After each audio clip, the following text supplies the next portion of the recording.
The sun rose each morning into a sky bleached white with heat, and by noon the air shimmered in waves that made the horizon dance and dissolve. This wasn't the pleasant warmth of early summer, when green grass ripples under gentle breezes. This was heat that cracked the earth open. Heat that turned once lush grasslands into expanses of brittle brown stalks that crunched under every step. The drought began in spring and never broke. April rains that usually soaked the plains and coaxed prairie grass to shoulder height simply didn't come. May stayed dry. By June, the creeks that normally ran year-round had become chains of stagnant pools, shrinking daily, ringed with the desperate tracks of cattle and wildlife competing for every drop. Ranchers watched their grasslands with growing unease, but not yet alarm. Bad years happened. The West was unpredictable. Surely the rains would come eventually. Surely this was just a temporary dry spell. They were running more cattle than the land had ever supported. That was the problem, though few admitted it. The rye cattle boom of the early 1880s had been intoxicating. Eastern investors and European nobility had poured money into Western ranching, seduced by stories of limitless grass and cattle that reproduced themselves into fortunes. Ranchers who'd started with a few hundred head now ran thousands. Some operations counted their cattle in the tens of thousands. The math was simple and irresistible. Cattle bought in Texas for $10 a head could be driven north, fattened, on free grass, and sold in Chicago for $40, $50, sometimes $60. The Great Plains were an enormous, rent-free feedlot. The grass was free, the water was free. All you needed was cattle and cowboys to watch them, except the grass wasn't limitless, and the water wasn't guaranteed, and running 10 times more cattle than the land could sustainably support worked fine until conditions turned bad. That summer, conditions turned very bad indeed. Prairie fires became constant. The dry grass ignited from lightning strikes, from careless campfires, from sparks off wagon wheels striking rocks. Once started, fires raced across the plains for miles, sometimes days, consuming what little forage remained. Cowboys fought these fires with wet blankets and desperate prayer, but mostly they just watched the range burn, knowing each acre of blackened stubble meant less food for the cattle that fall in winter.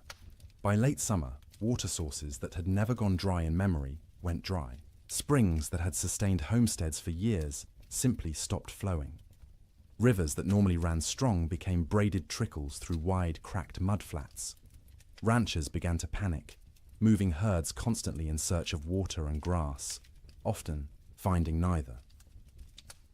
The cattle themselves began to show the strain. They should have been fat and sleek, building reserves for winter. Instead, their ribs became visible. Their hip bones protruded. They moved sluggishly, conserving energy because they weren't getting enough food to burn. Range cows that should have weighed 900 pounds were coming in at 600, 700 if they were lucky. And still, the cattle companies shipped in more stock.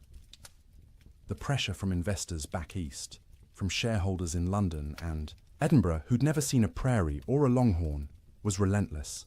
Maximize the herd. Use every acre. The reports sent back to investors spoke of temporary setbacks and cyclical weather patterns, but projected ever-increasing profits.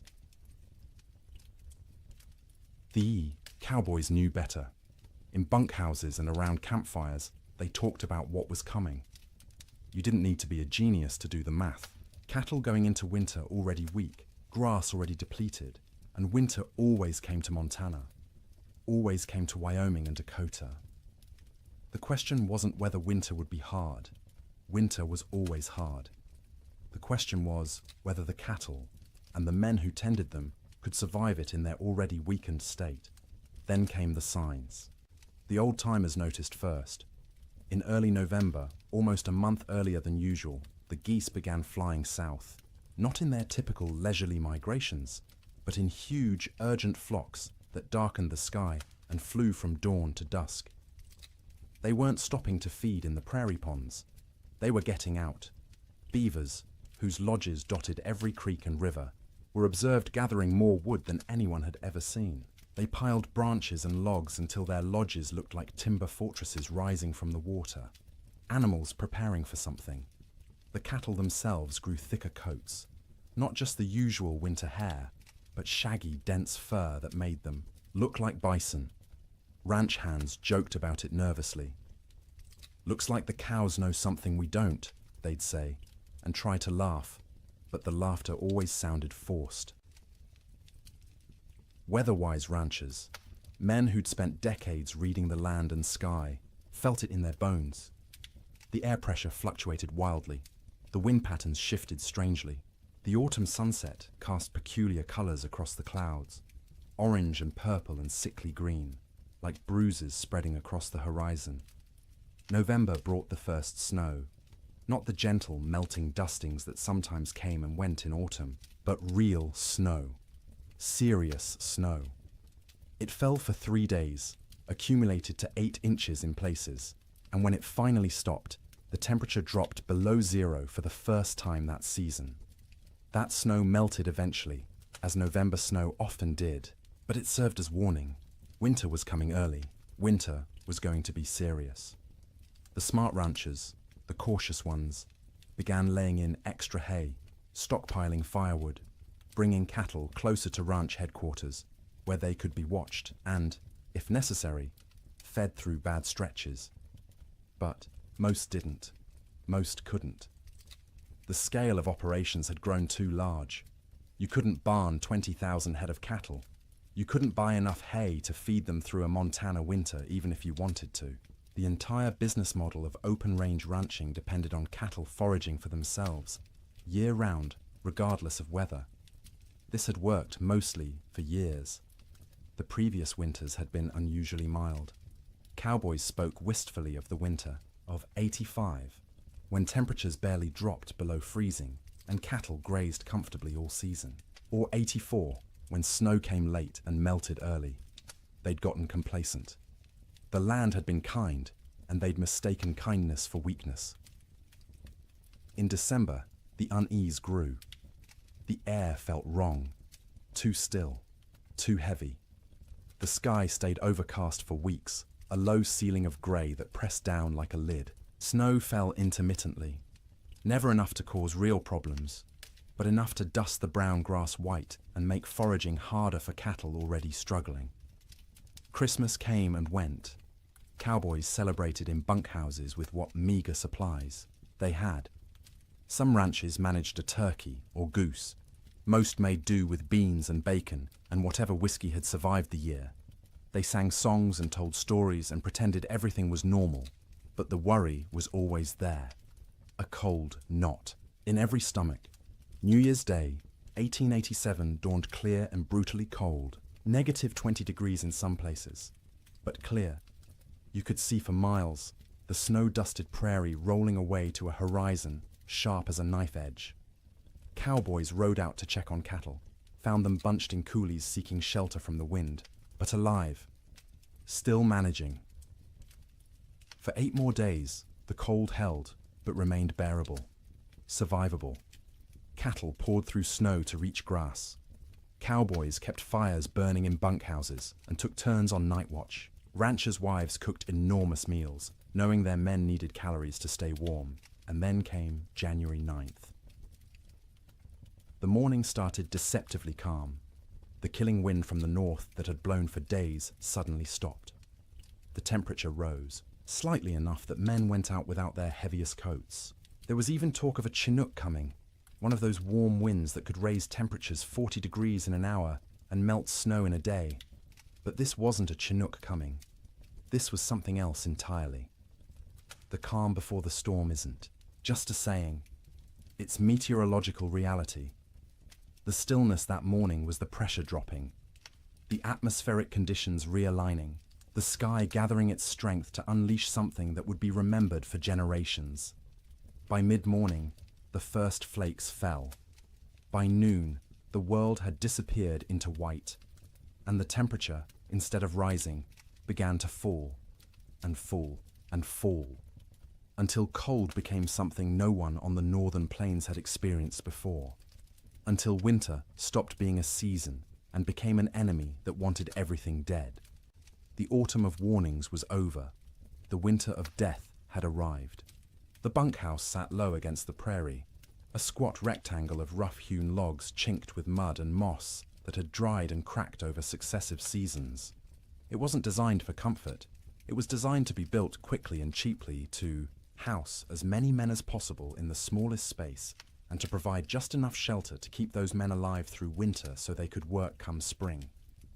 Most bunkhouses were single rooms, maybe 30 feet long and 15 wide, with a ceiling, so low a tall man had to duck under the support beams. The logs were never properly squared, so gaps showed between them, filled haphazardly with whatever materials were at hand.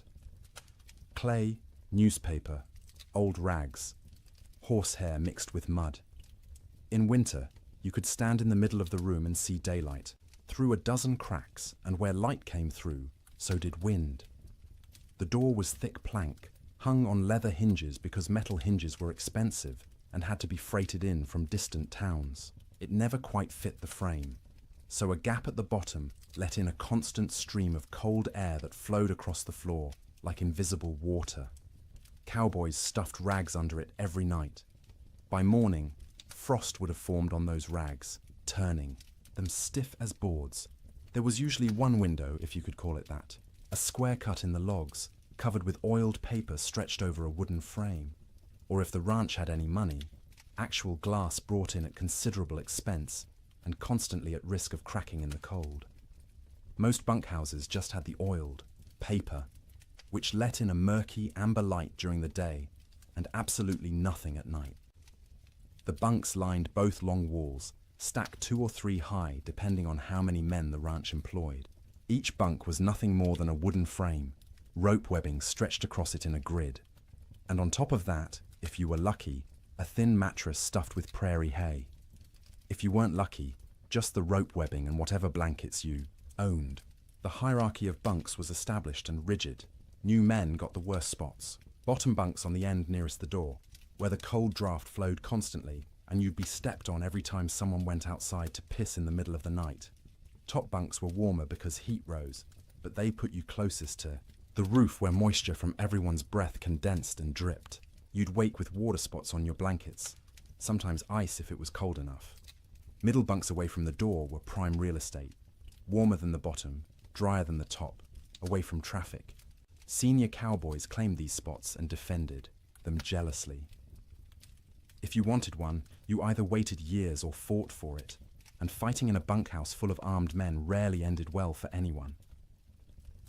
At the center of the room stood the stove, a cast-iron barrel stove or, in better bunkhouses, an actual manufactured stove with a proper firebox and damper. The stovepipe ran up through the roof, and where it pierced the ceiling, there was supposed to be a metal collar to prevent fires. There often wasn't. More than one bunkhouse had burned down from a too-hot stovepipe, igniting dried wood and old bird nests lodged in the rafters. The stove was life. When it was burning hot, the men closest could almost be comfortable. 5 feet away, you could still be cold.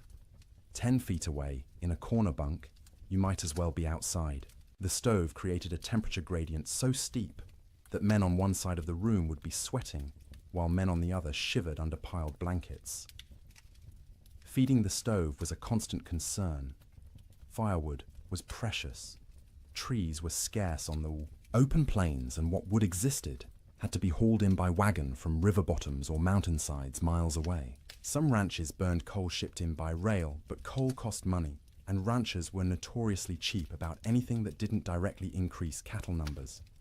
More often, cowboys burned whatever they could find: dried cow chips, sagebrush, buffalo bones, of which there were still plenty scattered across the plains from the great slaughter of a decade earlier. None of these burned hot or long. You had to feed the stove constantly to maintain any heat at all. At night, someone had to take responsibility for the fire. Usually, this rotated among the men, with each taking a shift to wake periodically and add fuel. Miss your shift, let the fire go out, and you'd wake to find 20 angry cowboys ready to throw you outside in your underwear to see how you liked the cold. Even with the stove going, the bunkhouse was never truly warm in winter. It was less cold than outside, which was the best that could be hoped for.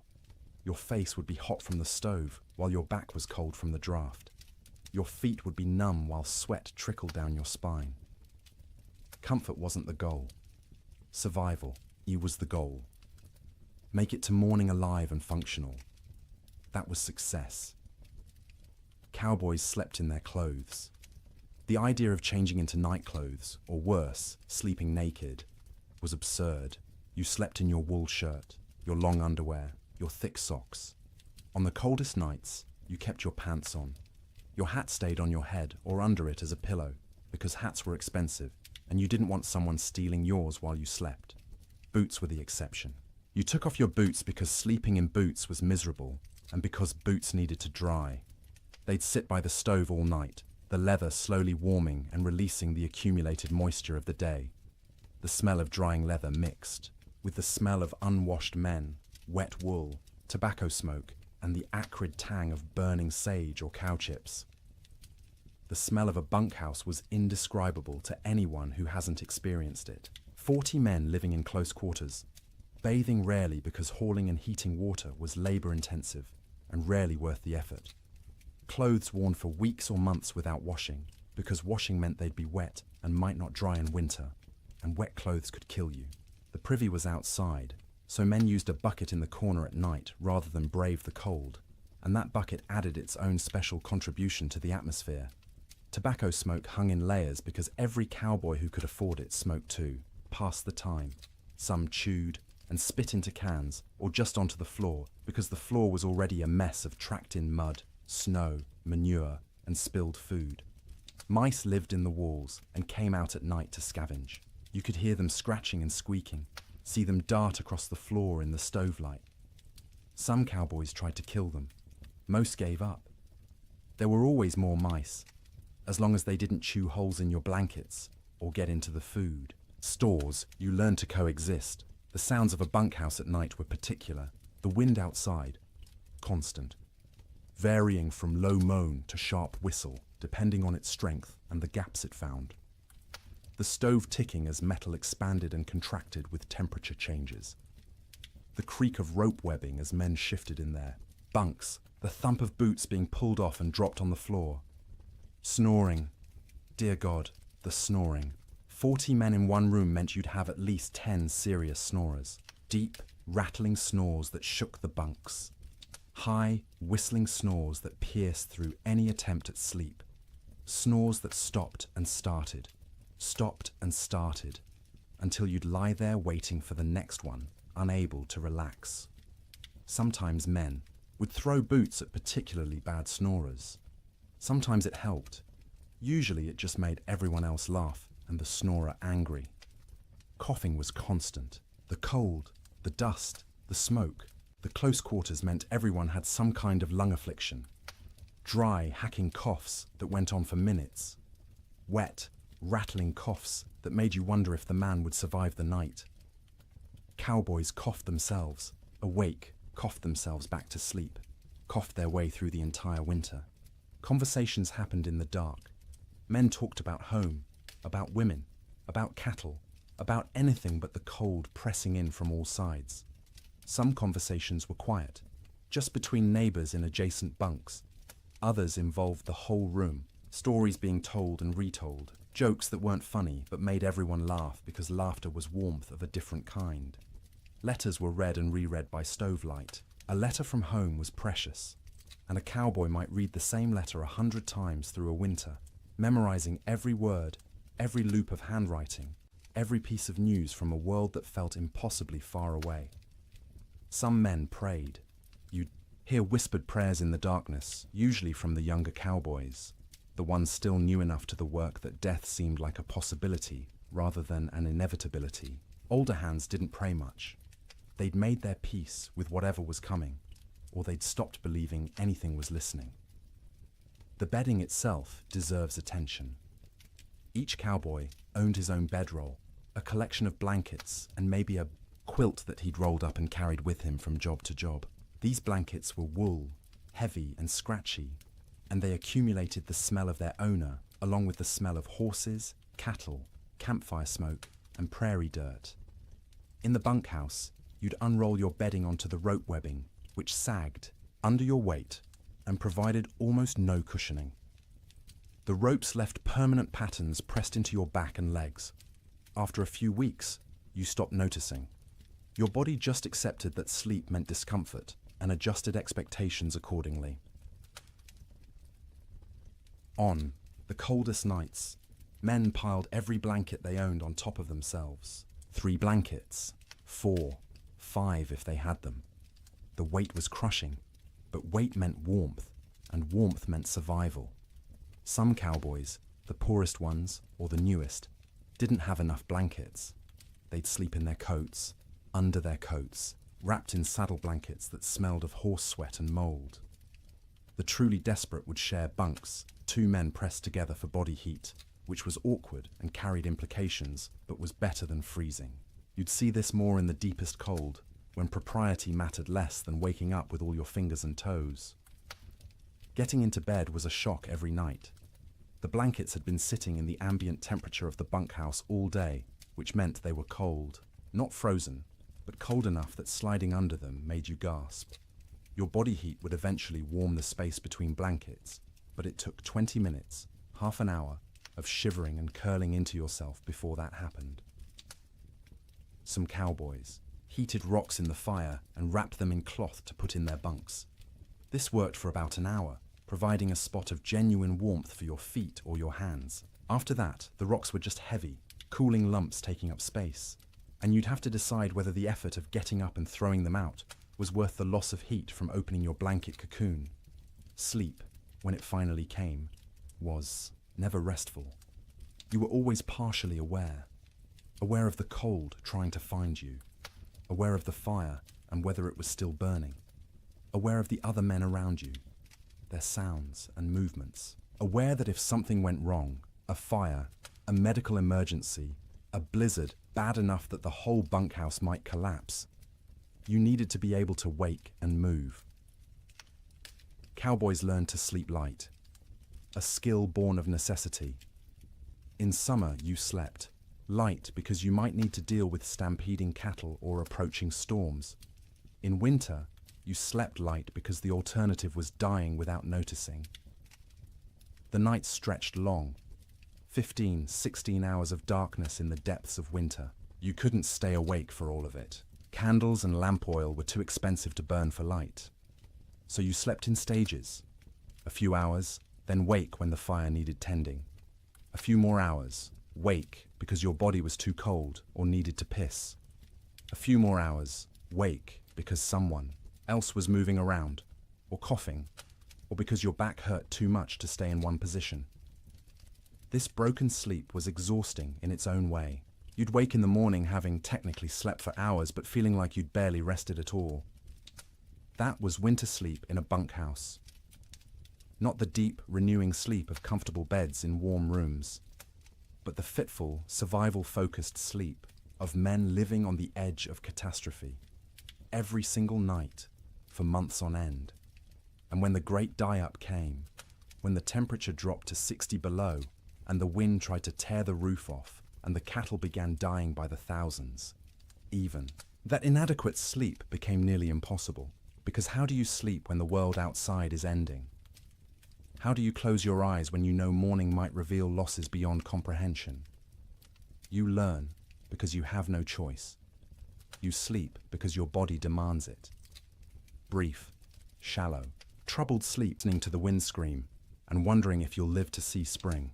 Morning came late on January 9th, the sun rising somewhere behind thick grey clouds that had settled over the plains like a lid. Cowboys rolled out of their bunks around 6, the usual time, groaning and stiff from another night on rope webbing and thin mattresses. The bunkhouse was cold, but not impossibly so. Maybe 20 degrees inside, which meant the fire had held through the night. That was a victory. They pulled on boots that had spent the night by the stove, the leather still warm to the touch, stomped their feet to get blood flowing, stretched arms and backs that ached from the perpetual cold. Someone got the coffee going, pouring water from buckets that had a thin skim of ice on top despite being inside. The foreman, a weathered man named Jack Thompson, on one particular ranch in Montana, stuck his head out the door to check conditions. The wind that had been blowing hard from the north for days had stopped completely, dead calm. The air felt heavy, thick, like you could almost chew it. Temperature had risen slightly overnight, maybe up to freezing, or close to it. Might be a Chinook coming, Jack said, and a few of the men perked up. A Chinook, that warm wind that could raise temperatures 40 degrees in an hour, would be salvation, would give the cattle a break, would let everyone breathe a little easier. But the old-timers in the room, men who'd spent 20, 30 winters on the northern plains, exchanged glances and said nothing. The calm felt wrong. The air pressure made their joints ache more than usual. This wasn't a Chinook. This was something else. Breakfast was the usual. Beans warmed up from the night before.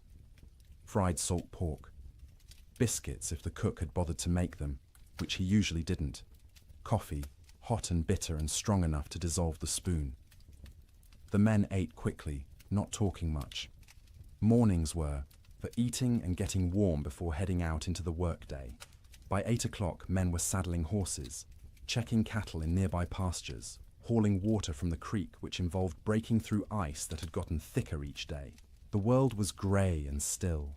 Snow covered everything in a lumpy white blanket, but it was old snow, crusted and dirty.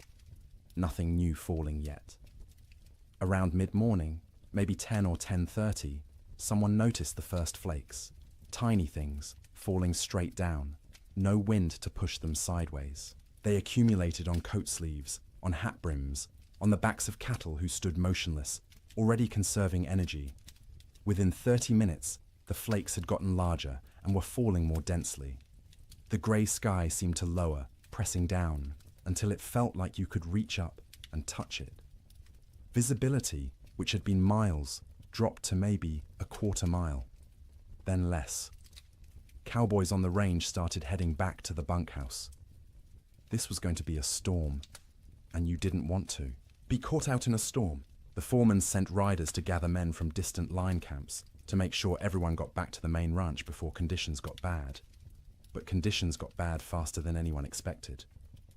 By noon, the wind returned. Not gradually building, but suddenly, like someone had opened a door. It came from the north, from Canada, from the Arctic, and it came with a howl that made horses shy and men grab for their hat brims. The temperature, which had been hovering near freezing, began to fall. 1 degree, 2 degrees, 5. The wind picked up the falling snow and threw it horizontally. Visibility dropped to 50 feet, then 20. Within an hour of the wind starting, you couldn't see your hand held at arm's length. The world became a screaming white chaos, where direction lost all meaning. Cowboys who'd been a mile from the bunkhouse when the wind started faced a terrible choice. Try to make it back and risk getting lost and dying, or try to find any shelter at all and hole up until it passed.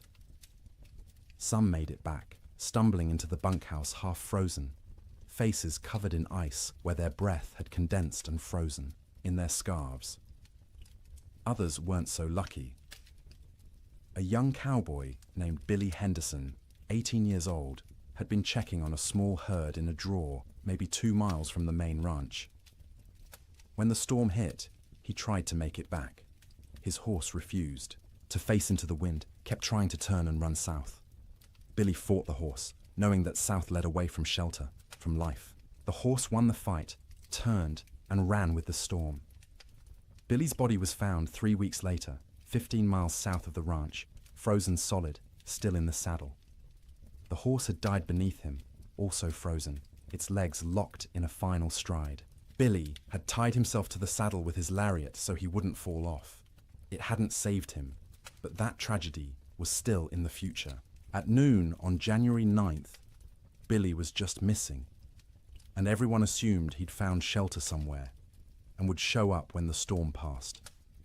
People didn't yet understand that this storm wasn't going to pass. Not in hours, not in days. The temperature kept falling. By 2 in the afternoon, it was 0. By 4, it was 20 below. The wind, instead of slacking, grew stronger. It found every crack in every wall, every gap in every window frame. In the bunkhouse, men stuffed blankets against the door, hung canvas over the oiled paper window, and fed the stove constantly, but the cold still invaded. Snow didn't just fall, it flew sideways, driven by wind that hit 50, 60 miles per hour in gusts. The snow was fine and dry, almost like dust, and it found its way through impossibly small openings. It drifted through the cracks between logs. It sifted around the doorframe despite the blankets stuffed there. It even seemed to come down the stovepipe, hissing when it hit the hot metal. Inside the bunkhouse, men watched drifts form along the walls.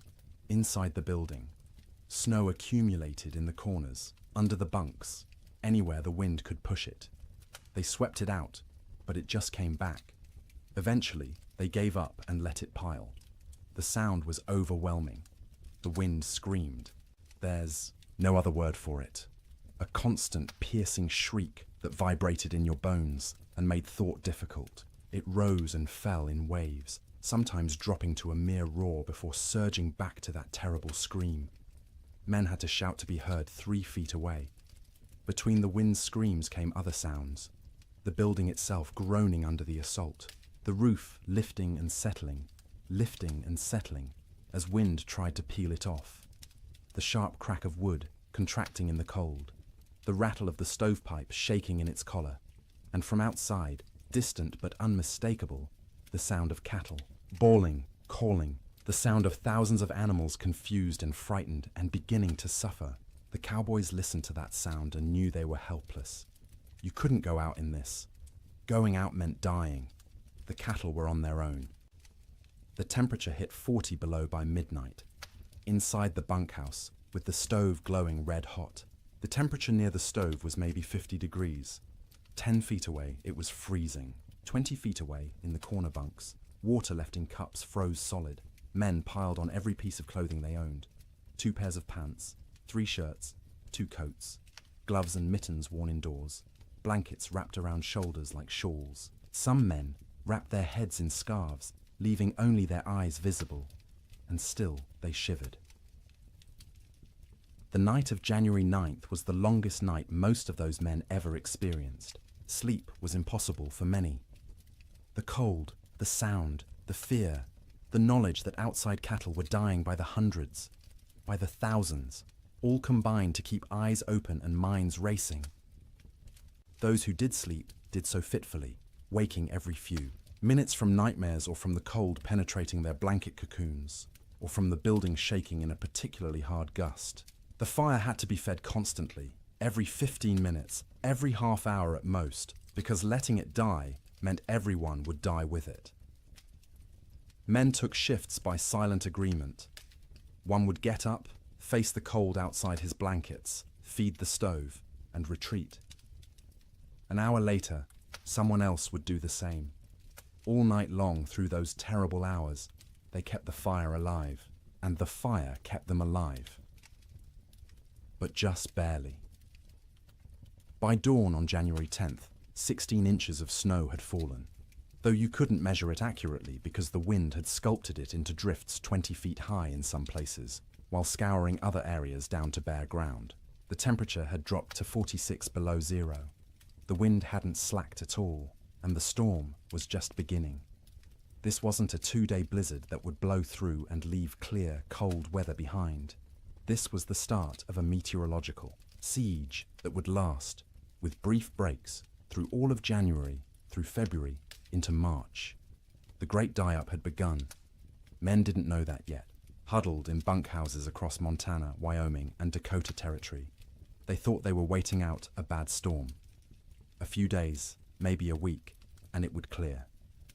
The cattle would be weak and scattered, but they'd recover. Spring would come, as it always did.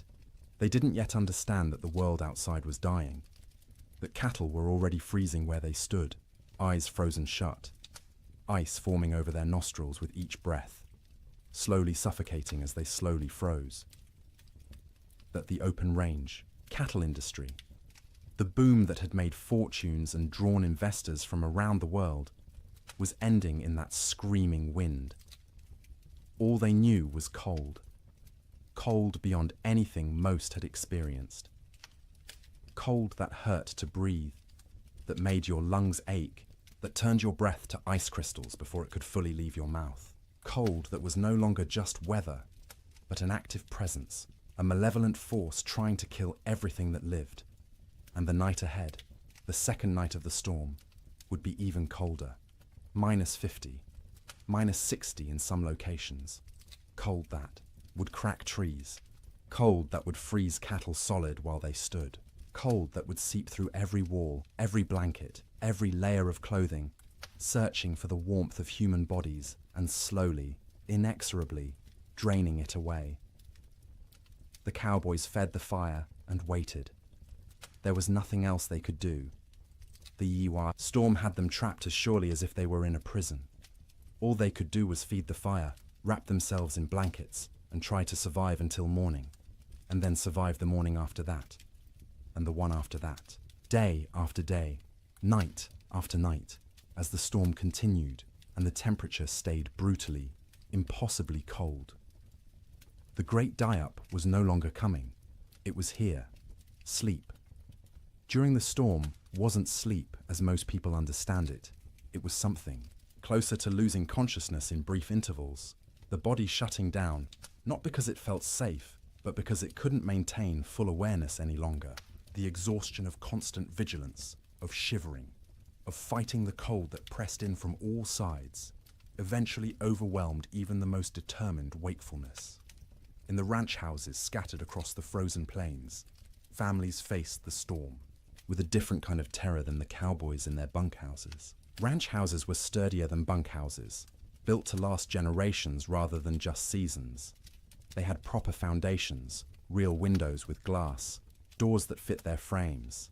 But they were also larger, harder to heat, and filled with children who didn't fully understand why the wind screamed so loudly or why Papa looked so worried.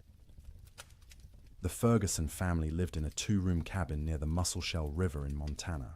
William Ferguson, his wife Martha, and their 4 children, ranging in age from 3 to 11. When the storm hit that afternoon of January 9th, William had been out checking on a small herd they kept close to the house. He barely made it back, stumbling through the door with ice caked in his beard and eyebrows, his face raw and bleeding from wind-driven snow. Martha had already pulled all the children into the main room, the one with the fireplace. The second room, the bedroom, was abandoned for the duration. You couldn't heat both rooms. You had to choose, and you chose the one with the fire. The children helped drag mattresses and blankets from the bedroom, piling them on the floor near the hearth. By nightfall, the temperature inside that bedroom, separated from the main room by just a thin wooden door, had dropped below freezing. Frost formed on the inside walls.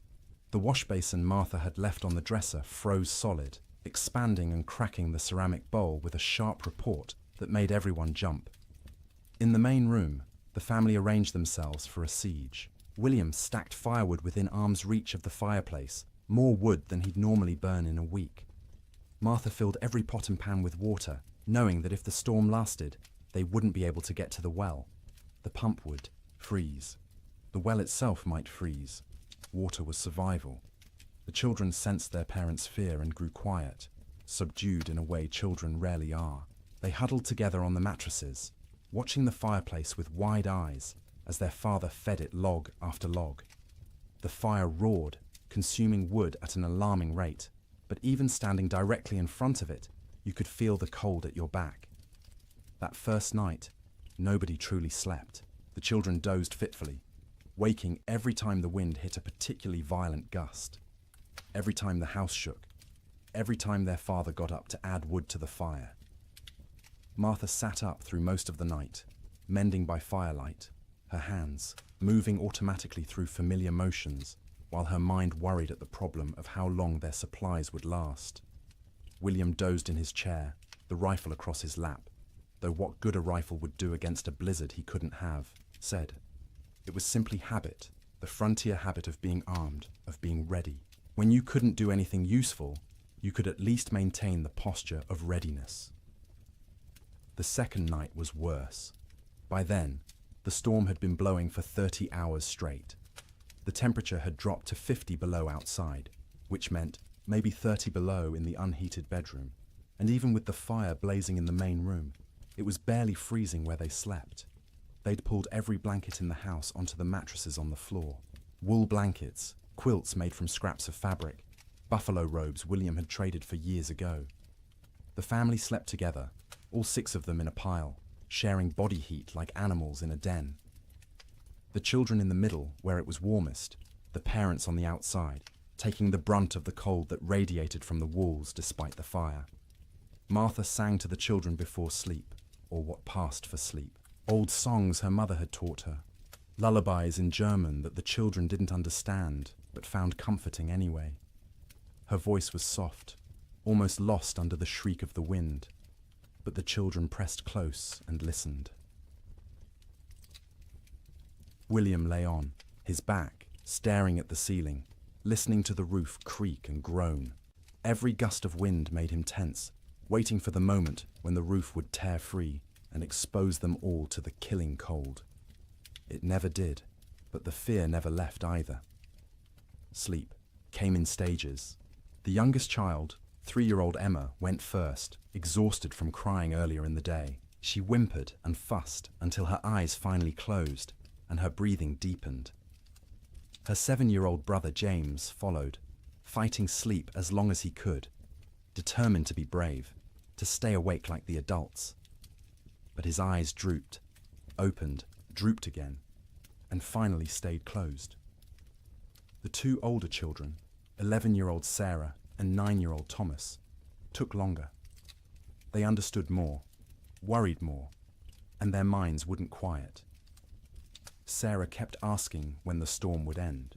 Thomas asked if the cattle were all right, if Papa's horse had made it to the barn, if the chickens in the coop behind the house had frozen yet.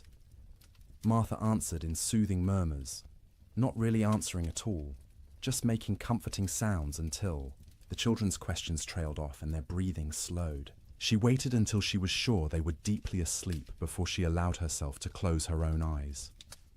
But closing her eyes wasn't sleeping. It was resting with her ears still alert, still tracking every sound. The fire crackling, William shifting position, the wind pounding against the walls, the house settling with creaks and groans. Her mind catalogued each sound, assessed whether it meant danger, and only when satisfied the house still stood did she allow herself to drift towards something like sleep. William didn't sleep at all that second night. He dozed for minutes at a time, jerking awake at every sound, every change in the wind's pitch. Twice he got up to add wood to the fire, moving carefully to avoid stepping on children. Each time he stood, the cold away from the fire hit him like a physical blow. The air near the ceiling was noticeably colder than the air near the floor. Heat rose but couldn't escape fast enough through the gaps in the roof, so it pooled up there, wasted, while down where they slept, it was barely enough. Around midnight, by William's pocket watch, Emma woke crying. She was cold, she said, her teeth chattering. Martha pulled the child against her chest, wrapping her arms around her, trying to share warmth. Emma's feet were like ice, even though she wore wool socks and was buried under blankets. Martha rubbed the small feet between her hands, trying to restore circulation, terrified of frostbite. The child eventually quieted and fell back into restless sleep. But Martha stayed awake, feeling those cold little feet pressed against her stomach, wondering how much longer the storm could possibly last. The third night, exhaustion had set in so deeply that sleep came easier, even though conditions had gotten worse. The temperature outside bottomed out at 63 below zero. Inside, with the fire consuming wood at a frightening rate, they'd managed to keep the room at maybe 15 degrees, cold enough to see your breath, cold enough that the water in the pots near the fire had a skim of ice if you didn't stir it regularly, but not cold enough to kill. Not yet. The family had learned the rhythm of storm sleep. The children slept piled in the center, a tangle of arms and legs, and shared warmth. The parents took turns in short shifts. Martha sleeping for 2 hours while William tended the fire and watched. Then William sleeping for 2 hours while Martha kept vigil. During her watch, Martha would sit close to the fire, feeding it, listening to her children breathe, and praying silently. She'd been raised Lutheran, not given to emotional displays, of faith, but now she prayed with desperate intensity, for the storm to end, for the wood to last, for her children to wake warm in the morning, for spring to come, impossible as that seemed in the howling dark. During his watch, William planned how to ration the wood, where to find more if it ran out, though going outside was suicide in these conditions. What they'd do when the food ran low. They had beans, flour, salt pork, and cornmeal. Enough for maybe 2 weeks if they were careful. But what if the storm lasted longer? What if they couldn't get to town when it ended because the snow was too deep? These thoughts circled endlessly, keeping him awake even during his supposed sleep shifts. He'd lie down, close his eyes, and his mind would immediately start calculating. How many logs they'd burned, how many were left, how cold it was, how long they could survive. The children slept better than the adults, helped by the simple resilience of youth. Their bodies demanded sleep and they gave in to it, even in conditions that would have seemed impossible before the storm. Sarah dreamed of summer, of the garden behind the house heavy with tomatoes and beans. Thomas dreamed of cattle drives, of riding with the cowboys to distant railheads. James dreamed confused child dreams that he couldn't remember on waking. Emma didn't dream at all, or if she did, they were wordless and forgotten. They'd wake periodically, usually needing to pee, which meant using the chamber pot in the corner because going to the outhouse meant death. The chamber pot became part of the room's landscape, emptied by William each morning by simply opening the door and throwing its contents out into the snow. It would freeze before it hit the ground. Martha developed a system for keeping track of the children during sleep. She'd reach out periodically, feeling for each small body, making sure everyone was still breathing, still warm enough. If a child had worked their way to the edge of the pile where it was colder, she'd gently pull them back to the center. If blankets had been kicked off, she'd rearrange them. This constant vigilance meant she never truly rested. Even during her sleep shifts, part of her brain stayed active, monitoring. She'd wake fully alert if a child coughed or moved suddenly, ready for crisis. Only after checking that everything was fine would she allow herself to drift back down. By the fourth night, a strange numbness had set in. The storm continued, would continue, had always been continuing, and would always continue. It became hard to remember a time before the storm, hard to imagine a time after.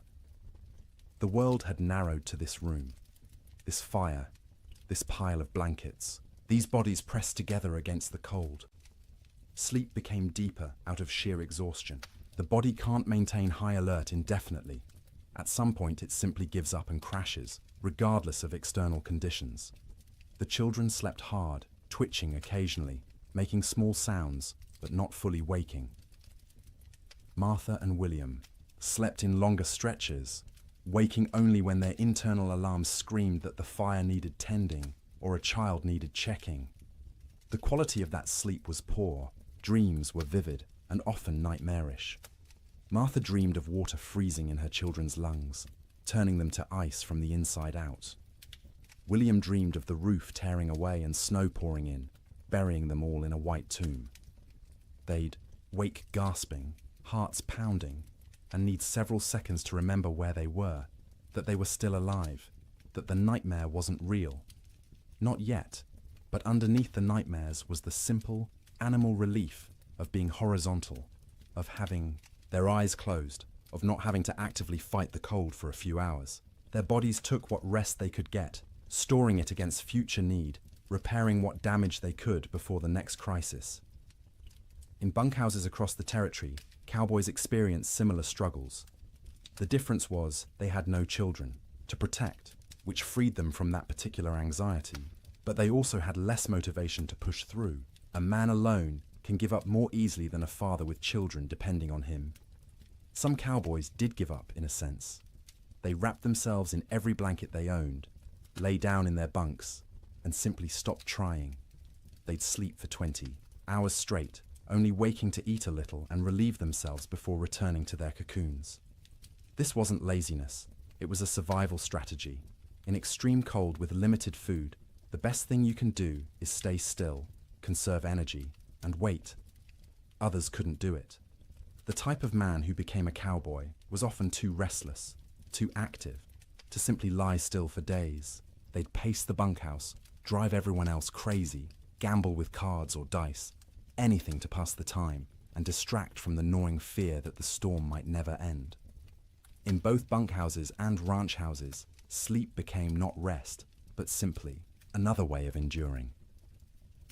The days and nights blurred together into a continuous state of semi-consciousness, where you were never fully awake, but never fully asleep either. Your body was present, wrapped in blankets near a fire, but your mind wandered strange paths, disconnected from reality. And through it all, the wind screamed. The cold pressed in, the fire consumed wood, and people slept, or tried to sleep, or pretended to sleep, because what else could they do? Going outside meant dying. Staying awake meant slowly going insane from the sound and the fear. So they slept. Poorly, fitfully, desperately. But they slept. And each morning they woke, surprised on some level to find themselves still alive, still, together, the fire still burning. The storm would eventually end, but not yet. Not for many days yet. And each of those days would require sleep stolen from between crises, rest grabbed in brief intervals, dreams haunted by cold and wind, and the terrible knowledge that outside the world was dying. The cattle felt the storm coming before any human did. Their instincts, honed by millennia of evolution, read signs in the air pressure, in the quality of light, in the way the wind tasted. When the first flakes began to fall on January 9th, cattle across the northern plains began to move, not panicked running, purposeful drifting, south, always south, away from the north wind that carried death in its teeth. They moved in groups, small herds combining into larger herds, thousands of animals flowing across the white landscape like a slow river seeking lower ground. Consider one cow, a 3-year-old Hereford mix, red and white, branded with the Rocking M brand on her left hip. She'd been born on this range, knew every coulee and creek, had survived 2 previous winters without particular hardship. She was carrying a calf, due in spring, and the pregnancy had left her thinner than usual going into winter. Not starving, but without the thick layer of fat that would have been ideal. When the snow started falling heavily and the wind began to rise, she was grazing, in a shallow draw with perhaps 50 other cattle. They'd been pouring through existing snow to reach the dried grass beneath, working methodically, conserving energy. The new snow started covering the ground quickly, and the cow lifted her head, testing the air. The wind came from the north with a sound like tearing fabric. The cow turned her back to it instinctively, and every other animal in the draw did the same. They began walking south, not because they knew south led to safety, but because south meant away from the wind, and the wind had to be avoided. They walked steadily for hours. The snow was falling too thickly to see more than a few feet ahead, but cattle can navigate by sense of smell and by following the animal in front of them. The cow found herself in the middle of the group, which offered some shelter from the wind, but also meant she had to keep moving at whatever pace the herd set. By nightfall, they'd walked perhaps 5 miles. Not far, but the constant fighting against wind and snow was exhausting. The temperature had dropped dramatically, and the cow's breath froze in clouds of white vapor. Ice was forming on her eyelashes, making it hard to see. Her legs ached from pushing through snow that was now knee-deep in places. The herd came to a fence line, relatively new barbed wire strung between posts to mark the boundary of someone's claimed range. The cattle turned and walked along the fence, looking for a way through or around.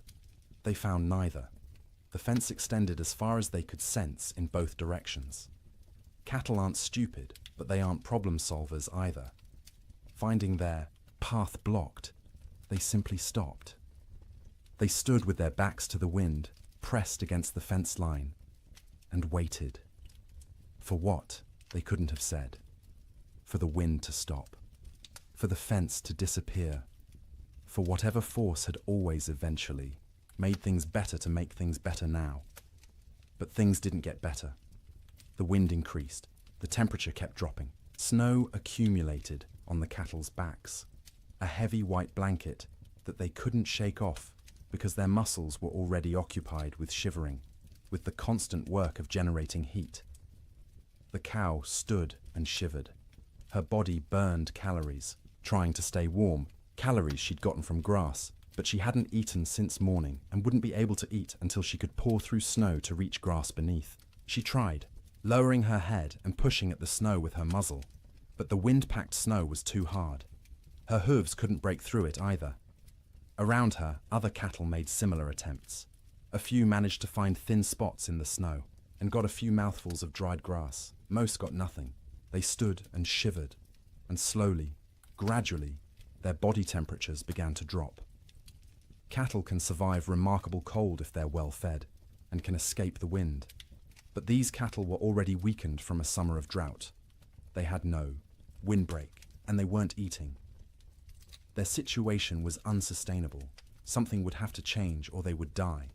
It was that simple. By the second day, the cow's suffering had intensified. She'd been standing for more than 24 hours straight. Her legs trembled with fatigue. Ice had completely sealed her eyes shut. She'd stopped trying to open them, instead navigating by sound and smell, and the feel of other cattle pressed against her on either side. Her ears, exposed to the wind, had frozen. The tissue was dying, would eventually slough off if she survived, leaving her with shortened, mangled ears. But that was future pain. Present pain was the cold that had worked its way into her joints, making every small movement agony. The hunger that gnawed at her belly, the thirst because she couldn't melt snow fast enough in her mouth to get adequate water. The calf inside her still moved occasionally, little kicks and shifts that she could feel. Some part of her body was still prioritizing that calf, still sending nutrients and warmth to the growing life within. But those resources were running out. The calf was drawing on reserves that no longer existed. Around her, other cattle were in similar condition, some worse. A few calves, born too early that spring and smaller than they should be, had already died, frozen solid while standing, their mothers standing next to them and occasionally lowing in confusion. Older cattle, those with the wisdom of many winters, had tried to move away from the fence to find a coulee or draw that might offer windbreak. Some succeeded and survived.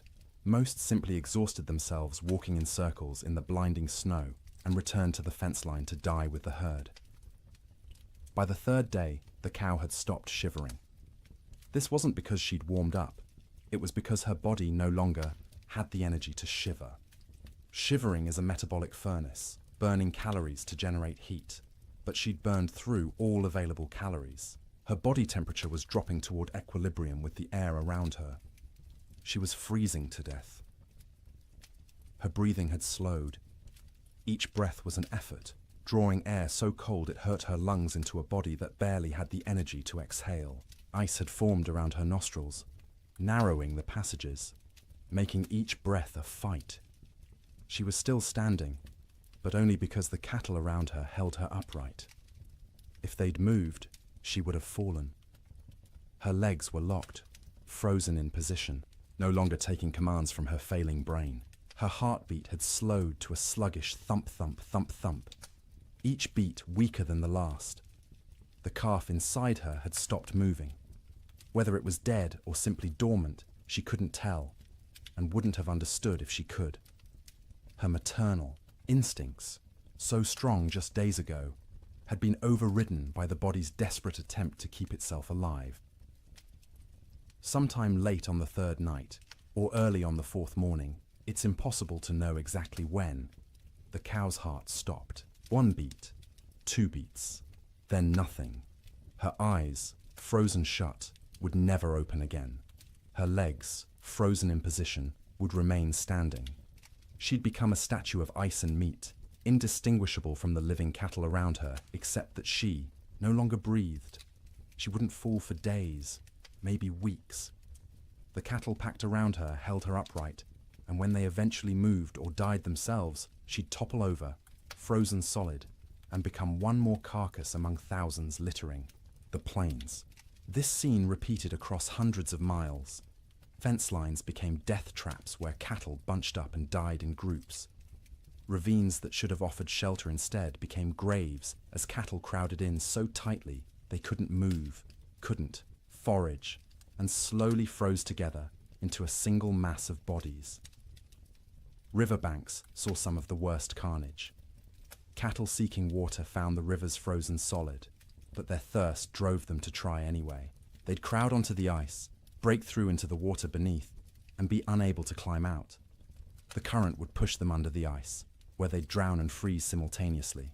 Spring would reveal riverbanks lined with carcasses, hundreds of cattle stacked like cordwood wherever the current had deposited them.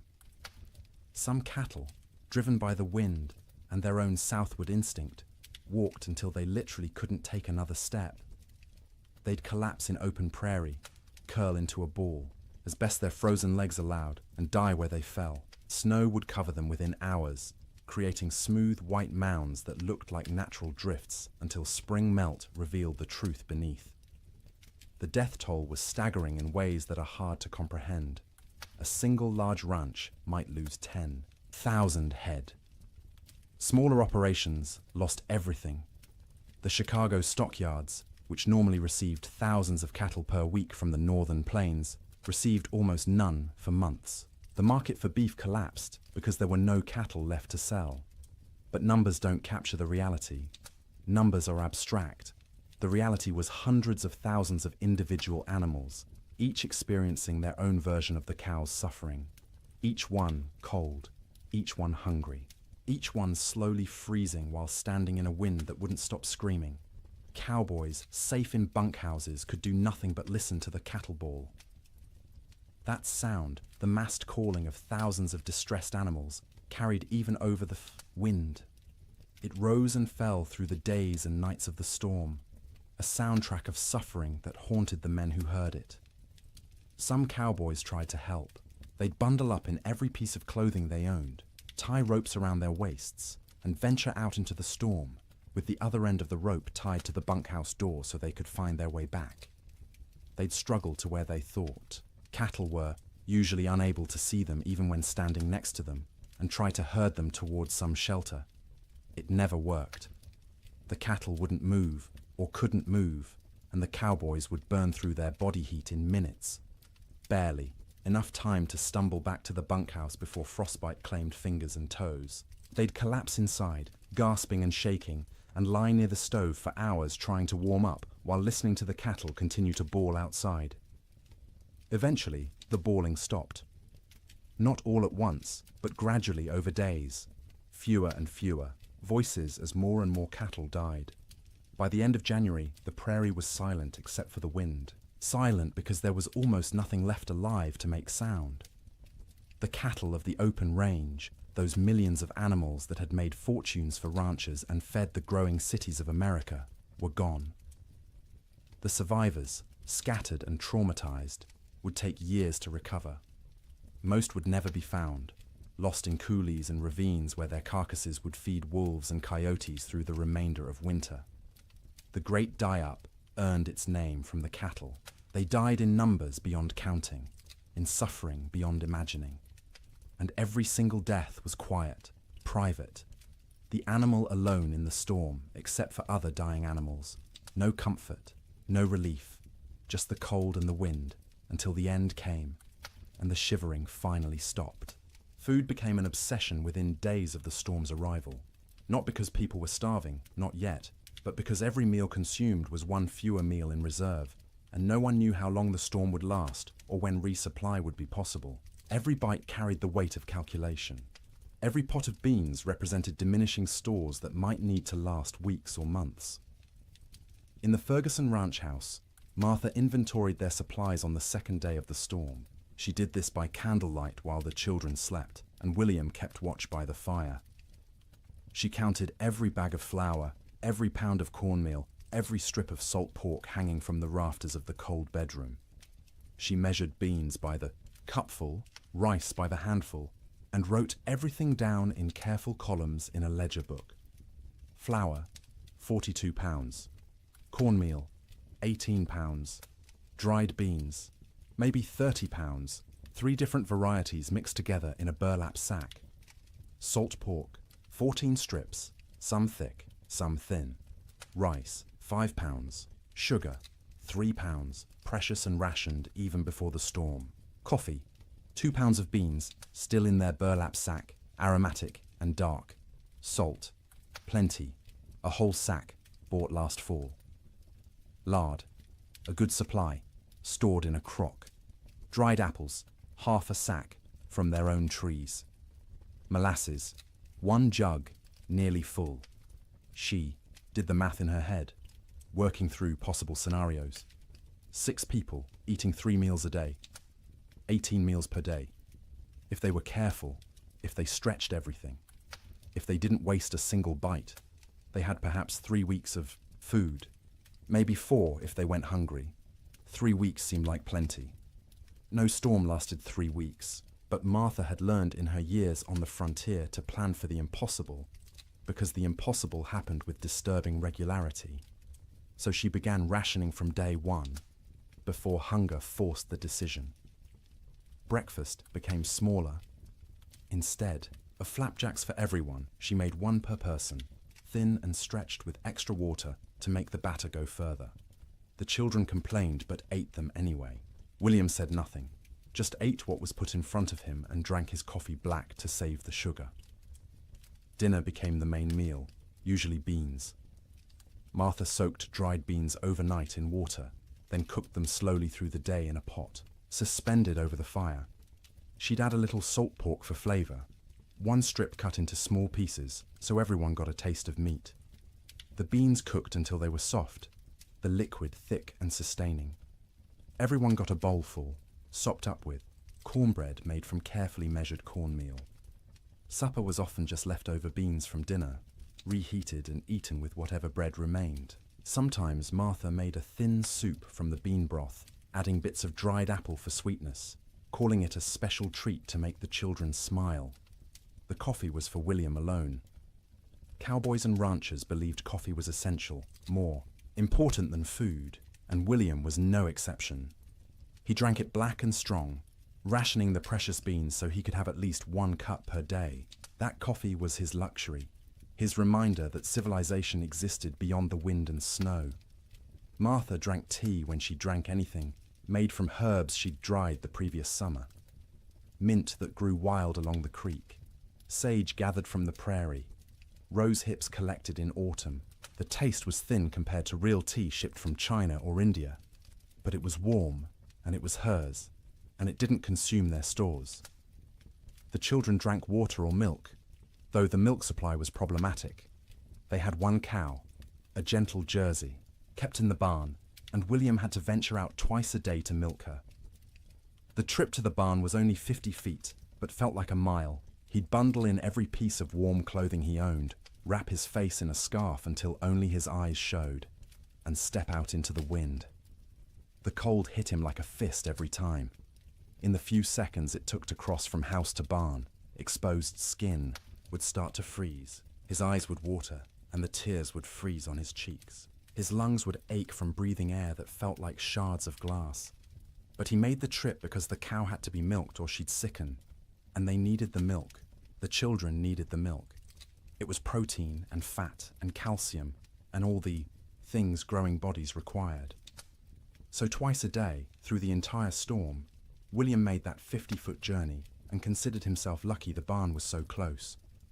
The cow produced less in winter, maybe 2 quarts a day instead of her usual gallon, but those 2 quarts were precious. Martha skimmed the cream off the top and used it sparingly. The milk itself went to the children, divided equally, measured carefully, so no one got more or less than their share.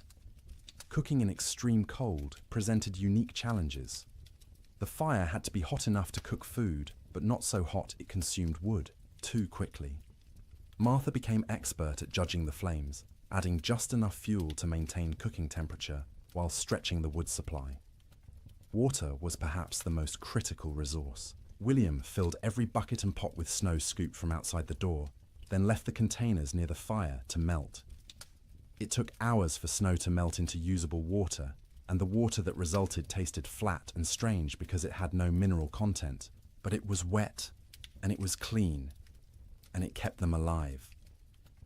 They couldn't wash dishes properly, couldn't waste water or wood heating water for washing. Instead, Martha wiped plates and bowls clean with rags, rinsed them quickly in cold water if necessary, and called it good enough. No one got sick from dirty dishes. There were larger concerns. Personal hygiene went by the wayside entirely. No baths, no washing hair, no changing clothes. Everyone wore the same shirts and pants for weeks, adding layers when cold, removing them when near the fire. The smell in the main room became oppressive, but you stopped noticing after a few days. It was just how things were. In the bunkhouses, cowboys faced similar but different challenges. They had supplies, but those supplies were designed for men doing hard physical labor in normal winter conditions, not for men trapped indoors during the worst cold in recorded history. The typical bunkhouse larder consisted of dried beans, rice, flour, cornmeal, salt pork, bacon, maybe some beef jerky made from cattle slaughtered in the fall, coffee in large quantities because cowboys lived on coffee, sugar, salt, lard, sometimes canned goods if the ranch could afford them, but usually not. Canned goods were expensive and the freighting costs were prohibitive. The cook, if there was one, was usually an old cowboy too stove up for regular ranch work. He'd preside over the cast iron stove like a priest at an altar, creating meals from limited ingredients with whatever skill he possessed. Good cooks were treasured. Bad cooks were tolerated because the alternative was cooking for yourself, and cowboys were generally incompetent in the kitchen.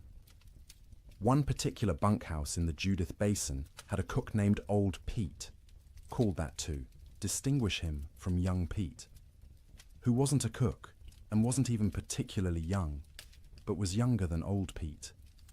Old Pete had cooked in army forts, in mining camps, on trail drives. He knew 100 ways to cook beans and could make bread in a Dutch oven that rivaled anything made in a proper kitchen. But even Old Pete struggled with the storm's duration and intensity. His usual recipes assumed men would be working hard, outside, burning thousands of calories daily. Now they were sitting around trying to stay warm, burning far fewer calories.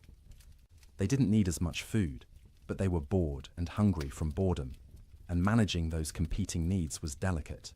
He started making meals smaller but more frequent.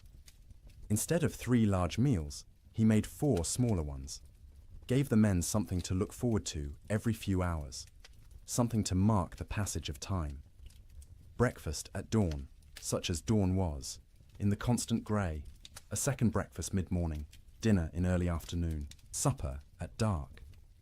Each meal was simple: beans cooked with salt pork, cornbread or biscuits, coffee always, constantly, the pot never empty. Occasionally, he'd make a stew if there was meat available, though meat was running short. Most ranches had slaughtered a beef or 2 in the fall and hung the quarters to freeze. But accessing that meat meant going outside to the meat cache, which was difficult or impossible depending on the day. The men ate without complaint, mostly. Cowboys weren't complainers by nature. You ate what was put in front of you and were grateful to get it. But you could see them calculating, same as Martha Ferguson, counting days, estimating stores, wondering how long until starvation became a real concern rather than a theoretical one. Coffee was its own category of essential supply. Cowboys drank coffee the way other people breathed, constantly and without thought. A pot of coffee sat on the stove at all times, thick and black and strong enough to float a horseshoe. Men would pour themselves cups throughout the day and night, warming their hands on the tin cups, savouring the bitter heat. Old Pete guarded the coffee supply jealously. He knew exactly how many pounds they had, how much they consumed daily, how long it would last. When supplies began running low, he started stretching the coffee by reusing grounds. First brew was strong for the morning pot. Those same grounds would be used again for the afternoon pot, weaker but still coffee. Sometimes he'd use them a third time, creating a thin brown liquid that was more idea than substance, but the ritual of drinking it was as important as the caffeine. Sugar went into coffee for those who used it, though most cowboys drank it black. Sugar was also used sparingly in baking, a spoonful in a batch of biscuits to help them rise and add a hint of sweetness. But sugar was running low everywhere, and by the end of January, most outfits were out entirely. Salt, at least, was plentiful. Salt preserved meat, flavored food, and was cheap enough that even poor ranches had plenty. Cowboys ate salt with everything, needed it to replace what they lost sweating despite the cold. Their bodies burned hot from shivering, from the constant work of staying warm, and salt was essential. The mental aspect of food during the storm was almost as important as the physical nutrition. Mealtimes provided structure to otherwise formless days. They were events to anticipate, rituals that reassured everyone that civilization persisted despite the chaos outside. Children needed this structure especially. The Ferguson children learned to recognize mealtimes by the smells from the fire, by their mother's movements, by the rattle of bowls and spoons. They'd gather without being called, eager not just for food, but for the routine. Martha would serve, each child personally, making a small ceremony of it. Sarah first, as the oldest, then Thomas, then James, then Emma. Each child received their portion with their name spoken, a moment of individual attention that said, "You are seen, you are valued, you matter." Then William, then finally herself, always last, always the smallest portion, though no one noticed because she was skilled at hiding it. They'd eat together, mostly in silence because food was serious business. But afterward, there might be stories or songs. William would tell tales of his own childhood in Ohio, of winters there which had seemed hard at the time, but were nothing compared to this. Martha would sing in her soft voice, German lullabies or hymns. The children would listen and feel for a moment that everything might be all right. After eating came the work of making food last. Crumbs were gathered and saved for thickening, soup. Grease from cooking was poured into a jar and used again. Bones from salt pork were boiled to extract every bit of flavor and nutrition, then boiled again, then fed to the dog who lived outside the door in a snow shelter William had built. Nothing was wasted. Waste was sin in the arithmetic of survival. Every scrap had value, potential use, future purpose. Martha became a miser of food, hoarding and parceling it out with grim determination, knowing that running out meant death, and death was not an option while her children lived. The storm continued. January crawled past, each day a battle against cold and hunger and despair. Food supplies dwindled steadily. By the end of the month, the Ferguson household was eating 2 small meals per day instead of 3. The children's eyes developed the hollow look of inadequate nutrition. Martha's dresses hung loose where they'd once fit snugly. William's belt had to be tightened 2 notches, then 3, but they ate something every day, and they were all still alive. And the cow still gave milk, though less each week, and the fire still burned, and that was enough. It had to be enough, because spring would come eventually. It always came. The question was whether they'd survive long enough to see it, and whether there would be anything left of their lives when it finally arrived. Theodore Roosevelt was not in Dakota Territory when the blizzard struck. He was in New York, warm and comfortable in his sister's house, living the life of an Eastern gentleman which he'd tried so hard to leave behind. But his money was in Dakota. His dreams were in Dakota. And when the reports began filtering east about the catastrophic winter destroying the northern plains, Roosevelt's future was being written in frozen cattle and bankrupt dreams. He'd come to Dakota Territory in 1883, a wealthy young man fleeing personal tragedy. His mother and his wife had died on the same day, in the same house, within hours of each other. The grief had been unbearable, suffocating, and Roosevelt did what men of means often did. when Eastern life became too painful. He went west. He invested heavily in cattle ranching, buying into two operations: the Maltese Cross Ranch and the Elkhorn Ranch, both along the Little Missouri River in what would become North Dakota. He'd thrown himself into the work with characteristic energy, trying to become a real Westerner, a real cattleman. He'd learned to ride, to rope, to shoot. He'd earned grudging respect from cowboys who initially mocked his Eastern accent and glasses. Roosevelt loved the West with the passion of a convert. He loved the vast emptiness, the physical challenges, the sense of building something in a hard land. He wrote about it constantly in letters and journals, painting romantic pictures of cowboy life that had more to do with his ideals than reality. His ranches ran cattle on the open range like everyone else. Thousands of head, bought with Eastern money, fattened on free grass, and expected to multiply into a fortune. His partners and employees assured him the investment was sound. Cattle prices were strong. The range could support far more animals than they were running. Winter mortality was minimal in recent years. Roosevelt believed them because he wanted to believe. He needed the West to work, needed it to be the place where he could reinvent himself from grieving widower into rugged frontiersman. The cattle were symbols as much as investments, proof that he belonged in this harsh landscape. When the winter of 1886 to 1887 arrived, Roosevelt was back east, attending to political matters and family obligations. He was aware of the early reports, of harsh weather, but not overly concerned. Winter was always hard in Dakota. His men were experienced. His cattle were hardy. Surely they'd manage as they had in previous years. The first letters from his ranch managers arrived in late January. They were careful, measured, not wanting to alarm their employer prematurely. The weather had been severe, yes. Cattle were suffering, certainly. But it was too early to assess the full damage. They'd know more in spring when they could ride out and conduct a proper tally. Roosevelt wrote back with questions. How severe? How many cattle were in danger? What measures were being taken to protect the herds? The responses, when they came weeks later, letters delayed by closed roads and disrupted mail service, were progressively more concerning. His ranch, manager at the Maltese Cross, a practical man named Sylvain Ferris, tried to be honest without being devastating.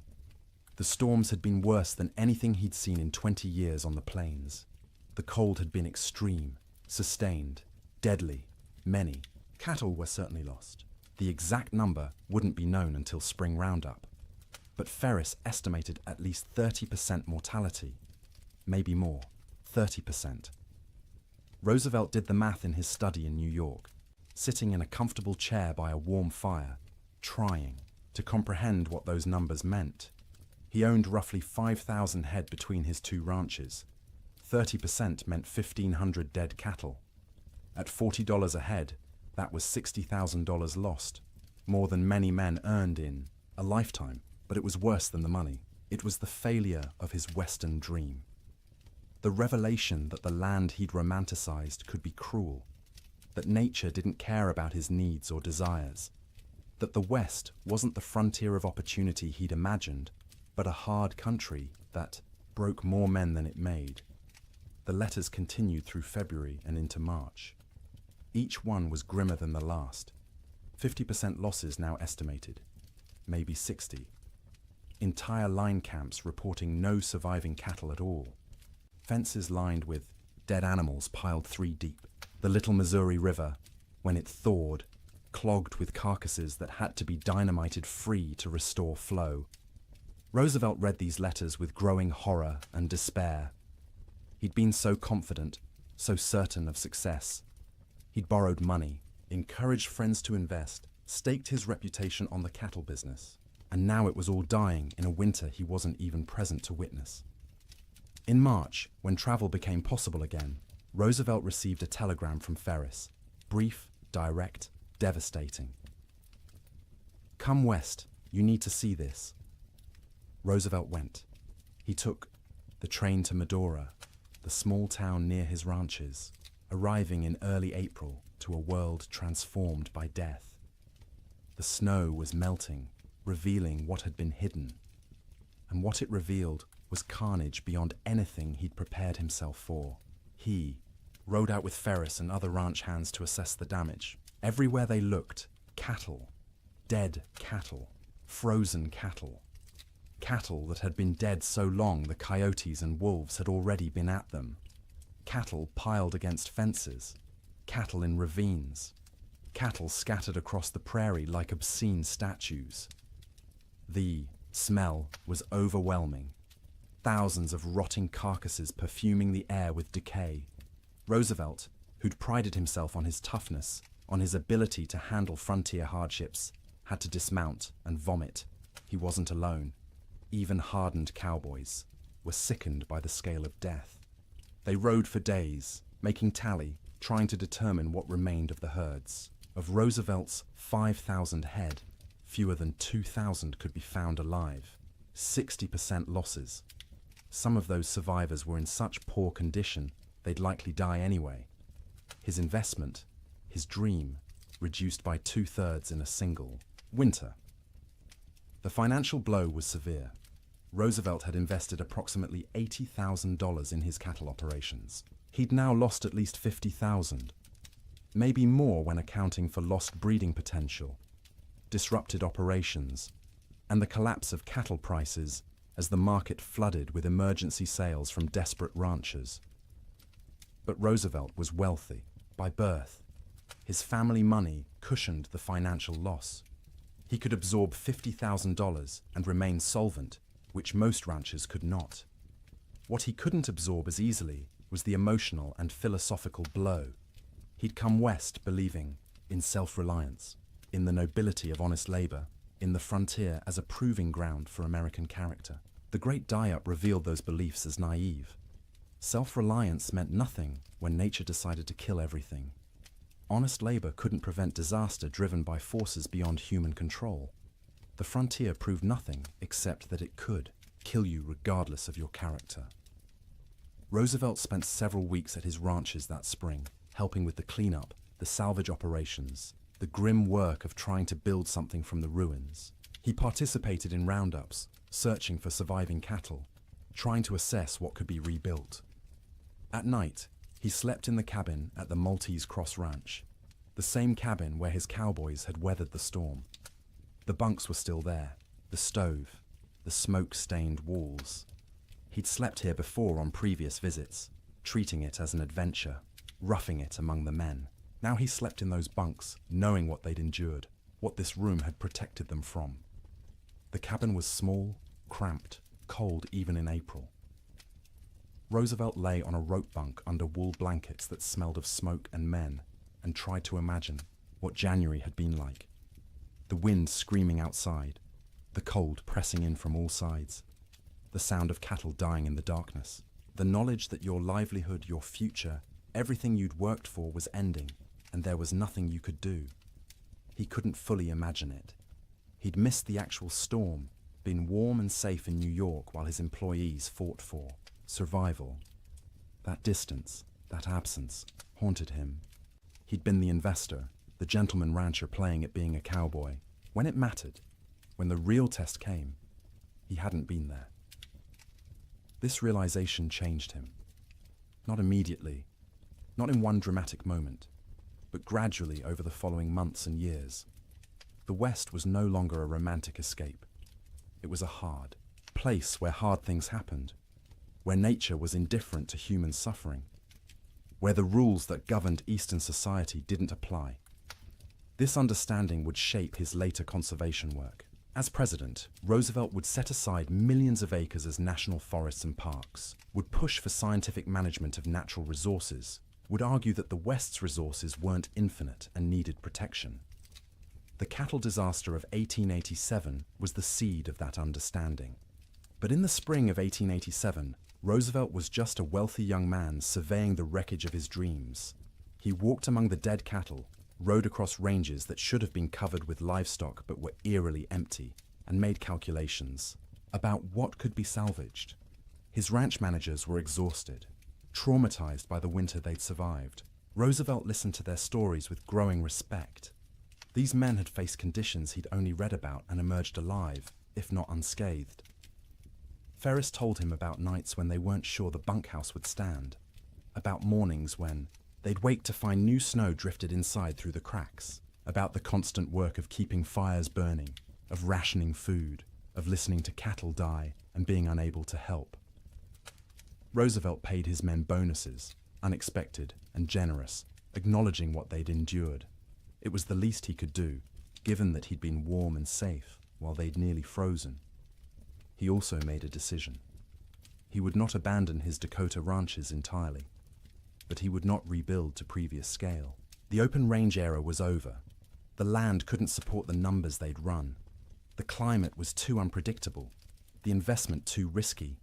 He kept the Elkhorn Ranch as a retreat, a place he could visit and remember why he'd come west in the first place.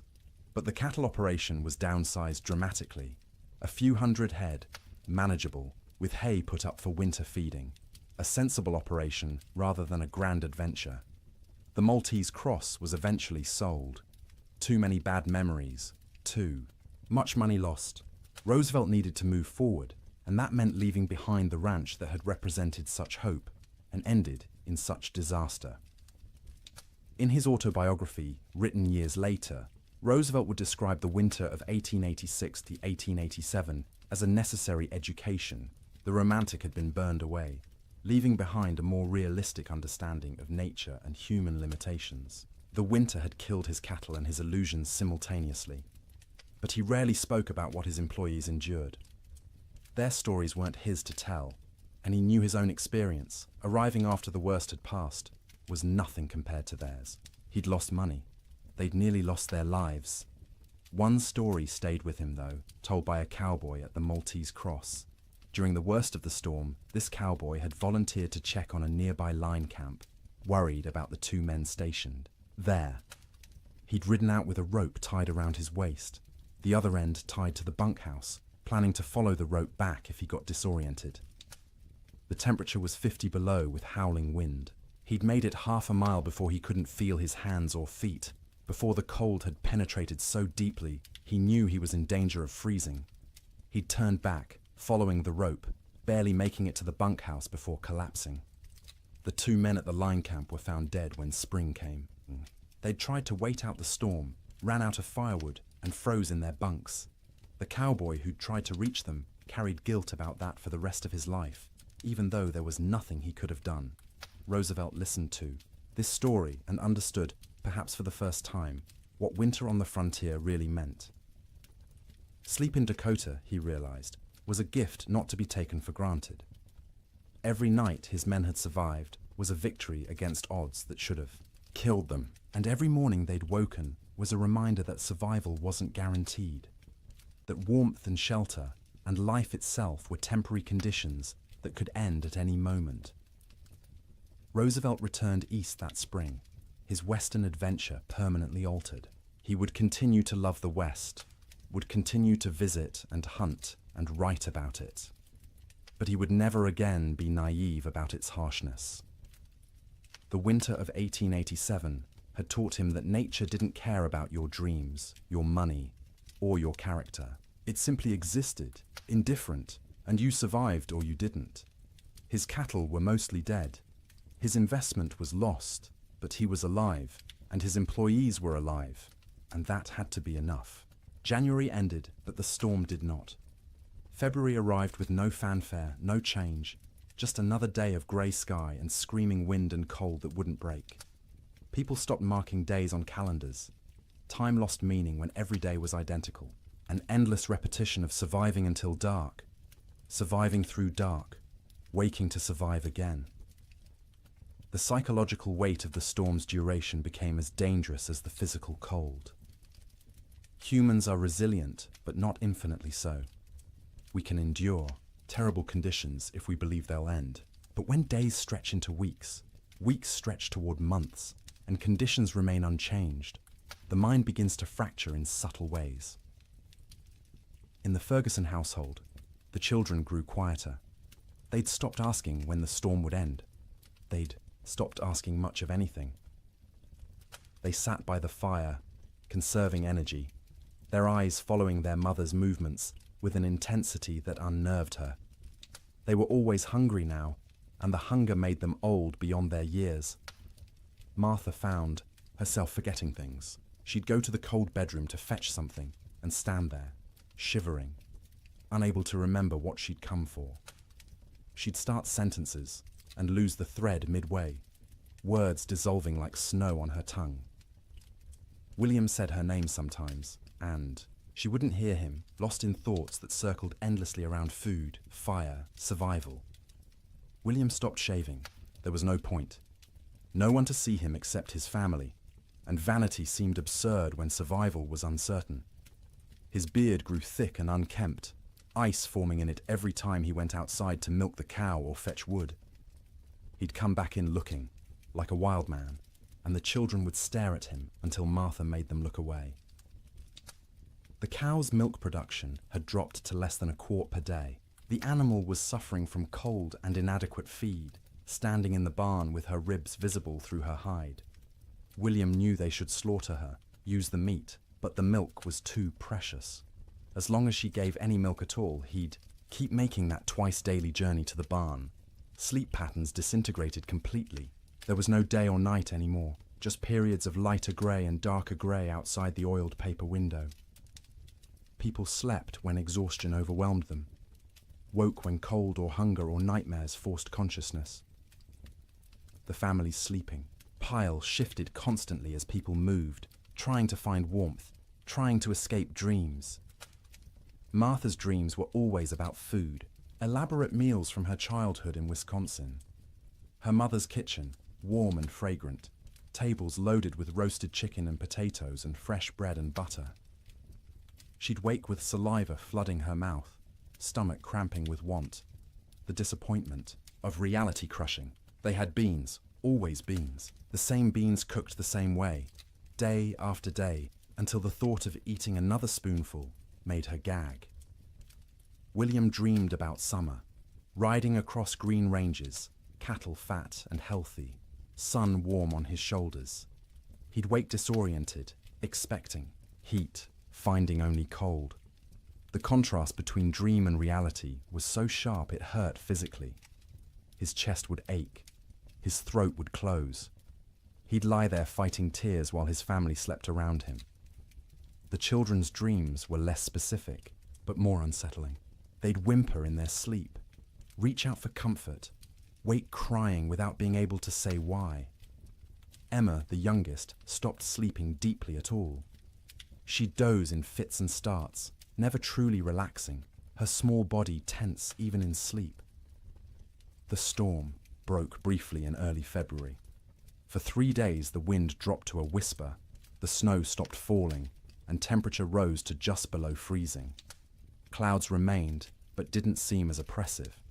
The change felt miraculous after weeks of unrelenting assault. William ventured outside beyond the barn for the first time since January. The landscape was unrecognizable.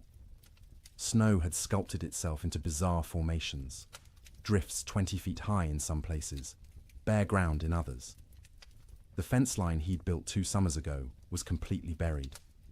Only the tops of fence posts showed, wooden fingers pointing at the grey sky. He walked out across what had been their pasture, breaking through crusted snow with each step. The snow held his weight for a moment, then collapsed, dropping him thigh-deep into soft powder beneath. It was exhausting to move, each step a battle, but he kept going, desperate for space, for distance from the cabin that had become their prison. He found a dead cow half buried in a drift. One of their small herd, frozen solid, the hide pulled, tight over protruding bones. He stood looking at it for a long time, feeling nothing. He was too tired for grief. The cow was dead. More would be dead. Everything might be dead. These were just facts now, beyond emotion. When he returned to the cabin, Martha and the children were standing in the doorway, watching him. They looked like ghosts in the grey light, pale and thin and insubstantial. He realized he probably looked the same to them. That night the Chinook wind arrived, warm wind from the southwest, carrying temperature up 30 degrees in 2 hours. It felt like a gift from God, a promise that winter could end, that warmth still existed somewhere in the world. People opened doors and windows despite the waste, of heat from their fires, desperate for fresh air, for the feeling of movement, for anything different. The warm wind melted the top layer of snow, water dripped from roofs, ran in small streams across frozen ground, pooled in low spots. For brief hours, it seemed like spring might actually come, that the nightmare might be ending, but the Chinook betrayed them. After 2 days of relative warmth, the wind shifted back to the north. Temperature plummeted. The water that had melted froze instantly, creating a thick crust of ice over everything. The snow that had softened turned to concrete, and when more snow fell on top of that ice, it created a prison for any surviving cattle. Before the Chinook, cattle could at least paw through snow to reach grass beneath. After the ice crust formed, this became impossible. Their hooves couldn't break through. They stood on top of their food, separated from it by inches of ice, and slowly starved, while the grass they needed lay tantalizingly close. Cowboys trapped in bunkhouses understood what this meant. Any cattle that had survived, January were now doomed. The Chinook hadn't been salvation. It had been a final cruelty, raising hope before delivering death more certainly than the cold alone could have. In the bunkhouses, men stopped talking about spring. They stopped talking much at all. Conversation required energy they didn't have. They lay in their bunks, wrapped in blankets, emerging only to eat the meager meals old Pete still managed to prepare, or to take their turns feeding the stove. The silence was worse than the earlier noise of men talking and joking and trying to maintain morale. Silence meant defeat. Silence meant they'd accepted that this was how things were now, that normal life was so far away it might as well not exist. Some men slept 20 hours a day. Their bodies had adapted to scarcity by shutting down, reducing all functions to bare minimum. They moved slowly when they moved at all, speaking in monosyllables, their eyes dull and unfocused. They weren't sick, exactly. They were hibernating, human versions of bears in dens, waiting for conditions to improve. Others couldn't sleep at all, too anxious, too frightened, too aware of their situation. They'd lie awake hour after hour, staring at the ceiling, listening to the wind that never stopped. Their eyes developed a particular look, wide and staring, ringed with dark circles. Their hands shook constantly. They jumped at sudden sounds. Old Pete worried about these wakeful men more than the sleeping ones. The sleepers were conserving energy, doing what their bodies told them to do. But the wakeful men were burning through resources they couldn't afford to lose. Their minds were eating themselves from the inside, consuming sanity the way their bodies were consuming stored fat. He tried to help in small ways. Extra coffee for the wakeful ones, bitter and hot, and something to focus on besides fear. Stories told quietly in the dark, anything to distract. Sometimes just sitting with them, 2 men awake in a room full of sleeping men, sharing the burden of consciousness. The nights were hardest. 15, 16 hours of darkness in February's depth. The stove provided light as well as heat, flames visible through gaps in the iron, but it was barely enough to see by. Men moved through darkness, feeling their way, bumping into bunks and each other. Without clocks, without daylight, time became abstract. You'd wake, if you could call it waking when you'd only been half asleep, and have no idea if you'd been unconscious for 10 minutes or 10 hours. The disorientation was profound. Some men stopped trying to track time at all. They ate when food appeared, slept when they couldn't stay awake, existed in a perpetual present with no past or future. The concept of sleep itself changed. It wasn't restful anymore. You didn't sleep to feel refreshed. You slept because consciousness was too expensive to maintain. Sleep was a small death you practiced nightly, preparing for the real death that might come if the storm continued much longer. Dreams during this period took on a hallucinatory quality. Men dreamed they were awake, walking around the bunkhouse, having conversations with others, only to actually wake and realize none of it had been real. Or they'd dream they were outside in the storm, freezing, struggling toward shelter, and wake to find themselves wrapped in blankets by the stove. The boundary between sleeping and waking blurred. Some men experienced what would now be called dissociation. They'd observe themselves from outside their bodies, watching a stranger wear their clothes and speak with their voice. This disconnection was protective, a way the mind created distance from unbearable circumstances. But it was also terrifying to lose even the certainty of being yourself. In the ranch houses, children handled the extended ordeal better than adults in some ways. They adapted, accepting the new reality more easily than their parents who remembered how things should be. To the children, this was simply how life was now, cold, hungry, confined, but normal within its own context. But they also suffered in ways adults didn't. Their growing bodies needed more food than they were getting. Their development was being stunted by malnutrition. Sarah Ferguson, 11 years old, stopped growing taller. Her monthly bleeding, which had just started that fall, stopped entirely. Her body shut down non-essential functions to preserve life. Thomas developed a cough that wouldn't go away, a deep rattling in his chest that scared Martha. She'd give him extra portions of the thin soup she made, sacrificing from her own bowl, but it didn't help much. The cough persisted, worsening at night, keeping him and everyone else awake. James, 7 years old, stopped talking almost entirely. He'd answer questions with nods or shakes of his head, but volunteered nothing. He'd sit for hours staring at the fire, his face expressionless. Martha worried about him most of all, this strange, silent child who'd been so vibrant just months. Egoema, the baby, clung to her mother constantly. She'd scream if Martha tried to put her down, terrified of separation. Martha learned to do everything one-handed, cooking, cleaning, even sleeping with the child attached to her like a growth. It was exhausting, but she understood. Emma was reverting to infancy, seeking the safety of the womb in a world that had become too frightening. February crawled past with the weight of years. Each day was a week long. Each week felt like a month. People stopped believing in spring. Spring was a myth, a story told by liars. There was only winter, eternal winter, and the question was no longer when it would end, but whether you'd survive it. And still the wind blew, and still the cold pressed in, and still people slept fitfully in their prisons of wood and hope, waiting for deliverance that seemed less likely with each passing day. Children experienced the great die-up through a lens of confusion and adaptation that was both heartbreaking and remarkable. They didn't fully understand what was happening or why, but they adjusted to impossibility with a flexibility adults had lost. To them, the storm wasn't an economic disaster or a failure of planning. It was simply the way the world had become, and they learned to live in it. Sarah Ferguson, at 11, was old enough to sense her parents' fear, even when they tried to hide it. She watched her mother's hands shake when portioning out food.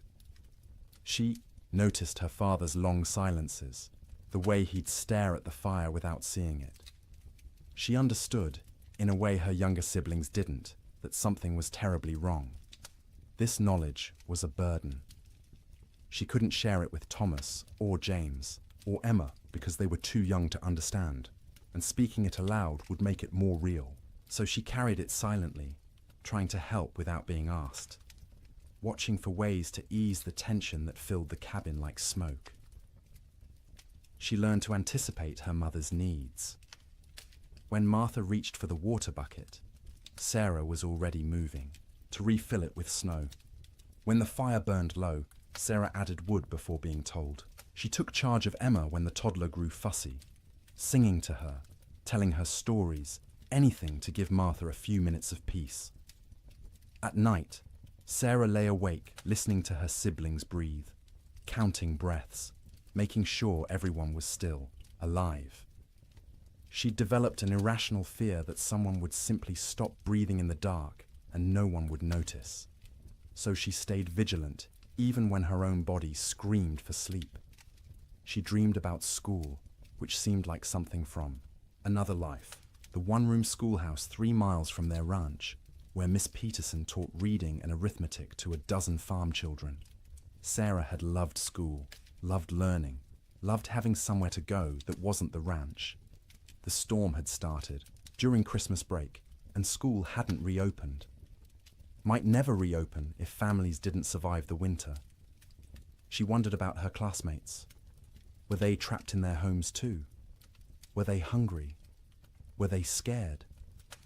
Or had some of them already died, frozen in cabins that couldn't keep them warm, and she'd never know because news didn't travel through blizzards? These thoughts circled in her head at night, keeping her awake even when exhaustion made her bones ache. She was becoming an adult too quickly, forced to carry worries that children shouldn't have to carry. But she had no choice. The storm didn't care about childhood innocence. Thomas, at 9, dealt with the storm differently. He grew angry. Not explosive anger, not tantrums, but a cold, sullen fury that he directed at everything and nothing. He was angry at the wind for not stopping, angry at his father for not fixing things, angry at God for letting this happen, angry at himself for being trapped and helpless. He'd punch his thin straw mattress when no one was looking, imagining it was the storm, hitting it until his knuckles hurt. He'd kick at the wall, leaving small scuff marks that his mother saw but didn't comment on. He needed to fight something, but there was nothing to fight except weather, and weather was beyond fighting. At night, Thomas didn't sleep so much as surrender. He'd fight consciousness until his body simply shut down, crashing into sleep so deep it was almost like fainting. He'd wake suddenly, disoriented, not remembering where he was for terrifying seconds before memory returned and reality settled back into place. His dreams were violent. He fought bears, wolves, faceless men. He swung fists and weapons, defending his family against threats that dissolved when he tried to focus on them. He'd wake with his heart pounding, sweat soaking his collar despite the cold, and lie there, trying to calm down before he disturbed everyone else. He was hungry all the time, a gnawing, constant hunger that made him think about food obsessively. He'd remember meals from before the storm, special occasions when they'd had roasted chicken, or beef, or his mother's apple pie. The memories were so vivid he could taste them, and the disappointment when he opened his eyes to find only reality was crushing. His mother noticed his anger, but didn't know how to help. She'd try to hug him, and he'd tolerate it stiffly, uncomfortable, with comfort, needing to be tough. He was the man of the house when his father was outside. He had to be strong. He couldn't let himself be a child, even though he was desperately, urgently still a child who needed reassurance that everything would be all right. James, at 7, retreated into silence and fantasy. He created elaborate stories in his head, imagining himself as a hero who could control weather, who could make the sun come out and melt all the snow. In his fantasies, he'd save his family, save the cattle, save everyone. People would thank him. His father would be proud. These daydreams occupied hours.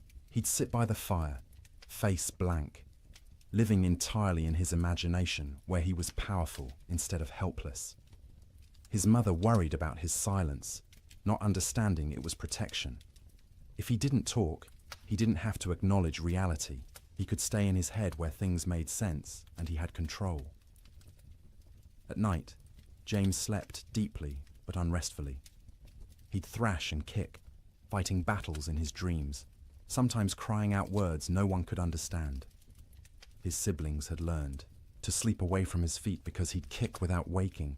Martha would sometimes reach over and touch his forehead, checking for fever, but he was just hot from the exertion of his dreams. When he did talk, it was often about summer. He'd ask when they could go outside and play, when they could go fishing in the creek, when the cattle would come back.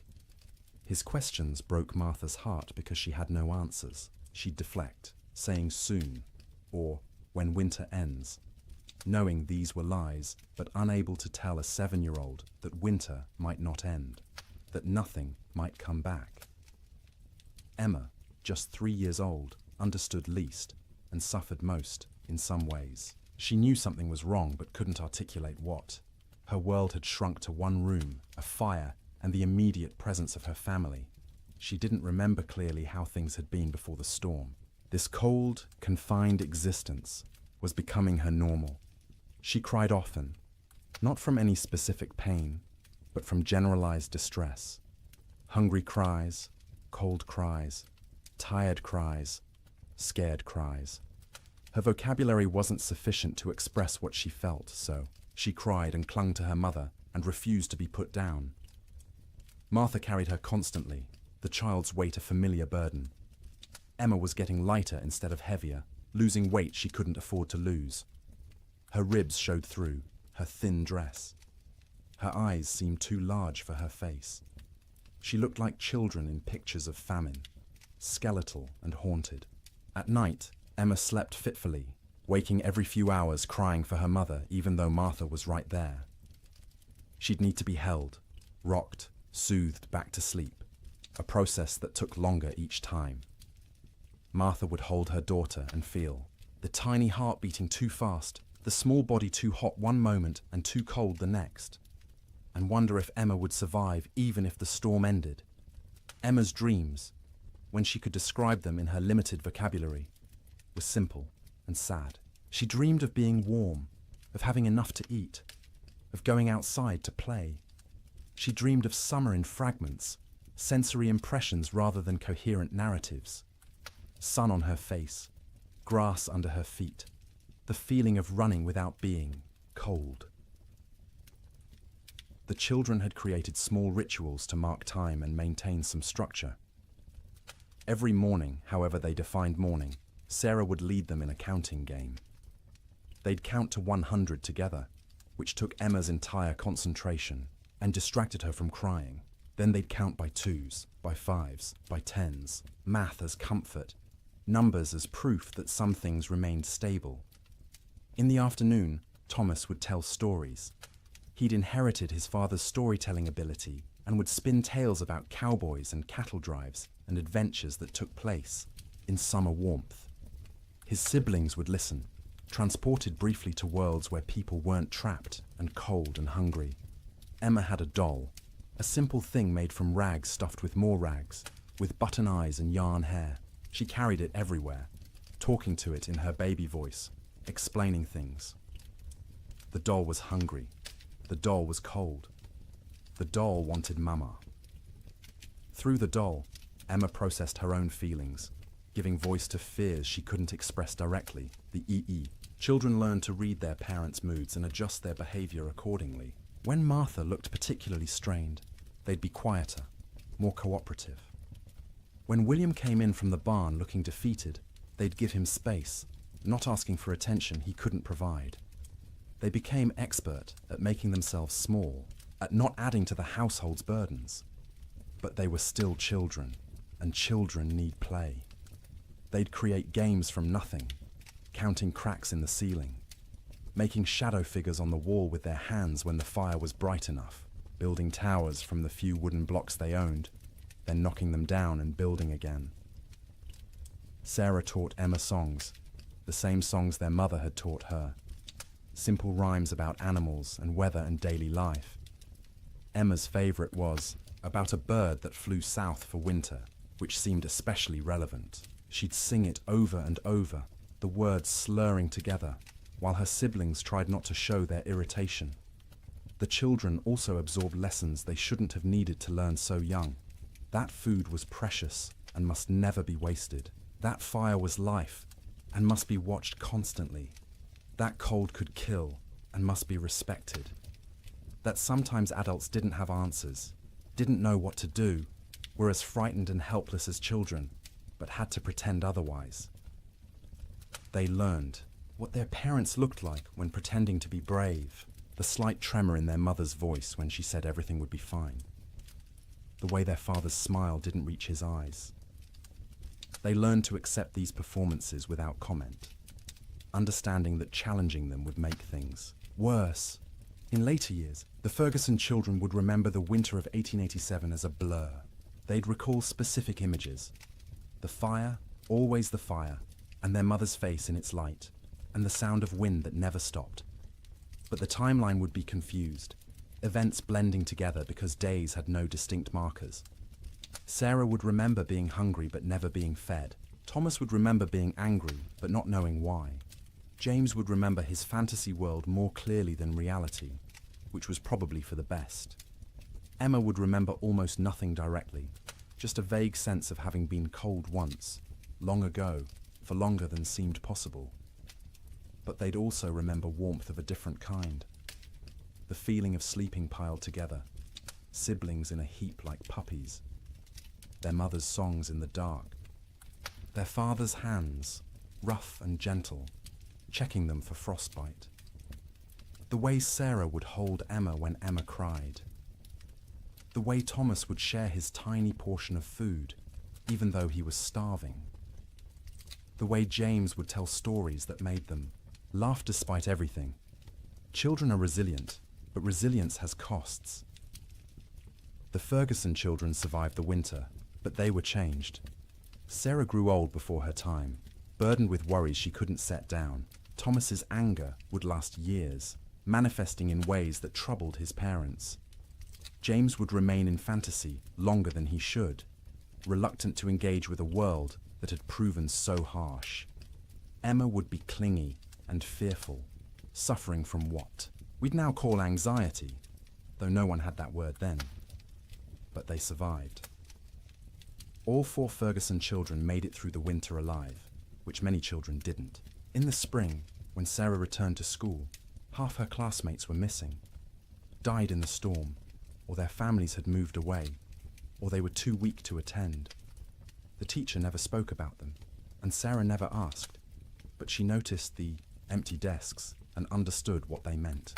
The children's winter was its own story within the larger tragedy.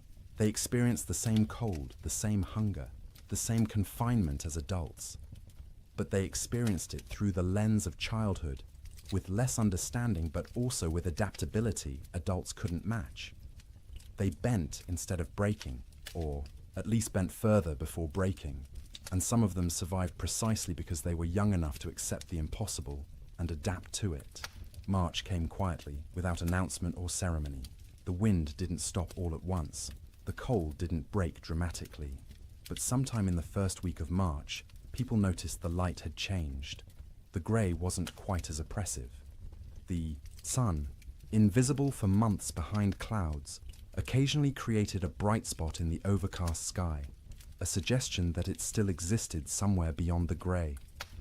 The temperature rose first, not to warmth, not even close, but up from the deadly negatives, into the teens, then the 20s. At 20 degrees, after months of temperatures well below zero, it felt almost tropical. William Ferguson stepped outside without his heaviest coat for the first time since January and felt the difference immediately. Still cold, but survivable cold. Manageable cold. Human cold. The wind dropped next. Not gone, but diminished from its constant shriek to something closer to a whisper. You could hear other sounds again. Birds, tentatively returning. The creak of the barn. Your own footsteps in the snow. After months of wind that drowned out everything, the relative silence was disorienting, and then finally the snow stopped falling. Days passed without new accumulation. The sky remained cloudy, but the clouds weren't releasing their burden anymore. What was on the ground would stay on the ground, but nothing new was coming. This realization spread through trapped households, like a physical wave. The storm was ending. Winter was releasing its grip. Spring, impossible spring, was actually going to come. But the thaw revealed horrors that had been hidden under snow. As temperatures rose above freezing and snow began to melt, the dead emerged. Cattle everywhere. More cattle than anyone had imagined possible. They lay along fence lines, stacked 3 and 4 deep, where they'd crowded against barriers trying to escape the wind. They filled ravines, hundreds in a single coulee, frozen together into a grotesque mass. They lined riverbanks, piled where they'd sought water, and found ice instead. William rode out in mid-March to assess their losses. The snow had melted enough to navigate, though the ground was a swamp of mud and standing water. He rode for hours, seeing nothing but dead cattle. Their small herd of 30 head was gone. All 30 dead. Some near the barn where they'd sought shelter. Others scattered across their range, frozen in place, some still standing. The smell was overwhelming. As the carcasses thawed, they began to rot. The air across the plains filled with the sweet, cloying stench of decay. You couldn't escape it. It permeated clothing, hair, got into your mouth and nose until you tasted it constantly. Cowboys tied, scarves soaked in vinegar over their faces, but it barely helped. The financial devastation was absolute. Ranches that had run thousands of head found hundreds alive, if that. The great cattle companies, backed by Eastern and European money, went bankrupt overnight. Investors who'd expected returns of 20–30% instead lost everything. The boom was over. The cattle kingdom had fallen. But more important than money, more immediate, was the human cost. As spring progressed and travel became possible again, stories emerged. A family in Wyoming had burned their furniture for fuel, then their floorboards, then had frozen to death anyway. A cowboy in Montana had tried to reach town for supplies, got lost in a storm, and was found frozen solid sitting upright on his horse, both man and animal dead. Children died quietly in their sleep, their small bodies unable to maintain heat. Old people died the same way, peaceful endings to hard lives. Young men died trying to help, venturing out into storms to check on neighbors or cattle, never making it back. Women died in childbirth in cabins where no help could reach them. Babies dying with their mothers. The death toll among cattle was calculable, measurable, shocking in its enormity. Estimates ranged from 60 to 90% mortality across the northern plains. Hundreds of thousands of animals dead. But the human toll was harder to count. People died alone in isolated cabins, their bodies not discovered until spring. Whole families vanished. Homesteads found empty when the snow cleared. No trace of where the occupants had gone, or whether they'd survived. Theodore Roosevelt returned to his ransacked ranches and surveyed the ruin of his Western dreams. Cowboys, who'd barely survived, told stories of unimaginable hardship. Ranchers calculated losses that dwarfed their ability to recover. And slowly, painfully, everyone who'd survived began the work of rebuilding. But they rebuilt differently. The open range was dead, killed as surely as the cattle that had grazed it. Ranchers who continued in the business built barns, stored hay, kept smaller herds they could actually feed through winter. They fenced pastures, rotating cattle seasonally rather than letting them roam year-round. The cowboy, as romantic figure, driving vast herds across unfenced prairie, became a relic of a past that had ended in ice and death. The survivors were changed. Martha Ferguson emerged from that winter 20 pounds lighter, her hair gone grey at 32. William's hands shook for months afterward, trauma expressing itself in tremors he couldn't control. The children carried scars that wouldn't show. For years, psychological wounds that would shape their entire lives, but they'd survived. All of them. The Ferguson family made it through intact, which was more than many could say. And as spring truly arrived, as green grass pushed up through mud and trees began to bud and the sun returned with actual warmth, they began to remember what life could be. The first night Martha slept without waking every few hours, checking on her children. She woke feeling guilty for having rested. The first morning, William went outside and wasn't hit by killing cold. He stood in the barn doorway and cried. The children, resilient as children are, adapted more quickly. They ran outside in bare feet, feeling grass beneath their toes, relearning, joy they'd almost forgotten. Sleep in spring was different from sleep in winter. The fear was gone, the vigilance unnecessary. People slept deeply for the first time in months, their bodies finally feeling safe enough to truly rest. They slept for 10 hours, 12 hours, catching up on sleep debt accumulated over winter. They woke refreshed, amazed at the feeling, remembering what normal had felt like. But the dreams remained. For years afterward, survivors would wake from nightmares about the winter of 1887. They'd dream of being trapped, of being cold, of hearing cattle die, and being unable to help. These dreams would fade over time, but never entirely disappear. The winter had carved itself into their psyches, a permanent scar. And now, dear traveller through this story, we've reached the end of our journey through the coldest winter in wild West history. We've walked with cowboys in their bunkhouses, huddled with families around failing fires, witnessed the death of cattle and dreams, and an entire way of life. The Great Die-Up of 1887 was catastrophic. It killed hundreds of thousands of animals, bankrupted fortunes, and ended the era of open-range ranching forever. But more than that, it tested human endurance in ways few events ever have. It asked people to survive the unsurvivable, to sleep, in conditions where sleep seemed impossible, to maintain hope when hope was absurd, and they did. Not all of them, not even most of them without terrible cost, but enough survived to tell the story, to rebuild, to ensure that the lessons learned would protect future generations. As you lie in your warm bed tonight, safe from cold and storm, let yourself feel the profound gift of that warmth. The pioneers of the Wild West would have considered your comfort miraculous, impossible luxury beyond imagining. Central heating, insulated walls, blankets made in factories rather than woven by hand. You live in the future they could only dream of, the safety they fought to reach. Their struggle made this possible. Every improvement in building techniques, every advance in weather prediction, every system we have now to survive winter grew from lessons learned in disasters like the Great Die-Up. They suffered so that eventually people wouldn't have to suffer, so that sleep could be restful rather than survival, so that winter could be endured without terror. Let their memory settle over you gently now. Let the wind that screamed across the Montana plains become the whisper of your fan. Let the cold that killed become the pleasant coolness of your air conditioning. Let the hunger that gnawed at them become the satisfaction of knowing you can eat when you wake. You are safe, you are warm, you are comfortable in ways they couldn't have imagined. And as you drift towards sleep, carry with you gratitude for that safety. Honor their endurance by appreciating what you have.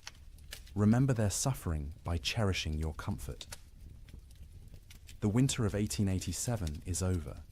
It has been over for more than a century, but its story remains, a testament to human resilience and the terrible power of nature. The cowboys and ranchers and children who lived through it are long gone, but their experience echoes forward to us, teaching us about survival, about courage, about the precious gift of a warm place to sleep. So sleep now, deeply and peacefully. Let the weight of blankets comfort rather than burden you. Let the darkness be restful rather than fearful. Let your dreams be gentle rather than haunted. The storm has passed. Spring has come. The long winter night is over, and you, in your warm bed, in your safe room, can rest without fear, can close your eyes without vigilance, can surrender to sleep, knowing you'll wake to warmth and safety. The Great Die-Up claimed so much, so many cattle, so many dreams, so much hope. But it couldn't claim everything. It couldn't kill the human capacity to endure, to adapt, to survive impossible conditions, and emerge, if not unscathed, then at least alive. Still capable of love, still capable of rebuilding, still capable of hope. That resilience lives in you too. You carry it in your genes, inherited from ancestors who survived winters and storms and hardships we can barely imagine. Their strength is your strength. Their determination is your determination. Their ability to close their eyes in terrible circumstances and wait to face another day is yours as well. You don't need it tonight. Tonight, you can simply rest. Let the story of the Great Die-Up fade like snow melting in spring sun. Let the cold recede. Let warmth embrace you completely. Sleep well, knowing that winter always ends, that spring always comes, that the coldest night eventually gives way to dawn. The pioneers of 1887 learned this truth at terrible cost. But they learned it, and they survived. And because of them, you live in a world where winter is manageable, where cold is temporary, where sleep is safe. Close your eyes now. Let your breathing slow. Feel the weight of your body sink into your mattress, supported and comfortable. You've traveled a long way tonight, through a winter that ended before you were born. You've witnessed suffering and endurance and the slow arrival of relief. Now it's time to find your own relief, your own rest, your own peaceful surrender to sleep. The wind has stopped screaming. The cold has lost its teeth. The cattle are grazing on green grass in valleys where snow once piled 20 feet deep. And you are here, warm and safe, ready to sleep, ready to dream gentle dreams, ready to wake refreshed to a world where the great die-up is history, where winter is a season rather than a death sentence, where sleep is rest rather than survival. Good night, traveller. Thank you for joining me on this journey through the coldest winter in Wild West history. May your own sleep be everything those pioneers couldn't have. May you wake warm and safe, grateful for the comfort that cost them so much to achieve. The storm is over. Spring has come. Sleep well. Good evening and welcome back, friends. Tonight, we are going to journey through the Great Famine Winter, when medieval Europe froze for 7 years. As always, let me know where in the world you are listening in from. Get cozy, settle in, and let's begin. In the spring of 1315, a mother in northern England made an unthinkable decision. She locked her children inside their cottage, walked into the frozen wasteland, and never returned. But she wasn't abandoning them. She was saving them. Was she? Knew what all of Europe would soon discover was that the world itself was dying. The rain wouldn't stop. The cold wouldn't break. And for the next 7 years, winter would reign supreme. Her name was Marjorie of Durham, and her neighbours found her children 3 days later, alive, huddled around the last embers of their fire. The eldest, a boy of 9, clutched a note his mother had left. The priest who recorded it wrote that his hands shook as he read her words aloud. My flesh will buy them grain. My absence will grant them mercy. Tell them I walk toward God, not away from them. You see, Marjorie had understood something terrible. Something that would take the rest of Europe months to grasp. This wasn't just another harsh spring. This was the beginning of an extinction. The marketplace where she'd traded her body for bread had made the calculation clear. A living mother meant 5 mouths to feed. A missing mother meant for orphans. The church had to shelter, and the church still had grain, still had walls, still had hope that this nightmare would end. But here's what makes Marjorie's story so haunting. She wasn't unique. Parish records from 1315 show hundreds of similar disappearances. Parents vanishing into blizzards, elderly grandparents wandering into forests, always leaving notes, always locking doors from the outside, always walking toward death like it was salvation. The chronicler Geoffrey Le Baker would later write about that spring with words that feel pulled from nightmares. Rains began on St. George's Day and fell like God had forgotten how to do anything else. Not the warm rains of April that wake sleeping seeds, but frozen needles that killed whatever they touched. Crops didn't fail, they drowned standing. Rivers didn't flood, they exploded from their banks like wounded animals. Think about that. For a moment, you're a medieval peasant. Your entire world is 3 miles wide. Everything you know about survival, every technique your father taught you, every prayer your mother whispered, assumes one simple truth, that seasons follow patterns. Spring brings life, summer brings growth, autumn brings harvest, winter brings rest. But what happens when spring never comes? When winter refuses to die? When the very foundation of existence cracks beneath your feet? That's what began in 1315. Not a famine, not a crisis, but the complete collapse of natural order. And Marjorie of Durham, walking into that frozen dawn, leaving her children behind to live, was just the first character in a story that would consume 15 million souls. Before it ended. The question isn't how Europe survived, it's what Europe became to survive it. Picture yourself waking up on Easter morning, 1315, in a small village outside Paris. Your neighbor Johannes jokes about yesterday's rain ruining his seedlings.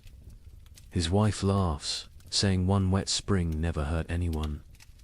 Within 6 months, Johannes will trade his youngest daughter for a bag of moldy grain. His wife will disappear one night, and the village will pretend not to notice the fresh meat at the butcher's stall. But this morning, they're still laughing.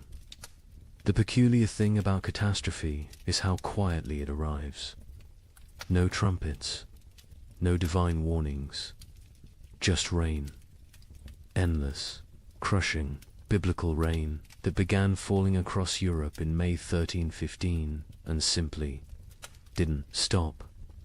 That Easter morning in Kratzy-le-Chapelle, 20 miles from Paris, felt like any other. The baker Michel had risen at cockscrow to fire his ovens. His wife Agnes counted their silver, planning to buy young pigs at the summer fair. Their son Pierre played with wooden knights, recreating battles he'd never fight because there wouldn't be a world left to fight for. The church bells summoned them to Mass. Father Bernard, still young enough to believe suffering had meaning, delivered a sermon about resurrection, about new life, about God's promise that seed time and harvest would never cease. The congregation nodded along, comfortable in their certainty.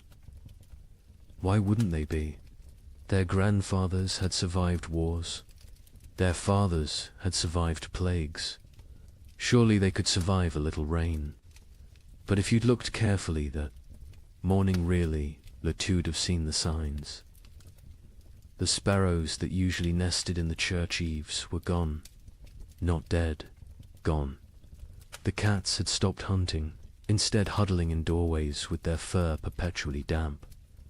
And the old women, the ones who remembered the harsh winter of 1258, had started hoarding soldat.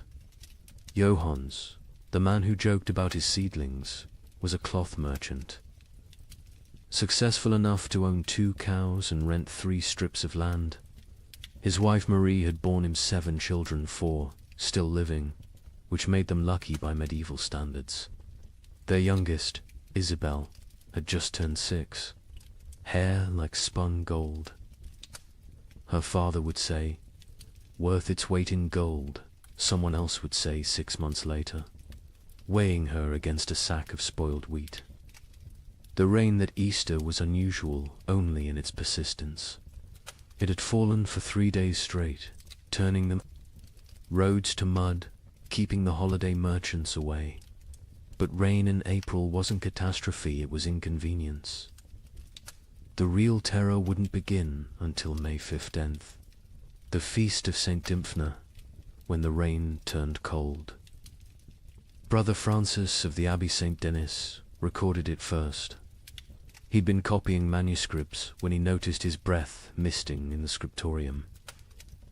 In May, at midday, the ink froze on his quill. He thought perhaps illness had taken him. Fever turned backward into chills. Then he saw the other monks rubbing their hands, saw the frost forming on the inside of the windows.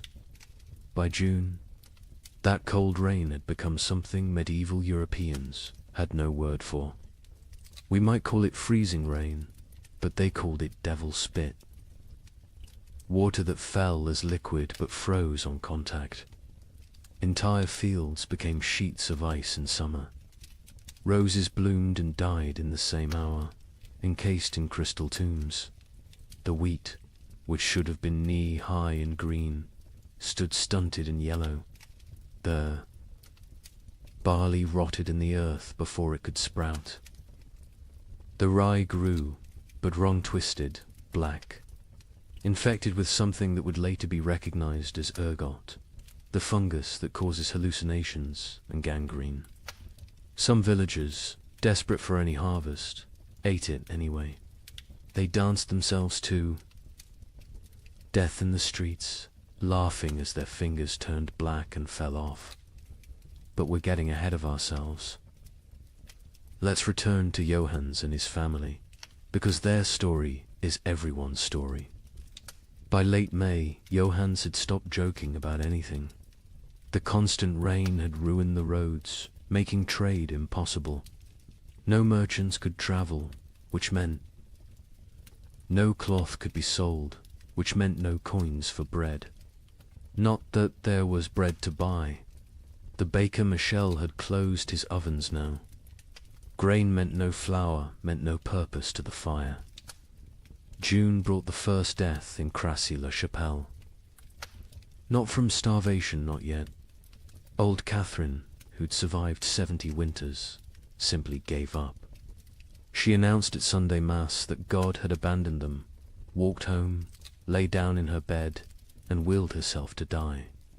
The priest called it despair, a mortal sin. But privately, he envied her escape. The real horror began in July, when the rain briefly stopped. For 3 days, the sun appeared, weak and watery but present. The villagers rushed to salvage what they could, to plant anything that might grow before autumn. They worked day and night, hands bloody from tearing at the muddy earth, planting beans, turnips, anything fast-growing. On the 4th day, the hail began. Not regular hail. Chunks of ice the size of fists, driven sideways by winds that shouldn't exist in summer. They shattered shutters, killed chickens, knocked full-grown men unconscious. When it stopped, nothing remained of those desperate plantings. The fields looked like they'd been trampled by an army of giants. That's when Johannes made his first, unthinkable choice. He killed one of his cows, not for meat not, yet but for mercy. It was starving, crying constantly, too weak to stand. He told his children it had gotten sick, but Marie knew. She saw him save the blood in buckets, saw him portion it carefully with their dwindling barley. Blood pudding would keep them alive another week. Argus arrived wearing winter's clothes. Frost in the mornings, ice on the water buckets, breath.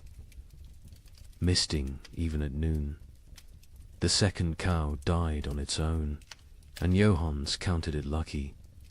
They ate everything: the meat, the organs, the marrow from the bones. They boiled the hide for soup. They ground the bones for flour. Nothing was waste, because waste meant death. Brother Thomas of Westminster Abbey wrote something strange in his chronicle that summer. The heavens have forgotten how to cease their tears. At first, monks like Thomas saw it as God testing their faith. A brief punishment, maybe for the wars between England and Scotland, maybe for the French king arresting the Pope. Surely it would pass. But then came the letters from sister monasteries. From Cologne, our fields are lakes. From Florence, the Arno has swallowed 3 villages. From Krakow, the children ask what the sun looked like. What terrified Thomas wasn't the rain itself, it was the temperature. In July, the height of summer, he could see his breath while saying morning prayers. Ice formed on the altar wine. And still the rain fell. The monastery's chronicle, which Thomas kept with meticulous care, tells us exactly when normal ended and nightmare began. June 23rd, the eve of St. John, traditionally celebrated with bonfires that burned until dawn. That year, no fire would stay lit. The rain fell horizontally, driven by winds that belonged to December, not midsummer. Thomas wrote, "The brothers attempted 7 times to light the sacred fire. Each time, the rain doused it before a single prayer could be spoken. Prior William declared it a sign of what he dared not say." Thomas had been corresponding with monasteries across Christendom for 20 years. His position as chronicler meant he received letters from abbeys in Scotland to Sicily, from Ireland to Poland.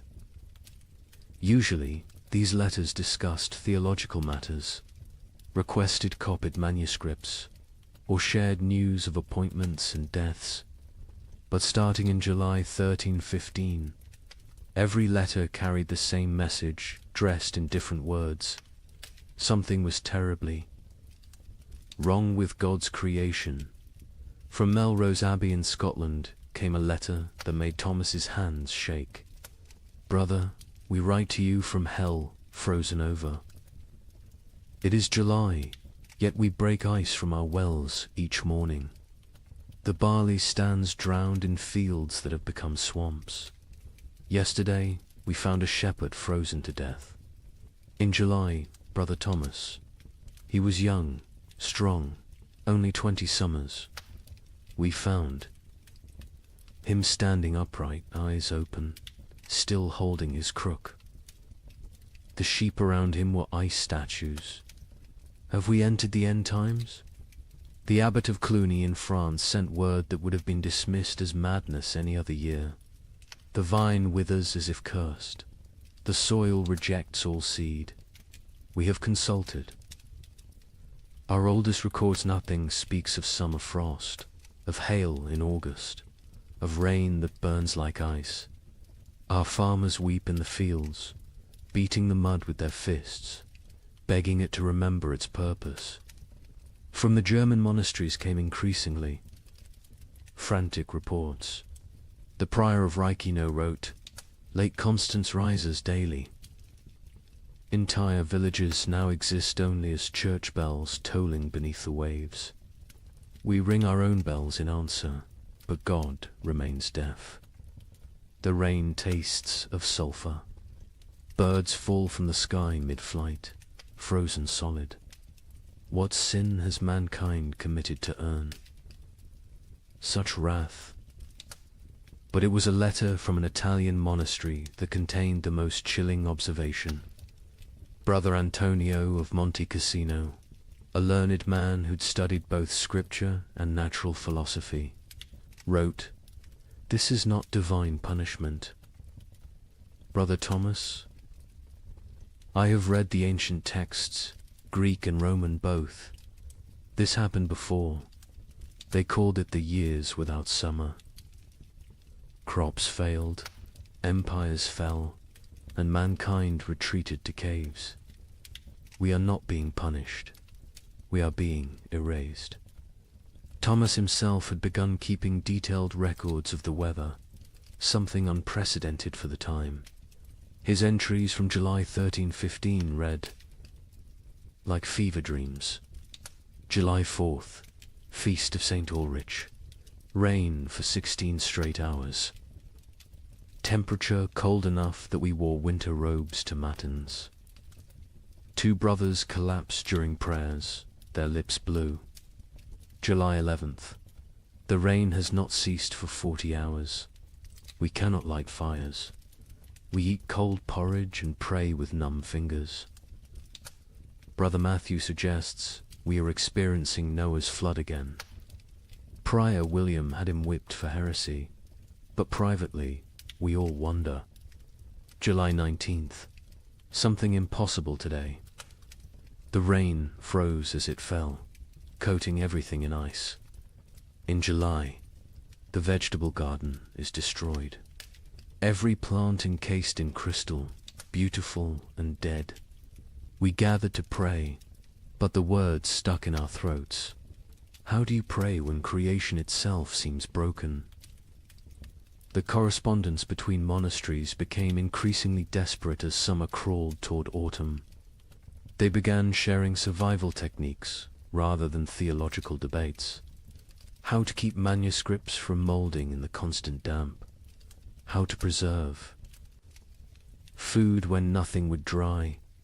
How to maintain faith when every prayer for sun was answered with more rain. From Prague came instructions for building underground storage that might resist the water. From Dublin came recipes for making bread from acorns and chestnuts. From Rome came silence. The Holy See had problems of its own, with the Tiber flooding the papal palace repeatedly. Thomas noted something else, something that wouldn't be fully understood for centuries. The rain wasn't uniform. It would pound. One region while barely touching another 20 miles away. But those dry spots weren't lucky, they were cursed differently. Without rain, but with temperatures below freezing in summer, crops still died.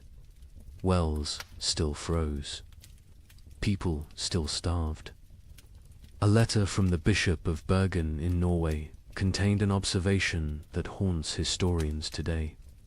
The merchants from Iceland have not come. They were due in May, as always. It is now August. Ships sent to investigate found the sea routes blocked by mountains of ice that should not exist in summer, or perhaps should not exist at all. The sailors speak of icebergs, tall as cathedrals, moving south like an army of frozen giants. By late August, Thomas's own entries had taken on a tone of barely controlled panic. We have begun rationing in August. The harvest is already lost, and we must survive on stores meant for winter. But what winter awaits us if summer itself has become frozen? Prior William no longer speaks of God's tests. He speaks of God's absence. The most telling entry comes from September 3rd. Brother Francis asked me today why I still write these chronicles. Who will read them?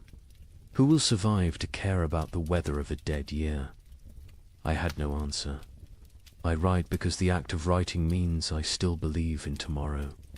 When I stop writing, I stop hoping.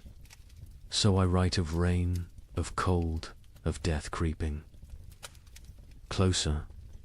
I write because someone must witness the ending of the world. Imagine watching your entire years work everything you need to survive a rotting in the field before your eyes. Not failing to grow, not dying from drought, but literally dissolving into grey sludge. A French peasant named Guillaume left us. A rare written account dictated to a priest. The wheat stood tall and green in June, promising the best harvest in memory. By August, it was black soup. The smell, God forgive me, it smelled like death before death had even come. But here's where our story takes its first dark turn. The failed harvest of 1315 was just the opening act. Because while the peasants mourned their rotted grain, something else was happening.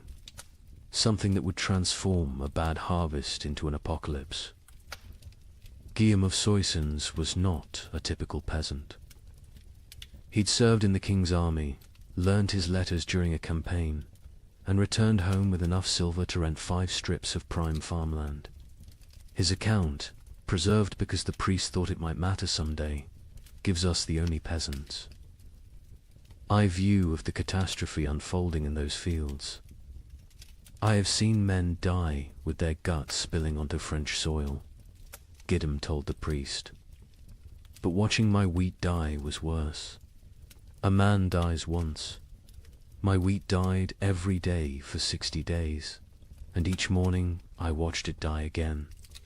The process was unlike anything farmers had encountered.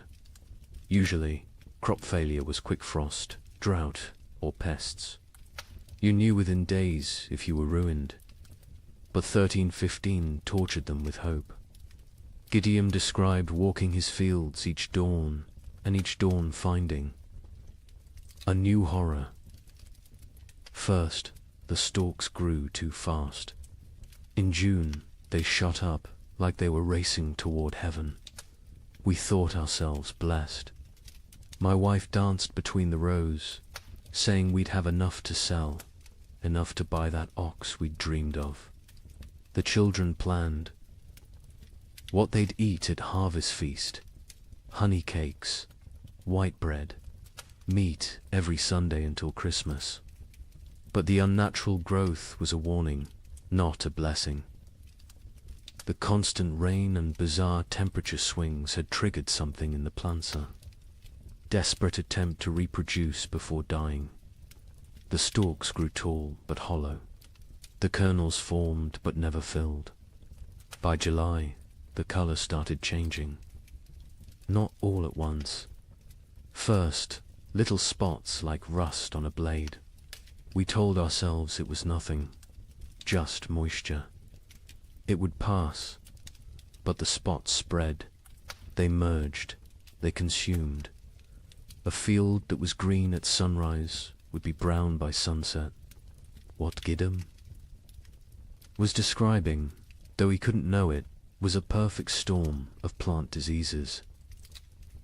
The cold, wet conditions had created ideal breeding grounds for multiple fungi. Stem rust, leaf blight, and ergot attacked simultaneously. But ergot was the cruelest. It didn't just destroy the grain, it transformed it into poison. The heads of wheat turned black and swollen, like fingers left too long in water. When you touched them, they burst, releasing clouds of black dust that made you cough blood. My neighbor Henry, trying to save something, anything, gathered these black kernels. His family ate bread made from them. Within 3 days, his children were screaming about devils in the walls. His wife's fingers turned black and fell off. Henry himself danced naked in the square until his heart burst. The aristocracy, watching from their castles, initially felt secure. They had stores from previous years, contracts with merchants, the ability to import grain. The Lord of Soissons, Robert de Courtenay, even rode through the failing fields in July, telling the peasants not to despair, that he would reduce their taxes, that no one would starve.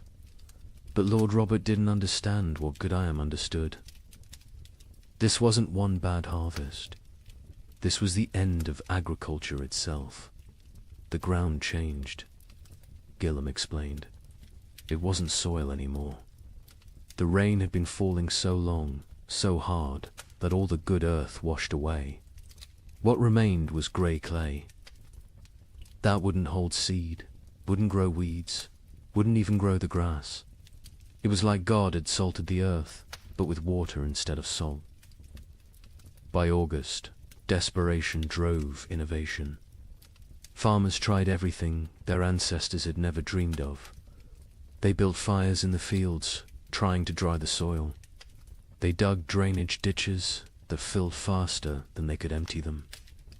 They brought their livestock to sleep among the crops, hoping animal warmth might save something. An educated monk observing these efforts wrote, "They perform rituals that border on paganism, dancing naked under the full moon, burying live cats at field corners, bleeding themselves onto the soil. They have forgotten Christ and remembered older, darker gods, yet still the crops fail." The nobility began to panic when they realized the Implications. No harvests meant no taxes. No taxes meant no armies. No armies meant no power.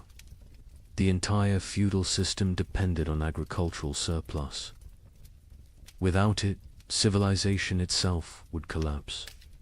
The Bishop of Reims recorded a meeting of local lords in August 1315. Lord Thibaut suggested we take what grain remains by force, store it in our castles, and let God sort the living from the dead. Lord Gautier proposed we sell our lands to Italian merchants who don't yet know of our catastrophe. Lord Felipe said nothing, just sharpened his sword throughout the meeting. We all knew what he was thinking. When the starving masses come, sharp steel might buy us more time than prayer. But it was Gwellam's final observation that proved most prophetic. The worst part wasn't the hunger we knew was coming. It was what hunger would make us become.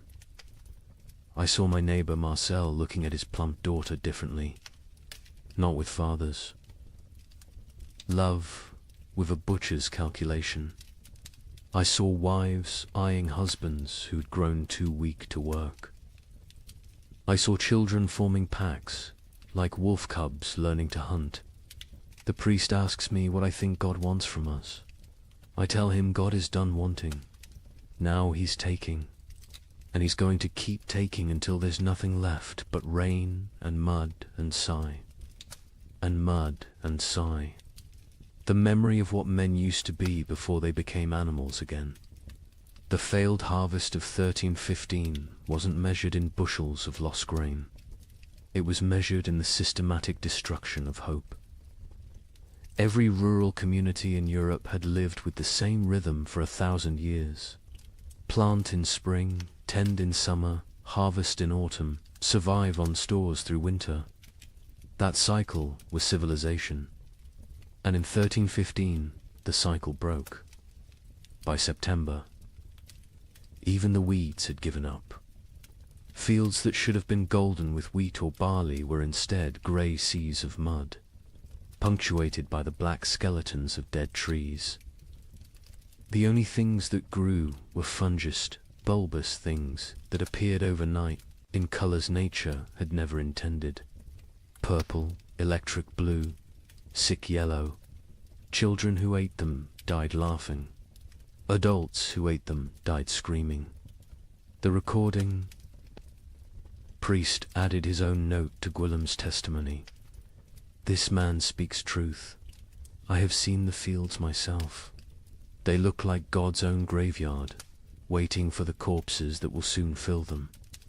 We are not facing a famine. We are facing an extinction.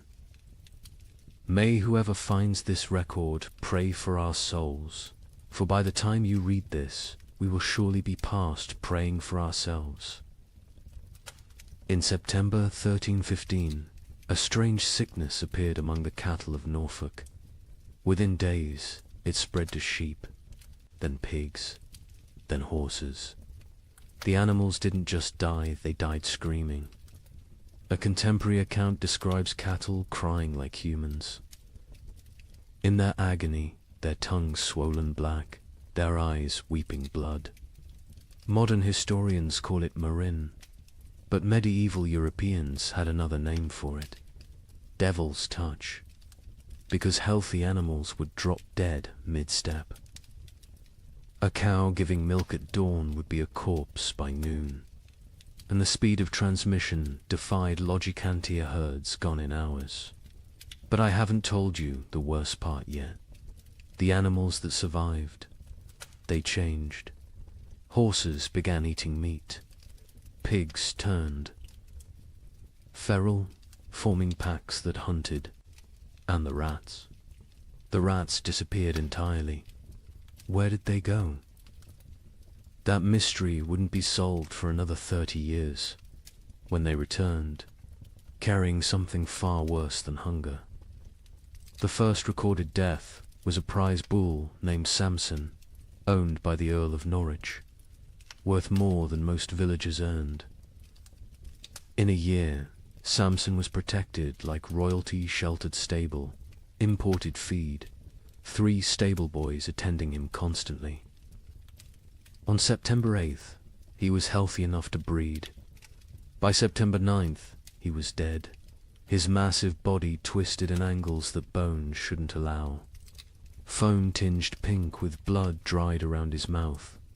The Earl's stable master, a methodical man named Walter, documented what happened next with the precision of someone who knew he was witnessing something unprecedented.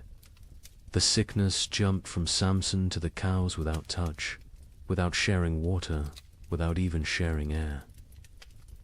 They were in separate barns, yet by sunset, 17 were dead. Their deaths were not peaceful. They bellowed with voices that sounded human. They thrashed until their bones broke through their hides. They died with their eyes open, staring at something we could not see.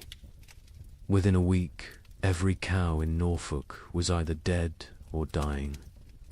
But the disease didn't respect species boundaries. Sheep began falling next, their wool turning grey overnight before they collapsed. Then pigs, usually hardy enough to survive anything, started dying in ways that defied nature. They'd squeal for hours, a sound witnesses compared to children, screaming before their hearts simply exploded. A traveling merchant named Otto from Flanders recorded what he saw on the roads. "I have traveled these paths for 20 years. I know where every farm keeps its herds. Today, I counted 4,000 dead cattle between Lynn and Norwich. They lie where they fell in fields, on roads, some still standing upright, held by mud that is frozen around their legs. The smell reaches you a mile before you see them. Sweet rot mixed with something chemical, like copper left in vinegar. The speed of death was matched only by its strangeness. Animals died in patterns that suggested intelligent entire herds forming perfect circles before collapsing inward. Flocks of sheep arranging themselves in lines before dying in sequence, like dominoes. Witnesses spoke of animals appearing to communicate across species before death, horses whinnying to cows who lowed back, as if sharing some terrible knowledge.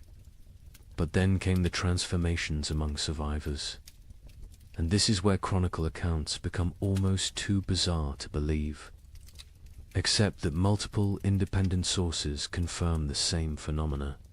Sir William de Ross, a knight with lands across Yorkshire, wrote to the Archbishop of York, "Your Grace must believe what I write, though it sounds like madness. My destrier, Caesar, a warhorse I've ridden into 3 battles, has begun hunting. Not grazing, hunting. I watched him corner a rabbit, kill it with his hooves, and eat it. He tears flesh with teeth never meant for meat. Other horses flee from him now. He stands alone in his paddock, blood on his muzzle, waiting for something none of us understand. The pigs were worse. Those that survived the plague didn't return to their pens. They grouped together in the forests, moving in coordinated packs. A woodcutter named Thomas testified to the Bishop of Ely. 20 of them, maybe more, moving like wolves, but smarter than wolves. They set ambushes. They used one injured piglet as bait to draw a merchant from his cart. When he climbed down to help him, the others came from the trees. We found his bones 3 days later, picked clean, arranged in a pile like they were showing off. The transformation wasn't limited to behavior. Physical changes occurred that medieval veterinarians couldn't explain. Horses grew longer teeth, sharp enough to tear meat. Pigs developed thicker hides that arrows couldn't pierce. Chickens that survived grew black feathers, regardless of their original coloring, and their eggs when cracked, contained blood instead of yolk. A learned monk, Brother Adlard, who had studied Arabic texts on animal husbandry, proposed a theory. The beasts know something we do not. They sense the world itself is dying and are changing to survive in whatever hellscape follows. They are becoming what they need to be. The question is, what does that make us? Who cannot change? The economic implications were immediate and catastrophic. Medieval society ran on animal power. Oxen pulled plows. Horses carried knights. Sheep provided wool. Cattle gave milk and meat. Without them, agriculture collapsed entirely. You couldn't plant without oxen. You couldn't travel without horses. You couldn't stay warm without wool. The reeve of a manor in Lincolnshire left records showing the speed of collapse. September 1st, 200 cattle, 500 sheep, 60 pigs, 20 horses. October 1st, 3 cattle, 12 sheep, 0 pigs, 2 horses. The 2 horses that remain will not accept saddle or bridle. They watch us with eyes that show too much white. We dare not approach them. Desperate attempts at prevention failed spectacularly. Some communities tried isolating healthy animals, only to watch them die faster in confinement. Others attempted ancient remedies, hanging holly over stable doors, painting crosses in lamb's blood on barns, burying horse skulls at crossroads. The Bishop of Winchester ordered all animals blessed with holy water. They died mid-blessing, falling dead at the priest's feet. The most disturbing account comes from a monastery in Somerset, where Brother Francis observed something that shouldn't have been possible. The rats are gone. All of them, not dead weave, found no bodies, simply vanished. The cats who hunted them sit in empty granaries, mewing at shadows. The barn owls have stopped hunting, stopped calling. Some have been found dead with full bellies, as if they ate something that killed them from within. But there are no rats. Where did they go? Into the walls, under the earth, or somewhere else entirely, somewhere they can wait out what's coming. This observation would prove prophetic. The rats had indeed gone somewhere deep into Eastern European forests, into cave systems, into places where they could breed and change and feast on the endless supply of corpses the famine would provide. When they returned in the 1340s, they brought the Black Death with them, as if they'd been preparing their revenge for 30 years. But in September 1315, all anyone knew was that the animals were dying or changing, and without them, human survival became nearly impossible. The social contract that had existed between human and beast for millennia, we feed you, you serve us, shattered completely. Nature itself had declared war on civilization, and the animals were its first casualties. In London, December 1315, something unprecedented happened. A wealthy merchant named Richard de Barkin tried to buy bread with a gold coin worth more than most people saw in a lifetime. The baker laughed in his face. "Can your gold fill my children's bellies? Can it bring back the grain?" This is the moment medieval Europe's entire economic system shattered.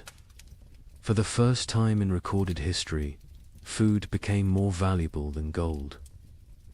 The price of wheat increased 800% in 6 months. But those are just numbers. Let me tell you what that really meant. Richard de Barkin wasn't just any merchant. He controlled the wine trade from Bordeaux to London, owned 3 ships, and held contracts with the royal household. His wealth was legendary. He'd once bought an entire street in London just to evict a rival. On that December morning, he walked into Thomas Baker's shop on Bread Street carrying a gold noble. A coin worth 80 silver pence, enough to buy a horse. Thomas Baker, his hands still dusted with the last of his flour, looked at the coin like it was a stone. "I have one loaf left," he said. "My last flour. When it's gone, I close my doors forever. That loaf goes to my children. Your gold cannot create grain from nothing." Richard, accustomed to gold opening every door, placed 2 more nobles on the counter. Thomas swept them onto the floor. "Take your metal to the Thames and see if the fish will trade bread for it. I'll keep my loaf." The story spread through London within hours, not because a rich man was refused bread, but because everyone suddenly understood. The fundamental assumption of civilization that money could buy necessities had died. The keeper of the Royal Exchange, Simon de Canterbury, recorded the complete collapse of monetary meaning. December 1st, 1 penny buys a loaf. December 15th, 1 shilling buys a loaf. December 30th, 1 pound buys a loaf. January 13, 16, no amount buys a loaf, for there are no loaves to buy. But the breakdown went deeper than inflation. The very concept of value imploded. A manuscript from Guildhall records an exchange that would have been incomprehensible months earlier. Margaret Carpenter traded her wedding ring, passed down 5 generations, for 2 turnips. John Smithson offered his house for a ham. The hams. Owner refused. The guild system, which had regulated trade for centuries, collapsed overnight. The worshipful company of bakers, once among London's most powerful guilds, disbanded when 8 of 12 members died trying to defend their shops from crowds. Their final record, dated January 3rd, 1316, states, "We dissolve this fellowship, as there is nothing left to fellow over. May God forgive what we have become." In Paris, the situation grew even more surreal. The provost of merchants, attempting to maintain order, issued daily price controls. Every morning, he'd announce the maximum legal price for bread. Every evening, bakers would ignore it entirely.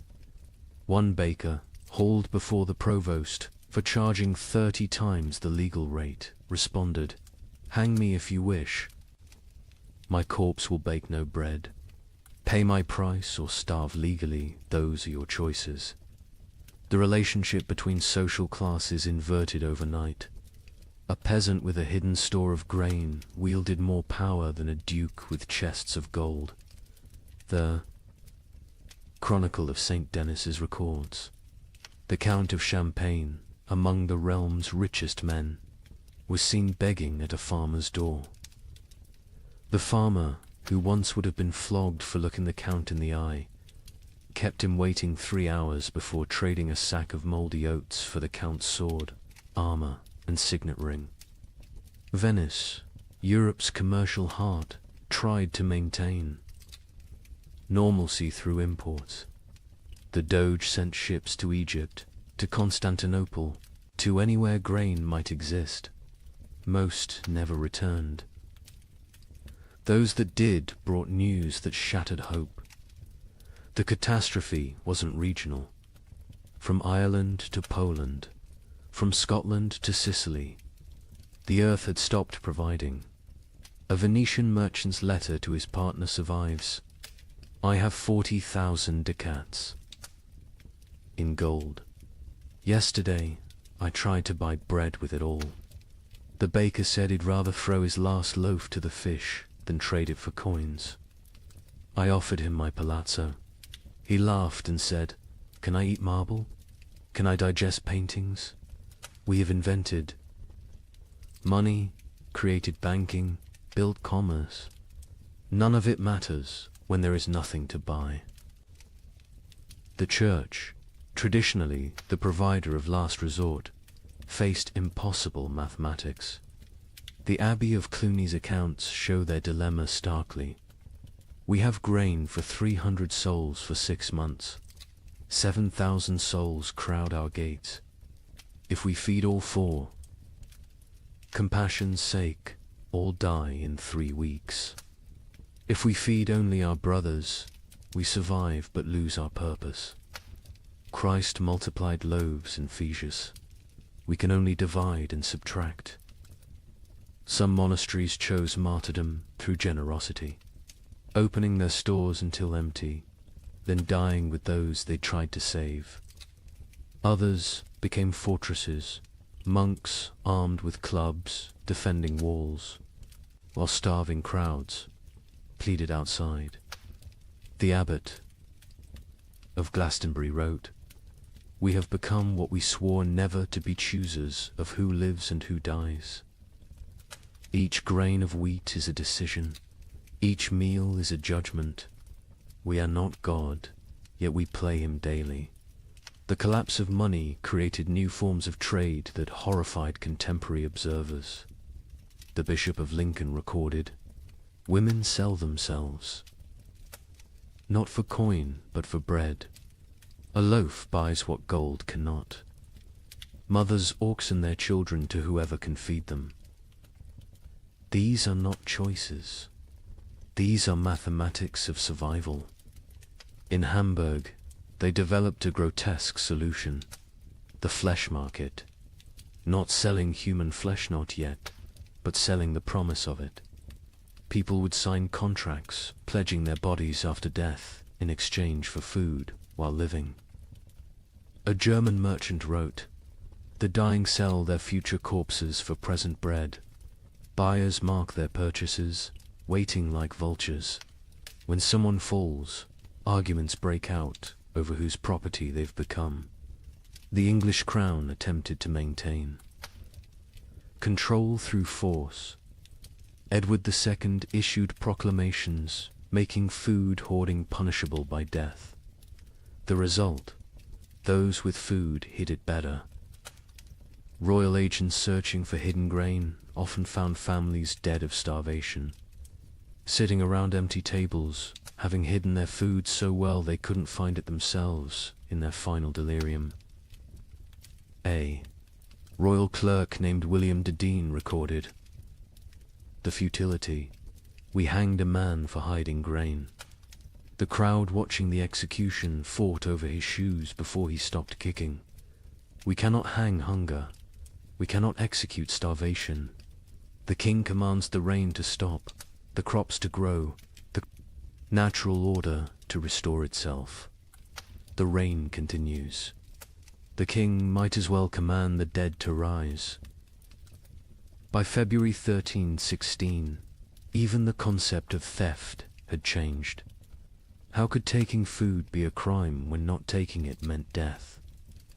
London's courts stopped prosecuting food theft after jurors refused to convict. One judge wrote, "A man stole bread from a child. The child's mother killed the thief with her bare hands. Who is the criminal? Who is the victim? Our laws were written for a world where food existed. That world is gone." The most profound change was in how people understood wealth itself. For 1,000 years, wealth meant gold, land, titles, power. Now it meant calories. The Archbishop of Canterbury observed, "A beggar with a hidden turnip is richer than a lord with a castle." We spent centuries accumulating treasures that now mean nothing. We should have been stockpiling grain. But who could imagine a world where gold couldn't buy bread? Who could conceive of money itself becoming worthless? This economic collapse wasn't temporary. Even after the harvests eventually returned, the absolute faith in currency never fully recovered. People remembered when gold meant nothing, when coins were just metal, when the entire elaborate system of commerce crumbled before the simple reality of hunger. They remembered when the only currency that mattered was food, and the only exchange rate was survival. Agnes's Norwich recorded in her household accounts the progression of what her family ate as 1316 dawned. January, barley bread mixed with sawdust. February, acorn flour and ground bones. March, boiled leather and tree bark. April's entry is just one line. We no longer record what we eat. The creativity of starvation is horrifying. Pine needles ground into paste. Clay mixed with the last drops of milk to make it filling. Parents secretly bleeding themselves at night to mix blood into their children's gruel for protein. But in the city of Erfurt, they discovered something that would haunt Europe's collective memory forever. The local tanner, a man who had grown mysteriously fat while others starved, was found to have a peculiar source of leather.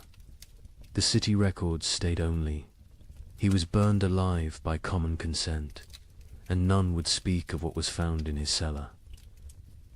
Agnes of Norwich was a merchant's widow who'd kept meticulous household accounts for 20 years. Her ledger, preserved in Norwich Cathedral, transforms from mundane records into a descent through hell. Her husband had died in late 1315, leaving her with 4 children and what seemed like adequate stores. She'd managed households through hard times before, but this was different. January 1316. Mix true barley with sawdust from Thomas Carpenter's shop. 1 part grain to 1 part wood. The children notice but do not complain.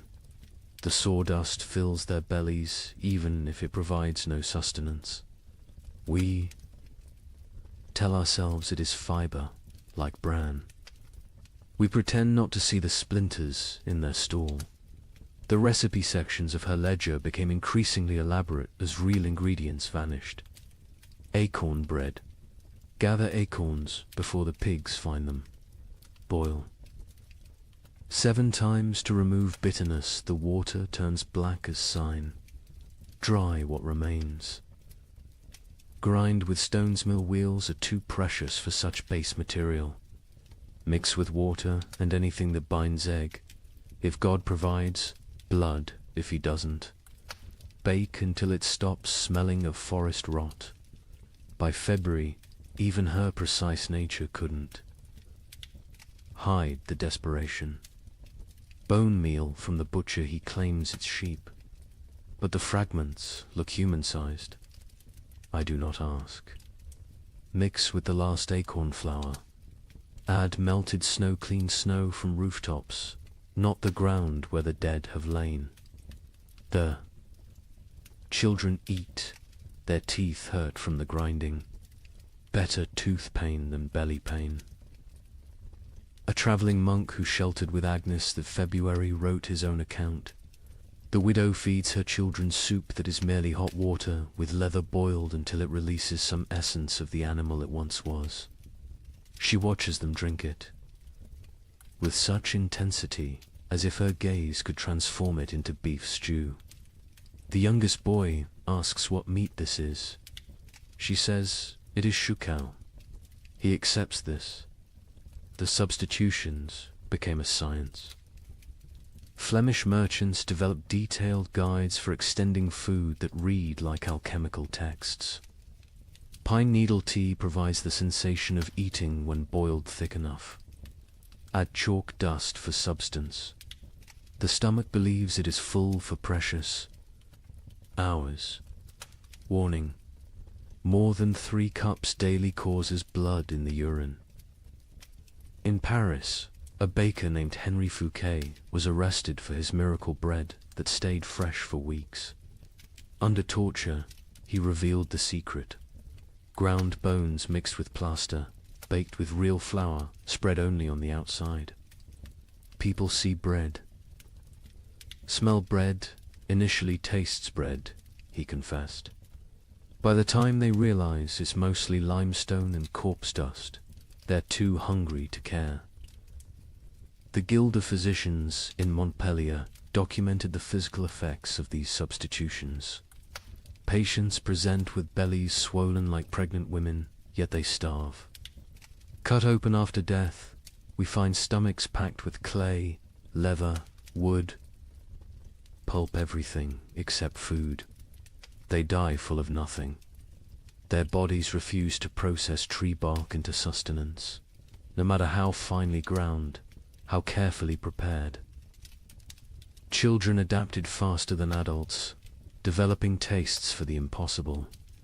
A priest in Reims wrote, "The young ones seek out specific trees, knowing which bark tastes less bitter. They have favorites: soak over ash, young wood over old. They teach each other which mushrooms cause the least pain, which grasses fill the belly longest." Children who should be learning Latin are instead becoming experts in eating the inedible. But March brought innovations that crossed into nightmare. Agnes's ledger, her handwriting now shaky. Martha Fisher says fresh blood from living animals goes further than from the dead. A cup drawn from a cow still walking provides more strength than meat from a week-old corpse. We take turns cutting our last goat, keeping it alive, taking just enough. It screams now when it sees us coming with the bowl.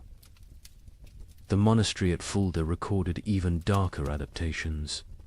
Brother Marcus suggests we bleed ourselves in rotation, each monk providing for others. The abbot forbids it, calling it cannibalism by degrees. But when the abbot falls ill, we find he's been secretly bleeding himself to feed the youngest novices. His arms are covered in cuts. He dies drained, literally and figuratively.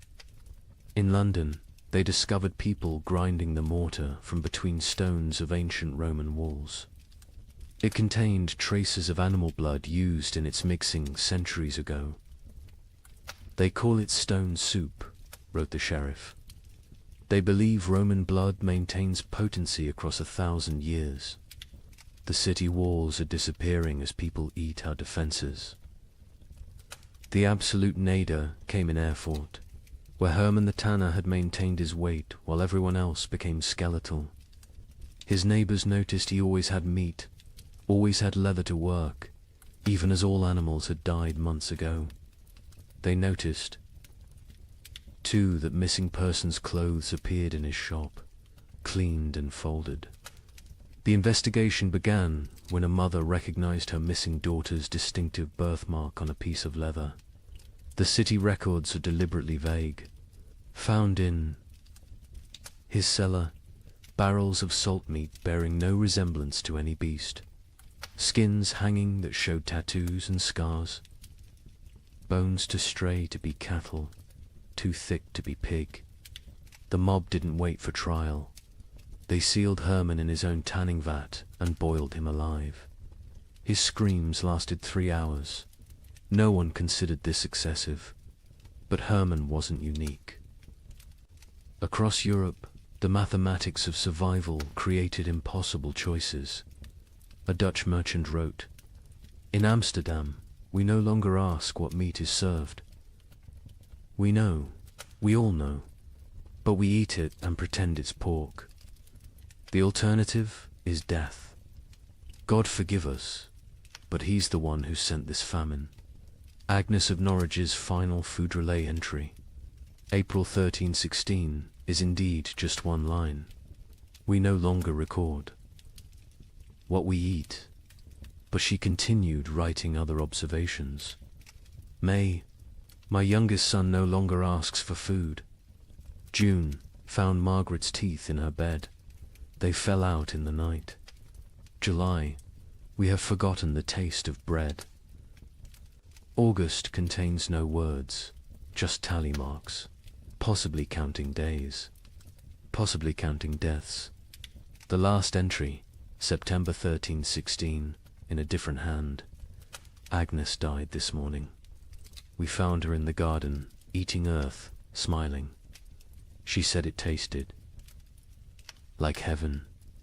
We buried her where she fell. The ground was already open from her feeding.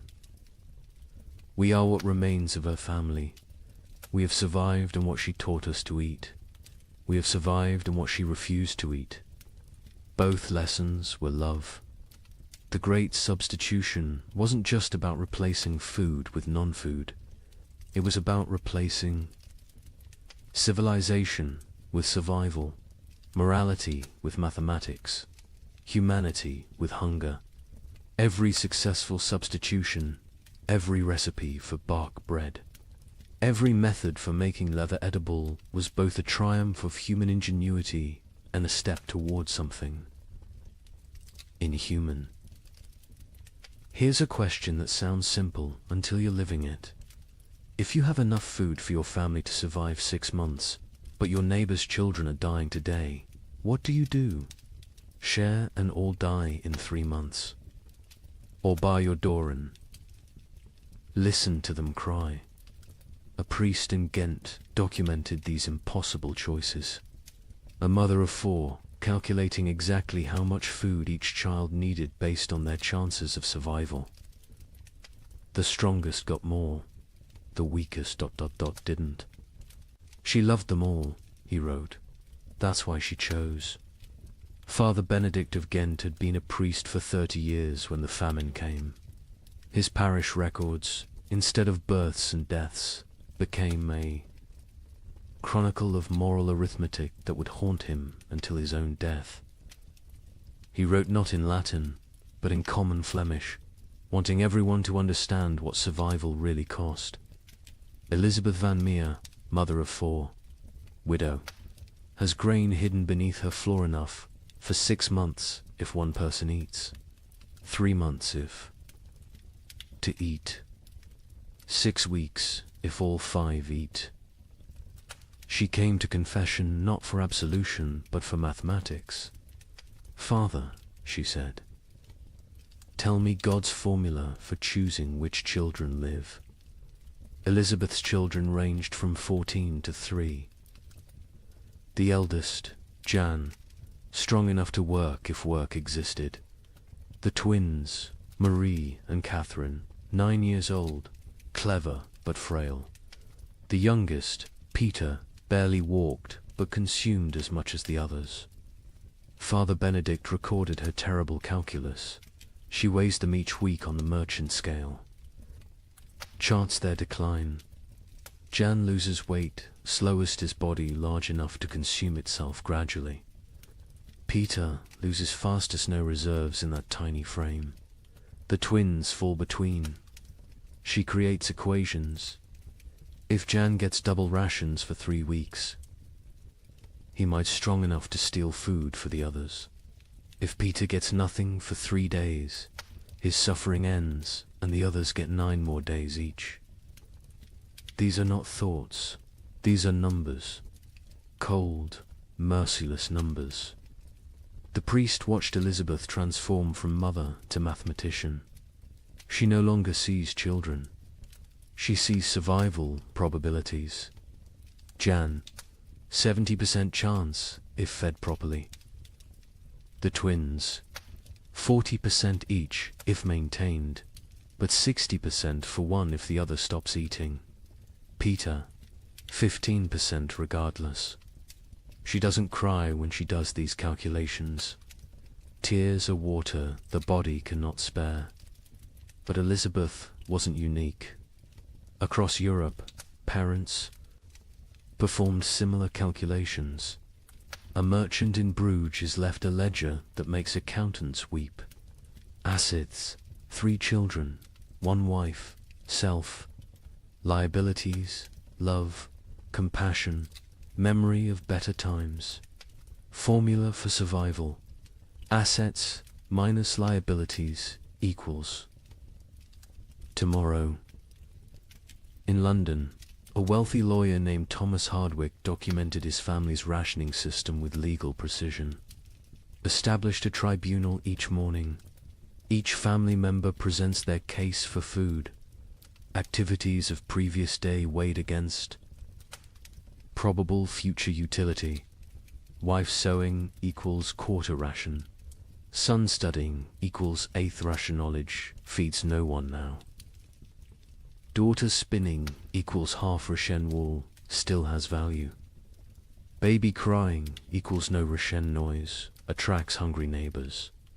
The mathematics extended beyond families. Entire communities developed survival algorithms. The village of Wickham created what they called the life lottery. Every Sunday, families drew lots. Winners got the week's communal food. Losers got nothing. But here's the insane part. Families could trade lottery tickets. A mother with one child might sell her chance to a father with 4. Calculating that certain death with payment beat probable death without. Father Benedict recorded a town meeting that descended into pure calculation. The baker proposed we stop feeding anyone over 50, they've lived their lives. The blacksmith countered, we stop feeding anyone under 5, they're too young to remember better times. Won't miss what they never knew. The mayor suggested we feed only those who can work. The priest asked who would bury the dead. The meeting ended with no decision. Mathematics cannot solve philosophy. The church itself wasn't immune to these calculations. The Bishop of Tonnerre issued guidelines that read like actuarial tables. Orphans under 7, half rations, orphans 7 to 12, full rations if they work, orphans over 12, no rations old enough to fend for themselves, widows with children, proportional to number of surviving offspring, widows without children, God will provide. A monastery in Liège developed even more complex formulas. Each monk assessed daily, prayer hours multiplied by manual labor divided by food consumed. Those whose spiritual productivity falls below temporal consumption must fast until the equation balances. Brother Francis, young and strong, eats daily. Brother Augustine, old and weak, but whose prayers are powerful, eats thrice weekly. We have mathematized the soul. The most heartbreaking account comes from a school teacher in Cologne who tried to save her students. 23 children in my care. Food for 5. I create competitions. Best recitation gets bread. Fastest runner gets soup. But children understand. They know it's not about merit, but about choosing who dies educated. Little Wilhelm, bright as sunrise, asked me, Teacher, if I die today, can Thomas have tomorrow's lesson and my portion? He was 7. He understood the trade. Some communities tried to remove human choice from the equation entirely. In Basel, they built what they called the Wheel of Fortune, a great spinning disc with names. Each day, spin the wheel. Where it stops determines who eats. Pure chance. No favoritism, no guilt. The wheel chose who lived and died. Citizens preferred random cruelty to deliberate choice. A Venetian merchant named Carlo Dandolo wrote the most clinical assessment. Sentiment is luxury. Love is liability. Calculate thus. Calories needed per pound of human maintained. Work output possible per calorie invested. Return on investment measured in days survived. My eldest son provides best ratio, strong enough to forage, smart enough to steal. My youngest daughter provides worse, consumes without producing. The middle children are variables, depending on daily performance. I am not a monster, I am an equation. But perhaps the most disturbing mathematics came from those who calculated backwards, not from food to survival, but from death to food. How many must die for the rest to live? If the population halves, do rations double? These calculations appeared in secret documents, burned after reading. But Father Benedict saw enough to write. They draw circles on maps. This district has grain for 1,000. Population 3,000. Solution: ensure 2,000 die quickly. How? Bar thee. Gates, poison the wells, spread disease. These are not plans of war, these are plans of peace. Peaceful elimination of excess population. The psychological toll of these calculations broke minds.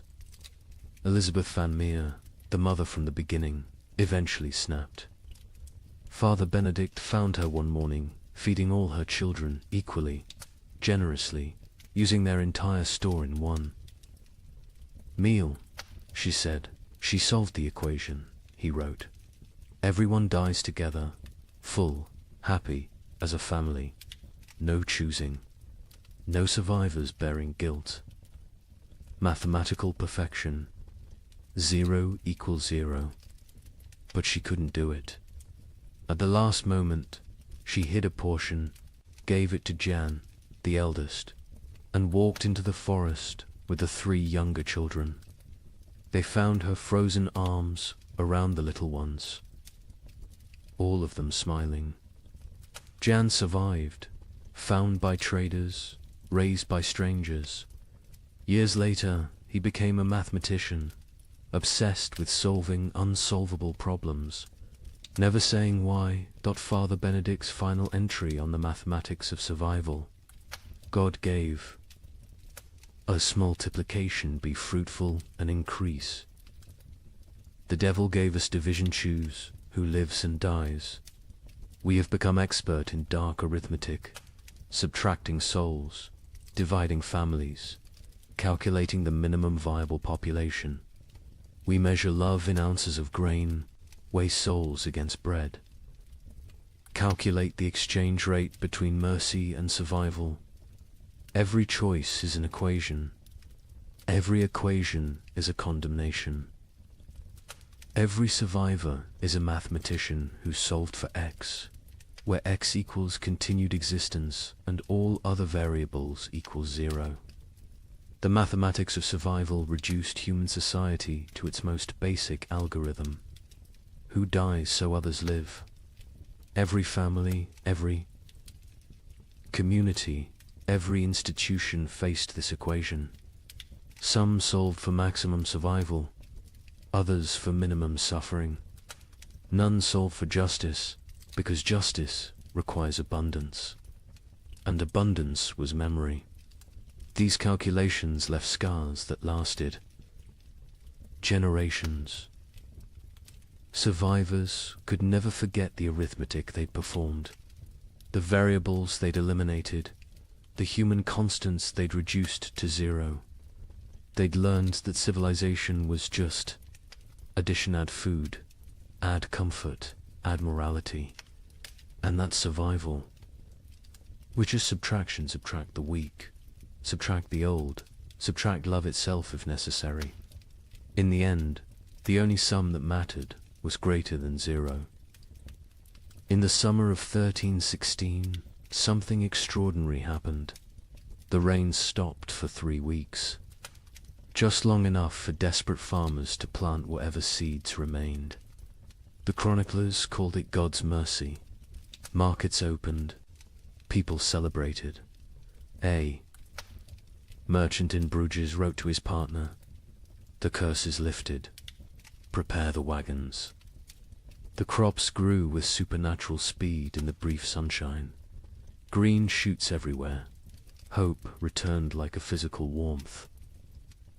Families who had been preparing to separate to increase survival chances made plans to reunite. Then came August 10th, 1316, the day the hail began. Chunks of ice the size of goose eggs. For 3 hours, every single plant that had grown in those precious 3 weeks was obliterated. Not damaged. Obliterated. Crushed into the mud so thoroughly that you couldn't tell fields from road. The Bruges. Merchant's next letter contained only one line. God has abandoned us entirely. But let me tell you how those 3 weeks unfolded, because understanding the height of hope makes the fall into despair that much more devastating. July 18th, 1316. Dawn came without rain for the first time in 14 months. Not drizzle, not mist, but actual absence of water from the sky. In Paris, people stood in the streets, faces upturned, confused by the sensation of dryness. Children who'd been born during the deluge touched sunlight for the first time and screamed they thought they were burning. Brother Michel of Cluny recorded the moment. The clouds parted like curtains drawn by God's own hand, light actual. Golden light poured onto the earth. Monks fell to their knees, not in prayer, but in disbelief. We had forgotten the sun could exist without water. Word spread faster than plague. Church bells rang continuously, not for death this time, but for resurrection. In every village, town, and city, people emerged from their homes like creatures crawling from caves. Pale, skeletal, blinking in brilliance they'd forgotten existed. The merchant Jacob van Bruges wrote to his partner Hans in Antwerp with trembling hand. The curse is lifted. God has remembered us. The rain has stopped. Prepare, the wagons will have grain to trade by autumn. Tell everyone survival is possible again. Markets that had been closed for months exploded back to life. Not with food, there was still no food, but with hope transformed into commerce. People traded promises, futures, possibilities. A farmer would pledge his upcoming harvest for tools. A baker would promise future bread for present shelter. The economy, dead for a year, gasped back to life on nothing but anticipated abundance. The seeds came from everywhere and nowhere, hidden in walls, buried in yards, hoarded in attics. Hoarded in attics, every kernel that had been saved, just in case, was brought into the light. Some families had protected seed grain while their children starved, betting everything on this exact moment. They'd been called monsters. Now they were visionaries. The planting was religious ecstasy mixed with desperate efficiency. In Normandy, the entire surviving population, nobles, merchants, priests, children, went into the fields. The Duke of Normandy himself, who hadn't touched soil in his lifetime, was seen on his knees, pressing seeds into earth with tears streaming down his face. A young girl named Marguerite wrote in her diary, "Papa says we're planting hope. Mama says we're planting survival. I think we're planting prayers and watching to see if God makes them grow." And grow they did. The crops erupted from the soil with impossible vigor. Wheat that should take weeks to sprout appeared in 3 days. Barley shot up overnight. Beans climbed their poles so fast you could watch them move. The chroniclers, usually skeptical men, wrote of agricultural miracle. It is as if the earth, starved for so long of its purpose, is making up for lost time, wrote the Bishop of Rouen. The crops grow with such speed that farmers sleep in their fields, afraid to miss the harvest moment. Green spreads across the land like God painting with life itself. The markets transformed overnight. The champagne fairs, dead for 2 years, announced their return. Merchants who'd hidden through the catastrophe emerged with old contracts, ready to trade. Ships that had rotted in harbors were hastily repaired. Trade routes, abandoned to bandits and nature, were cleared by communities working together for the first time in months. In Florence, they held an impromptu festival. Not planned, just spontaneous explosion of joy. Musicians who'd sold their instruments, played drums, made from barrels. Dancers who'd forgotten how to smile, laughed until they cried. Children who'd never known celebration invented it on the spot. An Italian chronicler wrote, "We feast on nothing but hope, and it fills us better than bread ever did." Families made reunion plans. Fathers who'd sent sons away to increase survival odds sent word to return. Mothers who'd placed daughters in convents prepared to bring them home. Communities that had fractured into hostile fragments began to speak of reconciliation. The 3 weeks of sun didn't just grow crops, they grew possibility. A priest in Ghent gave a sermon that captured the moment. "We have walked through the valley of death's shadow. But see, the shadow lifts. The valley blooms. We are Job, tested and found faithful. We are Noah, watching the waters recede. We are Lazarus, called from the tomb." Even the nobility, who'd maintained distance from their starving subjects, joined. The collective delusion. The Count of Flanders announced a harvest festival for September, promising wine from reserves nobody knew existed. The King of France declared that all debts incurred during the unfortunate rain would be forgiven once. The harvest was complete. The Pope issued a bull declaring the famine officially ended by divine intervention. The crops grew so fast that some whispered of dark magic.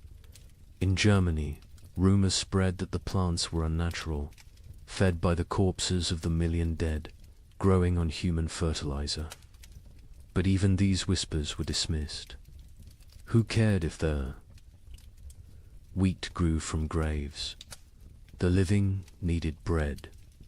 By August 9th, the fields were green carpets of promise.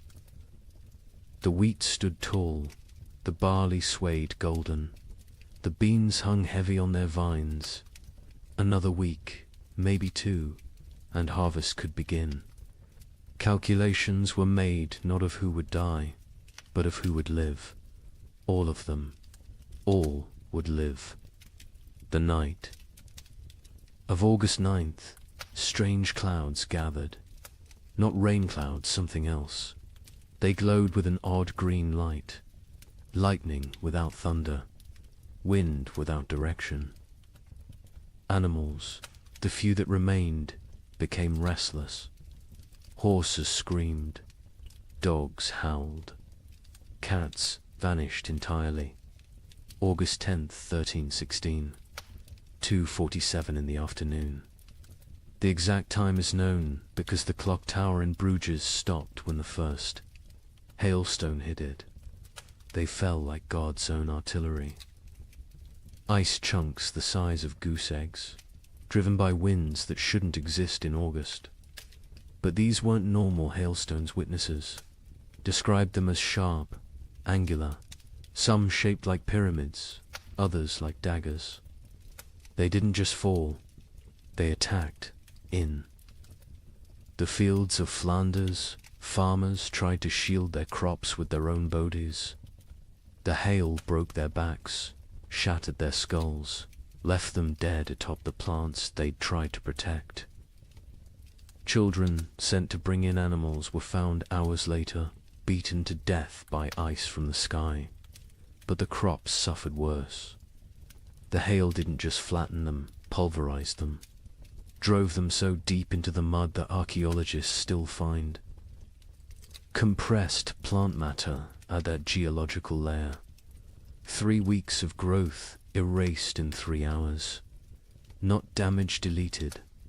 The fields looked like they'd been scraped clean by God's own hand. When it stopped, silence fell across Europe.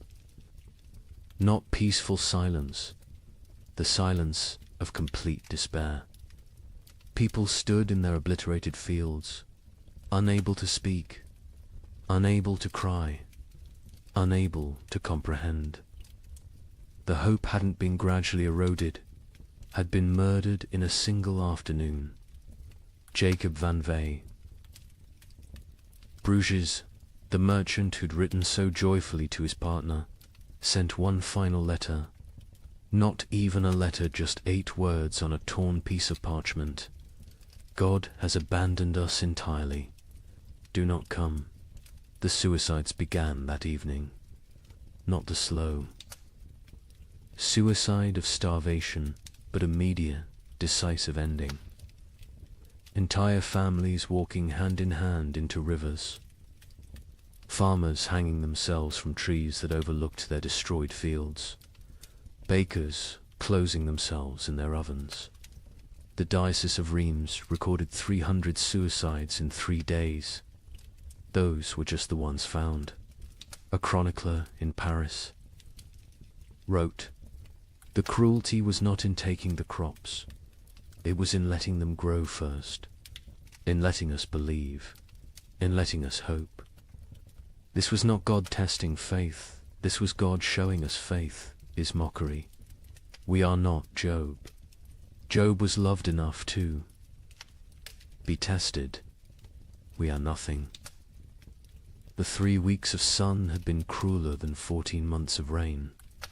The rain had killed slowly, allowing adjustment, acceptance. The false hope killed instantly, crushing spirits that had just dared to unfold. Those who'd shared their last seeds, believing in tomorrow, now faced starvation with nothing. Those who'd emerged from hiding, trusting in recovery, were now exposed with nowhere to return. The miracle markets closed forever. When archaeologists excavate medieval marketplaces, they find a distinct layer dated to August 13th. Coins, rotted wagon wheels, and human remains of those who simply laid down where they stood and never got up again. Hope, it turns out, is the cruelest killer of all. You might think the nobility weathered this better. They had stores, armies, stone walls. Let me tell you about the Count of Flanders' winter feast of 1317. 40 nobles gathered in his great hall, the last of the wine flowing, the final reserves of grain baked into bread. They ate, they danced, they pretended the world wasn't ending. By morning, 12 were dead, not from poison, from shock. Their bodies, weakened by months of subtle starvation, couldn't process the sudden richness. The Count himself survived. 3 more days, long enough to dictate his final words. "My castle is my coffin. Let none enter until the curse lifts." They found his body 4 years later. He had burned his furniture, his tapestries, even his books for warmth. The richest man in Flanders died gnawing on leather straps. The feast itself had been an act of delusion dressed as defiance. Count Louis of Nevers had sent invitations in December 1316, written on vellum worth more than food. "Let us gather as nobility ought, to demonstrate that breeding conquers nature." The guests who arrived on January 6th, the feast of the Epiphany, looked like spectres playing at being lords. The Duchess of Brabant arrived in a carriage pulled by servants her horses had been eaten months ago. The Duke of Luxembourg wore armor that hung loose on his shrunken frame, clanking with every movement like bones in a box. The Bishop of Liege blessed the meal with hands that shook from more than cold, his episcopal ring sliding off fingers made skeletal by hunger. But they maintained the facade. They spoke of hunting parties that would never happen, of spring tournaments already impossible, of marriages between children who were likely dead. The Count's chamberlain, Robert de Bethune, later wrote in his secret diary, we dressed corpses. In silken made them dance. We were already dead. The feast was merely our funeral performed by the deceased. The meal itself was madness. After months of eating ground acorns and boiled leather, they faced actual bread, real meat, wine that wasn't mixed with water and prayers. The Count had emptied his entire reserve, deciding either everyone would survive together or die with dignity. He chose wrong. They died with neither survival nor dignity. The Countess of Hainault was the first to fall, her stomach rupturing from the sudden expansion. She died vomiting blood onto her ermine cloak, apologizing for the mess. The young Baron of Chimay collapsed with wine running from his nose, his body unable to remember how to process alcohol. One by one, they fell like dominoes, their starved systems overwhelmed by abundance. The survivors watched their friends die from eating. The cruelest irony in a world already drowning in cruel ironies. The Count himself ate carefully, sparingly, but even he couldn't escape. His physician, one of 3 nobles who survived the night, recorded, his lordship's body shook as if possessed. He sweated ice in January. His eyes bled. He knew death was coming and used his remaining strength to bar the castle doors from inside, condemning himself to die alone rather than risk others entering for the remaining food. Across Europe, similar scenes played out in every castle. These fortresses, built to withstand armies, couldn't withstand hunger. Stone walls kept enemies out, but kept starvation in. Moats that protected against invasion became barriers preventing. Foraging. Height advantage meant nothing when there was nothing below worth taking. The Duke of Burgundy's castle at Dijon became infamous for what chroniclers called the vertical graveyard. As servants and knights died, they were stacked in the towers, frozen by winter, preserved in their positions of death. By spring 1317, visitors could climb the tower stairs and pass through layers of the dead, each floor representing a different week of mortality. The Duke himself was found at the top, seated on his throne, frozen mid-gesture, as if still issuing commands to the dead below. In England, the situation was equally dire. Edward II's own court at Westminster ran out of food in February 1317. The King of England, ruler of territories from Scotland to Gascony, was reduced to sending knights to rob his own subjects' gardens for turnips. A chronicle records, His Majesty was seen gnawing a candle made of tallow, declaring it tasted better than nothing, which was the alternative. The nobility's suffering was different from the peasants, not worse, but uniquely horrible. They had never learned to survive without excess. A peasant knew how to stretch grain, how to forage, how to make something from nothing. Nobles knew only how to command others to provide. When there were no others left, or nothing to provide, they were helpless. Lady Margaret de Clare, one of England's wealthiest women, left a diary that captures this helplessness. I own 17 manors, but cannot eat earth. I have chests of gold, but gold provides no sustenance. I have titles and right and privileges, all worthless as the parchment they're written on. My servants are dead or fled. I, who never dressed myself, now cannot light a fire. I will die. Not from hunger, but from ignorance of survival. The castle hierarchies collapsed in ways that would have been unthinkable before. The Earl of Warwick's chronicle describes finding his cook a commoner sitting in the Earl's chair, eating the last food while the Earl's children begged for scraps. When confronted, The cook simply said, "I know how to prepare food. You know how to eat it. Which skill matters now?" The Earl had no answer. Some nobles attempted to maintain order through increasingly desperate measures. The Count of Toulouse issued edicts from his castle requiring peasants to deliver food that didn't exist. When they didn't comply, he sent knights to punish them. The knights found empty villages, just wind and bones. They returned to find the Count dead, his final edict still clutched in his hand. Let them eat loyalty. The collapse of noble authority was physical as well as social. Castles required constant maintenance, roofs needed patching, walls needed pointing, fires needed feeding. Without servants, these monuments to power became tombs of privilege. Rain poured through unrepaired roofs.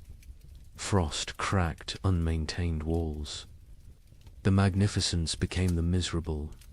Baron Heinrich von Steinberg in Bavaria documented his castle's decay. January, the Great Hall's roof collapses. February, ice forms inside, creating frozen waterfalls from ceiling to floor. March, we burn the banquet table for warmth. April, we burn the portraits of our ancestors. May, we burn the chapel pews, begging God's forgiveness. June, we burn thee.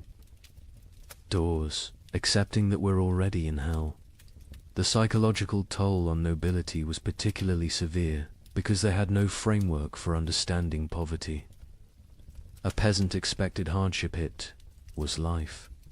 A noble experienced hardship as cosmic betrayal. God had ordained their superiority. This suffering suggested God had changed his mind. The abbess of Fantevrolt, herself, noble-born, wrote, "They come to me, these duchesses and countesses, asking why God has abandoned them. I tell them God hasn't abandoned them, he's simply treating them like everyone else.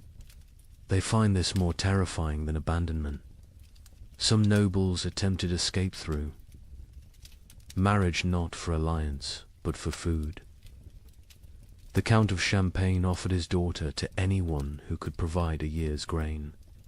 A wealthy merchant accepted, then discovered the Count had already eaten the grain before the wedding. The merger of nobility and merchant class, which would normally take centuries, happened in months, paid for in bread. Others chose more extreme exits. The Duke of Austria held what he called the final tournament nobles, jousting not for honor, but for the right to eat the loser's horses. The Duke himself participated and lost, whether deliberately or through weakness, unknown. His horse fed 12 people for 3 days. The Duke's body fed the crows. By the winter of 1318, castle after castle stood empty, not conquered, abandoned. The noble families that survived did so by abandoning everything that made them noble. They fled to cities, to monasteries, to anywhere that might have food. Princes became beggars. Duchesses became servants. The feudal order didn't fall, it starved to death. The Count of Flanders' castle stood sealed for 4 years before anyone dared enter. When they finally broke down the doors in 1321, they found a scene from nightmare. The Count's body sat at his desk, quill in hand, having documented his own death. Day 1, alone with enough food for months if careful. Day 15, ate the cats.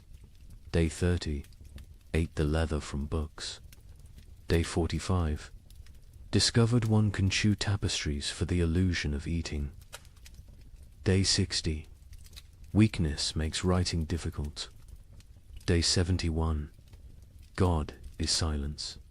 Day 80, I understand now, this castle was always my tomb. I just lived in it before dying in it. His final entry, barely legible: nobility means nothing to hunger. Hunger recognizes no titles, no bloodlines, no divine right. We built these castles to protect us from enemies. We never imagined the enemy would be emptiness itself. Stone walls cannot keep out starvation. Golden crowns provide no nourishment. We ruled by God's grace. We die by God's indifference. Let whoever finds this know, we were not better, we were just better fed, until we weren't. In the midst of this frozen hell, something strange began happening. Groups of people started walking naked through the snow, whipping themselves, claiming the cold couldn't touch true believers. They called themselves the Brethren of the Cross. But locals had another name: Ice Apostles.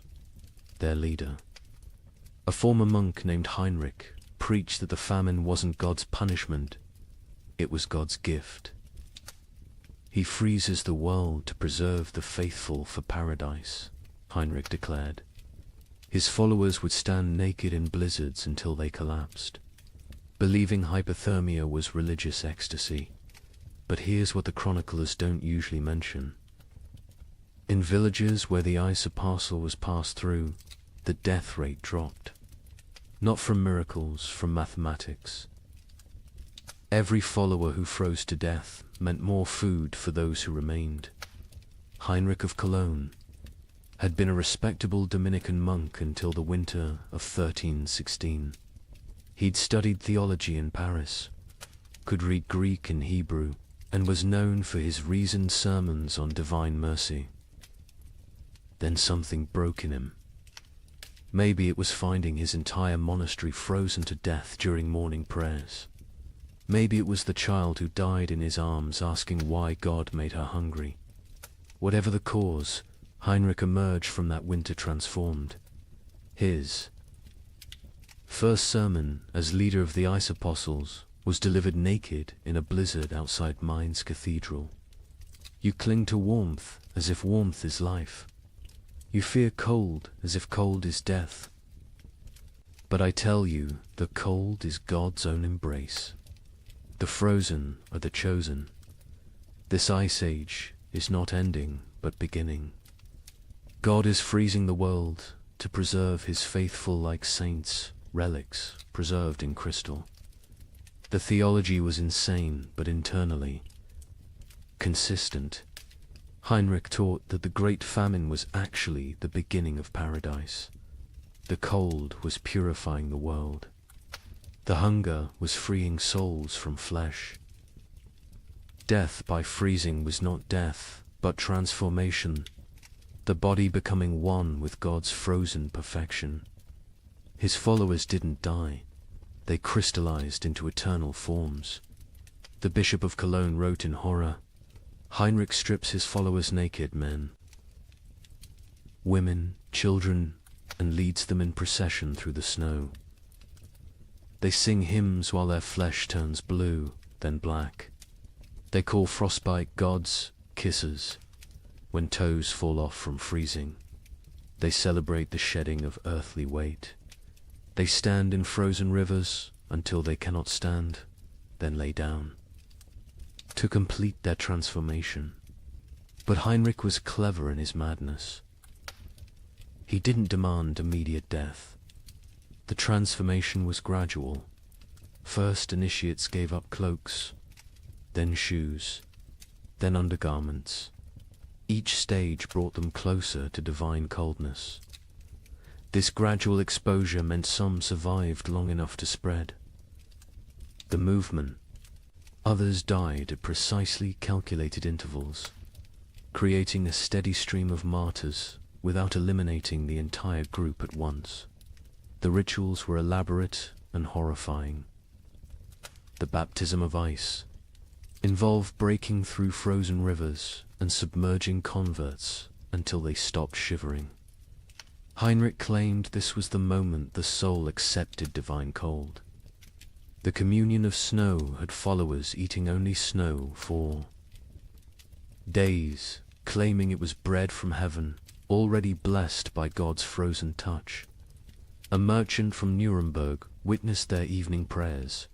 Hundreds of naked bodies kneeling in snow, their skins so blue it looked painted. They whipped themselves. With branches frozen into ice clubs, each strike shattering skin like broken pottery. Blood froze before it could flow. They called it red ice prayer beads. Children among them, babies even, held up by dying mothers, all singing about the warmth of freezing. The movement spread with terrifying speed. By spring 1317, ice apostle groups appeared from Poland to England. Each had their own variation of Heinrich's teachings, but all shared the core belief. The cold was sacred, survival was sin, and freezing to death was the highest form of worship. In France, they called themselves Les Jelly Saints, the frozen saints. They would stand motionless in town squares during blizzards, human statues gradually covered in snow until they died standing. Townspeople would find them in the morning, frozen mid-prayer, and debate whether to move bodies that looked more like ice sculptures than corpses. The English variant. The Frost Brothers added self-cannibalism to their practices. As members froze to death, others would eat their frozen flesh, claiming it was purified by God's cold, and therefore not cannibalism, but communion. The Archbishop of Canterbury banned the movement, but enforcement was impossible for authorities who tried to arrest Frost. Brothers found only frozen corpses arranged in disturbing tableaus. But here's what made the ice apostles truly insidious. They targeted the most vulnerable. Heinrich actively recruited the elderly, the sick, the starving, those already near death. He offered them meaning for their suffering. Instead of dying forgotten in some hovel, they could die as martyrs in public spectacles. A widow named Agnes wrote before joining them, "My children are dead. My husband is dead. I will die within days regardless. Heinrich offers me the choice to die for something instead of from something. Is joining madness worse than dying sane but meaningless?" The mathematics of their deaths were coldly practical. A village of 100 people with food for 50 had a problem. If 30 ice apostles achieved transformation, suddenly there was enough for the remaining 70. The movement solved starvation through voluntary mass suicide disguised as religious ecstasy. Some villagers actively encouraged the ice apostles. The mayor of Strasbourg secretly provided Heinrich with lists of the dying poor, suggesting them as ready for transformation. The town council of Basel offered the ice apostles free passage but required them to perform their freezing rituals outside town walls. They wanted the benefits of fewer mouths without the spectacle of public death. Heinrich himself seemed aware of this dynamic. In a letter to a former colleague, he wrote, "They think I'm mad, perhaps, but my madness feeds their children. Every follower who freezes is one less competitor for grain. We are solving the famine through faith. Is it not better to die believing you're achieving paradise than to die knowing you're just starving?" The church struggled to respond. Declaring the movement heretical was easy. Stopping it was impossible. How do you prevent people from freezing themselves to death when they're going to freeze to death anyway?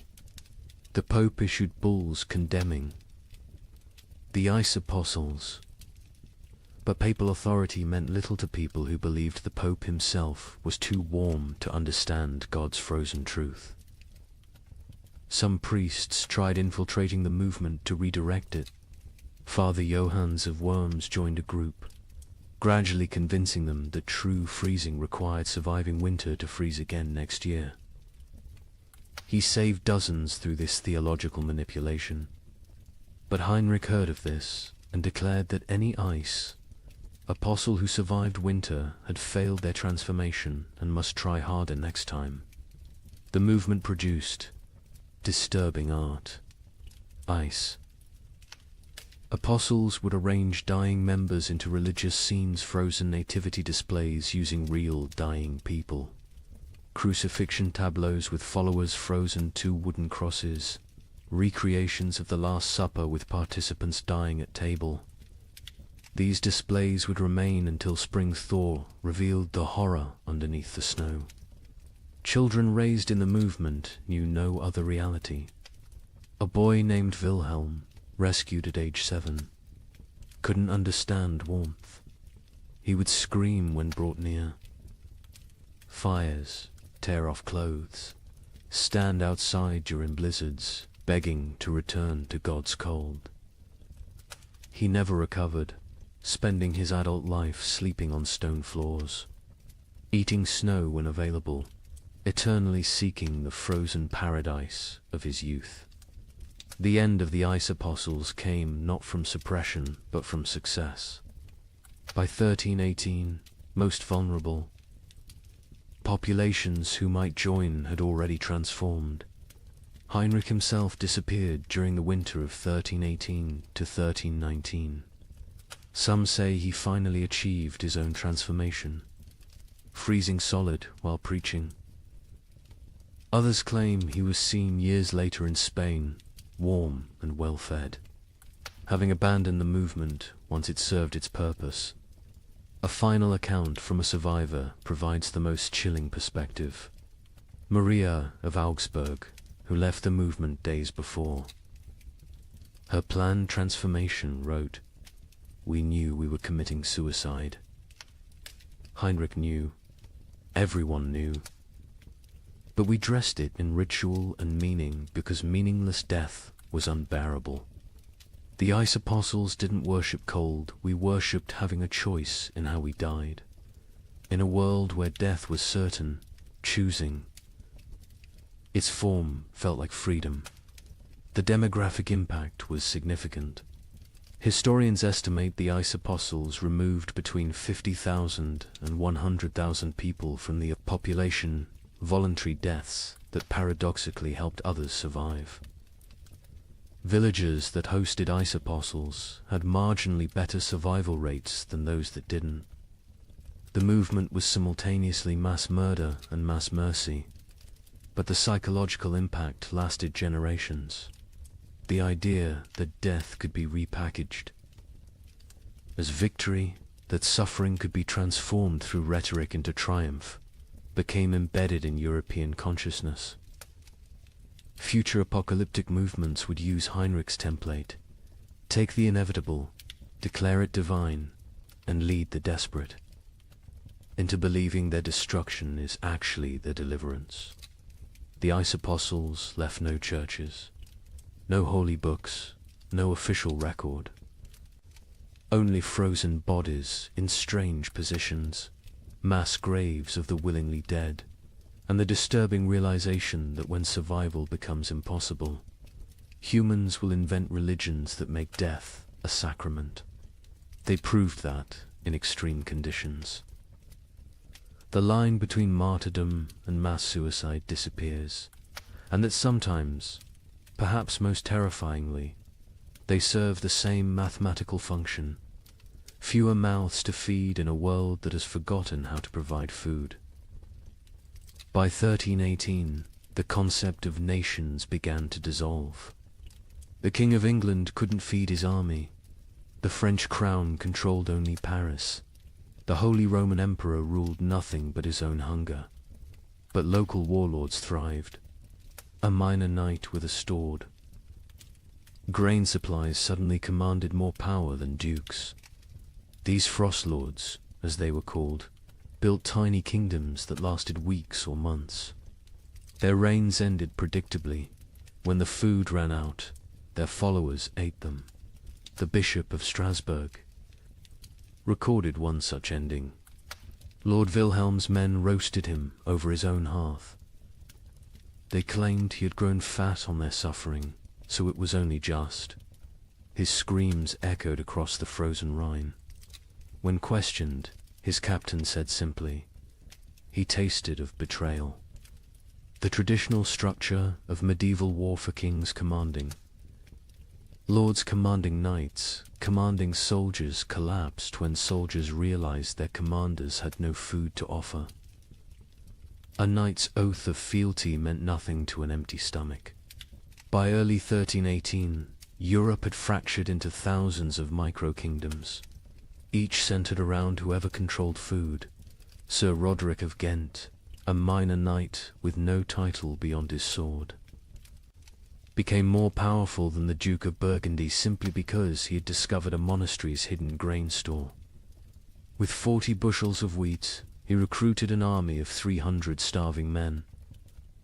They called him the Wheat King, and for 6 weeks, he ruled a territory spanning 3 villages.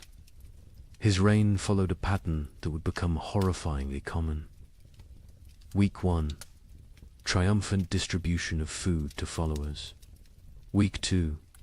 Strict rationing. As reality set in. Week 3. Increasingly desperate raids on neighboring territories. Week 4. Internal conflicts over dwindling supplies. Week 5. The mathematics becoming clear. Week 6. The inevitable conclusion. A surviving member of Roderick's band, Thomas the Miller, testified, "We knew by week 5 that the grain would run out." Roderick knew too. He stopped eating, said he was fasting for victory. Really, he was trying to stretch supplies. But you can't lead starving men if you look fed.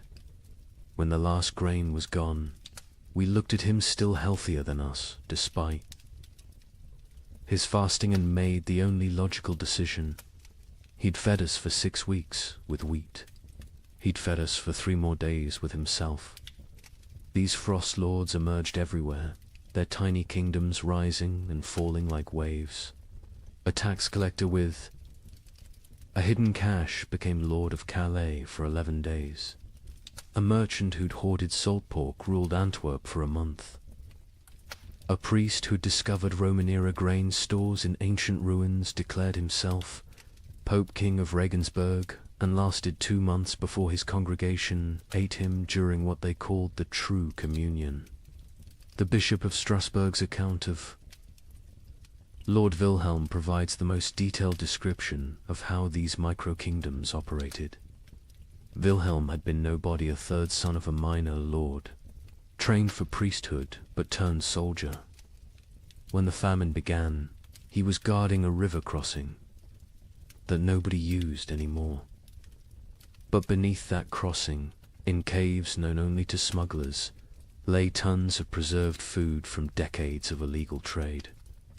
Wilhelm emerged from obscurity like a demon from ice, the bishop wrote. One day unknown, the next commanding 500. Men who called him Caesar. He built a frozen empire on dried fish and pickled cabbage, demanding absolute obedience in exchange for daily rations. He held court on a throne made from frozen corpses, dispensing justice measured in mouthfuls of food. Wilhelm's system was sophisticated for a frost lord. He created a complex hierarchy based on usefulness. Soldiers who brought back food from raids received double rations. Craftsmen who could maintain weapons got standard portions. The elderly and weak got quarter rations, enough to keep them alive as emergency food supplies, though this was never stated explicitly. He even minted his own currency, wooden tokens stamped with a wheat symbol. 1 token, 1 meal. The tokens became more valuable than gold in his territory. People murdered for them. Families sold children for them. The tokens were power crystallized into wood. But Wilhelm made the classic Frostlord mistake, he believed. His own mythology. He started eating more, justifying it as maintaining strength for leadership. He took multiple women as wives, claiming he was breeding a new nobility for the post-famine world. He built a palace from commandeered timber, while his followers sheltered in ruins. He grew fat while they grew thinner. The end came in March 1318. His captain, Hans Württemberg, later testified to church authorities. We could see his belly growing while ours shrank. He wore furs while we froze. He spoke of the kingdom we were building while we died building it. When the last preserved meat was distributed, none to us, all to his wives, we knew what had to be done. They didn't just kill Wilhelm, they ritualized it. They held a mock trial where he was accused of hoarding flesh while others had none. They sentenced him to share his flesh as he should have shared his food. They cooked him slowly, keeping him alive as long as possible, making him watch as they ate pieces of him. His screams, the bishop recorded, could be heard in Strasbourg. Across the frozen Rhine, the French crown attempted to reassert control, but found their armies dissolving. Upon contact with frost lords, royal soldiers would desert en masse when offered food by local warlords. The Constable of France reported to King Philip V, "I departed Paris with 2,000 men. I arrived at Orleans with 200. The rest did not desert. They simply found new masters who could feed them. A kingdom cannot compete with a kitchen." The Holy Roman Emperor faced even worse. His imperial army, once the terror of Europe, simply ceased to exist. The Chronicle of Augsburg records, "The emperor sent orders to mobilize his forces. The messengers returned with laughter." What forces? His generals had become frost lords. His soldiers had become bandits. His authority extended exactly as far as his personal guards could walk before collapsing from hunger. England's Edward II tried a different approach, officially recognizing frost lords as legitimate authorities if they swore fealty. The result was chaos. Hundreds of petty warlords claimed royal sanction while fighting each other. The Earl of Lancaster wrote, "The king has legitimized anarchy. Every man with a barn full of turnips now styles himself Lord Protector of something. Some frost lords created elaborate justifications for their rule. Baron Friedrich the Mad claimed God spoke to him through the patterns of frost on windows, dictating who should eat and who should fast. Lord Jacques of Normandy insisted he was the reincarnation of Charlemagne, returned to lead France through darkness. Count Stanislaus of Mazovia declared himself the Emperor of Winter and demanded tribute in the form of human flesh, claiming it was the only meat that wouldn't spoil. The battles between frost lords were unlike traditional warfare. They fought not for territory but for carries. Sieges were impossible. The besiegers would starve before the besieged. Cavalry charges were fanticide, the horses had been eaten. Battles were brief, vicious affairs where starving men fought over rumors of food. A typical battle might involve 100 men fighting to the death over a storehouse. That turned out to contain only rotted turnips. The Chronicle of Cologne describes one such conflict. Lord Henrik's men met Lord Dietrich's at the frozen mill. They fought for 6 hours in the snow, men dying from cold as much as combat. The winners found 3 sacks of mouldy barely enough to feed them for the march home. 43 died for perhaps 43 meals. This is the mathematics of the winter wars. Naval warfare ceased entirely. Ships required crews, crews required food, and any ship with food became a target for its own sailors. The entire English fleet in Portsmouth was found in spring 1318, with the officers eaten and the common sailors gone, having sailed to wherever they imagined food might exist. Most likely, they ate each other at sea. The mercenary companies that had plagued Europe for decades transformed into something worse. No longer fighting for pay, they fought for food itself. The Free Company of the Wolf, led by a former priest called Father Fang, became notorious for their practice of recruitment. They would attack villages, eat the weak, and force the strong to join them. Their ranks swelled with the desperate and depleted with the digested. The most successful Frost Law was arguably Margaret the Terrible, a former abbess who controlled grain stores across 3 monasteries. She ruled for 8 months in eternity in Frost Law terms by being utterly ruthless.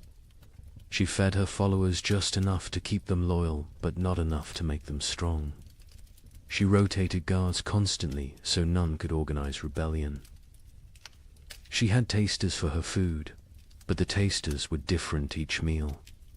Chosen by lottery, her end came not from rebellion, but from mathematics. She calculated she could survive another month on remaining stores. Her followers calculated she was the only remaining store. They didn't kill her quickly like Wilhelm. They kept her alive, locked in her own granary, taking small pieces when needed. She lived for 3 weeks as a conscious larder, her brilliant mind intact enough to appreciate the irony. By summer 1318, most Frost Lords were dead. They're tiny. Kingdoms dissolved into memory and meat, but they had served a horrific purpose. They had organized the chaos of starvation into structured systems of consumption. They had turned random death into regulated death. They had made the unbearable bearable by giving it hierarchy and meaning. A surviving chronicle summarizes the winter wars perfectly. Nations require shared purpose. Kingdoms need common cause. But in the frozen years, the only shared purpose was survival. The only common cause was calories. Every man became his own nation, every grain store its own kingdom. We didn't have wars between countries, we had wars between kitchens. And in the end, every king became a meal. But nothing compares to what happened in the winter of 1319. In villages across Germany, something unprecedented occurred. The children left, not taken, not sold. They simply walked away into the snow, hundreds of them, following. A 12-year-old girl named Margareta, who claimed she knew where summer was hiding. Parents were too weak to stop them. Some say too relieved. The children marched south, singing hymns, leaving tiny, frozen footprints. They believed if they could reach Rome, they could convince God to bring back the sun. A merchant traveling to Venice reported seeing them, a line of small shadows against the white, moving like sleepwalkers. I offered them bread. They refused. The girl at the front said they were already full of winter and kept walking. They never reached Rome. A woodcutter found them in an alpine pass the following spring. Hundreds of small bodies perfectly preserved in ice, still holding hands. Still walking formation. Still heading south toward a summer that would never come. Margareta of Hamelin. Was nobody special before the winter of 1319? The baker's daughter? Middle child of 7? Known only for her strange habit of speaking to sparrows that no longer existed? But in January 1319, something changed. She began telling other children about dreams where summer lived in a golden palace beyond the mountains, imprisoned by winter demons, waiting for children pure enough to free it. The priest of Hamelin, Father Ernst recorded the beginning. The girl stands in the square each dawn, speaking of summer as if it were a person.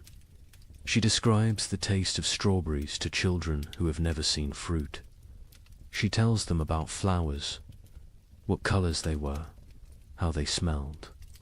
Children who were born during the famine, who know only grey and white and cold, listen to her like she's describing paradise. At first, adults dismissed it as childhood fantasy, a coping mechanism for horror. Let the children dream of summer while they starved in winter. But Margaretta's stories grew more elaborate, more specific. She claims summer sent her messages through ice patterns on windows. She said she could hear summer crying, trapped behind the wall of winter, begging to be freed. Summer is not gone. She preached to growing crowds of children. Summer is captured.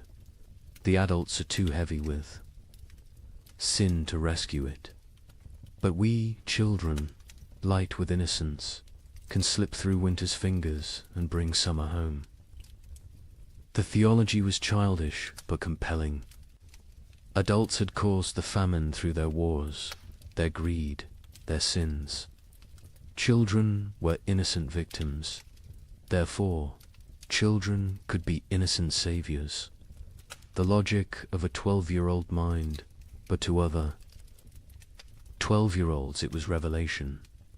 By February, Margareta had hundreds of followers, all children between the ages of 4 and 14. They met in secret, practicing for their journey. They would walk to Rome, she said, where God's representative lived. They would demand, not ask, demand that the Pope release summer from its prison. If he refused, they would find summer themselves. The preparation was heartbreaking in its innocence.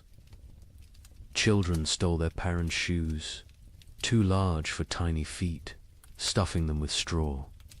They made summer cloaks from stolen blankets, decorated with charcoal drawings of flowers they'd never seen. They practiced walking in formation, the older children carrying the younger, believing that unity would protect them from winter's grasp. Hans Müller, a traveling merchant, encountered them preparing. They train like an army of ghosts. 80-year-olds teaching 4-year-olds how to walk through snow. They share imaginary food, practicing for when they'll have real food again. The girl Margareta watches them with eyes too old for her face. She knows, I think. She knows where this leads.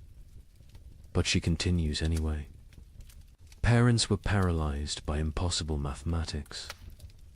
Stop your children from leaving and watch them starve slowly at home. Let them leave and maybe, possibly, they find food elsewhere. Or at least they die with hope instead of despair. The mayor of Hamelin wrote, "We cannot feed them. We cannot save them. If they wish to walk to their deaths, is that worse than sitting to their deaths? At least walking gives the illusion of agency." Some parents actively encouraged their children to join. Widow Brown pushed her 3 sons toward Margareta, saying, "Follow her to summer or heaven, whichever comes first." Johann the smith told his daughter, "Better to die seeking warmth than to freeze knowing warmth will never come." On February 28, 1319, they left. 312 children walked out of Hamelin at dawn, singing a hymn Margareta had taught. Them, summer sleeps beyond the mountain, dreams of green in halls of white. We shall wake it with our walking, turn the darkness into light. They were joined by children from every village they passed. Rothenburg added 50. Wurzburg contributed 70. Nuremberg, despite the mayor's attempts to stop them, lost nearly 200 children in a single night. By the time they reached Augsburg, the procession numbered over 1,000. The Bishop of Augsburg tried to stop them, blocking the road with armed guards. Margareta walked up to him, this 12-year-old girl facing the church's authority, and said, "You can kill us. Here or let us die seeking salvation. Either way, our blood is on your hands. But if we die seeking, at least we die with purpose." The bishop, shamed by a child, let them pass. He later wrote, "I should have stopped them, but stopping them would have meant admitting there was nothing to seek, no hope to find, no summer waiting anywhere.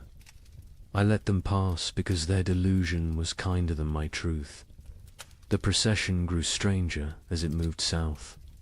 Children who could no longer walk were pulled on makeshift sleds. Those who died were not left behind. The others carried frozen corpses, believing they would revive when summer was found. They ate snow exclusively, claiming Margareta had blessed it to sustain them. Many believed they were already dead, that this was their soul's journey to paradise. A monk traveling north met them near Innsbruck. They moved like a river of small ghosts, their singing echoing off mountain walls. The girl at the front no longer walks, she floats, carried by older children who believe touching the ground would break the spell. I offered them shelter in our monastery. They refused, saying walls would trap them in winter forever. The merchant, Giuseppe Di Marco, returning to Venice from Germany, provided the last confirmed sighting, a line of shadows against the alpine snow. Still walking, still singing, though the song now sounds like wind through empty houses. The leader, a girl, her lips blue with cold, but still moving in prayer or madness. I offered bread, real bread, not imagination. She looked at me with eyes already seeing another world, and said, "We are already full of winter. We need no earthly food." They walked past me into the mounting storm, and I swear before God they seemed to fade rather than depart, becoming one with the blizzard itself. They never emerged from the Alps. Search parties sent when spring finally came found them in a high pass, preserved perfectly in ice. They had died walking, still in formation, still holding hands. The smaller children carried by the larger, all facing south toward an Italy they would never see, a Rome they would never reach, a summer that had never been imprisoned except in the desperate imagination of a 12-year-old girl. Margareta was found at the front, her face turned skyward, arms outstretched as if embracing something invisible.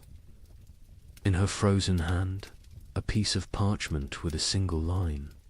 Summer was inside us all along, but winter was stronger. The bodies were left where they lay. The Archbishop of Salzburg declared the site sacred ground, saying, "They died as pilgrims, seeking God's warmth. Let them remain as monuments to faith or folly, no longer know the difference." But the story doesn't end with their deaths. When spring finally came in 1322, when the famine finally broke, wildflowers grew in unusual abundance along the route the children had walked.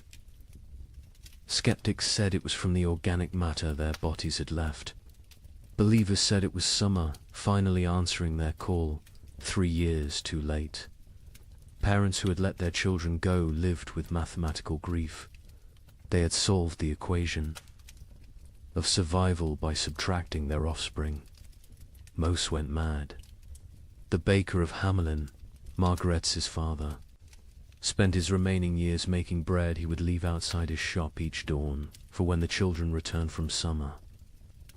He died calling Margareta's name, swearing he could hear her singing. The children's crusade of frost became mythology before the last body was found. Some claimed the children had found summer and stayed there, unable to return.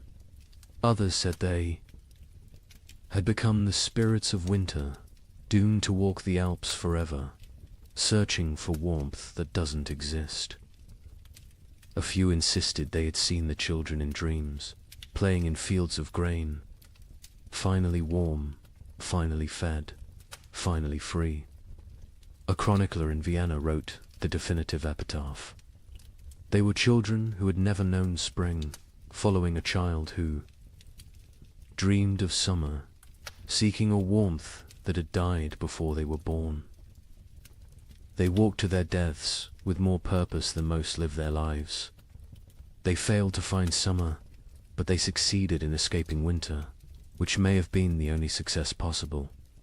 The children's crusade of frost represents the absolute, nadir of the great famine, not the death of hope, but hope itself becoming death's agent. When children abandon their parents to seek impossible dreams, when parents let them go knowing the truth, when entire societies watch their future walk away into frozen oblivion and do nothing because nothing can be done, that is when civilization doesn't just collapse but voluntarily dissolves.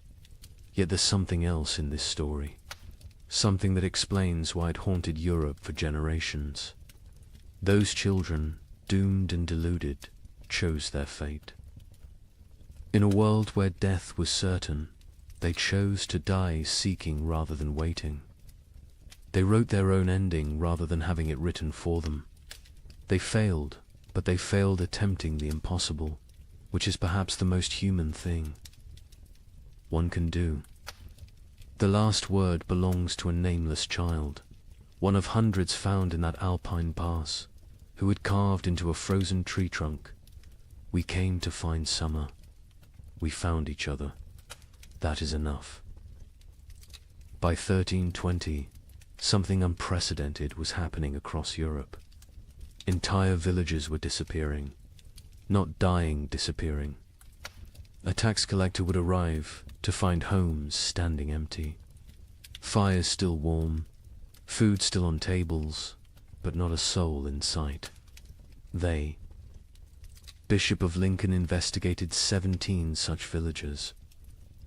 His report contains a chilling observation. In each dwelling we found the same thing, a single word carved into the main beam. Forgiven. We know not if they sought forgiveness or granted it. Modern archaeologists have found evidence these villagers walked en masse into forests, bogs, or the sea. Mass suicide? Mass migration to nowhere? We'll never know. But the pattern was always identical. They left everything behind except their children. The children, it seems, they took with them to whatever end they chose.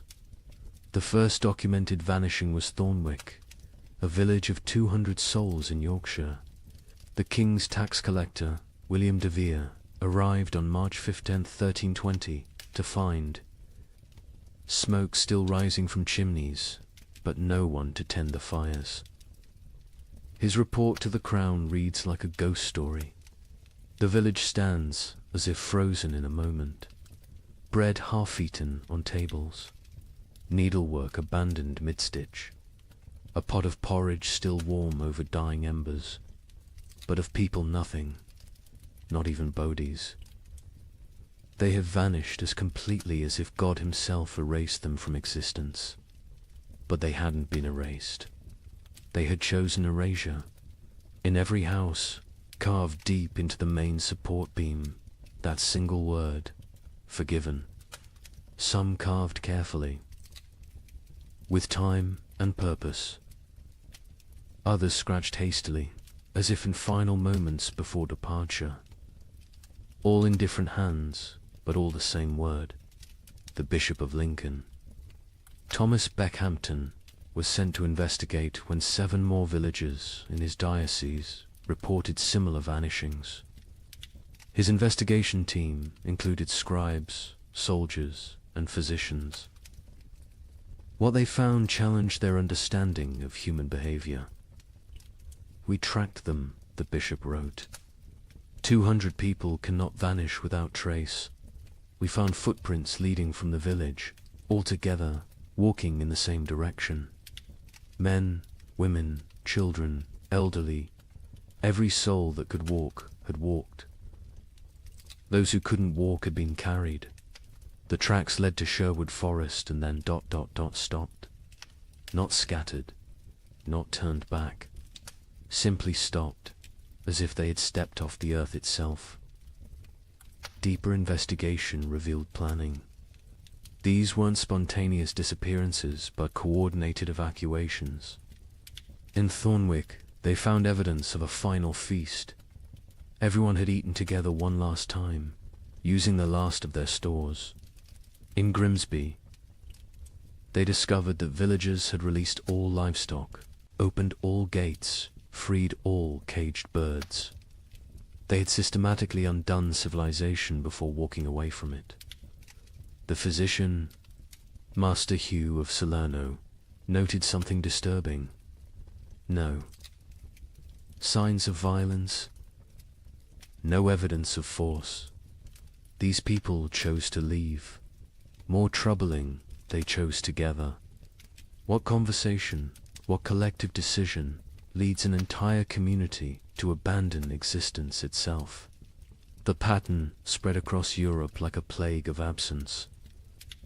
In Bavaria, the village of Klinwald vanished, leaving behind a communal letter. "We go to find what God has hidden from us. We go together because alone we are nothing. We take our children because they deserve better than this slow death. We leave our homes because homes without hope are merely tombs with windows. Seek us not. We are already farther than you can follow." The French village of Moulambus left more disturbing evidence. Every adult had written their name on the church wall, followed by their sins: murder, theft, adultery, cannibalism. The last entry in the priest's hand: "We have all sinned beyond redemption. We go to place ourselves before God's judgment directly, rather than wait for him to find us here."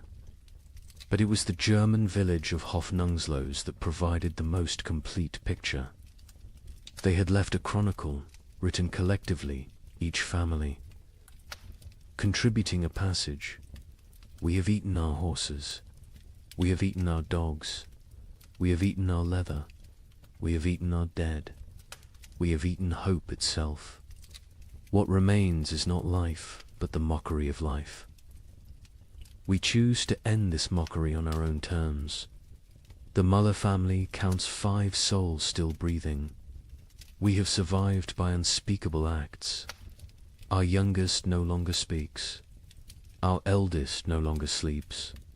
We are alive, but not living. Tomorrow we walk toward whatever judgment awaits. I am Klaus the smith. I have beaten plowshares into weapons, weapons into tools, tools into nothing. My hammer has nothing left to strike. My forge has nothing left to burn. I have nothing left to be. We go to become nothing together." The entries continued 4 pages, each family's testament to horror endured and horror committed. The final entry, unsigned: "We forgive each other because no one else will. We forgive ourselves because we must. We forgive God because he knows not what he does." The children were always taken. This detail haunted investigators. In villages where adults were found dead from starvation, disease, violence, children's bodies were often present. But in the vanished villages, no children remained. Whatever dark pilgrimage these communities undertook, they brought their young. A woodcutter named Franz claimed to have seen one such procession near the Black Forest.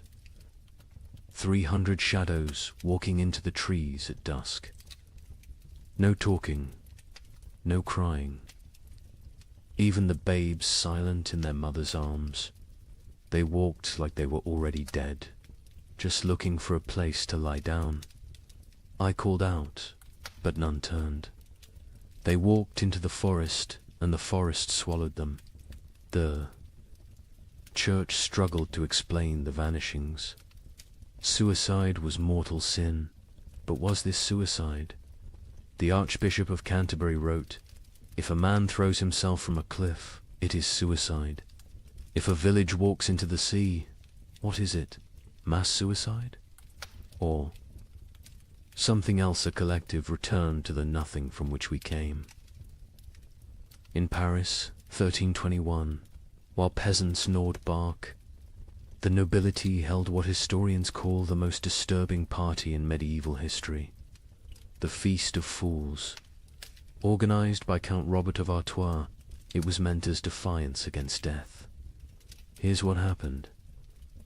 Nobles dressed as peasants, peasants dressed as nobles. They served courses of elaborately prepared nothing, empty plates dressed with garnishes of straw. They held mock executions where the condemned gave recipes for cooking leather. They crowned a skeleton as May Queen, but the climax was the last. Supper 13 nobles drew lots. The one who drew the black stone would provide the feast. Count Robert drew it himself.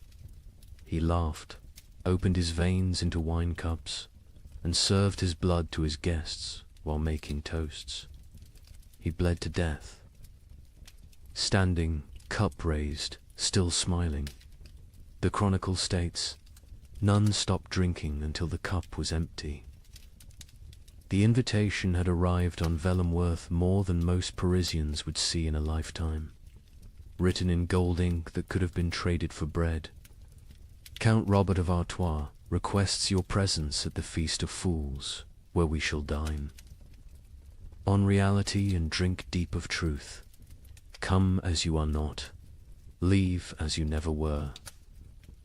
April 1st, year of our absent Lord 1321. Count Robert had survived the famine through typical noble privileged hoarded grain, fortified walls, the ability to take from those who couldn't resist. But something had broken in him when his youngest daughter died not from starvation, but from abundance. She'd found his hidden honey store, eaten herself to rupture, died vomiting sweetness while Paris starved. He'd laughed when they found her body, and hadn't stopped laughing since. The feast's preparation was elaborate insanity. Robert spent the last of his wealth on decorations for serving nothing. He commissioned golden plates for emptiness, silver, chalices for air, elaborate centerpieces celebrating absence. The great hall of his chateau was transformed into what witnesses called a cathedral of mockery.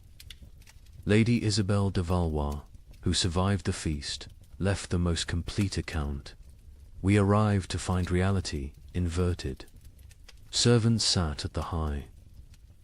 Tableware in our clothes rob had demanded we exchange garments at the door. We nobles served them, dressed in rags that stank of death. But the servants were more disturbed than we. They knew this game could only end badly for them. First course was soup of memories. Empty bowls filled only with steam from heated stones. Guests were required to describe what they tasted. Duke Philippe claimed he tasted his mother's fish stew. Countess Marie swore she could taste strawberries. Baron Henry said he tasted his own death and was asked to be more specific about the flavoring. Robert presided over this madness dressed as Death himself, black robes, skull mask, scythe resting against his chair. But he'd modified the costume. Death wore a crown of bread loaves, molded and painted gold, technically edible but deliberately withheld. Death is the only one eating well these days, he announced, so I dressed appropriately. The second course was meat of mathematics. elaborately garnished platters containing nothing but written equations. If one person eats for 3 days, 3 people eat for 1 day, or 9 people eat for 4 hours. Solve for X, where X equals survival. Guests were required to eat the paper, chewing their calculations, swallowing their arithmetic. The Duke of Orleans choked on a particularly complex formula involving compound interest in human flesh. Between courses, entertainment, a troupe of starving actors performed the tragedy of abundance, a play where King Midas starved surrounded by golden food. Halfway through, one actor actually collapsed mid-soliloquy. The audience applauded, thinking it was part of the performance. When they realized he was truly dead, they applauded louder. The third course, fish of philosophy. Servants brought paintings of fish, beautifully rendered. While Count Robert delivered a lecture on the nature of reality, is a painting of a fish less real than a fish? Can you eat either in these times? At least the painting doesn't rot. Art has become more substantial than substance. Then came the mock trials. Guests took turns being executed for the crime of survival. Each condemned had to share their worst act, their method of staying alive. The Duchess of Berry admitted to eating her own stillborn infant. The Count of Nevers confessed to walling up servants with grain stores so he wouldn't be tempted to share. The Bishop of Parisiaz, a bishop attended, revealed he'd been giving last rites with unconsecrated hosts because he'd eaten all the blessed ones. Each confession was met with mock judgment. Guilty of humanity, Robert would declare. Sentenced to continued existence. The crowd would laugh, but it was laughter like screaming, laughter like sobbing. Laughter because the alternative was acknowledging what they'd all become. The fourth course was vegetables of vanity, sculptures made from human hair and nail. Clippings arranged to look like salads. We consume ourselves, Robert explained. We always have. The famine just made it literal. Guests were required to eat these too. The Marquis de Toulouse vomited immediately. He was forced to eat that as well. Nothing wasted, Robert insisted. That's the new nobility. The entertainment grew darker. A puppet show where marionettes made from human bones performed a harvest dance. A choir of orphans singing recipes for preparing leather. A juggler tossing skulls who revealed, mid-performance, that they were his own children's skulls. The audience couldn't tell what was performance and what was confession. The fifth course, bread of betrayal. Actual bread appeared one small loaf. The room went silent. Real food, after hours of elaborate nothing. Roberts explained the game. Tell us who you killed for food. The best story wins the bread. What followed was an auction of atrocity. The Baron of Anjou describes smothering his elderly mother to inherit her hidden grain. The Countess of Blois explained how she'd poisoned her husband when she discovered he'd been secretly eating while she starved. The Duke of Normandy won with his tale of hosting a dinner party, serving his guests his own son, then revealing the truth after they'd eaten. He took one bite of the bread and vomited blood. The bread was made from sawdust and painted to look real. The sixth course, wine of wisdom. Empty goblets that guests had to fill with their own fluid stares, saliva, blood, whatever they could produce. We toast to truth, Robert declared. The truth that we are bags of liquid pretending to have purpose. They drank their own essences while Robert laughed and laughed and laughed. Then came the moment that would define the feast in history. Robert announced the Last Supper, 13 volunteers to recreate Christ's final meal. But with a twist, they would draw lots. 12 would feast. 1 would be the feast. The volunteers came forward, 12 nobles, so broken by horror they'd embrace any ending. Robert himself was the 13th. They drew carved bones from a jeweled box. Robert palmed the black bone, ensuring he drew it. Everyone knew. No one spoke. "I am the feast," he announced with genuine joy. "I am bread and wine. I am flesh and blood. I am the only honest noble lefty. Give myself to be consumed." He opened his veins with ceremonial precision, not to die quickly, but to fill 13 cups. He made toasts as his blood flowed, to abundance. Nervous laughter to the feast that never ends. Desperate drinking to the truth that we're all already dead. Silence, except for swallowing.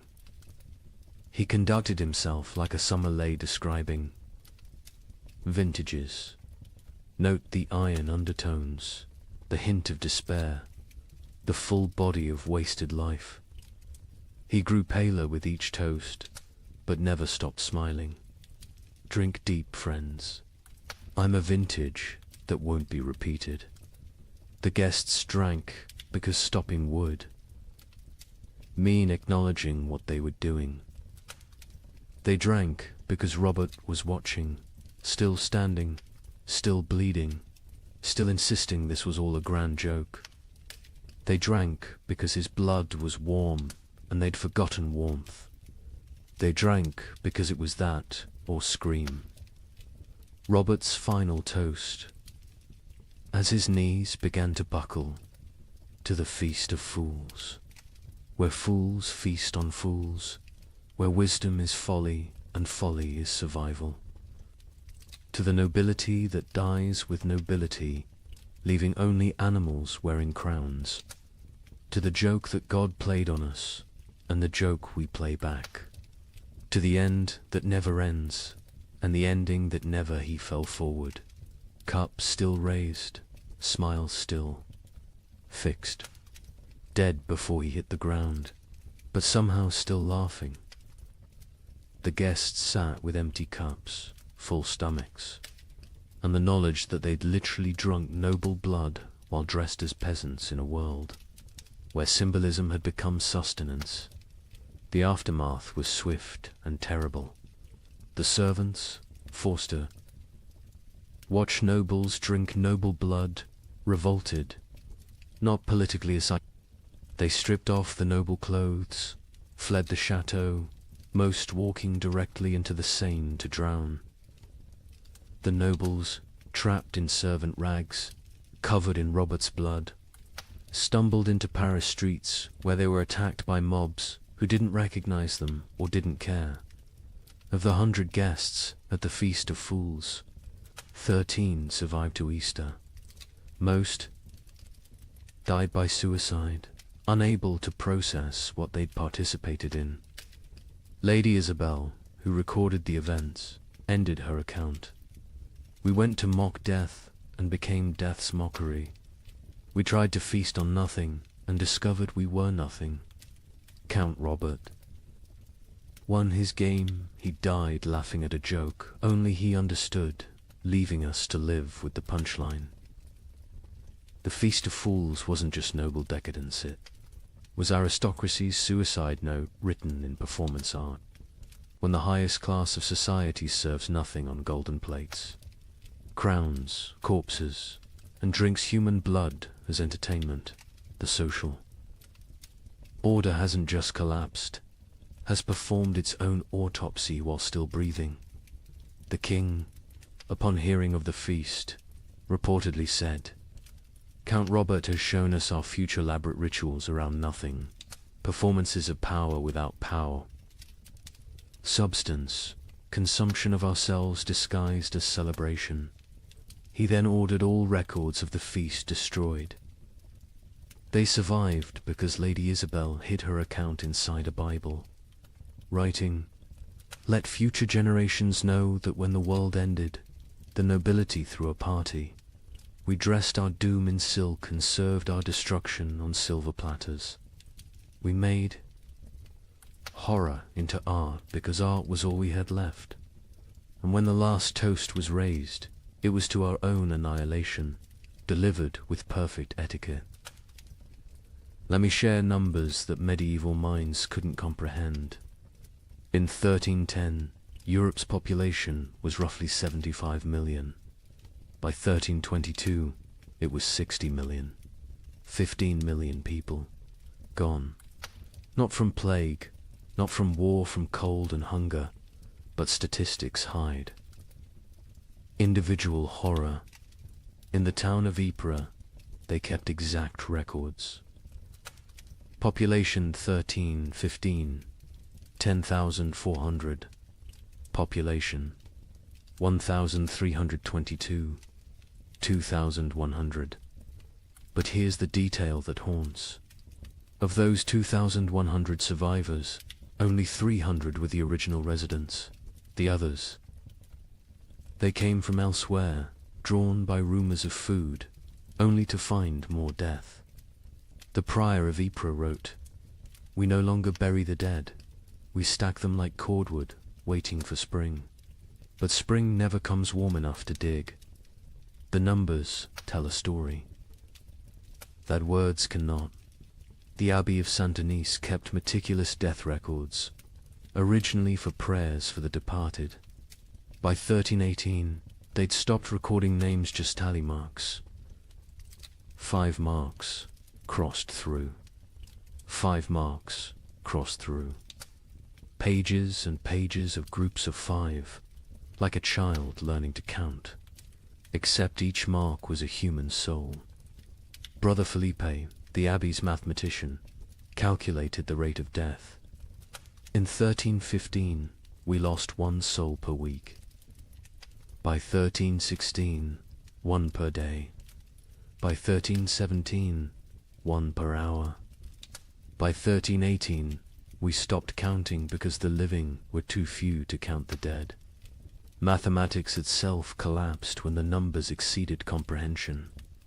The Italian city-states, with their banking traditions, kept the most precise records. Florence's census of 1310 recorded 120,000 souls. The census of 1322 recorded 45,000. But hidden in those numbers was darker arithmetic. Of the 45,000 survivors, 30,000 had arrived during the famine, refugees from the countryside. The original Florentine population had dropped from 120,000 to 15,000. 7 of every 8 natives had perished. Venice's records reveal the geographic mathematics of death. The city's famous districts died at different rates. San Marco, where the wealthy lived, lost 40% of its population. Castello, where the poor crowded, lost 85%. But here's the cruel irony: the wealthy districts died faster in the final years. Once money meant nothing, poverty became an advantage. The poor knew how to starve. The rich only knew how to eat. In England, the Doomsday Book had recorded settlements since 1086. By comparing tax records from 1310 to 1322, we can track village-level devastation. In Norfolk, 40% of villages recorded in 1310 no longer existed. By 1322, not depopulated, erased. The land itself forgot humans had ever lived there. But let's look deeper at Ypres, because their obsessive record-keeping reveals the true mathematics of societal collapse. The town's cloth guild recorded not just deaths, but causes. 1,315. 500 deaths to 400 starvation. 100 disease 1316, 1,200 deaths to 900 starvation, 200 disease, 100 violence 1317, 2,100 deaths to 1,000 starvation, 500 disease, 400 violence, 200 voluntary 1318, 2,500 deaths to 800 starvation, 600 disease, 700 violence, 400 voluntary 1319, 1,800 deaths to 300 starvation, 400 disease, 500 violence, 600 voluntary 1,320, 900 deaths minus 100 starvation, 200 disease, 200 violence, 400 voluntary. See the pattern. As starvation deaths decreased because the weakest had already died, violence and suicide increased. The mathematics of survival had shifted from competing for food to eliminating competitors. The demographic breakdown is equally telling. By age, infants 0 to 2, 95% mortality children 3 to 12, 80% mortality young adults 13 to 25, 60% mortality adults 26 to 45, 70% mortality elderly 46 plus, 90% mortality. The young adults survive best old enough to fight, young enough to endure. Children and elderly died first, too weak to compete. But adults in their prime died at higher rates than young adults. Why? They had families. They gave their food to their children, starved themselves for others. Love was mathematically lethal. The gender mathematics were brutal. In 1315, Ypres had roughly equal numbers of men and women. By 1322, there were 3 men for every woman. Not because women were weaker, because women fed their children first, their husbands second, themselves last. Maternal sacrifice showed clearly in the survival statistics. The social class mathematics defied expectations. Nobility, 60% mortality clergy, 50% mortality merchants, 70% mortality craftsmen, 75% mortality peasants, 80% mortality beggars, 40% mortality beggars. Survived best. They already knew how to live on nothing. The nobility, despite their resources, died from inability to adapt. Merchants died because their profession became meaningless. But beggars, they thrived in a world that had become universal beggary. The geographic distribution created what scholars call death shadows. Cities drew refugees from the countryside, creating rings of escalating mortality. Paris, with a 1310 population of 200,000, had 80,000 survivors in 1322.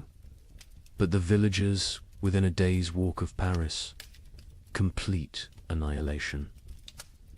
They'd all walked to the city seeking food, died in the streets, their homes becoming ghost towns. The monastery of Cluny mapped deaths across their network of abbeys. They discovered death followed trade routes not because trade spread disease, but because rumors of food traveled along merchant paths. Entire populations would migrate toward imagined abundance, creating waves of mobile starvation that crashed against city walls. The seasonal mathematics were predictable yet horrifying. Spring, highest death rates, bodies hidden by snow revealed. Last stores exhausted summer, moderate deaths, some forage available. But disease spread autumn. Lowest deaths, whatever harvest existed, plus weakest already dead winter. rising deaths, cold, multiplying hungers, lethality, but within those seasons. Specific dates showed spikes. Christmas saw mass suicides. The contrast between religious celebration and reality broke minds. Easter saw violence spiked, the promise of resurrection mocked by death's omnipresence. Harvest festivals became killing fields as communities fought over failed crops. The birth rate mathematics were perhaps most tragic. In 1310, Ypres recorded 400 births. In 1316 to 200 births. In 1318, 50 births. In 1320, 12 births. By 1321, 0. Not 0, recorded 0, occurred. Women stopped conceiving, bodies too starved to support pregnancy. Those who did conceive miscarried, or gave birth to stillborn children. An entire generation unborn. The marriage mathematics inverted. In 1310, Ypres recorded 200 marriages. In 1320, they recorded 400. Why the increase during horror? Survival partnerships. Widows with food, marrying widowers with shelter. Children married to combine family resources. Marriage became merger. Love replaced by mathematics. The death-to-burial ratio reveals societal collapses. Progression to 1,315. 1 death equals 1 burial, 1316. 2 deaths equals 1 burial, 1317. 5 deaths equals 1 burial, 1318. 10 deaths equals 1 burial, 1319. 20 deaths equals 1 burial, 1320.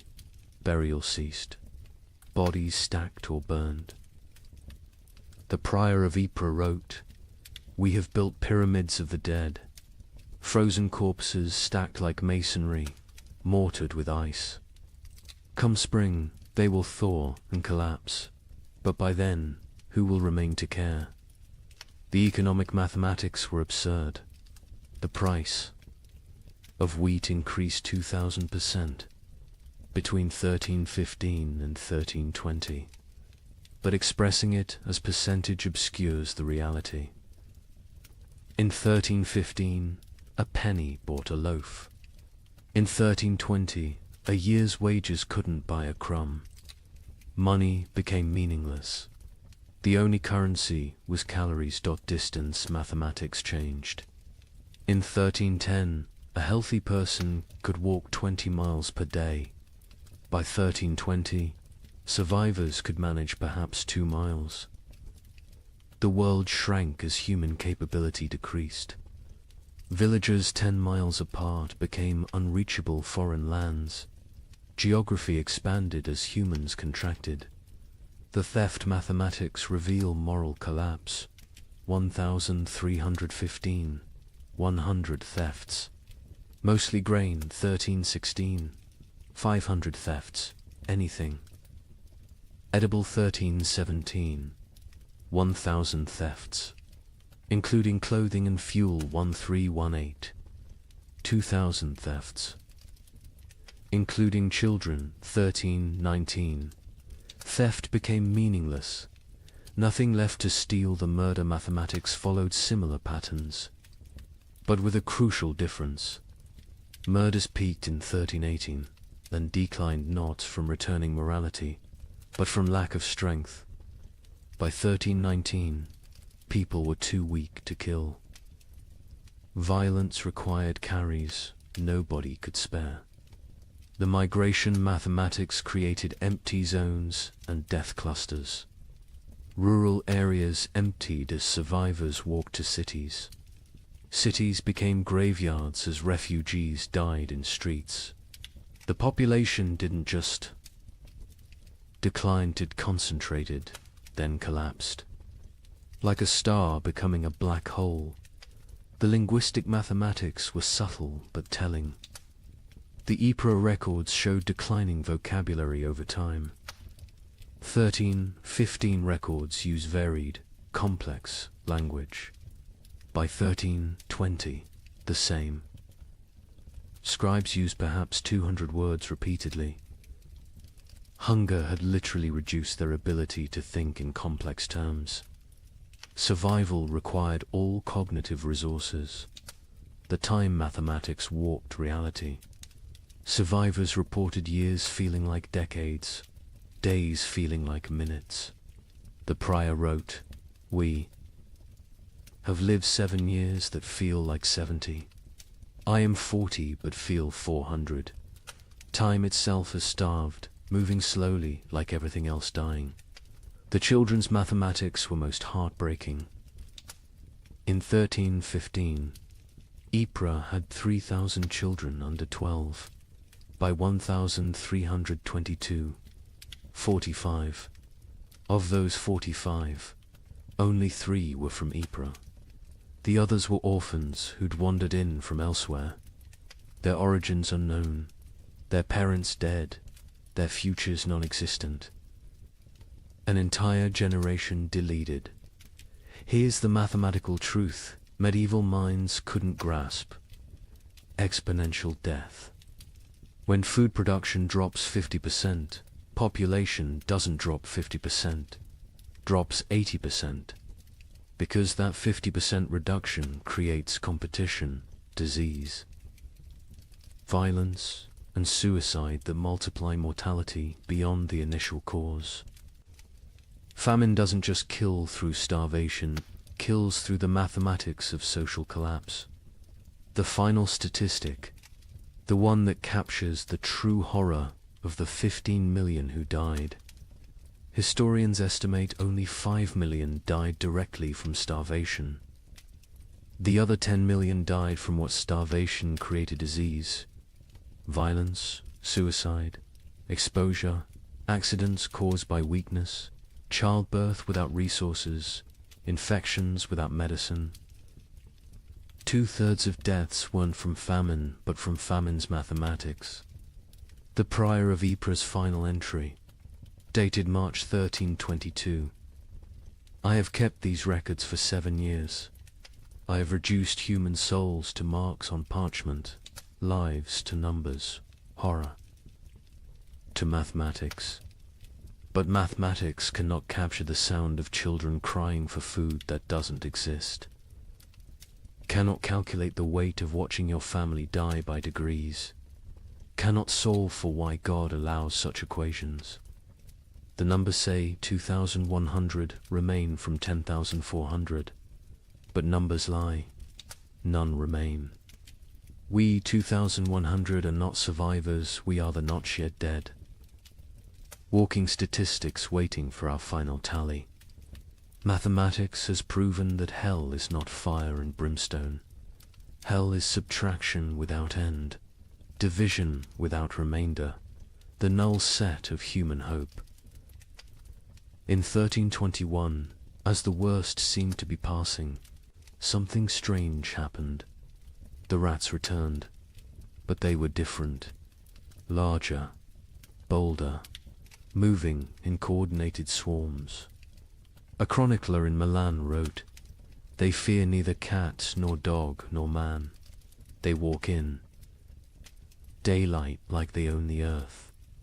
Where had they been for 7 years? Some scholars believe they survived in the vast granaries of Eastern Europe, growing fat while the West starved. Others think they evolved, adapted to the cold. But everyone agrees on one thing: they brought something back with them. A Venetian merchant noted, "The rats are sick. They dance in circles before dying, black swellings on their necks." Those swellings would have a name soon enough. But in 1321, as Europe began to believe, the worst was over.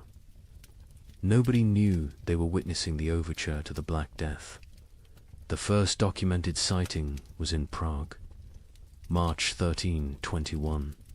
A baker named Joseph, one of the few whose ovens still functioned, reported to the city guard, They came at dawn, hundreds of them, moving like water through the streets.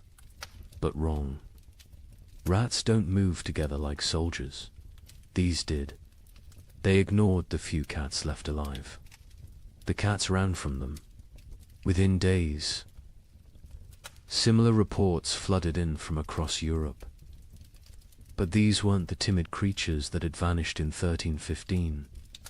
The merchant Giovanni di Marco, traveling from Venice to Vienna, documented what he saw.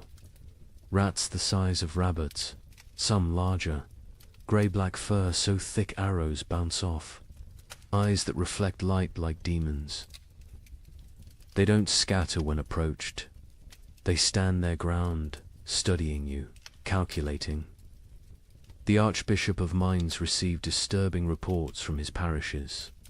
The rats show intelligence beyond nature. They work in teams, some distract while others steal. They've learned to open larches, untie knots, even use simple tools. A priest in Worms saw one using a stick to knock bread from a high shelf. This is not natural. This is diabolic. But where had they been? The 7-year absence created wild theories, but one Benedictine scholar, Brother Antonius of Regensburg, proposed something chillingly plausible. The rats didn't vanish, they migrated east, following ancient Roman grain routes to the steppes. Beyond Hungary, there, in the vast underground granaries, built by emperors and forgotten by time, they found paradise. Infinite grain, no predators, perfect breeding conditions, 7 years of unlimited food and reproduction.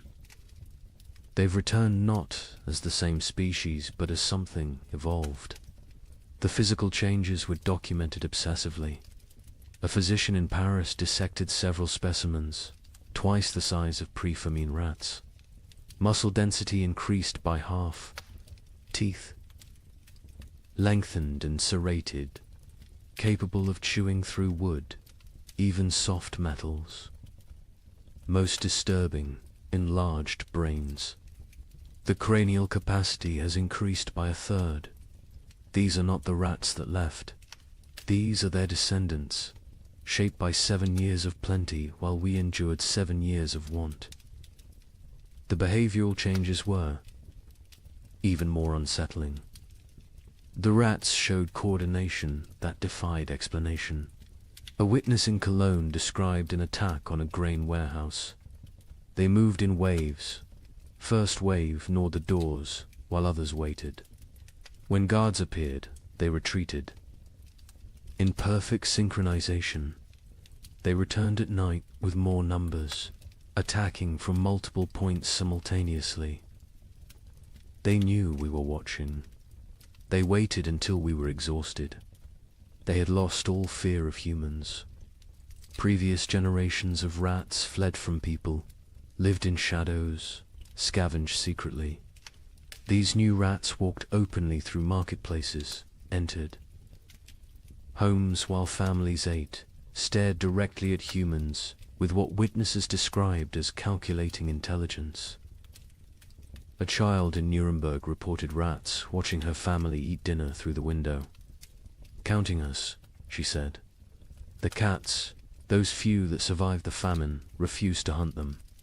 A chronicler in line observed. "Our best Mauser, who survived 7 years of horror by hunting, now cowers when rats pass." He recognizes something we don't. The predator-prey relationship is inverted. The cats know they're now the prey. Dogs fared no better. Hunting hounds trained to kill wolves ran from rat. Swarms. A pack of street dogs in Milan, hardened by years of surviving on corpses, was found torn apart. Witnesses said the rats had hunted them like wolves hunt deer, driving them into a corner, exhausting them, then moving in for the kill. But it was the rats' relationship with the dead that proved most disturbing. During the famine, corpses had accumulated faster than burial. mass graves, body piles, frozen pyramids of the dead, all untouched for years. The returned rats showed intense interest in these sites. Not to feed, they seemed well fed, but to investigate. A gravedigger in Bordeaux reported. They dig into the mass graves, not eating, just examining. They spend hours among the bones, touching them with their paws, almost like they're reading something. Then they emerge and dance, spinning, leaping, falling over, getting up, spinning again, like they're drunk or mad. The dancing disease appeared first in the rats, then in the animals they bit, finally in humans. But in 1321, people thought it was just strange behavior. They didn't connect it to disease. Why would they? The rats looked healthy, even robust. Larger, stronger, more vital than any rats in memory. An Italian merchant named Carlo Benedetti made the crucial observation that historians would later recognize as prophetic. The rats congregate at trade routes, ports, and crossroads. There, not seeking food exists everywhere now that so few remain to eat it. They're positioning themselves along human movement patterns, waiting, but for what? The rats showed particular interest in the remaining churches and monasteries. Brother Francis of Assisi documented their behavior. They enter during services, completely unafraid of the congregation. They sit in neat rows as if listening to the sermon. When we sing hymns, they sway. When we pray, they bow their heads. Mockery, mimicry, or something else. They seem to be waiting for something, some signal we cannot perceive. The first human deaths directly attributable to the returned rats came in summer 1321, not from attack from disease. A family in Bruges who'd been bitten while defending their grain store fell ill within days. The symptoms were unlike anything seen during the famine. High fever, delirium, and most distinctively, black swellings in the neck, armpits and groin. The family died within a week, but not before describing their hallucinations. The rats speak to us in dreams. They show us cities of the dead, kingdoms built in grave earth, empires of bone and plague. They promise us citizenship and their necropolis if we stop fighting and accept the gift they bring. Medical professionals were baffled. A physician in Prague wrote, "The disease is nothing like the starvation sickness or winter plague. It burns through bodies like fire through dry wood. The black swellings appear where the body fights hardest, lymph nodes swelling with failed resistance. But, strangest of all, the victims dance before they die, just like the rats." The dancing sickness spread from the bitten to their families, from families to neighborhoods, from neighborhoods to districts. But in 1321, it was still contained, still rare. Most who died that year still died from famine's lingering effects. The new plague was just beginning its incubation, both in human bodies and human societies. The rats' intelligence manifested in increasingly complex ways. They learned to avoid traditional traps, poison, and hunting methods. They developed new social structures: scout rats who tested food for danger, guard rats who watched for threats, even what appeared to be leader rats who directed group movements through series of squeaks and gestures. A scholar in Vienna documented their learning capabilities. We captured one, intending study. Its companions spent 3 nights trying to free it, using increasingly sophisticated methods: leverage, distraction, even attempting to pick the lock with twisted metal. When they failed, they sat outside the cage in vigil until the captured rat died. Then they left. But the next night, our laboratory burned. The fire started in 3 places simultaneously. Draw your own conclusions. The church struggled to explain the rat's return. Were they demons? Punishments? Tests? The Bishop of Cologne preached. For 7 years they abandoned us to our suffering. Now they return in our moment of hope, stronger for their absence. They are either God's final curse or Satan's opening move in some greater game. Either way, they herald something worse than what we've endured. Popular folklore developed quickly. Rats were secret rulers of the underworld who'd retreated to plan humanity's destruction. They would transform human souls, twisted by starvation, into animal form. They were advanced scouts for an invasion from hell itself. Each theory was more fantastic than the last, but none were as terrible as the truth. The truth was biological, not theological. The rats had spent 7 years in isolated populations, breeding rapidly in the eastern granaries. Diseases that would normally kill them had instead created resistant populations. The Black Death bacterium, Yersinia pestis, had found perfect incubation conditions, countless hosts, rapid reproduction, isolation from human interference. The rats weren't evil. They were evolution's answer to abundance. After scarcity, by autumn. 1321, the dancing sickness had spread to every major city. Still not epidemic, still not recognized as connected to the rats, but growing. The correlation between rat populations and disease was noticed by a few. An Italian doctor wrote, "Where rats congregate, sickness follows. Where rats dance, humans die. Where rats thrive, plague arrives." But Europe, exhausted from 7 years of famine, couldn't process another catastrophe. The return of the rats was seen as disgusting but manageable. The dancing sickness was concerning but limited. Nobody connected the dots that would seem obvious in hindsight, that the rats weren't just returning from exile. They were bringing hell with them. The final observation of 1321 came from a child in Marseille, a girl who'd survived the famine by eating rats when they were still scarce. She told her priest, "The old rats tasted of hunger and fear. These new rats taste of death and patience. They're not afraid of us because they know something we don't. They're waiting for us to realize we're already dead." Within 20 years, her words would prove prophetic. The Black Death would kill 1/3 of Europe's remaining population.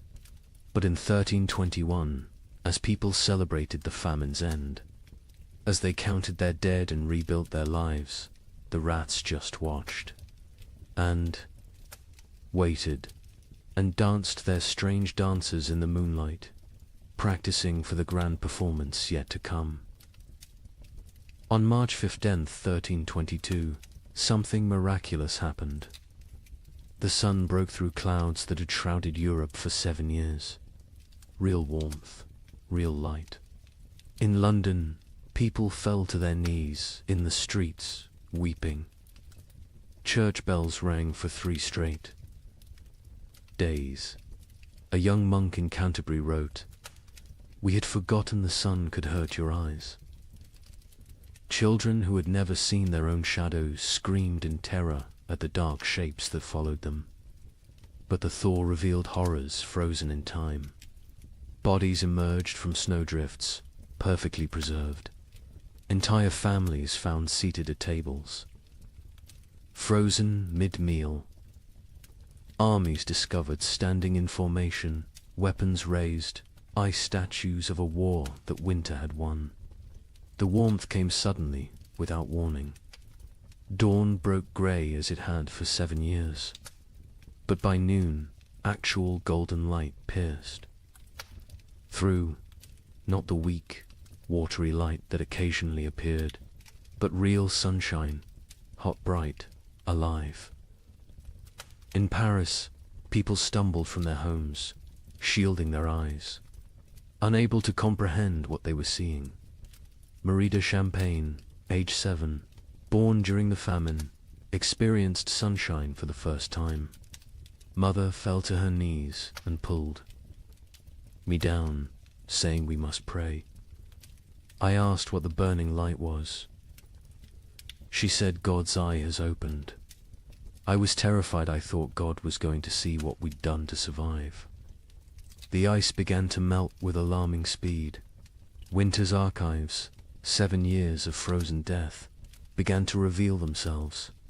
In Cologne, the Rhine's thaw exposed a grotesque gallery, hundreds of bodies that had fallen through ice over the years, preserved perfectly, now floating downstream like a parade of the damned. Citizens lined the banks, searching for relatives lost years ago, finding them looking exactly as they had at death. Brother Thomas of Westminster, who'd chronicled the disaster from beginning, wrote with shaking hand, "The earth gives up its dead, but not for resurrection. They return only to show us what we've done." A mother and child, frozen in embrace, so perfectly preserved I could count the tears frozen on their cheeks. Soldiers who died defending grain stores, still standing at their posts, ice guardians of nothing. God has kept perfect record of our failures. But with the thaw came something worse than revealed corpse. Truth-field truth. The ice had hidden the full scope of devastation. Entire districts thought to be empty were found to contain hundreds of frozen dead. Mass graves, hastily covered with snow, began to melt and shift, creating mudslides of human remains. The spring of 1322 didn't bring renewal. It brought archaeology of horror in the Alps. The thaw revealed the children's crusade of frost, perfectly preserved. A merchant reported, "They stand like an army of small angels, ice blue and beautiful. In their death, still holding hands, still facing south, still seeking summer that has finally come too late. Pilgrims are already calling it holy ground. I call it the world's guilt made manifest. Europe that emerged from the Great Famine was unrecognizable. Languages had changed, words for hunger had multiplied, while words for joy had been forgotten. Children born during the 7 years were stunted, marked forever by starvation. They would be called the famine generation, shorter, weaker, but survivors of the impossible. The social order had shattered. Peasants who survived owned land, for the first time inherited from the dead. The church's authority collapsed. Where was God during the freeze? And most critically, the population drop created labor shortages that would, within a generation, end feudalism itself. The Great Famine didn't just kill millions, it killed the medieval world. The linguistic changes were documented by scholars, attempting to translate pre-famine texts. The abbot of Cluny wrote, "We have 23 new words for different types of hunger, but have lost the words for feast, abundance, and satisfaction. Children learning to speak, use, eat, as past tense only, they cannot conceive of eating as a present or future action. We've developed exact terms for the taste of leather, bark, clay, but forgotten words for flavors of meat. The famine generation bore physical marks that would last lifetimes. Stunted growth, adults reaching barely 5 feet, bone deformities from childhood rickets. teeth destroyed from eating stones and wood, but worse were the invisible scars. They hoarded food obsessively, even in plenty. They ate alone in darkness, unable to share meals. They counted every grain, weighed every crumb. A physician in Paris noted, "They survived famine, but remain imprisoned by it. Their bodies live in 1322, but their minds remain in 1318. The social revolution was immediate and irreversible. A third of Europe's nobility had perished, entire bloodlines extinct. Peasants squatted in abandoned castles, worked lordless lands, claimed ownership through occupation.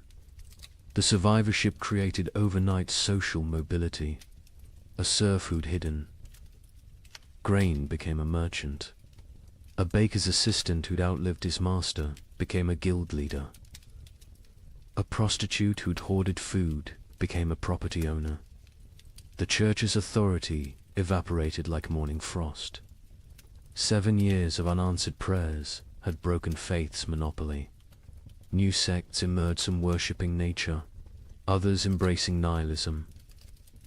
The Pope's call for renewed devotion was met with laughter. A graffiti in Rome read, "God starved. We survived. Who then is stronger?" Priests found congregations unwilling to tithe, unable to trust divine providence that had provided only suffering. But most revolutionary was the labor shortage. With 15 million dead, every survivor became valuable. Peasants demanded wages. Instead of feudal obligations, serfs simply walked away from their lords, knowing they'd find better conditions elsewhere. The statute of laborers, attempting to freeze wages at pre-famine levels, was universally ignored. A blacksmith could demand noble prices. A farmer could negotiate like a merchant.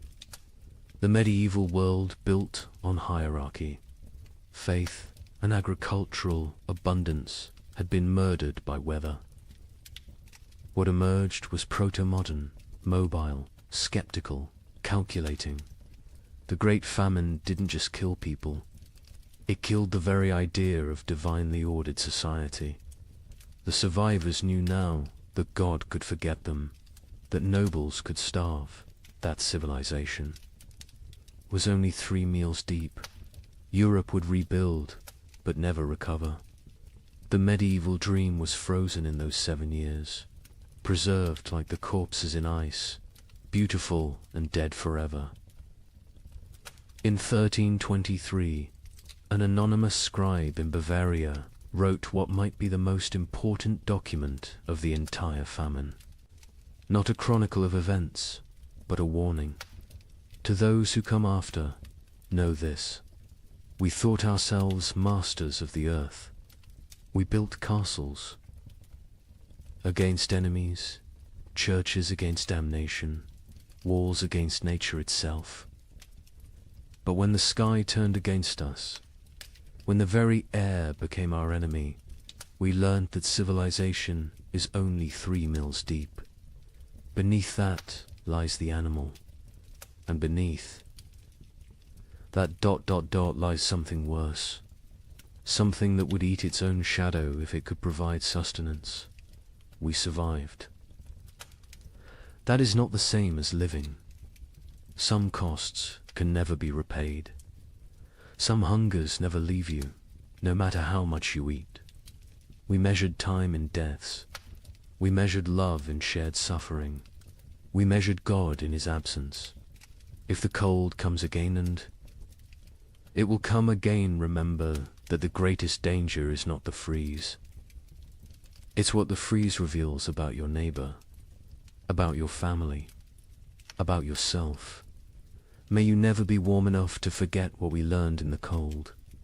The document was found hidden in a monastery wall, wrapped in waxed cloth, deliberately preserved. The scribe continued, "I write this with fingers that consumed my own flesh. I write with eyes that watched my children choose which sibling would eat. I write with a soul that has been to hell and discovered hell is not fire. Hell is ice and the mathematics of survival. We who survived are not heroes. We are the ones who did what heroes couldn't. We chose ourselves over others. We calculated love against calories and chose calories.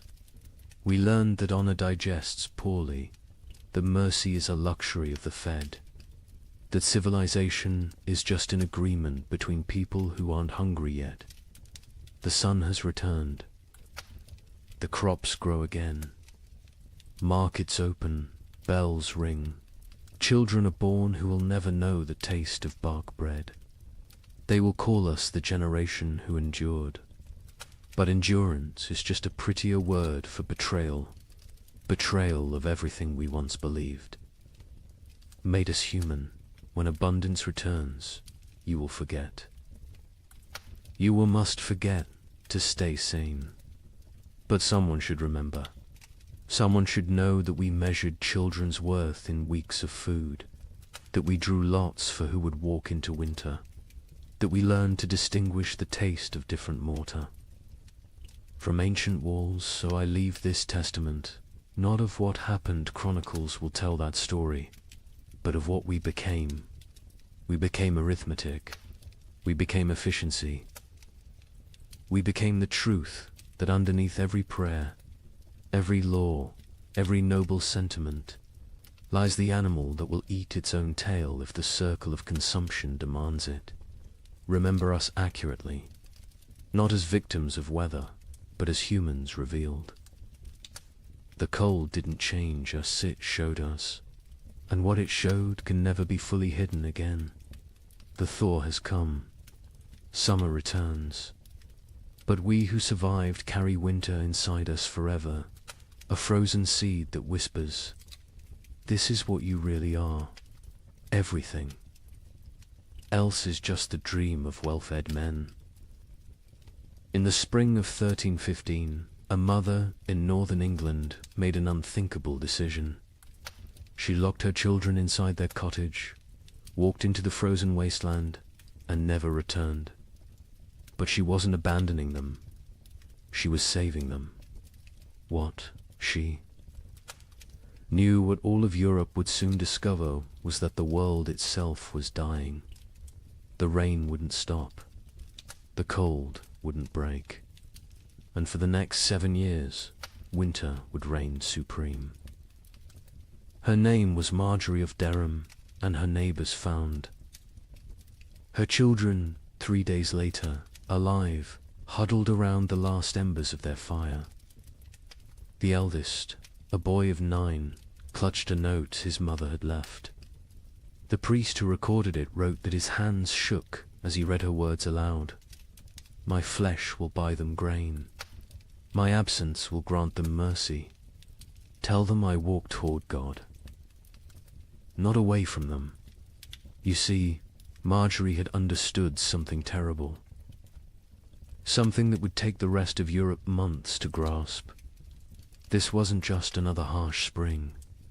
This was the beginning of an extinction. The marketplace where she'd traded her body for bread had made the calculation clear. A living mother meant 5 mouths to feed. A missing mother meant 4 orphans the church had to shelter, and the church still had grain, still had walls, still had hope that this nightmare would end. But here's what makes Marjorie's story so haunting. She wasn't unique. Parish records from 1315 show hundreds of similar disappearances. Parents vanishing into blizzards, elderly grandparents wandering into forests, always leaving notes, always locking doors from the outside, always walking toward death like it was salvation.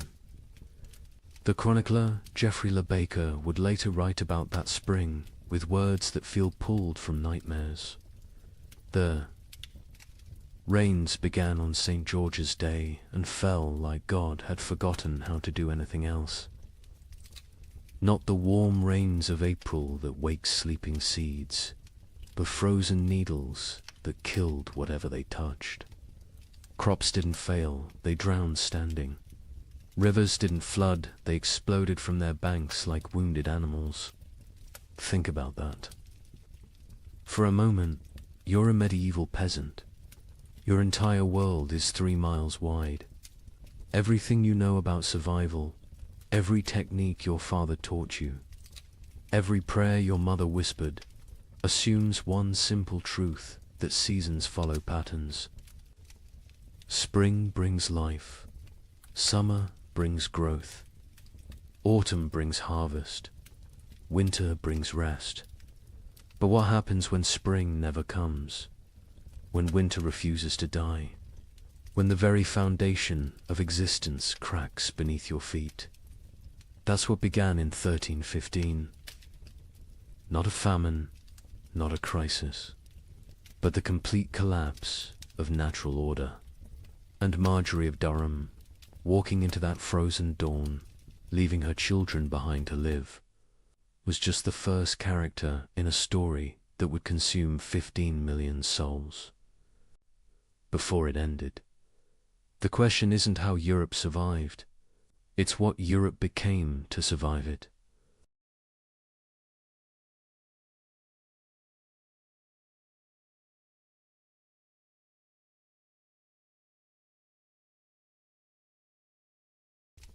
Good evening and welcome back, friends.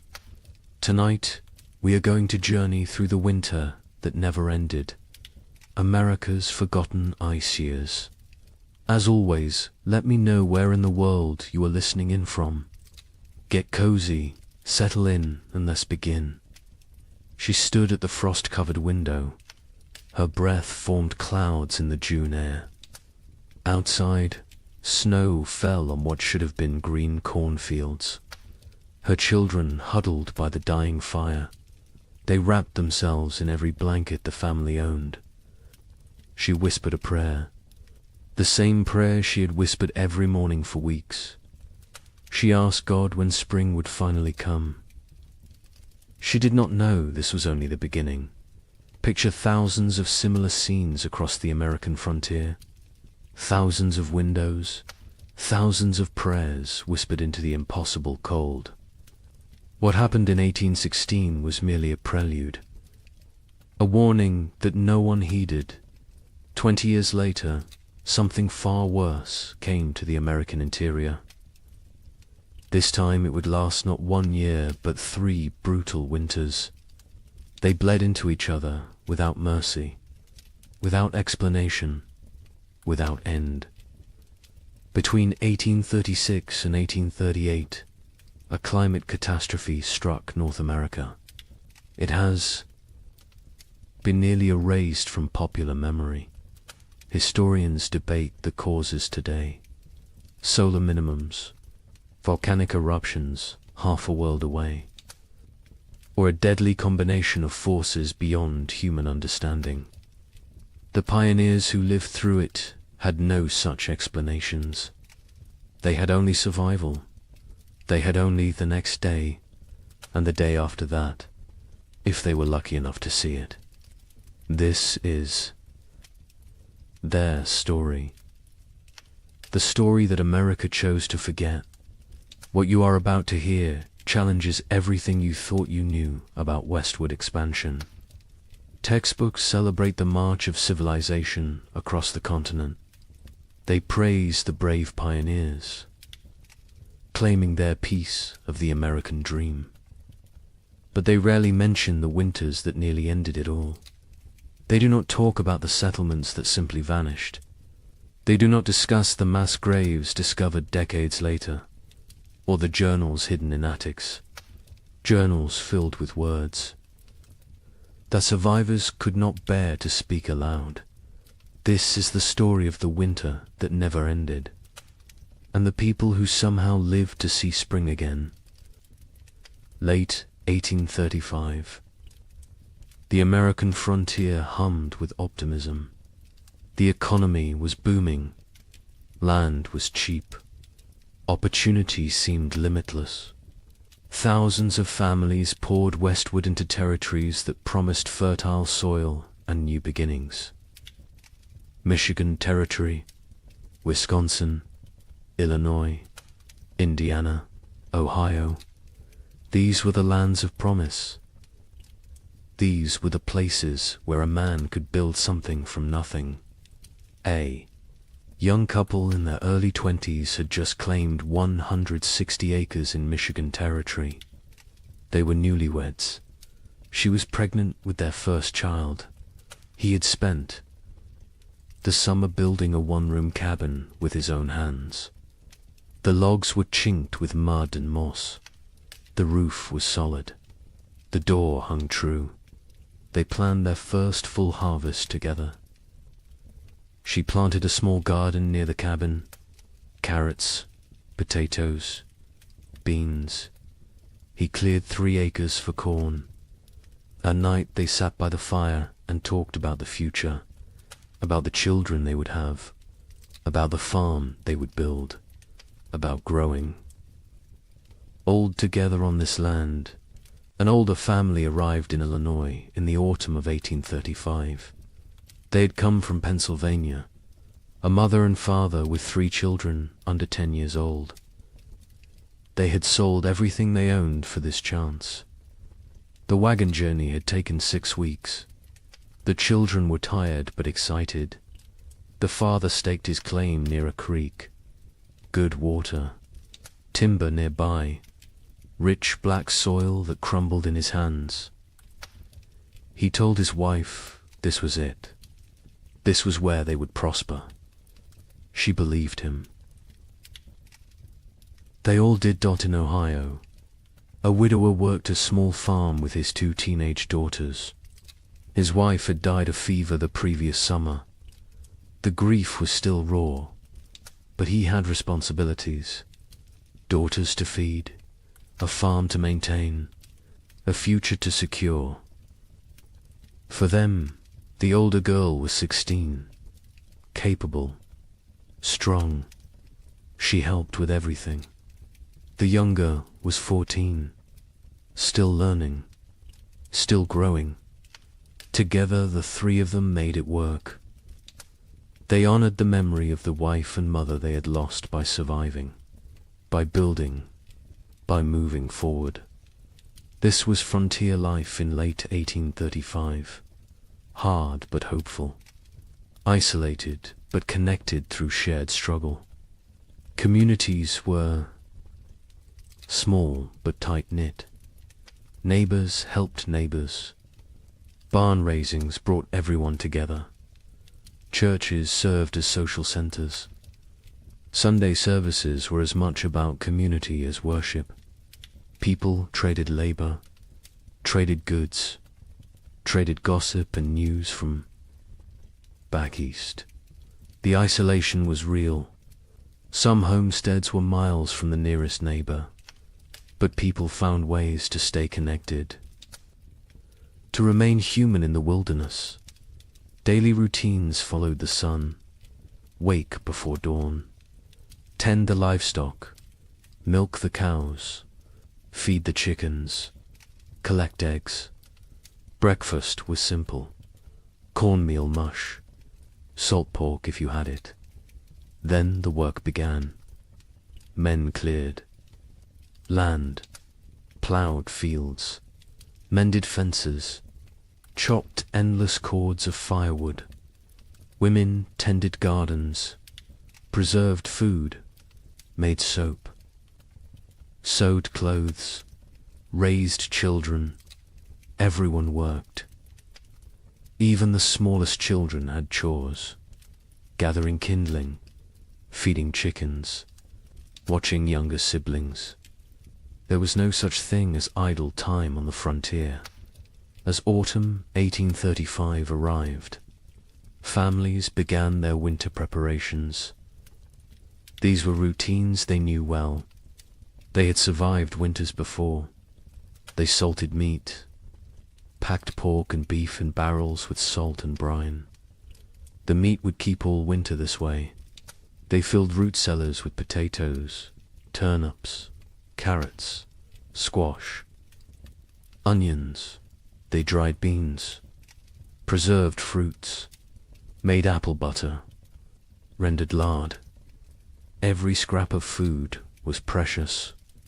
Nothing was wasted. Firewood was crucial. Men spent weeks cutting and stacking wood, cord after cord after cord. A family could burn through several cords in a hard winter.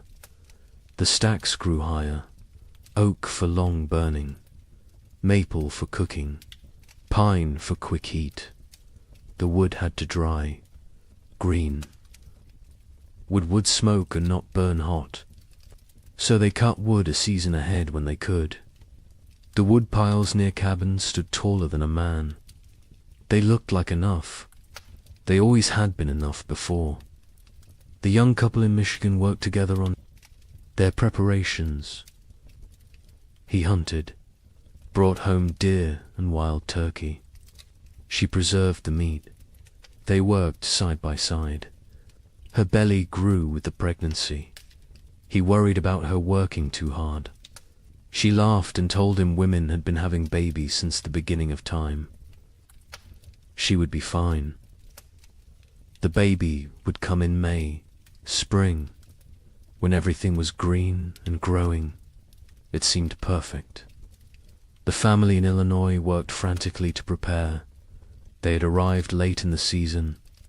They had less time. The father pushed himself. Hard. Too hard. His wife worried. But they got it done. Meat preserved, vegetables stored, firewood stacked. The cabin was small but well built. They had purchased it from a family moving back east. The previous owners had said they missed civilization, missed family. The father thought they were foolish. This land was too good to abandon. His wife was not so sure, but she kept her doubts to herself.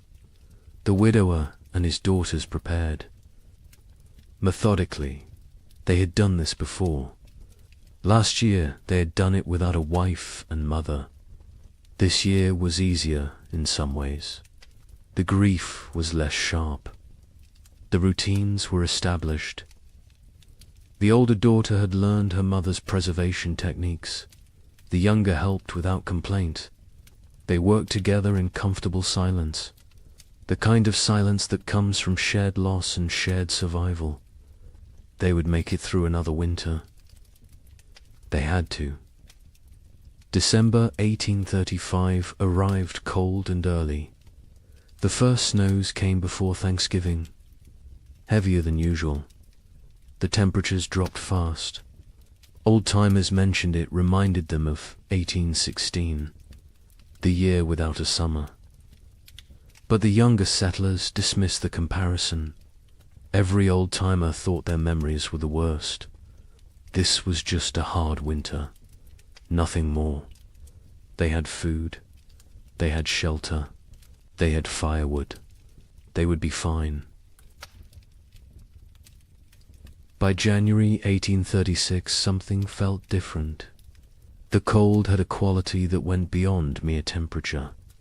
It was bone-penetrating, relentless, aggressive, the kind of cold that found every crack in a cabin wall, every gap around a door, every weakness in your clothing. People wore layers, wool on wool on wool. They stayed close to fires. They moved less, conserved energy, conserved heat, conserved everything. Animals behaved strangely. Livestock refused to leave their barns. Horses stood in corners, unmoving. Even when offered food, cows produced less milk. Chickens stopped laying. The wildlife disappeared. Deer vanished from the forests. Rabbits seemed to evaporate. Tracks in the snow became rare, then non-existent. Hunters returned empty-handed day after day. Where had everything gone? The young man in Michigan noticed the silence first. The forest was always noisy. Birds, squirrels, the rustle of small animals, whined through leaves. But now there was nothing. Just silence and wind. The wind never stopped. It howled around the cabin at night. His wife pressed close to him for warmth, for comfort. She was 7 months pregnant now. He felt the baby kick against his back sometimes when they slept. He wondered what kind of world this child would be born into. In Illinois, the children asked their father why it was so cold. He told them God was testing them, testing their faith, their strength, their family. The mother said nothing. She watched. Their food stores. She calculated in her head. If winter ended in March like it should, they would be fine. But something in her gut told her March might not bring spring this year. The widower in Ohio kept a journal. He had started it after his wife died, a way to process grief, to feel less alone. In late January 1836, he wrote an entry that he would later try to burn. He wrote that the cold felt wrong, not natural, that he had a feeling of dread he could not shake, that his daughters felt it too, though they did not speak of it. He wrote that he was afraid, not of dying, but of failing to protect his girls, of not being enough. February arrived. It should have shown signs of weakening. Winter, longer days, occasional thaws. The promise of spring lurking beneath the cold. But February 1836 brought none of these things. It brought deeper cold, more snow, storms that lasted days. The sun appeared rarely. When it did, it seemed weak, pale, unable to warm anything. People began to worry, really worry. This was beyond a normal hard winter. Food stores were being depleted. Faster than expected. You burned more firewood in extreme cold. You ate more to maintain body heat. The calculations that had seemed conservative in November now seemed optimistic. Families began to ration. Smaller portions, fewer meals. Make it stretch. Make it last. Spring would come. It had to come. But as February turned to March, and March brought no relief, only more snow and more cold, a new emotion crept into Frontier. Cavern's fear, real fear, the kind that sits in your stomach and grows, the kind that wakes you at night, the kind that makes you count your remaining potatoes and feel panic rising in your chest, because spring should be here, and it was not. Coming, March 1836. The month that should bring thaw and birdsong and the first signs of life returning. Instead, it brought blizzards, heavy wet snow that collapsed roofs, winds that tore at cabin walls, temperatures that dropped so low that water froze solid inside homes, despite the fires burning constantly. People began to understand. This was not a normal winter. This was something else entirely. The young wife in Michigan went into labor on March 15th, 3 weeks early. Her husband rode through a blizzard to fetch the nearest midwife. She lived 4 miles away. He almost did not make it. The horse struggled through chest-deep drifts. The wind cut through every layer he wore. He found the midwife. She came. They rode back together. The journey that should have taken an hour took 3. The baby came that night. A girl, small but healthy, she cried strong. The mother wept with relief and exhaustion and fear. The midwife stayed 2 days until the storm broke. When she left, she told them the baby would need extra warmth, extra care. The mother already knew. She held the infant against her skin constantly, shared her body heat, prayed the cold would break before her milk ran thin. In Illinois, the family made a decision. They would send the eldest boy to the nearest town, 12 miles south, to buy supplies, if any could be had, extra flour, salt, anything. The boy was 8 years old, small for his age, but tough. His father gave him careful instructions. Follow the creek, stay near cover. If a storm comes, find shelter and wait it out. The mother packed him food for 2 days. She kissed his forehead, told him to be safe. He left before dawn. He returned 4 days later, frostbitten, exhausted, empty-handed. The town had nothing to sell. Their stores were depleted too. Everyone was rationing. Everyone was afraid. He had slept in a barn the first night, a chicken coop the second. A family had taken him in on the third night, fed him soup, let him warm by their fire. They had children his age, thin children with hollow eyes. He came home and told his parents what he had seen. His father nodded, said nothing. His mother turned away so the children would not see her cry. The widower in Ohio made an inventory in mid-March. He wrote down every item of food they had left. 2 bushels of potatoes, some sprouting, half a barrel of salt pork, 1 small sack of cornmeal, dried beans, maybe 20 pounds, some preserved apples, not many, he calculated. If they were very careful, if they ate little, if spring came in April, they might make it. Might, he gathered his daughters, sat them down, told them the truth. They were running low on food. They would need to ration carefully. The older daughter asked if they would starve. He could not lie to her. He said he did not know, but they would do everything possible to survive. They would hunt, they would trap, they would make every scrap. Count, she nodded. The younger daughter started to cry. The older put her arm around her sister, told her they would be all right. The widower was not sure which of them she was trying to convince. April came. April that should burst with life and warmth and renewal. April that should mean planting time and spring rain and hope. This April brought none of those things.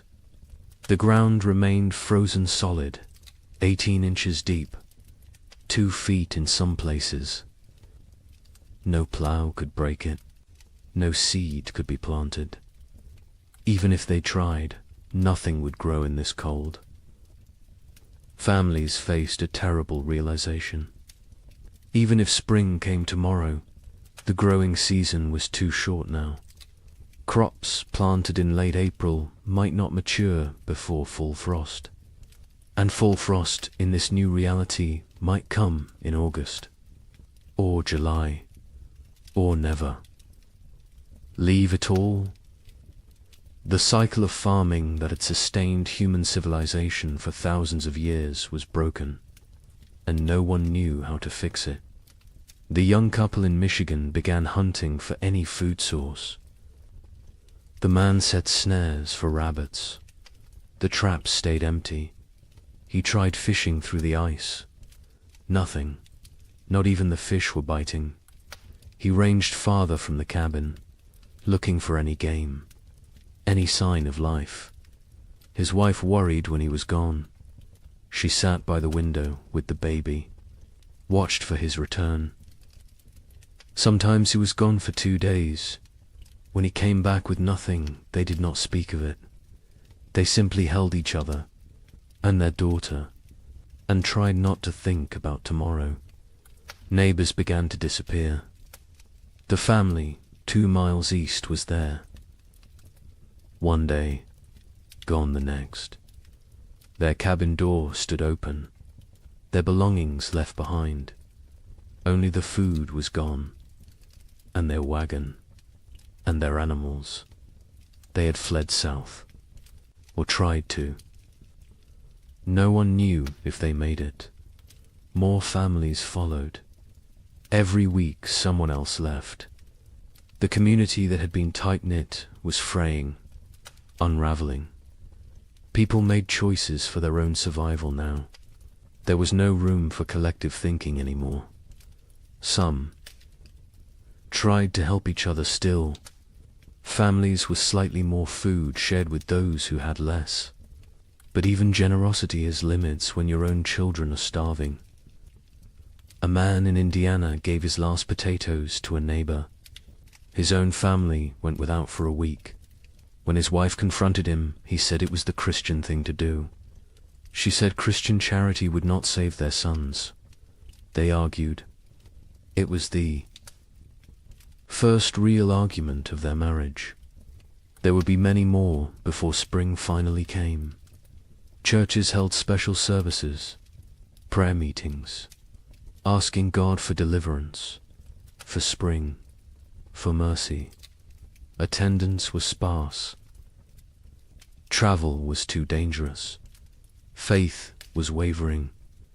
A preacher in Illinois gave a sermon about Job, about suffering that tests faith, about endurance through trial.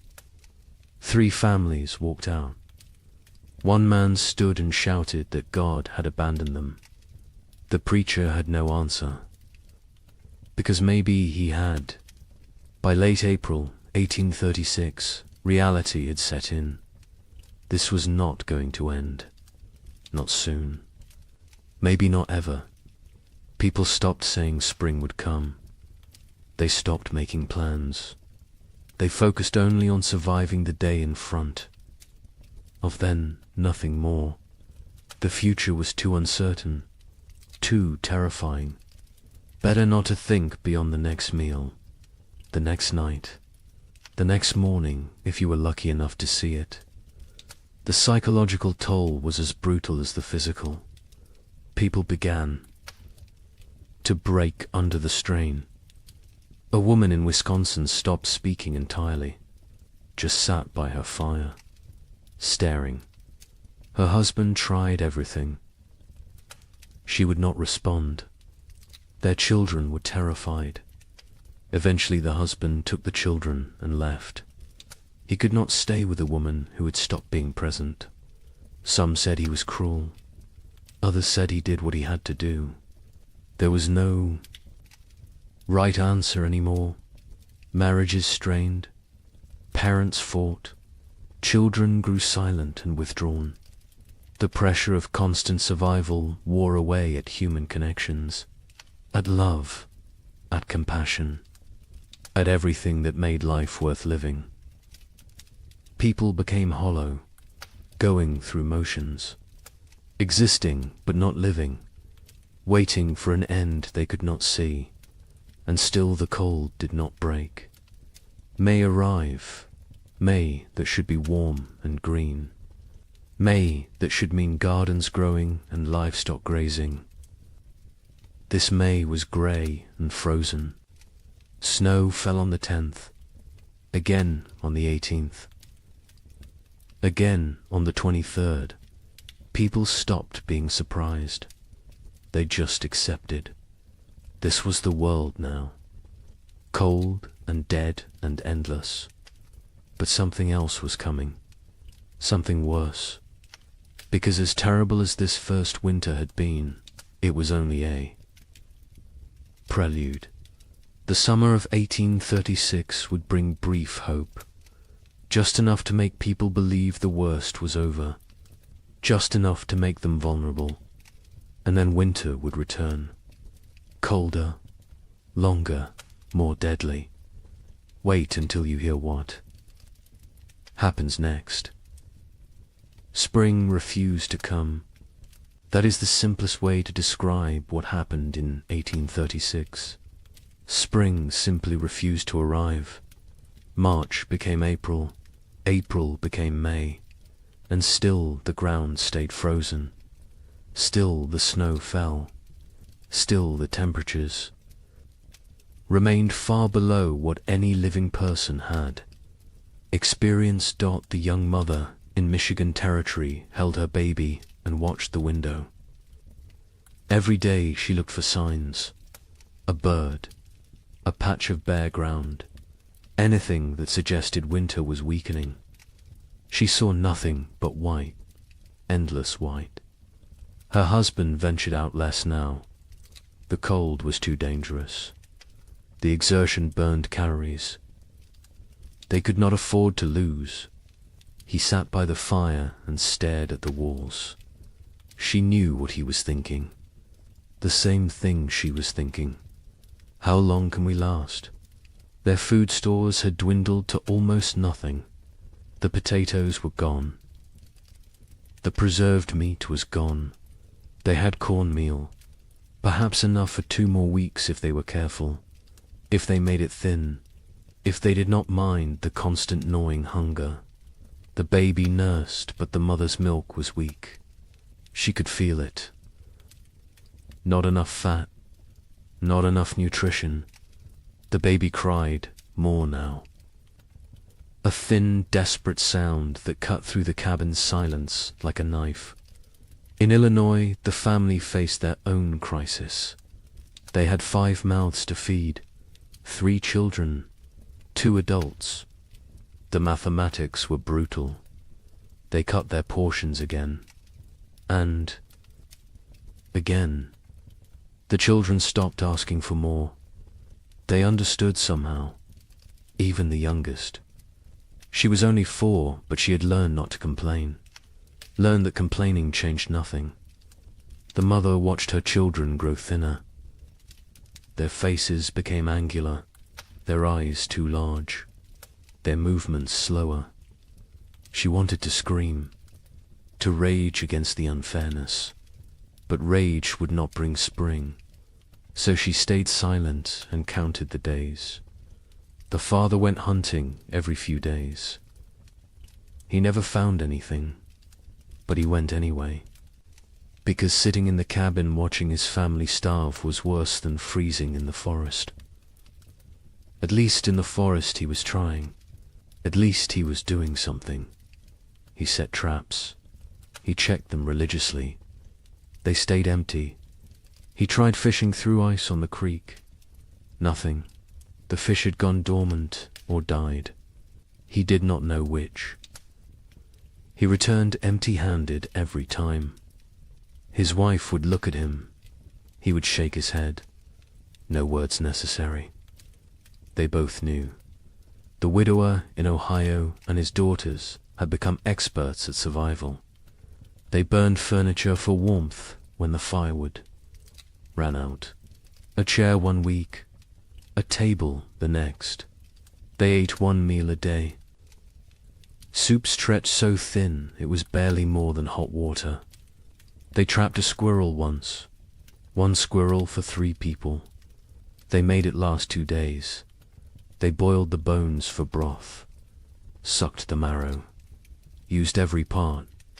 Nothing was wasted. Nothing could be wasted. The older daughter took on more responsibility. She was 17 now, though she looked younger. Malnutrition had stunted her growth, hollowed her cheeks, but her mind was sharp. She kept track of their supplies, rationed, carefully, made decisions about what to eat and when. Her father let her. He trusted her judgment. She had her mother's practical nature, her mother's strength. Sometimes he looked at her and saw his dead wife. It was comforting and heartbreaking in equal measure. The younger daughter was 15. She spoke less than before. The cold and hunger had made her withdrawn. She did her chores without complaint, helped where she could, but there was a distance. In her eyes, a remove. Her father worried about her, about what this experience was doing to her mind. To her spirit, he tried to engage her in conversation. She would answer in single words, yes, no, maybe, then return to silence. He did not know how to reach her anymore. Communities that had held together through the winter began to fracture. Trust eroded. A family in Michigan discovered their hidden food cache had been raided. Someone had broken in while they slept, taken half their remaining supplies. They suspected a neighbor, a man they had helped the previous autumn, but they could not prove it, and confrontation seemed pointless. Everyone was desperate. Everyone was capable of terrible things when survival was at stake. Theft became common. People took what they needed to live. A chicken here, a bag of grain there, tools, blankets, firewood, anything that might help them survive another day. Some felt guilt, others felt nothing. Morality becomes flexible when you are watching your children starve. The social contract that held frontier communities together was dissolving, replaced by something more primal, more brutal. Every family for themselves. Churches tried to maintain order, to provide spiritual comfort, but attendance dropped. People could not afford the calories to walk to services, could not spare the time away from survival, could not reconcile a loving God with this endless cold. A preacher in Indiana Territory gave his final sermon in April. He told his sparse congregation that God worked in mysterious ways, that suffering brought them closer to heaven, that this was a test of faith. A farmer stood up, said his 3-year-old daughter had died 2 nights before, asked what she was being tested for. The preacher had no answer. The church never held another service. Parents made impossible choices. A couple in Illinois debated whether to eat their last seed corn. It was meant for planting, for the future, for hope. But their son was dying, 6 years old and dying of starvation. They could see it, his body consuming itself, his ribs visible through his shirt, his eyes sunken. They ground the seed corn into meal, made bread, fed him. He ate slowly. His stomach had shrunk. He could not eat much, but it was something. They had chosen survival today over the possibility of food tomorrow. They would live with that choice for the rest of their lives. Livestock died. Cattle froze in their barns. Horses became too weak to stand. Pigs huddled together for warmth, but still succumbed to the cold. Chickens stopped laying entirely. People slaughtered their animals, not according to any plan, just when they became desperate enough. Each slaughter was a small tragedy. That cow represented future milk, future. Calves, future security. But future meant nothing when you might not survive the week. So they killed and ate and tried not to think about tomorrow. The meat from livestock helped, but it went fast. A family could butcher a pig and eat well for a few days. Then the meat was gone, and they were back where they started. Hungry, desperate, counting down to nothing. Some families tried to preserve the meat, to make it last, but without sufficient salt. Without proper cold storage that did not involve simply leaving it outside where wolves might take it, the meat spoiled, or got stolen, or disappeared in the night.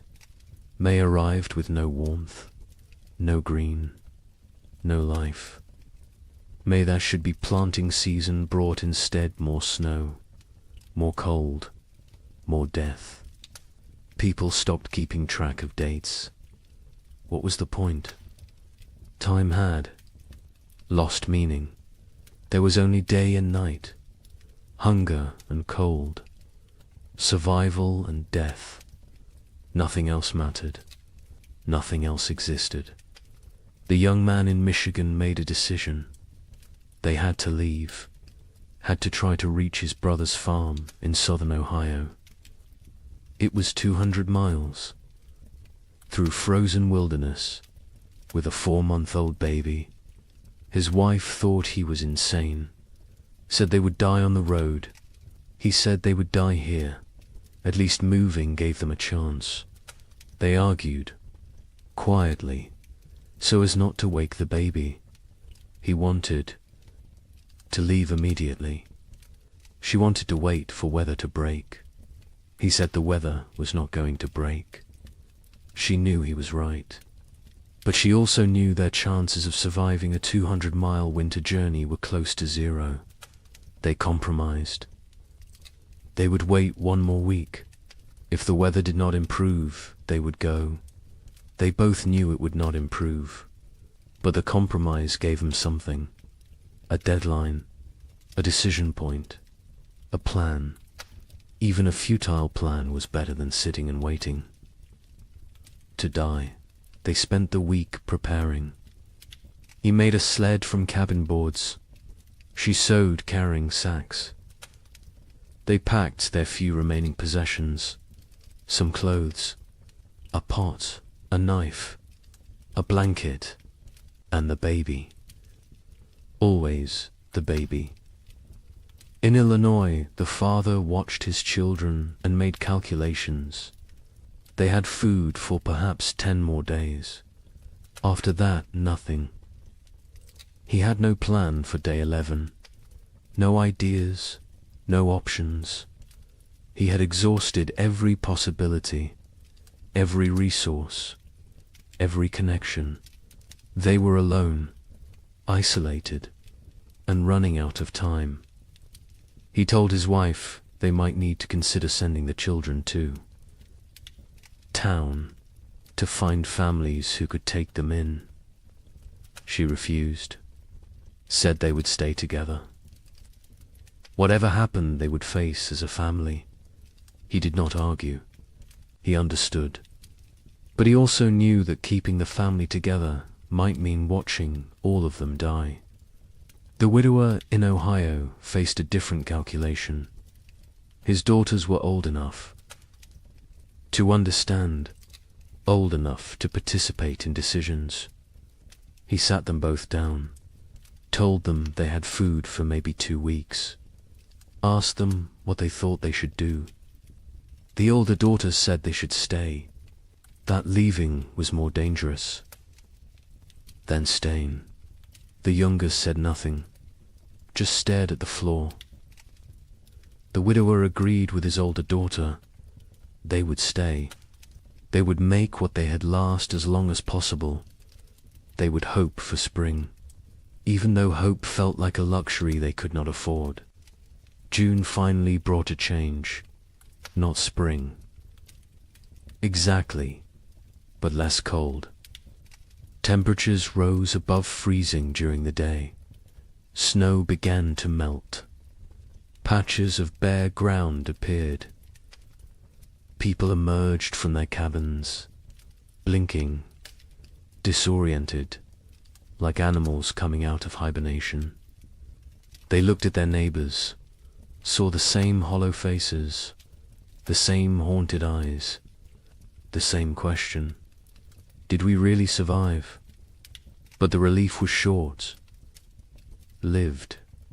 Because even with warmer weather, it was too late for a normal growing season. Crops planted in June would not mature before fall. And who knew what fall would bring? Who knew if this was really over, or just a brief respite before more? Cold. People planted anyway. Because what else could they do? They put precious seeds into still, cold ground, prayed for growth, for warmth, for time. The young couple in Michigan decided to stay. The brief warmth had changed their calculations. They planted a small garden. Corn, beans, squash. The baby was stronger now. The mother's milk had improved slightly with less stress. They felt cautiously optimistic. Maybe the worst was over. Maybe they had survived. They tried not to think about all the families who had not, about the empty cabins they had passed, about the graves marked with simple wooden crosses. They focused on their own survival, on the tiny shoots of green emerging from the soil, on small reasons to hope. In Illinois, the family planted everything they had, every remaining seed. It was a gamble. If the crops failed, they would have nothing. No seeds. For next year, no backup plan. But they could not eat seeds, and they could not wait another year. So they planted, and prayed, and watched the sky nervously, expecting frost, expecting snow, expecting disappointment, because this year had taught them to expect nothing good. The widower and his daughters planted a small plot, just enough for the three of them. They had learned efficiency through necessity. No wasted space, no wasted effort. Every action calculated for maximum return. They planted fast-growing crops, radishes, lettuce, things that might mature in the shortened season. They avoided crops that needed long growing periods. Corn, squash, melons. There was no time. They needed food now, or as close to now as nature. A loud July brought warmth, real warmth. For the first time in what felt like forever, people were too hot instead of too cold. It felt miraculous. Children played outside. Women hung laundry to dry in actual sunshine. Men worked their fields in just shirts. No coats, no layers. It felt like a different world. A world they had almost forgotten existed. Some people wept, just from feeling warm sun on their faces, from remembering what it felt like to be comfortable. The gardens grew, slowly at first. The soil was poor after 2 years of cold. The plants were struggling, but they grew. Green shoots became leaves. Leaves became stalks. Stalks became the promise of food. People watched their gardens obsessively, checked them multiple times a day, measured growth, celebrated every new leaf. These plants represented survival, represented hope, represented the possibility of making it through another winter. But nature was not finished with them. On July 18th, it snowed. Not much, just flurries, but enough. Enough to kill the tender plants, enough to destroy weeks of growth, enough to crush newly formed hope.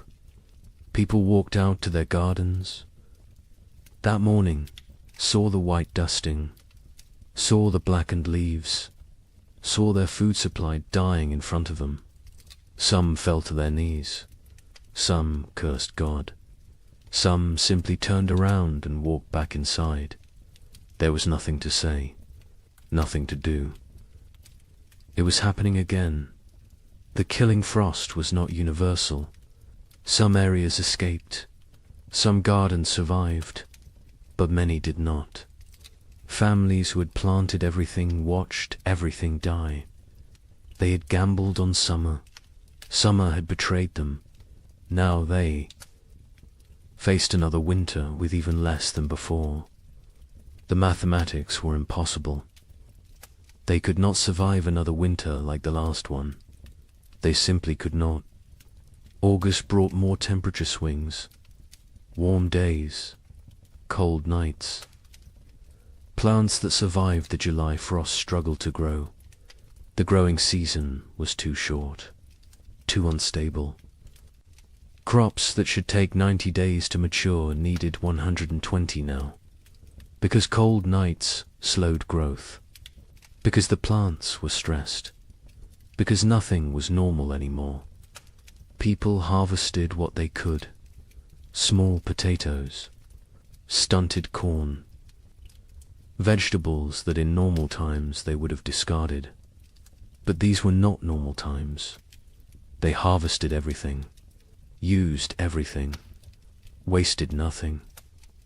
The young couple in Michigan harvested a small crop, not enough to last a winter, but something. They dried corn, made it last. Dug potatoes. Tiny potatoes the size of walnuts, but potatoes nonetheless. They counted their stores, made calculations, decided they needed to supplement with hunting, with trapping, with anything they could find. The man began ranging farther again, looking for game. The game was returning. Slowly, deer appeared in the forests, rabbits in the fields. He killed a deer in late August, his first successful hunt in months. They celebrated, ate fresh meat, felt strong for the first time in forever. In Illinois, the family harvested almost nothing. Their garden had been hit hardest by the frost. Only a few plants survived. They gathered what they could: a handful of beans, some small squash. It was not enough, not even close. The father knew they could not stay, could not survive another winter here. He told his family they would leave before the snow came, go south, find warmer land, find food, find a way to survive. His wife agreed.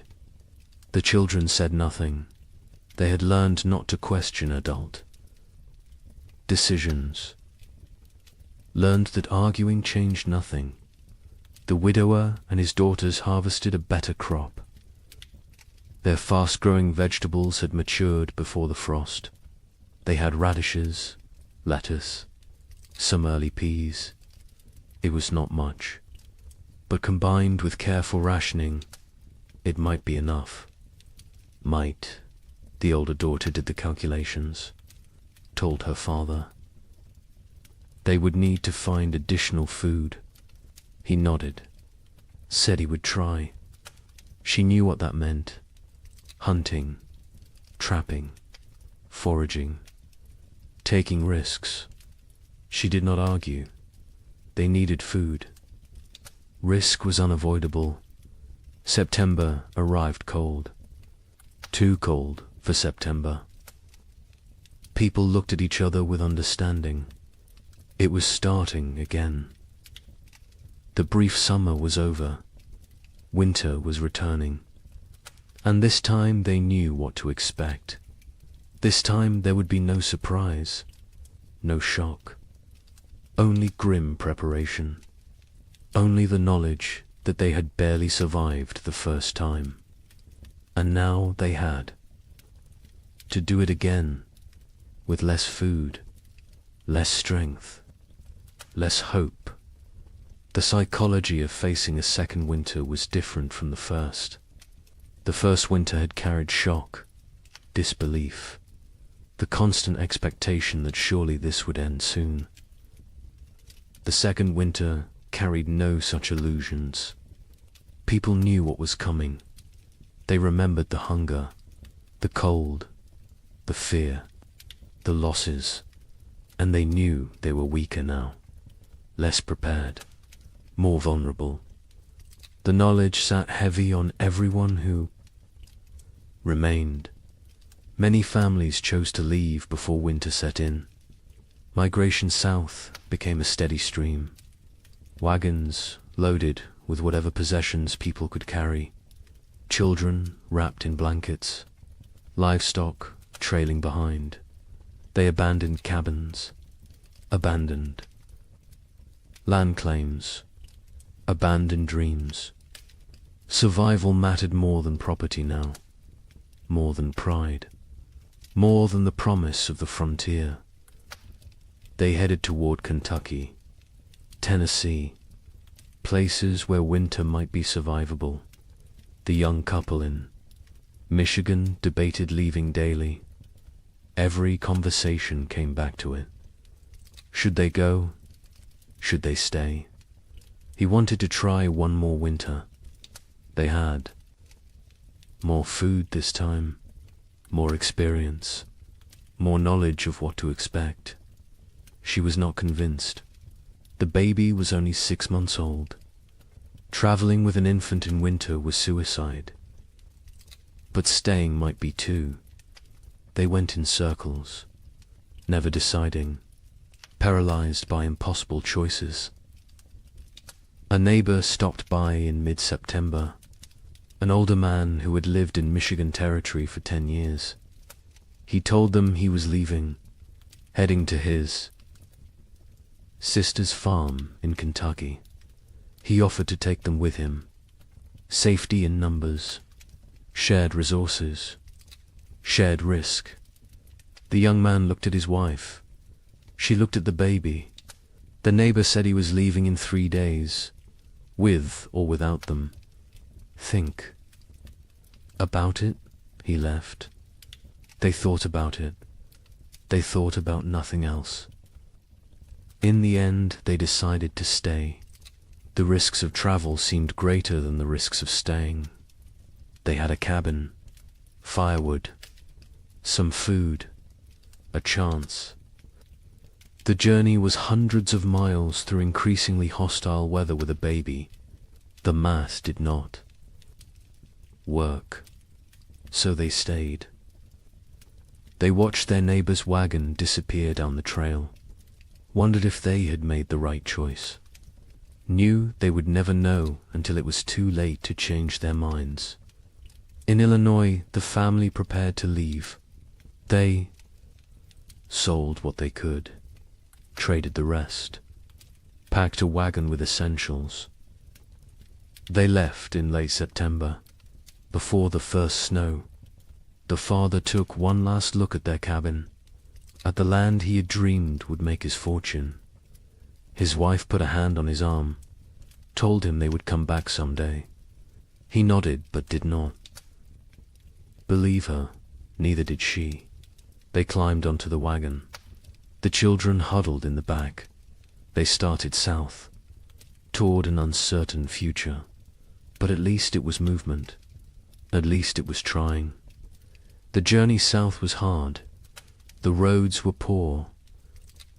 Mud, ruts, fallen trees. The wagon broke an axle on the 3rd day. The father spent half a day repairing it. They pushed on. Other families traveled the same roads. Sometimes they camped together, shared fires, shared stories. Everyone had the same tale. Cold, hunger, loss, death. The stories became repetitive, became numbing. After a while, people stopped sharing, just nodded at each other, understanding without words. They reached southern Illinois after 2 weeks. The father inquired about land. Prices had dropped. So many people fleeing south had flooded the market. He found a small farm, 40 acres. The previous owner had died. His widow was selling. The father offered what he had. It was not much. She accepted anyway. She just wanted to go back east, back to family, back to safety. The Illinois family had a new home, farther south, maybe far enough. The widower and his daughters stayed in Ohio. They had discussed leaving, but decided against it. The older daughter argued they knew this land, knew where to hunt, where to trap, where to find water. Starting over somewhere new meant learning everything again, meant being vulnerable in unfamiliar territory. Better to face the devil you know. Her father agreed. The younger daughter said nothing. She rarely spoke anymore, just existed. Moving through routines mechanically, October brought the first hard freeze, earlier than normal, earlier than even last year. People who had hoped for a longer autumn were disappointed. Winter was not waiting, was not merciful. It arrived with force and fury. Temperatures dropped below zero. Snow fell heavy and steady. Within 2 weeks, the world was white again, frozen again, dead again. The young couple in Michigan settled into survival mode. They knew the rhythms now, knew how to ration, how to stay warm, how to maintain hope when everything felt hopeless. The man hunted when weather permitted. He had learned to read the cold, to know when going out was risk versus suicide. He caught rabbits occasionally. Small game, it helped. Not enough, but something. The woman focused on the baby, keeping her warm, keeping her fed, keeping her alive. The baby was their reason to continue. Without her, they might have given up, might have laid down and waited for the end, but she needed them, depended on them, so they kept going, kept trying, kept fighting, even when they were exhausted, even when they wanted to quit. They looked at her face and found strength they did not know they had. Communities that had not already dissolved finished dissolving. People stopped visiting, stopped checking on neighbors. The isolation became total. Each family alone in their cabin, alone in their struggle, alone in the dark. The only sounds were wind and cold and occasionally wolves. The wolves had returned, hungry, desperate, like everyone else. They came close to cabins at night, howling, looking for weakness, looking for opportunity. A family 3 miles from the young couple disappeared in November. The husband went to check on them after not seeing smoke from their chimney for several days. He found the cabin empty, the door hanging open. Snow drifted inside. No signs of struggle, no blood, no bodies, just absence. They had left, or something had taken them. Or they had died and been buried or dragged off. He did not know, would never know. He went home, told his wife. They barred their door that night, and every night after, death became common. Expected. A family in Indiana lost their youngest child, a boy of 3. He simply did not wake up one. Mourning, malnutrition, cold, pneumonia. Probably all 3. They buried him in snow because the ground was frozen, marked the spot with stones, planned to give him a proper burial in spring. If spring came, if they survived to see it. The mother stopped speaking after that, just rocked in her chair, staring at nothing. The father tried to reach her, could not. Eventually he stopped trying. Illness spread through weakened populations. People with no reserves, no immunity, no strength to fight. Pneumonia, influenza, infections from minor cuts that would normally heal. Bodies shutting down under relentless stress. Some families lost multiple members, a father and 2 sons in 1 week, a mother and infant daughter, entire families, sometimes. Cabins found empty in spring. Everyone gone. Questions no one wanted to answer. The widower in Ohio kept his family isolated. He had learned from the first winter, contact with others meant risk of illness. They stayed home, stayed separate, stayed alive. The older daughter maintained their routines, rationed food precisely, kept the fire going, kept spirits up as much as possible.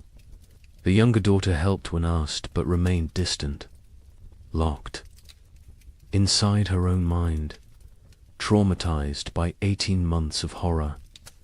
The widower worried about her, but keeping everyone alive took precedence over mental health. Survival first, healing later. If there was a later, December arrived. The darkest month. Short days. Long nights. Endless darkness, both literal and metaphorical. People sat by fires and tried not to think, tried not to calculate, tried not to realize how bad things were, because thinking made it worse. Awareness made it unbearable. Better to exist moment to moment, not looking forward, not looking back, just being, just surviving. Christmas came and went unmarked.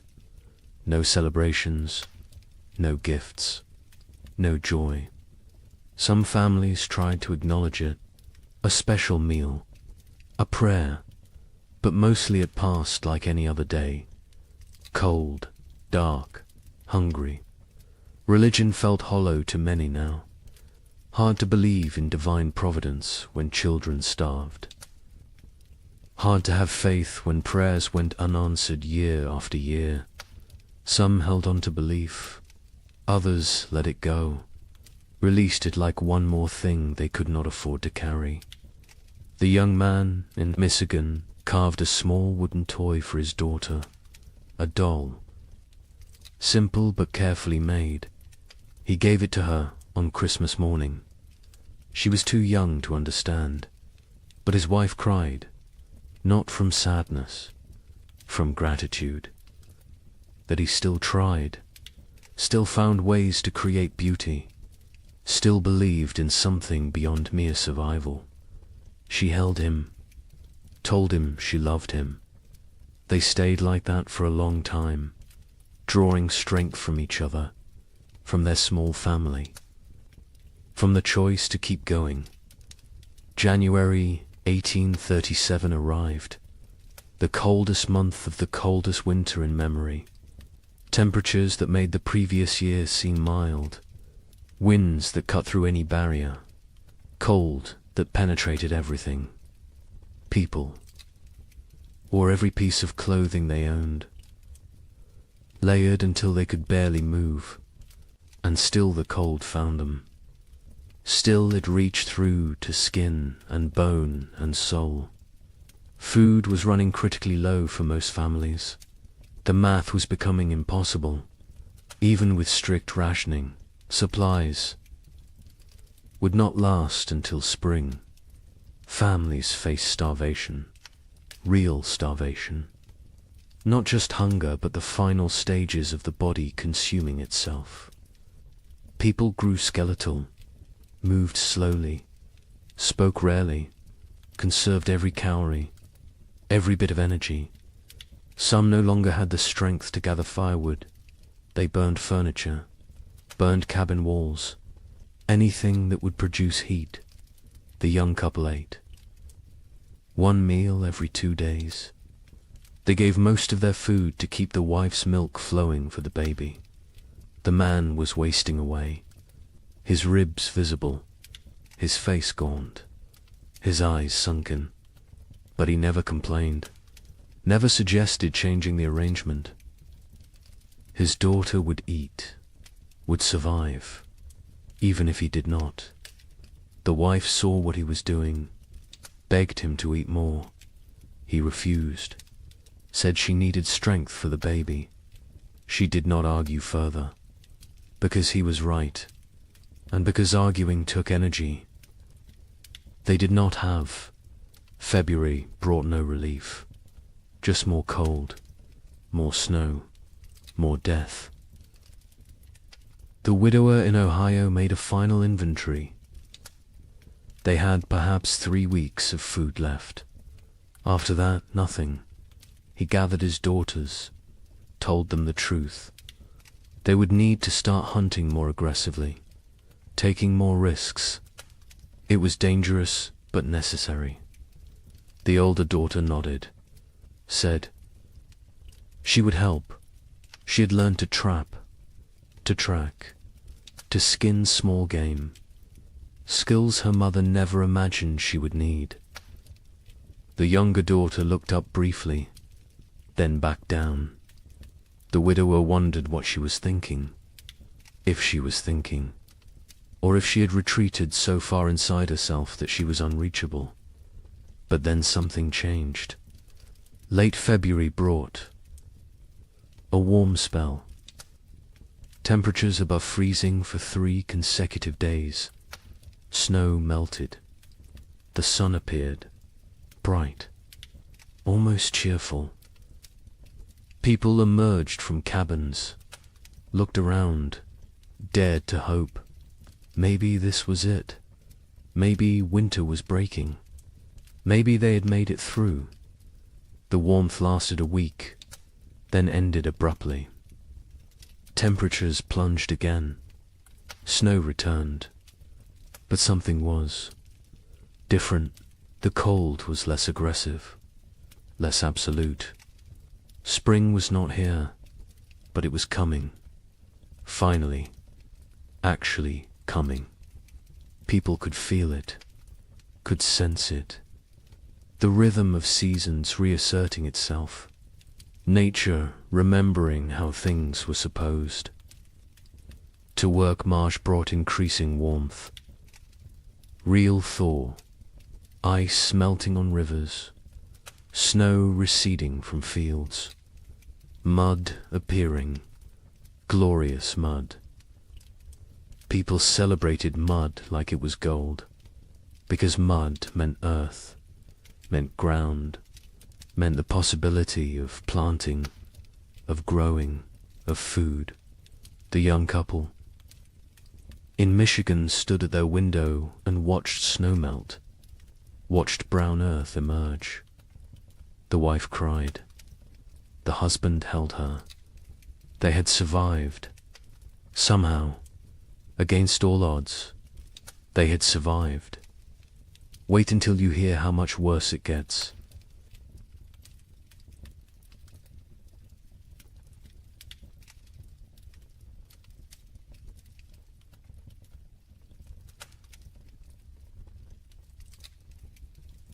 The relief of March 1837 was short-lived. Spring arrived tentatively, weakly, like it was unsure of its own existence. Temperatures rose, but not enough, not consistently. Warm days followed by cold nights. Progress followed by setbacks. Nature could not decide what season it wanted to be. People planted anyway, because what choice did they have? They put seeds in cold ground and prayed. The young couple in Michigan planted their entire plot. Every seed they had saved, every seed they had traded for, everything. It was all or nothing now. They could not hold anything back, could not plan for next year. Next year was too far away, too uncertain. They needed food this year, this growing season, or they would not see another. The man worked the field slowly, his body weakened from months of starvation. His wife helped when she could, the baby strapped to her back, growing, thriving somehow despite everything. In their new home in southern Illinois, the family that had fled hoped for better conditions. Warmer weather, longer growing season, better chances. The father plowed fields, planted corn, beans, squash. The soil was good, better than what they had left behind. But the weather was still wrong, still cold, still unpredictable, he realized, with growing horror that they had not escaped, had only delayed the inevitable. The cold had followed them south, or perhaps it was everywhere. Perhaps there was no escape. The widower in Ohio planted with his daughters. They worked together in silence. The older daughter had become the de facto head of household. She made decisions, organized work, kept them functioning.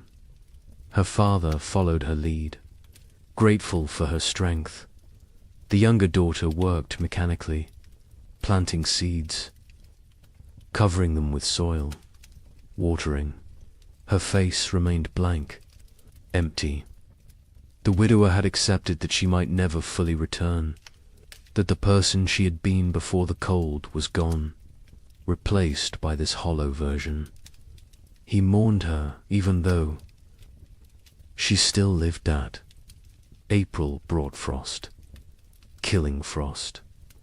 Not as severe as the previous year, but enough to damage crops, to set back growth, to remind everyone that nature was still hostile, still unpredictable, still deadly. People watched their seedlings blacken and die, watched weeks of work destroyed overnight. Some replanted, others gave up, decided to focus on foraging, on hunting, on finding food rather than growing it. Trust in agriculture had eroded. The contract between farmer and earth felt broken. Communities were shadows of what they had been. So many had left. So many had died. The ones who remained were changed, hardened, suspicious. The social bonds that had held frontier life together were gone, replaced by wariness, by self-interest, by the understanding that in crisis every person was ultimately alone. Neighbors who had once helped each other now avoided contact, feared obligation, feared the weakness that came from caring about others. A woman in Michigan Territory knocked on the young couple's door in late April. She was gaunt, desperate. Her husband had died in February. She had 3 children, no food, no options. She begged for help, anything they could spare. The young man looked at his wife. They had so little themselves, barely enough for their own family. His wife went inside, came back with a small sack of cornmeal, perhaps 2 pounds. It was a significant portion of their stores. The woman wept, thanked them, left. The young man and his wife never discussed it, never questioned the decision, but they both knew what that cornmeal might cost them later. May brought better weather, warmer, more stable. The crops that survived April began to grow, slowly, struggling, but growing. People tended their gardens obsessively, pulled every weed, watered carefully, talked to the plants, begged them to thrive. These gardens represented everything: hope, survival, future. Without them there was nothing, just slow starvation through another winter. And no one could survive another winter like the last 2. The young couple's garden showed promise. The corn was growing, short stalks, but growing. The beans were climbing, the squash spreading. They allowed themselves to hope, to plan, to imagine a harvest that would see them through. The man hunted regularly now, The game had returned. Deer, rabbits, turkey. He was successful more often, building their stores.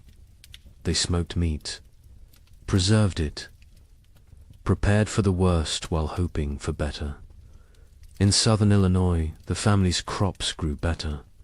The warmer climate helped. Their corn reached knee-high by late May. The father felt vindicated. They had made the right choice to move. His wife was less certain. She had learned not to trust good fortune, not to believe in progress until it was secured. She watched the sky constantly, waited for the next disaster, for the frost or hail or plague of insects that would destroy everything. Optimism felt dangerous, felt like tempting fate. The widower's garden grew adequately, not abundant but adequate. The older daughter managed it efficiently. She had learned to maximize every inch of soil, every drop of water, every moment of sunlight. She was 17 now, an adult in all. But named she had lost her youth to these winters, lost her innocence, lost a chance to be young and carefree. She did not mourn these losses. There was no time, no space, no energy. She simply existed in the present, did what needed doing, survived. June arrived warm. Summer finally asserting itself. People shed layers, felt sun on skin, remembered what warmth felt like. Children played outside, really played, not just huddled for warmth, but ran and laughed, and acted like children. Parents watched them with complicated emotions, joy at seeing childhood return, sorrow for all the childhood lost, fear that this reprieve was temporary, that winter would return too soon. The young couple's baby took her first steps in June, on grass, in sunshine. Her mother cried watching her. This tiny person who had known only cold and hunger and fear was walking, growing, living. It felt miraculous. The man picked up his daughter, spun her in the air. She laughed. The sound was pure joy, untainted by the suffering around her. Too young to understand, too young to remember. They both hoped she would never remember these years, never carry the scars they carried. July was hot, genuinely hot. People complained about heat, then laughed at themselves for complaining. Heat was blessing. Heat was life. Heat meant crops growing, meant long days, meant hope. The gardens flourished. Corn grew tall. Beans produced pods. Squash spread across the ground with heavy fruit. For the first time in 2 years, abundance seemed possible. Not guaranteed, but possible. But nature had taught them not to trust. On July 23rd, a hailstorm struck southern Indiana. Hail the size of eggs. It shredded crops, destroyed gardens, killed livestock. Families who had been preparing for harvest lost everything in 20 minutes. The storm passed, left devastation. People walked through destroyed fields in shock, corn beaten into the ground, beans stripped from vines, squash smashed. Months of work, all their hope, gone. The Eloy family was spared. The storm passed north of them, but they heard about it. Heard about families losing everything. The father thanked God. The mother said nothing. She had stopped thanking God, stopped blaming God. God was absent from this struggle. They were alone. They survived or died based on luck and effort. Nothing more, no divine plan. No greater purpose, just random chance and brutal nature. August brought the harvest. For those whose crops survived, it was a time of desperate work, gathering everything before weather could destroy it, before animals could take it, before anything else could go wrong.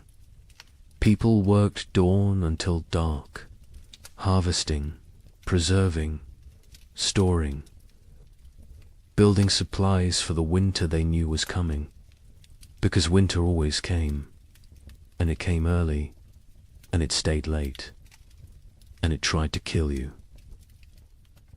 The young couple in Michigan harvested a reasonable crop, not abundant, but enough. Combined with the meat the man had preserved in careful rationing, they might have enough, might make it through. The woman calculated and recalculated, added numbers, divided portions, tried to make the math work. Her husband told her they would be fine. She wanted to believe him, but she had learned not to believe in fine. Fine was a luxury. Fine was an assumption they could not afford. The widower and his daughters harvested their garden methodically. The older daughter kept precise records, weight of every potato, count of every ear of corn, number of beans. She created an inventory, made a plan, calculated daily rations for each of them. Her father was impressed, told her so. She shrugged, said it was just practical. Someone had to do it. He realized she had become the leader of their family. Somewhere during these terrible years she had taken control. He was grateful and sad. No 17-year-old should have to be this responsible, this hard. This adult September came cool, cooler than it should be. People noticed, worried, hoped. They were imagining it, hoped it was just normal September weather. But they knew better. They had learned to read the signs, to feel the wrongness in the air. Winter was coming early again. The second winter in a row. The third overall in this nightmare cycle. And they were tired. So tired. Tired of fighting. Tired of surviving. Tired of being afraid. October brought the first snow. 6 weeks early. Heavy snow that blanketed everything. Buried the world in white. People watched from windows with dead eyes. They had known it was coming, had prepared as best they could, but knowing did not make it easier, did not make it less terrifying. They settled into their cabins, barred the doors, fed the fires, began the long dark wait. The psychology of the second winter was different from the first. The first had carried shock, disbelief, the hope that surely this would end. The second winter carried resignation, acceptance, the knowledge that this might never end, that they might die in this cold, that survival was not guaranteed no matter how hard they tried. This knowledge was heavier than the cold, heavier than the hunger. It pressed down on souls, crushed spirits, made people hollow. The young couple settled into routines. He maintained the fire. She cared for the baby. They rationed food strictly. 1 meal a day. Small portions. They talked less now. Conversation took energy, took hope. They existed side by side, parallel lives barely touching. The baby was their only connection, their only reason. Without her, they might have drifted apart entirely, might have retreated into individual isolation. But she needed both of them, so they stayed together, functioned as a unit, survived. In Illinois, the family that had fled south discovered that southern winter was still winter. Less severe than Michigan, but severe enough. Cold enough. Dangerous enough. The father realized they would need to go farther south next year. Kentucky, maybe. Tennessee. Somewhere winter was mild. Somewhere survival did not require such desperate measures, his wife agreed. The children were weakening. The youngest was sick. A cough that would not go away. A fever that came and went. They needed better conditions. Warmer weather, more food, or they would lose her. The widower and his daughters faced the second winter with grim efficiency. They had learned so much. How to ration perfectly. How to maintain minimal fire. How to trap in winter. How to make everything last. The older daughter ran the household. Her father followed orders. The younger daughter existed. That was all. She ate when told, slept when told, worked when told, but there was nothing behind her eyes. No personality, no emotion, no self. She had retreated so far inside that the widower wondered if she would ever come out. November was brutal. Temperatures far below normal. Winds that never stopped. Snow that fell constantly. People burned through firewood faster than anticipated. Started burning furniture again. Cabin walls. Anything wooden. Anything that would burn. Heat was more important than shelter at a certain point. Better to freeze in an open cabin than freeze in a closed one. At least an open one gave you a chance to see death coming. Food became critical. Families ran low faster than expected. The cold required more calories. The body burned fuel trying to stay warm. People ate more, depleted stores more quickly. By mid-November, some families were already rationing desperately, making soup with water and a single potato, boiling bones multiple times to extract every bit of nutrition, eating things that would normally be considered inedible, tree bark, leather, anything that might contain some caloric value. A family 4 miles from the young couple knocked on their door in late November. A father with 2 sons. Their wife and mother had died in October. Pneumonia. They had no food left. Nothing. They were starving. The father asked for help. His sons stood behind him, thin, shaking, eyes too large in gaunt faces. The young man looked at his wife. She looked at the baby. They had enough food for themselves.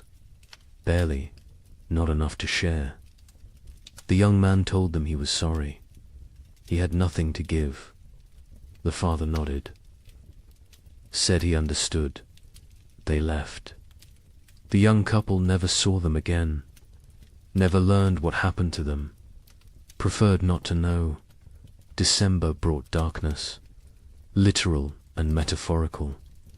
The days were so short. The nights so long. People sat in dark. Cabins, conserving candles, conserving lamp oil, conserving everything. The darkness was oppressive, heavy. It made time feel strange, distorted.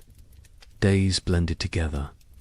You woke, ate a small amount, sat, slept, woke again. Was it day? Was it night? Did it matter?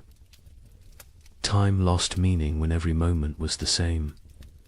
Cold, dark, hungry, afraid. The young couple's baby got sick in early December. A fever. She cried constantly. Would not nurse. The mother held her day and night. tried everything. Cold cloths, warm cloths, arbs, prayer. The fever broke after 3 days. The baby survived, but the mother did not recover emotionally. She stopped sleeping, watched the baby constantly, convinced that if she looked away, her daughter would die. The man tried to comfort her, told her the baby was fine. She would not listen, could not listen. Fear had taken hold. Rational thought had fled. Christmas came. No celebration, no acknowledgement. It was just another day. Cold, dark, hungry, the young. Man had carved another toy for his daughter. A small horse. He gave it to her on Christmas morning. She grabbed it, put it in her mouth. Too young to play properly, too young to understand. His wife smiled weakly, told him it was beautiful, then went back to staring at the baby. The man sat by the fire, wondered how much longer they could do this, wondered if survival was worth the cost, then felt guilty for wondering. The Illinois family's youngest child died on December 30th. The cough had gotten worse. The fever never broke. She was 6 years old. They wrapped her in a blanket, laid her in the snow, marked the spot. The mother did not cry. She had no tears left. The father built a small cross. The other children stood silently. They had learned not to show emotion. Emotion was weakness. Weakness was dangerous. The family went back inside. Life continued, because what else could they do? Stop living because one of them had died. Everyone was dying, slowly, quickly, inevitably. January 1837 was the coldest month in living memory. Temperatures dropped to levels that should not be possible, that could not be survived. People huddled by fires, wore every piece of clothing, burned everything that could burn. And still the cold found them, reached through walls, through clothes, through skin, into bones, into souls. Cold that felt sentient, malevolent, actively trying to kill. The widower in Ohio burned his bed in January, then the girl's bed.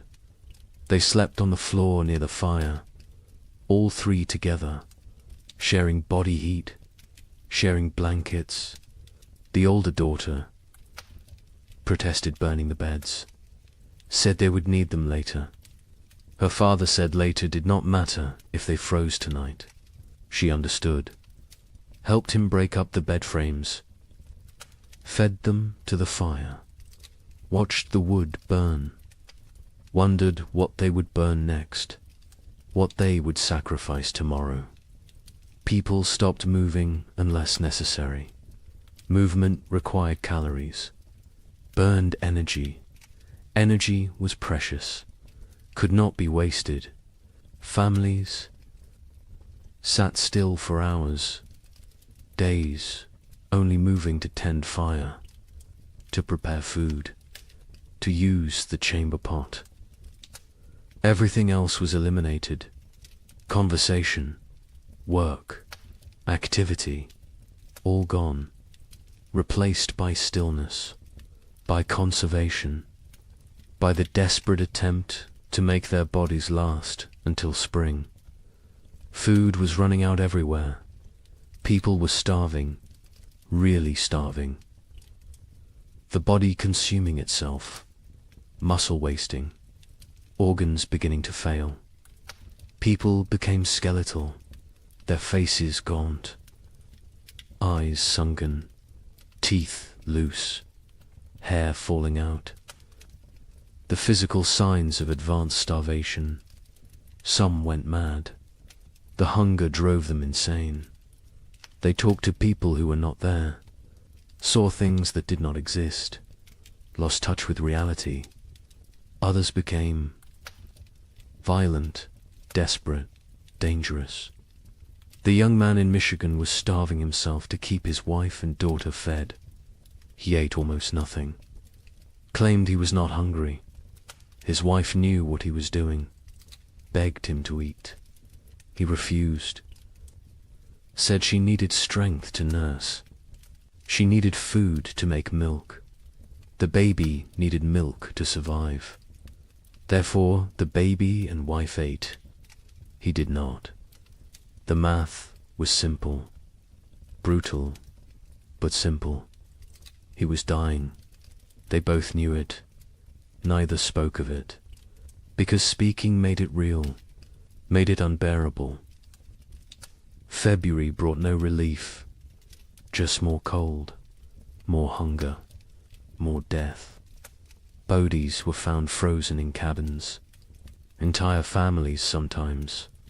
They had run out of firewood, run out of food, run out of strength.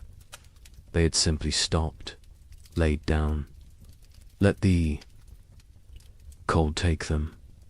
It was easier than continuing, easier than fighting every single day with no end in sight. Some people judged them, called them weak. Others understood, envied them even, because at least their suffering was over. The young couple reached their breaking point in late February. They had no food left, nothing. The man was too weak to hunt, too weak to trap, too weak to move. His wife was still nursing, but her milk was almost gone. The baby cried constantly, starving, dying. They sat together, held each other, held their daughter, waited for the end. They did not speak, did not cry, did not pray. They had moved beyond all that. They simply existed in the moment, waiting for it to be over. Then a neighbor appeared, the same neighbor who had offered to take them south. He had returned. His sister's farm had been no better. He had come back to his land, to his cabin. He knocked on their door. The young man opened it, could barely stand.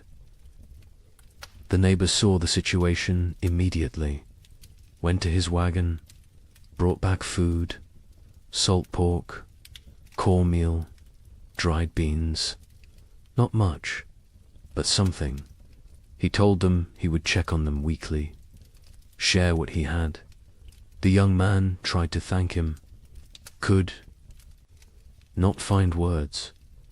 The neighbor nodded, said they were neighbors. That was enough. He left. The food saved them. They rationed it carefully, made it last. The wife's milk returned. The baby stopped crying, started nursing properly. The man ate small amounts, regained some strength. Not much, but enough to function, enough to survive. They knew they owed their lives to the neighbor, knew they could never repay him, but they would try, someday, if they lived that long. March finally brought real thaw. Not false hope this time, real warmth, sustained warmth. Snow melted, ice broke up on rivers, mud appeared everywhere, glorious mud. People emerged from cabins, looked around, counted who was left. So many were gone, dead or fled. The survivors looked at each other with hollow eyes.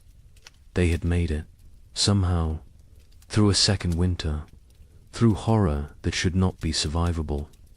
They had made it, but at what cost? Wait until you hear about the third winter. Asterisk. Spring 1837 arrived broken, not absent like before, but damaged, wounded, like nature itself was exhausted from the struggle.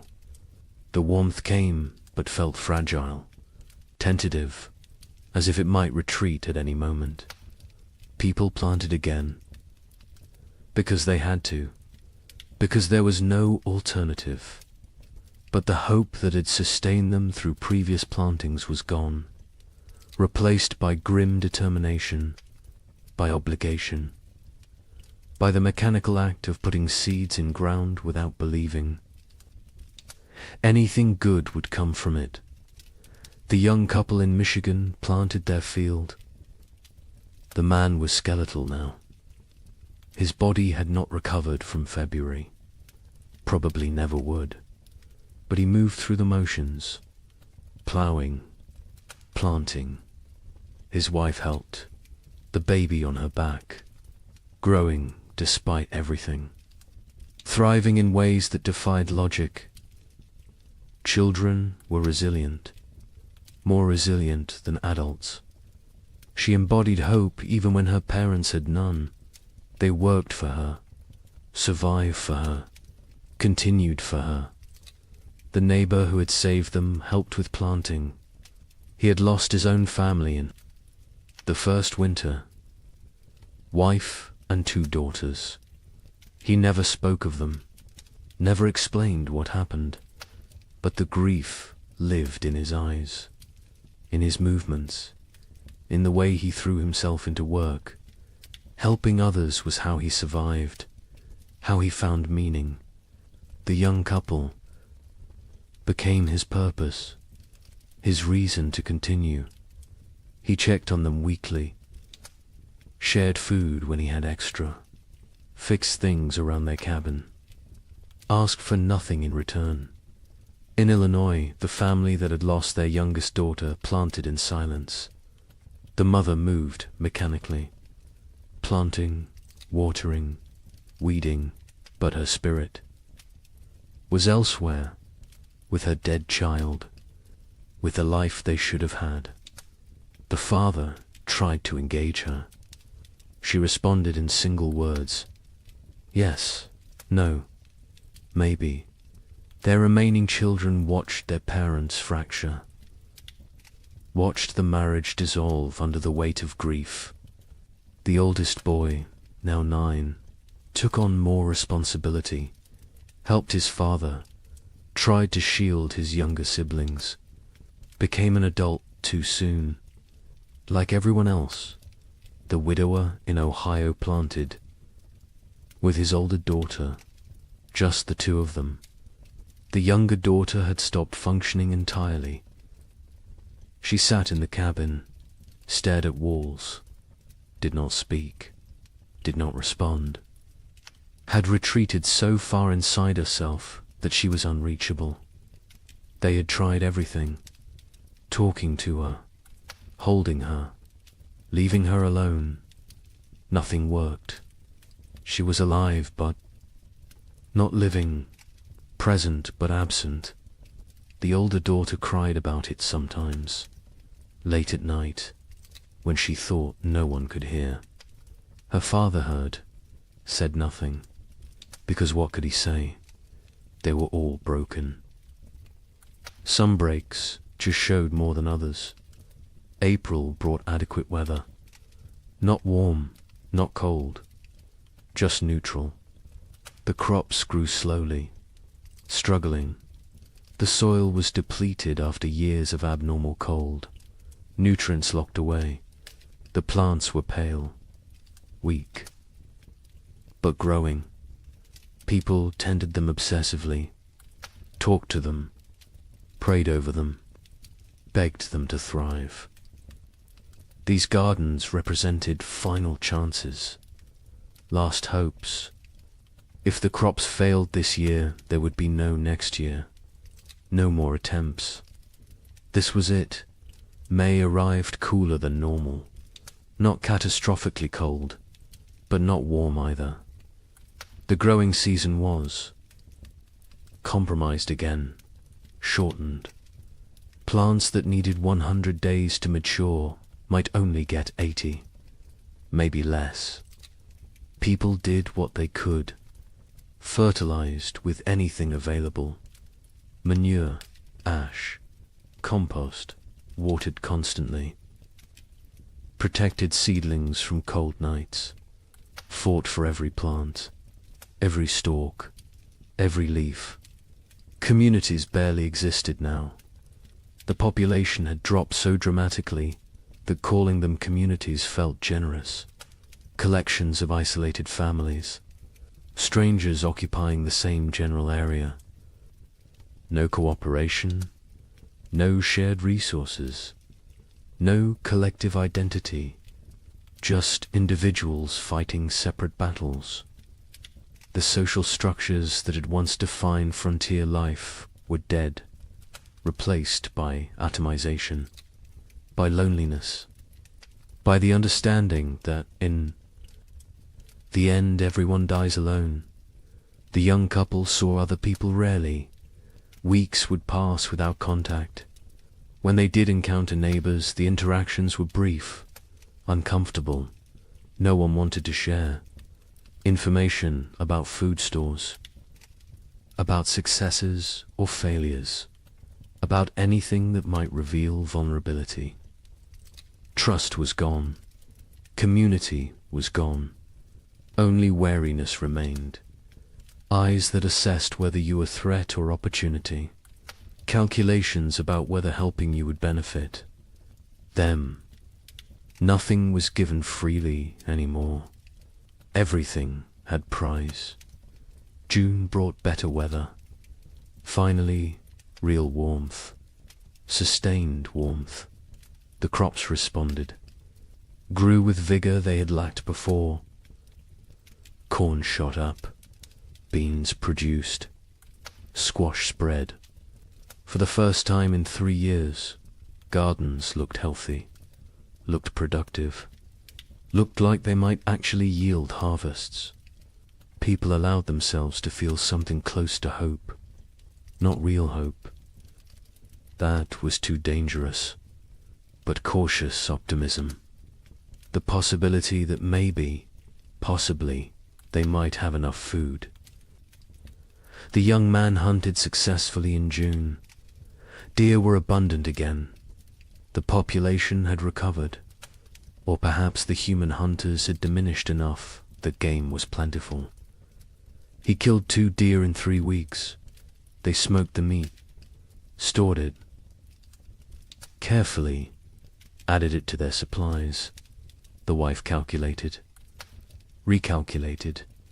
If the garden produced even half of what it promised, combined with the smoked meat, careful rationing, they would make it. Would survive another winter. The math finally worked. But the wife had learnt not to trust good fortune. She waited for disaster, for the frost, the hail, the blight. Something would go wrong. Something always went wrong. She checked the garden multiple times daily, examined every plant, looked for signs of disease, of insect damage, of anything that might threaten their harvest. Her husband told her to relax. She could not. Relaxing felt like inviting catastrophe. Vigilance was all. That kept them safe. She believed that. Needed to believe that. Because if vigilance did not matter, then nothing they did mattered. And that was too terrifying to accept. July was hot, scorching, the kind of heat that in normal times would be complained about. But these were not normal times. Heat meant growth, meant long days, meant crops maturing. People celebrated heat, worked in it without complaint. Sweat was blessing. Discomfort was price of survival. They paid it gladly. The gardens flourished. Corn grew tall, over 6 feet. Tassels appeared. Ears formed. Beans hung heavy on vines. Squash fruit swelled. It looked like abundance, like salvation. The Illinois family's garden exceeded expectations. They would have enough, more than enough. The father felt vindicated again. They had survived, had made the right choices, had protected their family. His wife said nothing. She had learned that survival was temporary, that next year would bring new challenges, new threats, new opportunities for loss. The dead daughter haunted her, would always haunt her. Success. Today did not erase yesterday's failures, did not bring back what was lost. The widower and his older daughter harvested the first. Vegetables in late July, radishes, lettuce, early peas. They ate fresh food for the first time in months. The taste was overwhelming, sharp, vibrant, alive. The older daughter cried while eating. Her father pretended not to notice. They offered food to the younger daughter. She took it, chewed mechanically, swallowed. No change in expression, no recognition of the gift they were giving her. She was gone. The person she had been was dead. This shell remained. They would care for it, protect it. But they had accepted that their family was now too. People.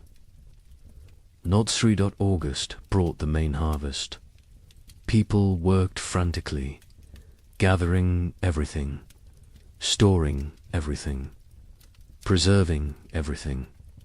This harvest represented life, represented hope, represented the possibility of future they could not afford to lose any of it.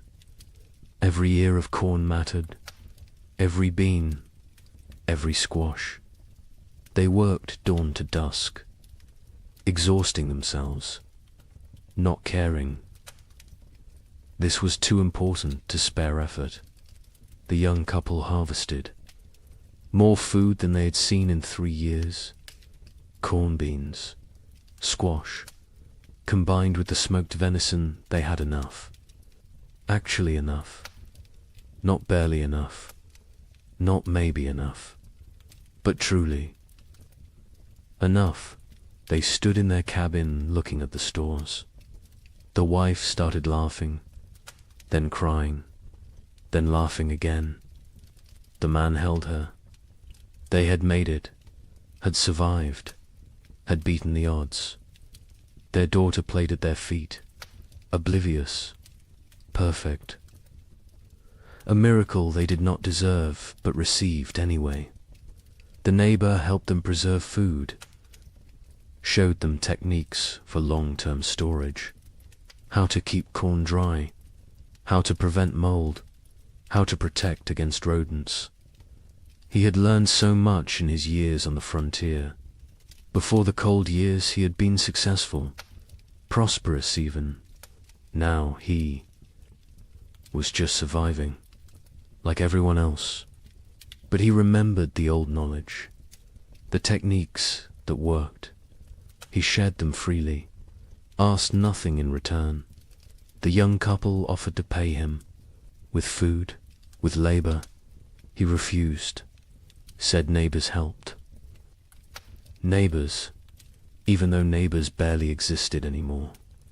Even though community was dead, he held on to the old ways, the old values. It was how he honored his dead family. September arrived cool.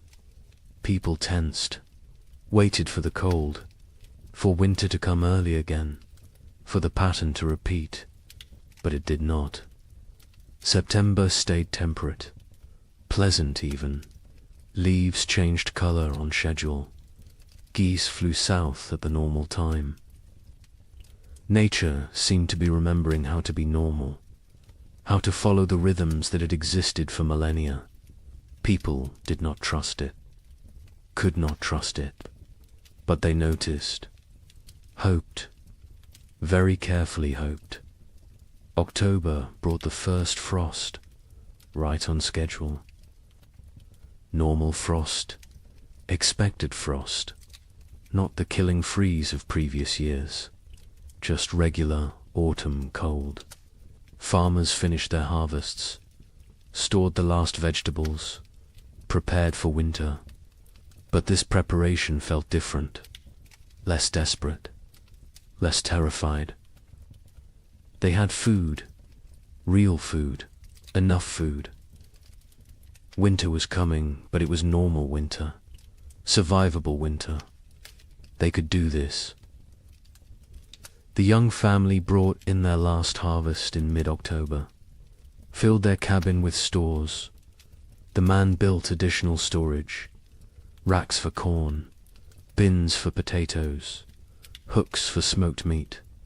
The cabin was crowded now, full of food, full of life, full of hope. His wife walked around touching everything, making sure it was real. Not a dream, not delusion, actually real. She counted, recounted. The numbers worked. They would eat this winter, would eat well even. The relief was almost unbearable. The Illinois family stored their harvests methodically. The father built a proper root cellar, dug into a hillside, lined with stone, cool and dry, perfect for storage. He placed potatoes carefully, carrots, turnips, everything that would keep. The corn hung from rafters, the beans dried in bags, the squash lined shelves. It looked like prosperity, like success. He allowed himself to feel proud. His wife did not share the feeling. She looked at the food and thought only of their dead daughter, of how she would never eat any of it. The father tried to reach her, tried to pull her back to the living. She would not come. Grief had her, would always have her. The widower and his older daughter stored their harvest efficiently. They had learned to waste nothing, use every space, maximize every resource. The cabin was full, the root cellar was full. They had succeeded. Against all odds, against impossible circumstances. 2 people, one of them barely 17, had survived and built security for the coming winter. The older daughter allowed herself a moment of satisfaction, of pride, then went back to work. There was always more work, always more preparation, always more to do. November arrived cold, but not catastrophically so. Normal cold, expected cold. The kind that could be managed with sufficient firewood and food. People settled into winter routines. But these routines were different from previous years. There was enough food, enough fuel, enough security. Meals were adequate, not abundant, but adequate. No one was starving. No one was burning furniture. No one was making desperate choices. It felt surreal, like they had forgotten what normal winter felt like, how survivable it was supposed to be. The young couple's cabin was warm. The man had cut plenty of firewood, more than enough. They burned it generously, keeping the space actually warm, not just barely above freezing, actually comfortable. They ate 2 meals a day, sometimes 3. The baby was thriving, walking now, talking, saying simple words. Mama, Dada, more. She was growing into a person, a personality, happy, curious, untroubled. She remembered nothing. Of the previous winters, was too young. It was blessing. The parents were grateful. Grateful she would not carry the scars they carried. Christmas came. The young couple celebrated. The man carved more toys for his daughter. A whole set now. Horse, dull. Simple blocks. The wife cooked a special meal, used extra supplies, made bread, made stew with vegetables. It felt extravagant, wasteful even. But they did it anyway, because they could, because they had survived, because they deserved one day of abundance, one day of joy. The neighbor joined them. They ate together, talked, laughed even. It felt foreign, strange, but good. So good, though. Illinois' family marked Christmas quietly. The father suggested they celebrate, make a special meal. The mother refused, said she could not celebrate when her daughter was dead. The father did not push, let it go. The children received no gifts, no special food, no acknowledgement, just another day. They did not complain, did not expect anything different. Childhood joy had died years ago. They were little adults now, serious, pragmatic, damaged. The widower and his older daughter observed Christmas with quiet reflection. They made a slightly larger meal, said prayers, remembered the wife and mother who was gone, remembered the sister and daughter who was gone in a different way. The younger daughter sat with them, ate when prompted, otherwise unresponsive. They had given up trying to reach her, had accepted this was who she was now. They would care for her as long as necessary, forever if needed, but they no longer expected recovery, no longer hoped for her return. She was gone. They mourned her, while she still lived. January 1838 arrived cold, but normal cold, the kind that belonged in January, the kind that was manageable. People burned firewood steadily but not desperately, ate food regularly but not extravagantly, lived, actually lived, not just survived. There was difference. Survival was mechanical, was existing without living. Living was having moments beyond mere existence, moments of comfort, of satisfaction, of something approaching contentment. People had not lived in 3 years. Now they remembered what it felt like. The young man sat by the fire one January evening, his wife beside him, their daughter asleep. Between them, he looked around the cabin, saw the food stores, felt the warmth, heard his family breathing. He started crying. Quietly, his wife took his hand, asked what was wrong. He said nothing was wrong. Everything was right. For the first time in 3 years, everything was actually right. They were warm, fed, together, alive. It felt like miracle, like grace, like something they had not earned, but received anyway. February brought storms, heavy snow, strong winds, but the cabin was warm. The food was adequate. The family was safe. The storms raged outside. Inside there was peace. The baby played with her toys.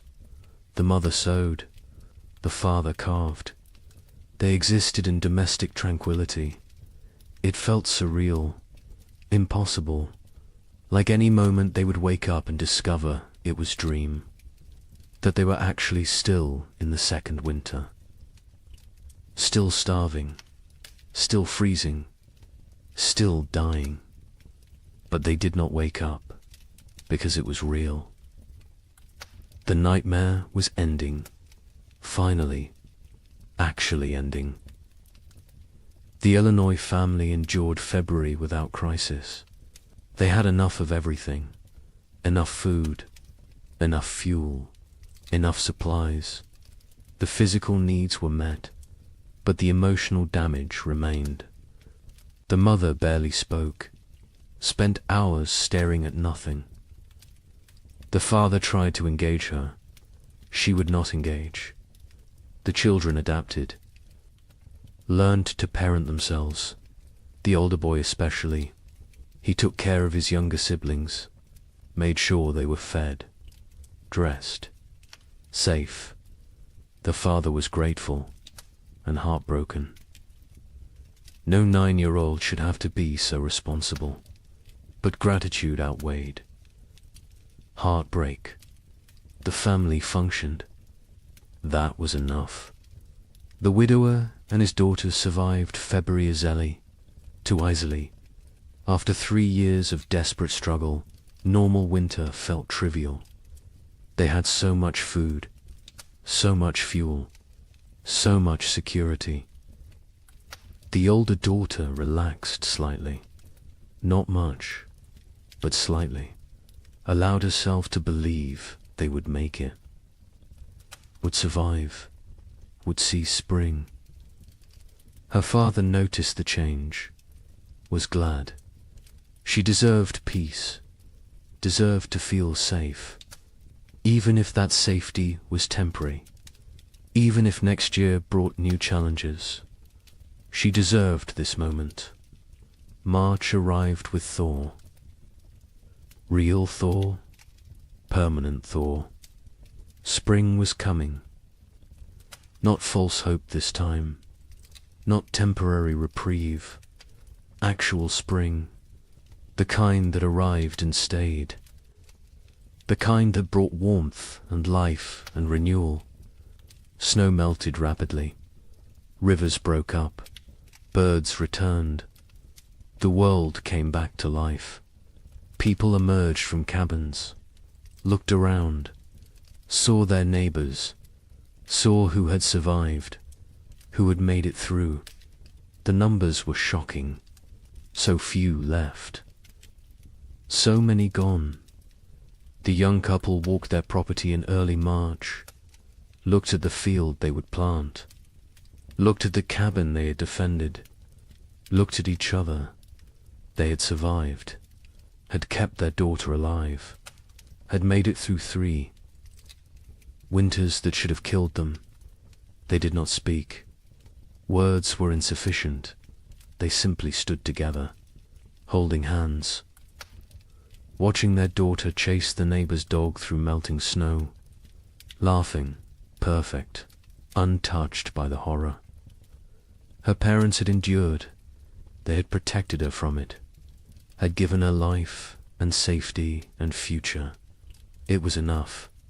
It had to be enough. The worst was over. The 3 winters that seemed endless had ended. Spring had returned. Life had returned. Hope had returned. But the cost had been staggering. The scars ran deep.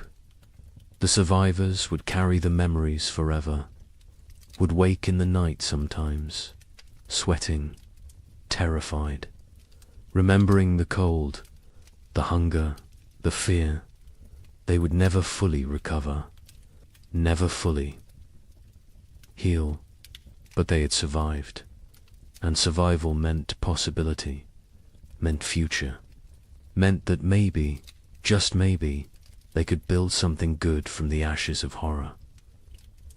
Spring 1838 arrived like a resurrection, not the tentative half-springs of previous years, but full, complete, undeniable.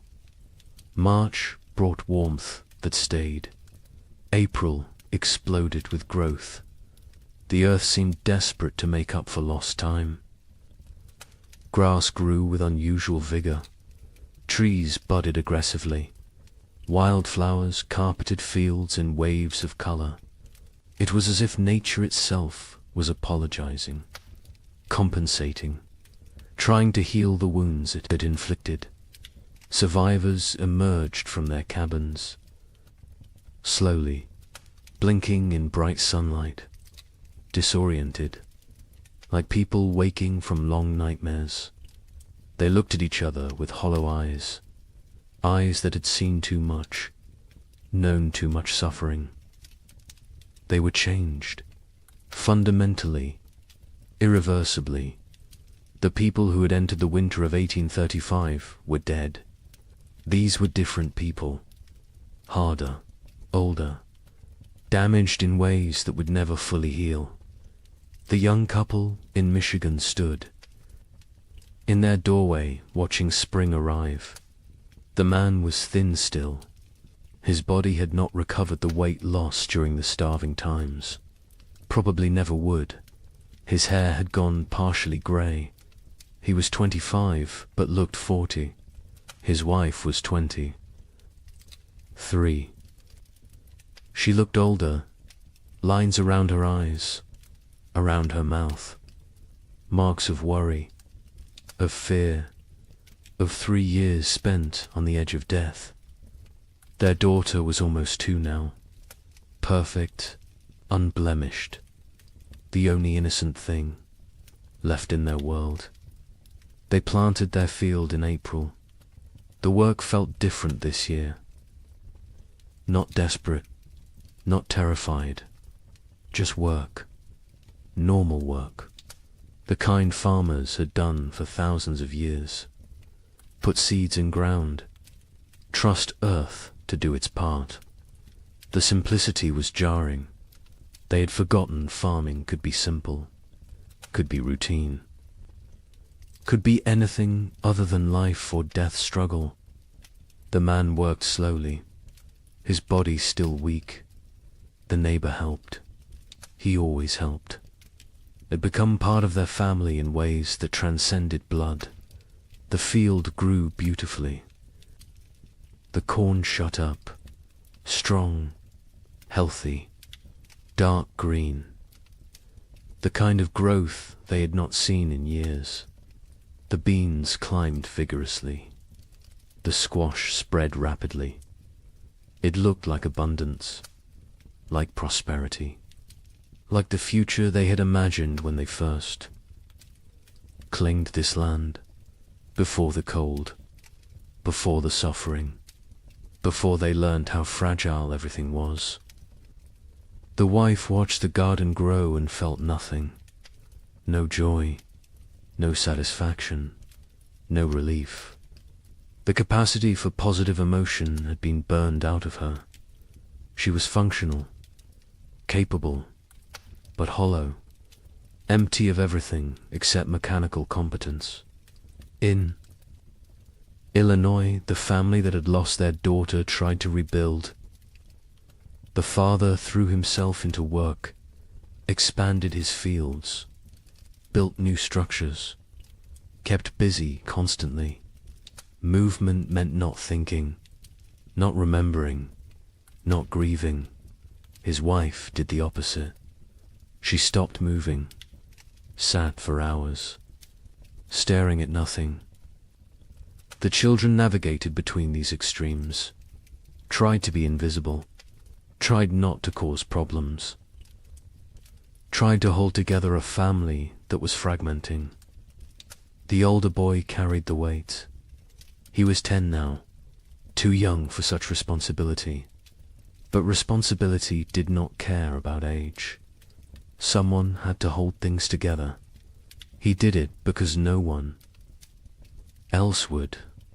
The widower in Ohio and his older daughter planted their field together, just the 2 of them. The younger daughter remained in the cabin, unresponsive, present but absent.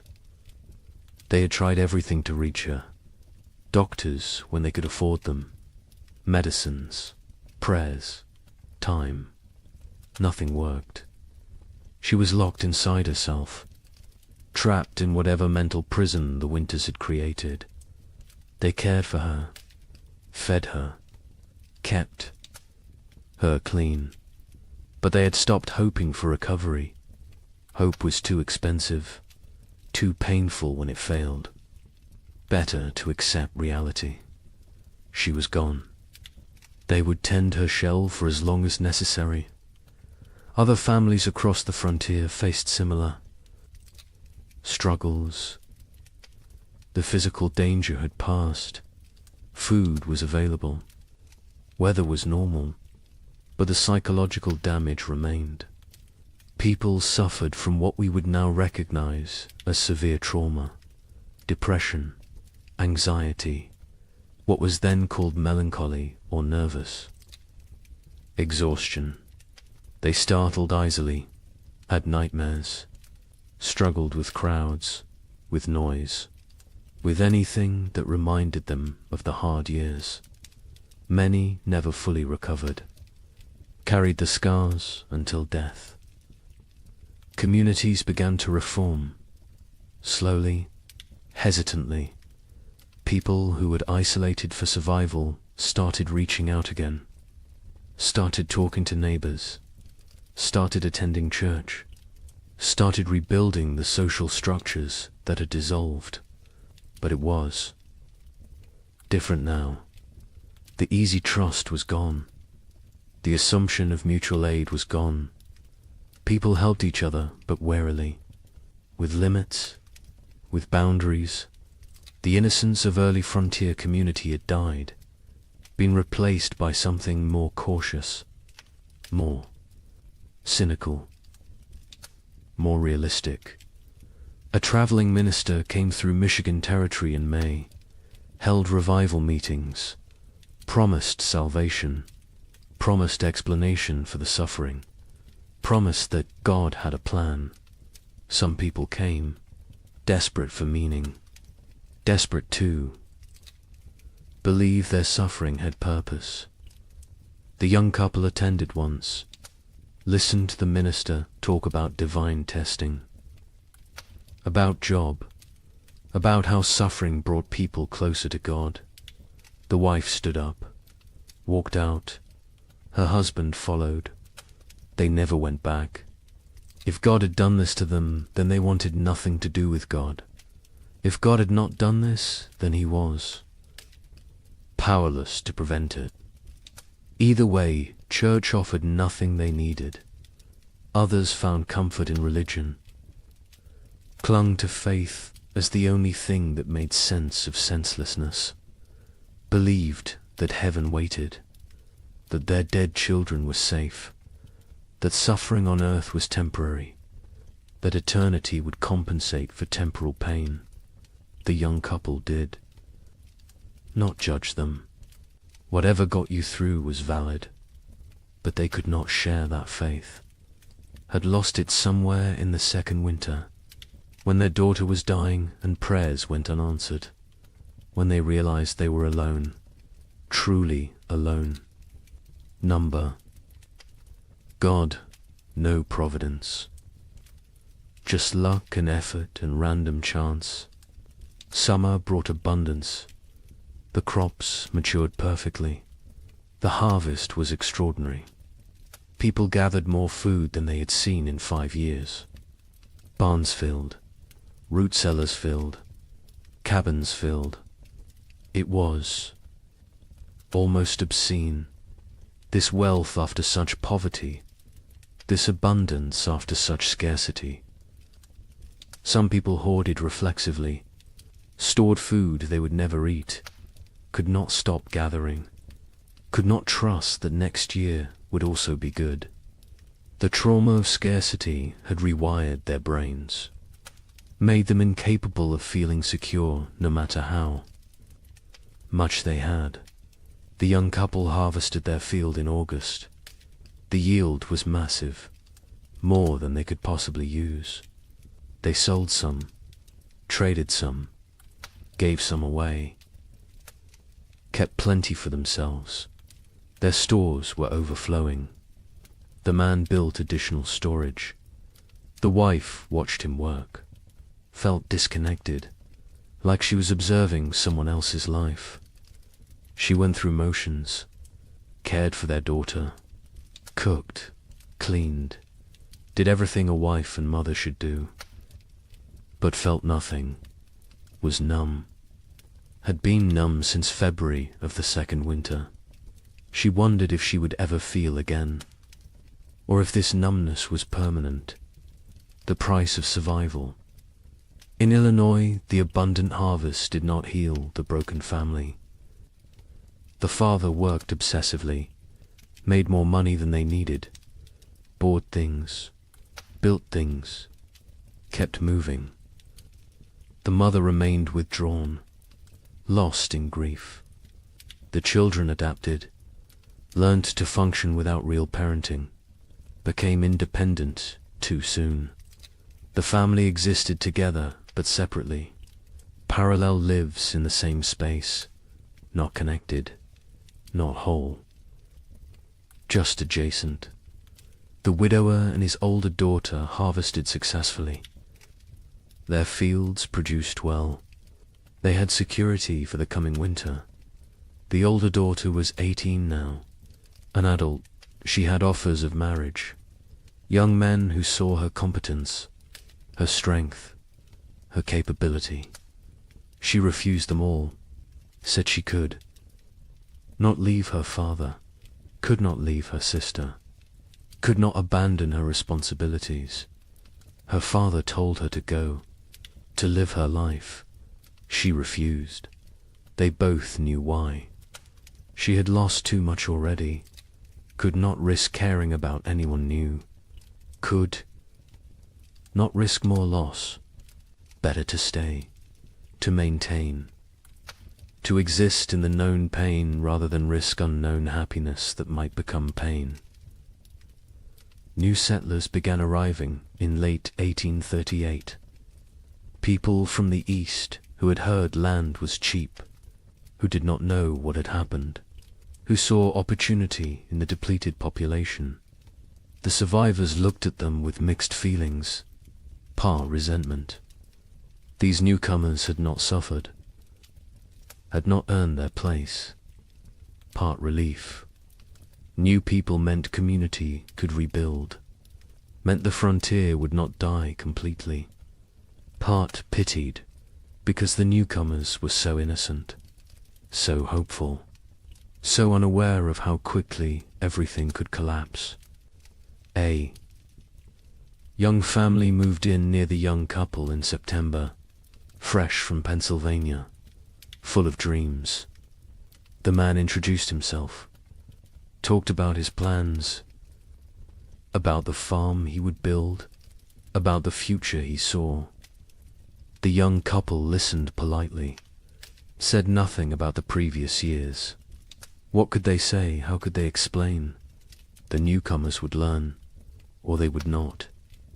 Either way, it was not the survivors' responsibility to shatter their illusions, let them have their hope, while it lasted. The physical scars were obvious. People were thinner, weaker. Many had lost teeth from malnutrition, had hair that had gone white or fallen out, had skin that showed the effects of vitamin deficiency, scurvy, rickets. Conditions that should have been rare were common. Some people recovered physically. Others carried permanent damage, weakened hearts, damaged lungs, bodies that had been pushed beyond sustainable limits and never fully healed. But the psychological scars went deeper. The young wife woke screaming. Sometimes nightmares of her daughter dying, of snow falling in July, of cold that would not end. Her husband held her, said nothing, because what could he say? He had his own nightmares, his own fears. They did not discuss them, did not process them, just carried them, separately, together. The weight never lessened, only became familiar, became part of who they were now. The Illinois mother never recovered. She existed but did not live, went through motions but found no joy, no peace, no release from grief. Her family tried to reach her. She was unreachable. Eventually, they stopped trying, accepted that she was gone even though her body remained. The father took over her duties, cooked, cleaned, cared for the children, worked the farm, did everything. She sat, stared, existed. It was slow death. Everyone knew it. No one could stop it. She would live another decade, empty, broken, a ghost.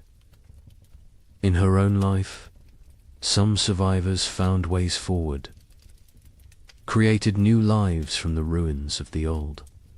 The widower eventually remarried, a widow from the next county. She had lost her husband and son in the first winter. They married not from love, but from practicality, from loneliness, from the need to not be alone. It was not romantic, but it worked. They built a life together, quiet, stable, functional. His older daughter never married, stayed home, cared for her sister, became essential to the household, found purpose in duty, in responsibility, in maintaining. She never seemed unhappy, but she never seemed happy either. Just existed in the middle, neither satisfied nor dissatisfied. Just present, the young couple stayed together, raised their daughter, had 2 more children in the years after, built a successful farm. From the outside they looked normal, prosperous even, but between them was distance, a gulf created by 3 years of shared trauma that they could never fully bridge. They cared for each other, were faithful, were good parents. But the passionate young couple who had claimed the land in 1835 was gone, replaced by 2 damaged people doing their best. It was enough, had to be enough. They did not expect happiness, did not seek joy, just sought stability, safety, security, found those things, made a life from them. By 1840, the population had stabilized. Some areas had recovered partially, others remained sparsely populated. The demographic impact was significant. Thousands had died. Thousands more had fled. The westward expansion had been set back years. Territories that should have achieved statehood remained territories. The ambitious growth projections of the early 1830s were abandoned. Reality had intruded, shown the limits of human ambition, of manifest destiny, of the belief that the frontier was there for the taking. Nature had reminded everyone who was really in control. The survivors aged rapidly. The young man in Michigan was 30 in 1840, looked 50. His body was worn out from the hard years. He would die at 45. Heart failure. His body simply gave out. Used up. Exhausted. His wife outlived him by 20 years. Raised their 3 children. Alone. Never remarried. Never spoke of the hard years. Her children knew something had happened. Could see it in her eyes. In her reactions to cold, to hunger, to waste. But she never explained, never wanted them to know, wanted them innocent, untouched, protected from the knowledge of how bad things could get. The records from this period are sparse. Many families did not keep records, could not read or write, or chose not to document what had happened. The census of 1840 shows dramatic population decline in the affected territories. But the numbers tell only part of the story, cannot capture the psychological damage, the broken families, the lost potential, the dreams that died, the innocence that was shattered. Those losses are not recorded, not documented, not preserved. but they were real, were significant, were the true cost of the winters that would not end. Some survivors tried to document what happened, wrote letters to relatives back east, kept journals, created records. But even as they wrote, they sensed their accounts would be doubted, would be dismissed as exaggeration, as hysteria, as the ramblings of traumatized minds. How could they explain what it felt like to watch your child starve? To burn your furniture for warmth? To consider actions that in normal times would be unthinkable? Words were inadequate. Experience was untranslatable. They wrote anyway, because someone needed to remember, someone needed to bear witness, even if no one believed them. The young man in Michigan wrote to his brother in Ohio in 1840, described what they had endured. His brother wrote back, said surely it had not been that bad, said the human mind exaggerated traumatic memories. The young man never wrote to him again, did not have energy to convince anyone, to defend his experience, to prove his suffering. He knew what had happened. His wife knew. Their neighbor knew. That was enough. The rest of the world could believe what it wanted, and mostly, the world chose not to believe, chose to minimize, chose to forget. Because the story of the 3 winters did not fit the narrative America wanted to tell itself. The narrative of progress, of conquest, of manifest destiny, of inevitable triumph. The winters suggested that nature was more powerful than human. Will, that civilization was fragile, that confidence was dangerous. These were not popular messages, not messages the growing nation wanted to hear. So they were ignored, dismissed, forgotten, buried under more palatable stories of frontier heroism, of triumph over adversity, of the inevitable march of progress. But the survivors remembered, carried the memories until death. Some passed stories to their children. Most did not. Most wanted to protect the next generation, wanted them unburdened.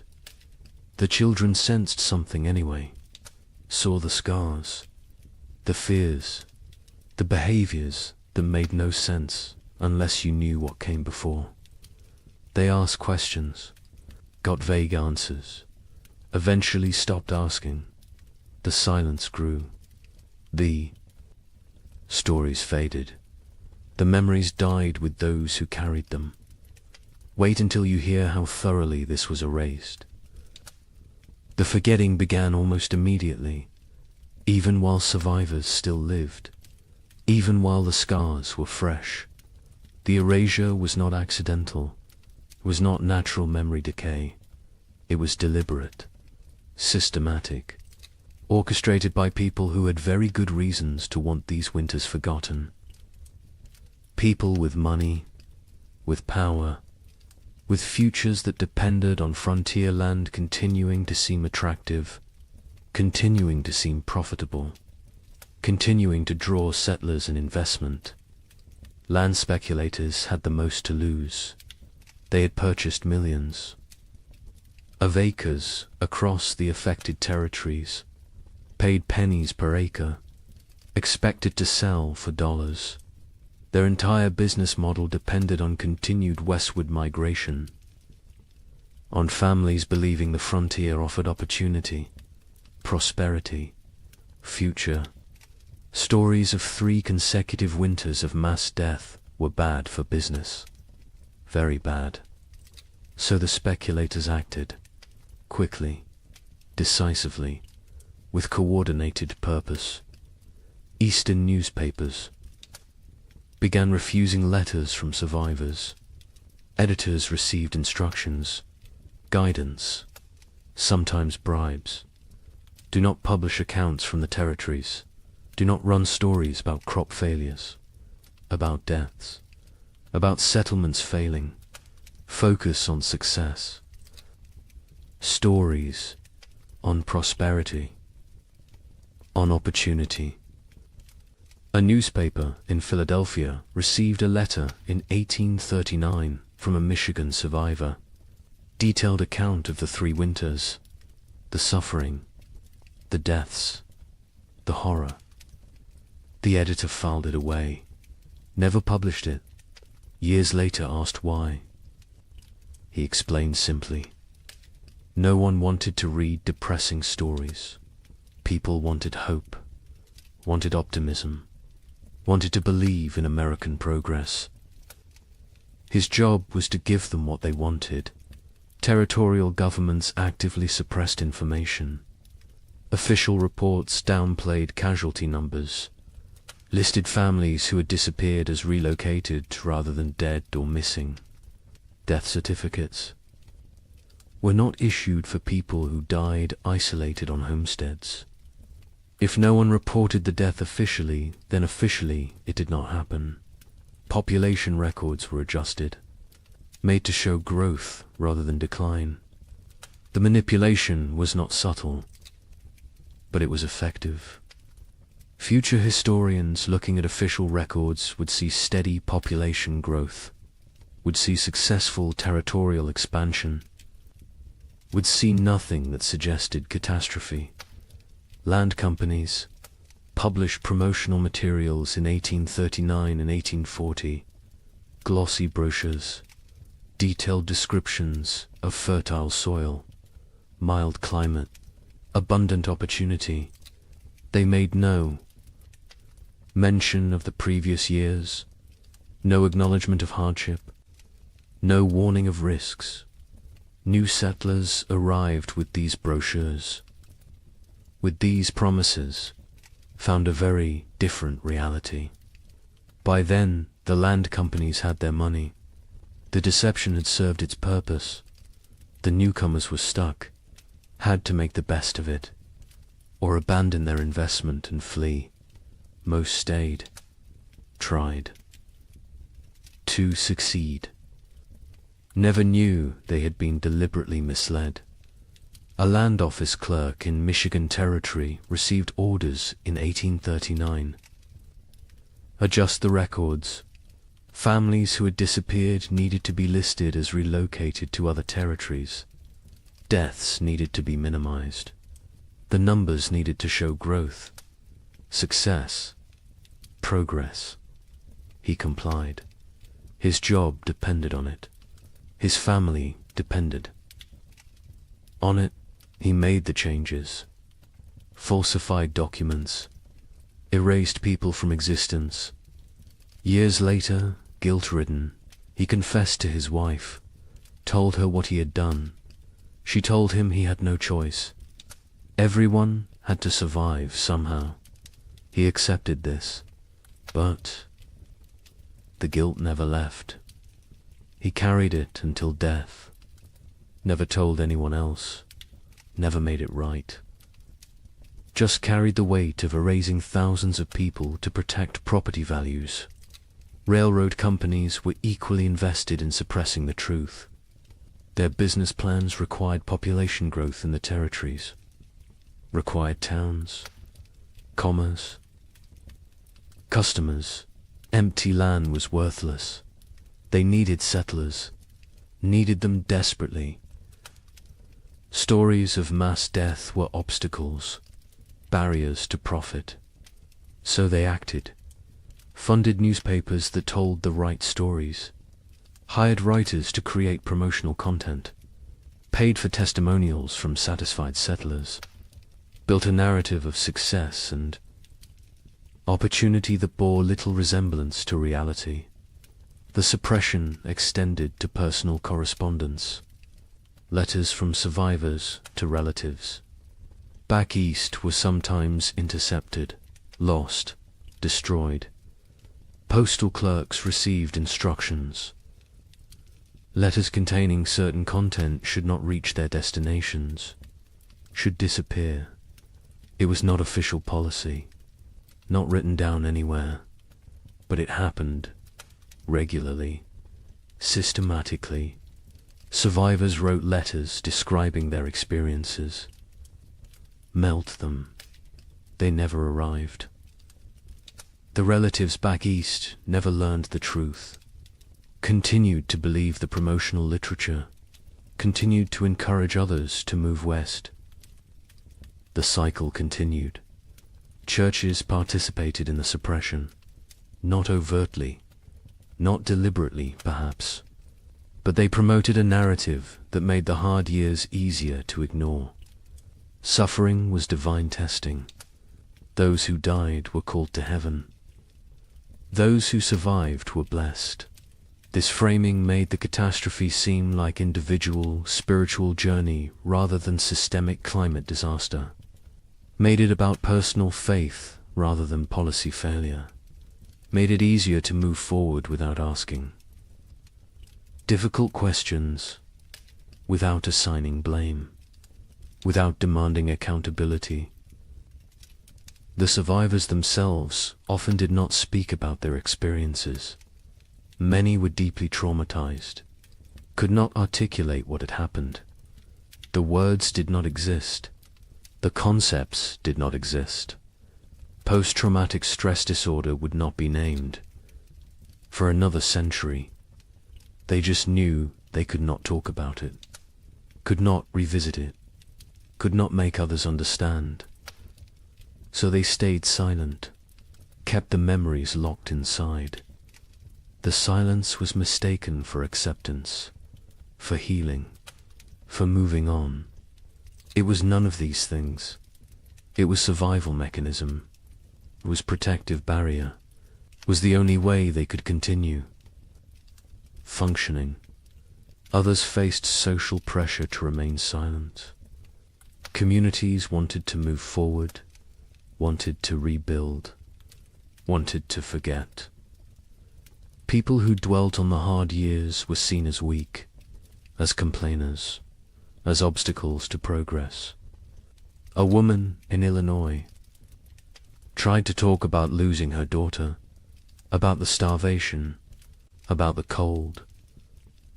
Her neighbors told her to stop living in the past, to focus on the future, to be grateful for what she had.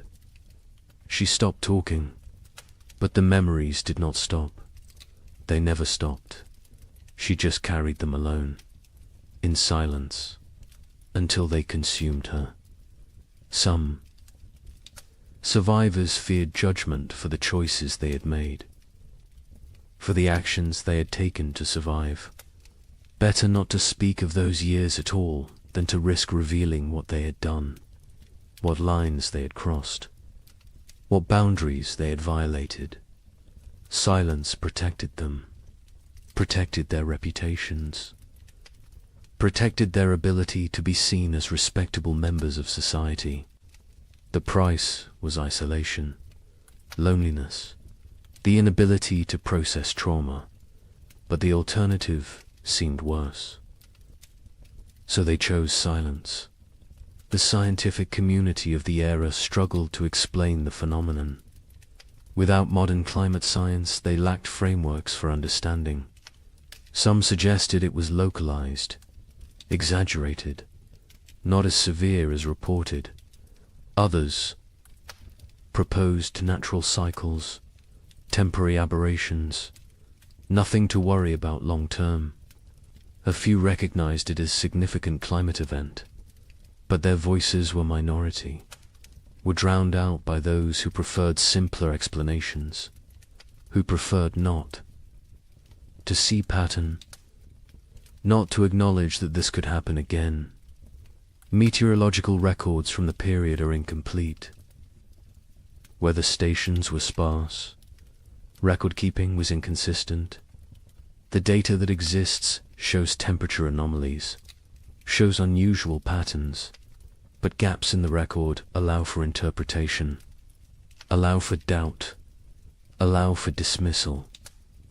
Later research, looking at the fragmentary data, could conclude it was not that bad, could argue the survivors exaggerated, could minimize the catastrophe. The incomplete record became excuse for incomplete acknowledgement. By 1850, just 12 years after the final winter ended, the 3 winters were rarely mentioned. Textbooks focused on westward expansion, on Oregon Trail, on Gold Rush, on the exciting narrative of American growth. The dark years from 1836 to 1838 were footnoted at best. More often, they were completely absent.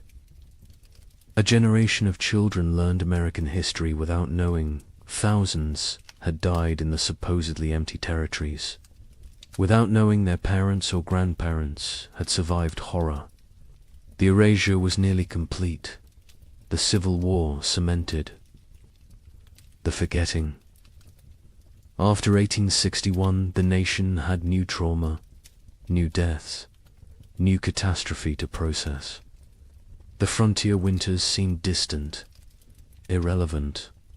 Why dwell on old suffering when new suffering was everywhere? The few survivors who tried to tell their stories found no audience, found a nation consumed by present crisis.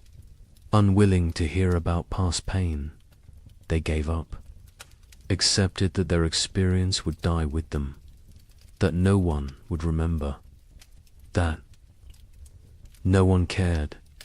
The American mythology of the frontier required triumph, required success, required the narrative of bold pioneers conquering wilderness, building civilization, creating something from nothing. The 3 winters did not fit this mythology, could not be incorporated, so they were excluded. The myth was more important than history. The story was more important than truth. America needed heroes, needed victories, needed to believe in manifest destiny, needed to believe that will and work were enough, that nature could be tamed, that progress was inevitable. The erasure served another purpose. It protected those in power, politicians who had encouraged westward expansion, who had promoted territorial development, who had promised safety and opportunity. Acknowledging the winters meant acknowledging failure, meant admitting they had sent people into danger, had promised what they could not deliver, had prioritized expansion over safety. This admission was politically unacceptable, so the winters were forgotten. And the politicians continued promoting westward movement, continued making promises, continued prioritizing growth over caution. Survivors who tried to speak faced ridicule, disbelief, accusations of exaggeration, of hysteria, of attention-seeking. The young man in Michigan attempted to tell his story to a traveling writer in 1845. The writer listened politely, then suggested perhaps the cold had not been quite as severe as remembered. Perhaps trauma had distorted memory. Perhaps things had been difficult but not impossible. The young man stopped talking mid-sentence, realized there was no point. People would believe what they chose to believe. Truth was irrelevant. He never tried to tell his story again. The conspiracy of silence was not organized. No one coordinated. The suppression, no central authority dictated what could be said, but the incentives aligned perfectly. Land speculators needed silence. Railroads needed silence. Governments needed silence. Churches preferred silence. Survivors chose silence. The result was comprehensive, effective, devastating. Within 20 years, the 3 winters had been nearly erased from collective memory. Within 50 years, they were completely forgotten. A climate catastrophe that killed thousands and destroyed. Hundreds of settlements simply disappeared from history, vanished, as if it never happened, but evidence remained, buried, hidden, waiting, in journals stuffed in attics, in letters preserved by accident, in graveyards with too many children's stones dated 1836 to 1838, in the population records that did not add up, in the archaeological evidence, in the tree rings, in the ice cores, in the gaps in genealogies where entire families simply ended.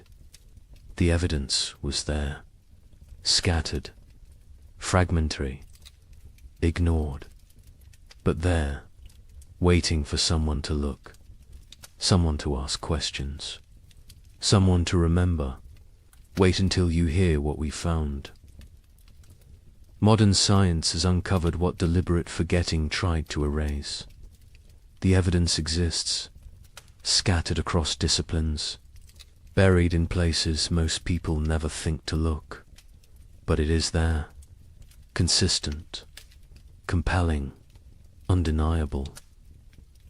The 3 winters happened, were as severe as survivors claimed, perhaps more severe than they could articulate. The truth has emerged slowly, piece by piece, building into a picture that validates everything the survivors tried to tell us. Tree ring analysis provides the most objective evidence. Trees record their growing conditions in their rings. Wide rings mean good growing seasons. Narrow rings mean stress, cold, drought, poor conditions. Researchers examining old-growth trees across the Midwest discovered something remarkable. The rings from 1836 to 1838 are extraordinarily narrow, some of the narrowest in the entire record. These trees were stressed, struggling, barely growing. The pattern is consistent across species, across regions, across thousands of individual trees. The cold was real, was widespread. Was severe ice core samples from Greenland tell a similar story. Each layer of ice preserves atmospheric conditions from when the snow fell. Chemical analysis reveals volcanic particulates, sulfur compounds, evidence of major eruptions. The layers from 1835 and 1836 show unusually high concentrations, multiple eruptions. The volcanic material entered the upper atmosphere, circled the globe, blocked sunlight, lowered temperatures, created the conditions for catastrophic cooling. The ice remembers what humans forgot. A volcanic eruption near Japan in late 1835 was particularly significant. Mount Osama, not as famous as Tambora, which caused the year without summer in 1816, but substantial, combined with other eruptions in the Pacific. In Central America, the cumulative effect was devastating. The particulates in the atmosphere created a cascade of cooling, blocked solar radiation, disrupted weather patterns. The effects were most severe in continental interiors, places far from moderating ocean influences, places like the American Midwest. Soil analysis from archaeological sites shows frost penetration to unusual depths. In normal years, frost might penetrate 12 to 18 inches. In the affected years, it went deeper, 24 inches, 30 inches. In some locations, the ground never fully thawed. Permafrost conditions in places that should never experience them. The soil remembers, holds evidence of cold that survivors described but scientists initially dismissed as impossible. Mass grave sites have been discovered during modern construction projects. A housing development in Michigan in 1985 uncovered a burial site. 47 bodies, men, women, children, No markers, no records. Carbon dating placed them in the late 1830s. The bones showed signs of extreme malnutrition. Scurvy, rickets, starvation. Some showed evidence of violent death. Circumstances no one wants to examine too closely. The site was quietly reburied, a small memorial placed. Most people who drive past have no idea what lies beneath. Cabin sites across the frontier show evidence of desperate measures. Archaeological excavations reveal layers that tell stories. Burned furniture, charred cabin walls, butchered animals that would normally never be eaten. Rats, squirrels. In one site in Indiana, researchers found evidence suggesting the inhabitants had eaten leather. Boot leather, harness leather, anything that might contain nutrition. The desperation is written in the debris, in what people consumed, in what they burned, in how they died. Historical Society archives contain survivor accounts, journals that sat ignored for over a century. A diary from a woman in Illinois was donated in 1923, filed away, not examined until 1998. It documented day-by-day survival through all 3 winters. The declining food stores, the deaths of neighbors, the choices she made to keep her family alive, the guilt she carried. The final entry was in March 1838. It said simply that spring had come, that they had survived, that she did not know if survival was blessing or curse. The journal was published in 2005. 90 academics read it. The general public remained unaware. More journals continued to surface, in estate sales, in attics, in old trunks, in historical societies. Each one adds detail, adds confirmation, adds validation to what survivors tried to tell anyone who would. Listen. A journal from Ohio described November 1836.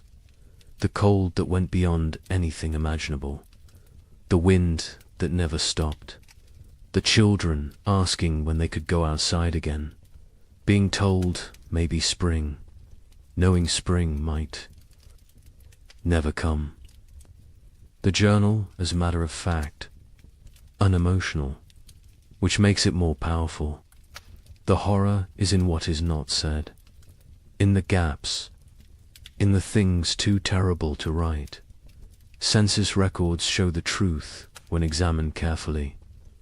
The 1840 census recorded population in the affected territories. Researchers comparing it to 1830 projections found massive discrepancies. The expected population based on immigration rates and natural growth should have been far higher. Tens of thousands of people were simply missing, not relocated, not accounted for, gone. The census takers noted the discrepancies at the time. Their concerns were dismissed. The records were filed. The questions remained unasked for over a century. Statistical analysis reveals the scope of the catastrophe.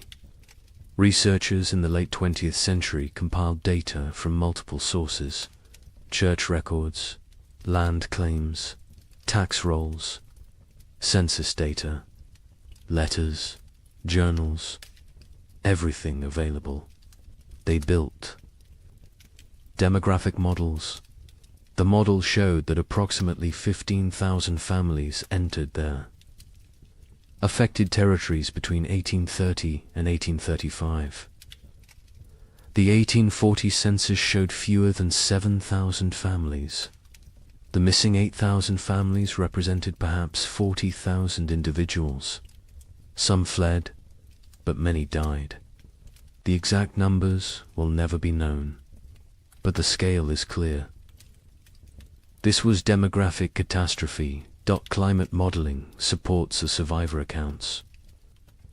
Modern computers can simulate historical climate conditions, input the volcanic eruptions, the solar activity, the ocean currents, run the models, see what temperatures they produce.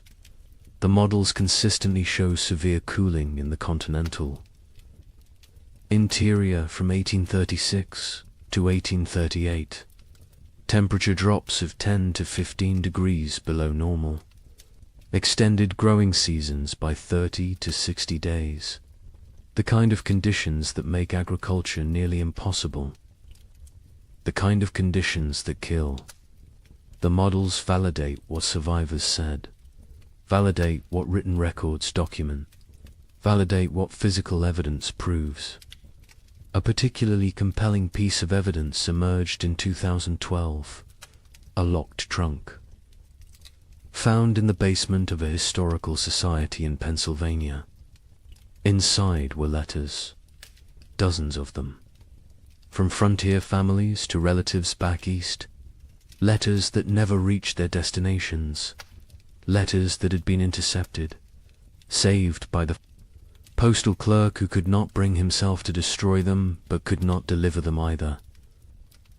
The letters describe starvation, death, terror, desperate pleas for help that never came. Because the letters never arrived, the trunk sat unopened for 170 years. The stories inside died with those who wrote them, until the trunk was finally opened, finally read. Finally acknowledged the letters paint a consistent picture. Cold that started early, that would not end. Food running out. Neighbors dying. Children dying. The grinding daily battle to survive another day. One letter from a mother in Michigan described watching her daughter grow thinner, watching her stop playing, stop laughing, stop being a child, becoming instead a small, starving creature focused only on survival. The letter was dated January 1837. It is unclear if the daughter survived. The mother's name appears in no later records. She likely died. The letter is her memorial, her testimony, her proof that she existed, that she suffered, that she tried. Genetic evidence provides another layer of confirmation. Population geneticists studying Midwest families found bottleneck events in the late 1830s. Sudden reductions in genetic diversity, indicating that populations declined rapidly, that only certain family lines continued, that many lines ended completely. The genetic record shows what historical records obscured, shows the true impact, shows that entire family trees simply stop, branch after branch ending in the same narrow window. 1836 to 1838. Native American oral histories mention the hard years. Tribes in the affected regions have stories of the time when winter would not end, when buffalo disappeared, when people starved. The stories were not prominent, were overshadowed by other traumas, removal, disease, war, but the stories exist. Another source of validation, another voice confirming what happened, confirming that the cold was real, was widespread, was catastrophic for everyone in its path.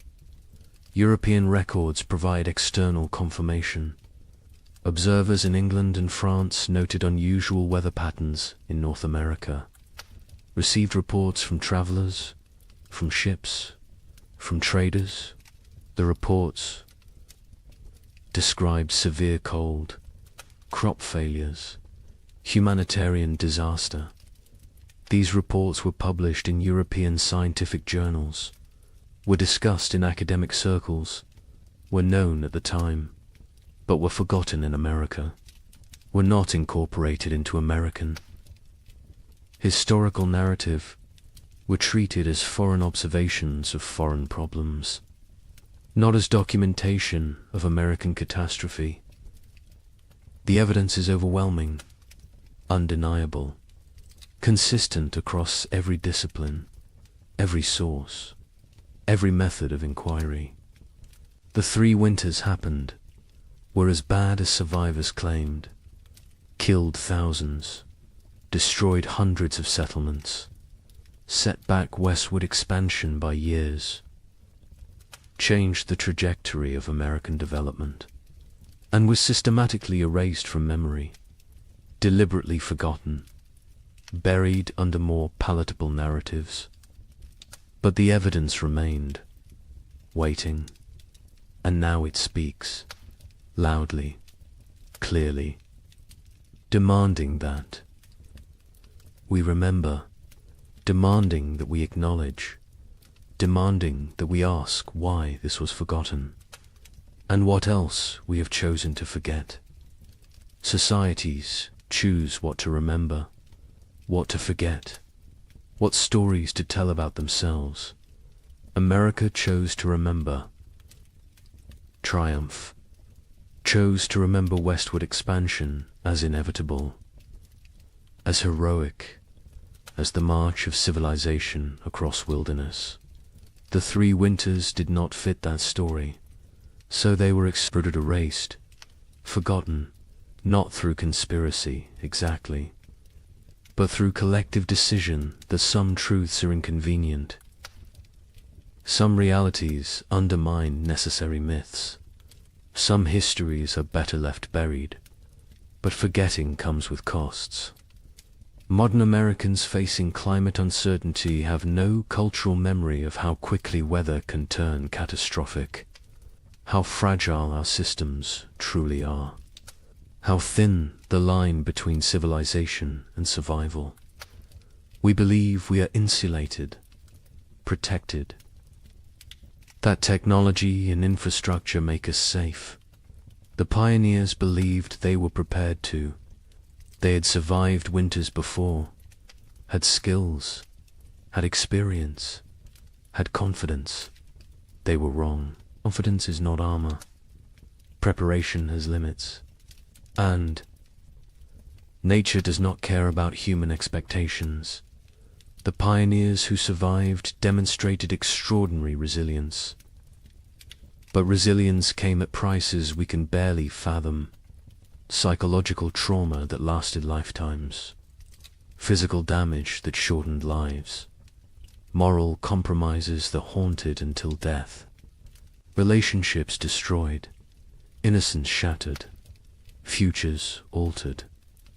They survived, but survival was not triumph, was not victory, was simply continuing to breathe, to move, to exist. Some days that was enough. Other days it was not. The Illinois family that lost their daughter eventually prospered. Their farm became successful. They appeared to outside observers as model frontier family, hard-working, productive, respectable. But the father never spoke of the hard years, not to his children, not to his neighbors, not to anyone. When he died in 1871, his wife burned his journal. She said it contained nothing anyone needed to know. The children did not question her, did not push. The family maintained silence until the last of them died. The story died with them. As so many stories did, the young couple in Michigan who nearly starved in February 1837 lived into old age. They watched their children grow, saw grandchildren born, built prosperity from the ruins of trauma, but they never truly healed. The wife developed hoarding behaviors, stored food obsessively, could not throw anything away, could not trust that abundance would continue. The fear never left. The husband, startled at sudden noises, had nightmares until he died. Woke, screaming about cold, about hunger, about his daughter dying.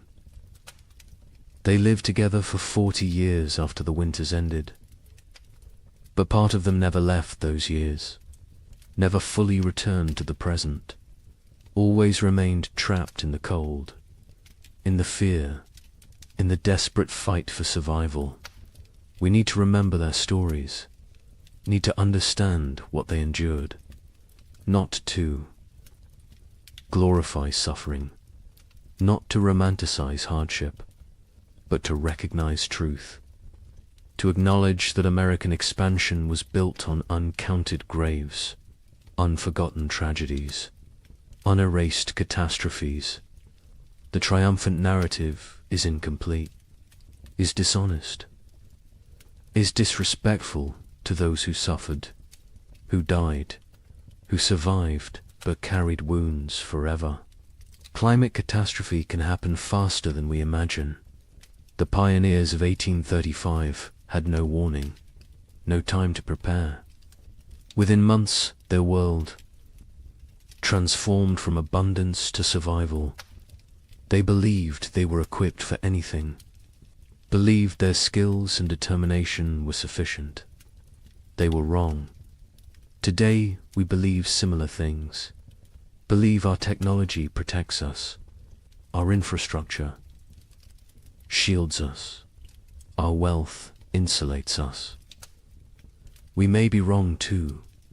The lesson is not despair, is not that preparation is futile, is that respect for nature's power is essential, that humility matters, that confidence without caution is dangerous, that systems can collapse rapidly, that we are more vulnerable than we pretend, that forgetting painful truths does not make us safer, makes us more vulnerable, because those who forget history are condemned to repeat it, and those who never learnt it are condemned to be surprised.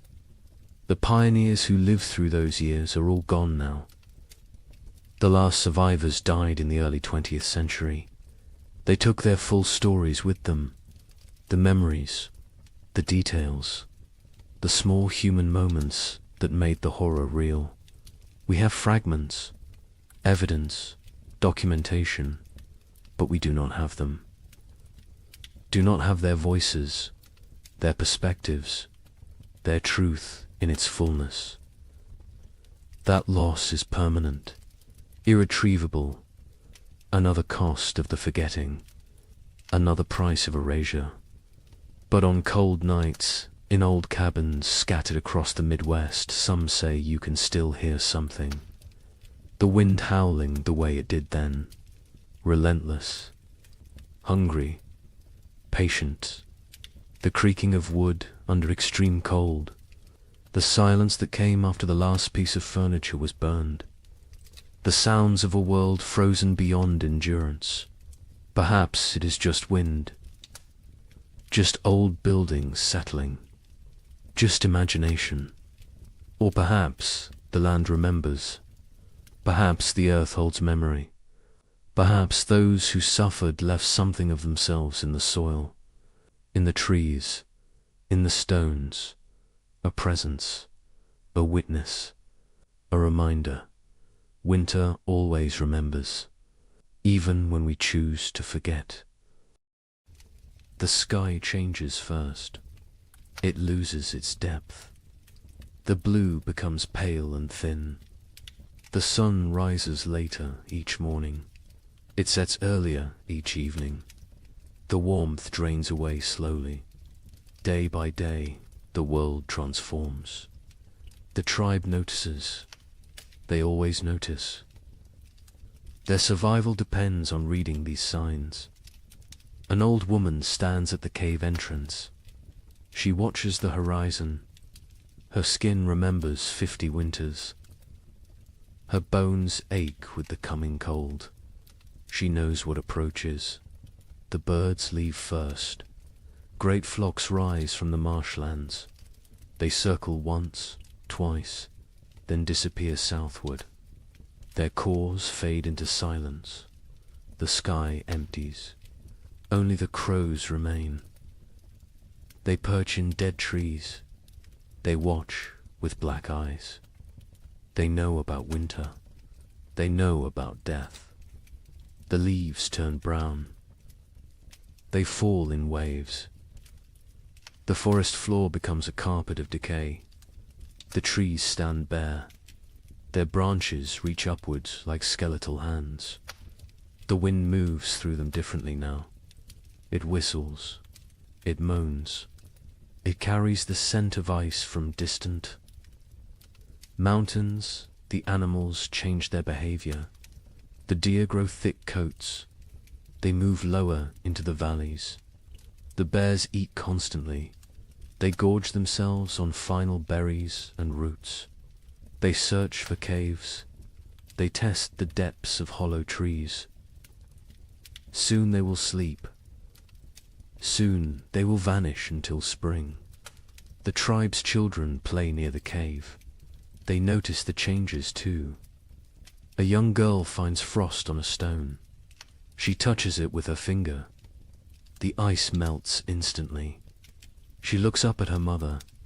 Her eyes ask a question. Her mother nods slowly.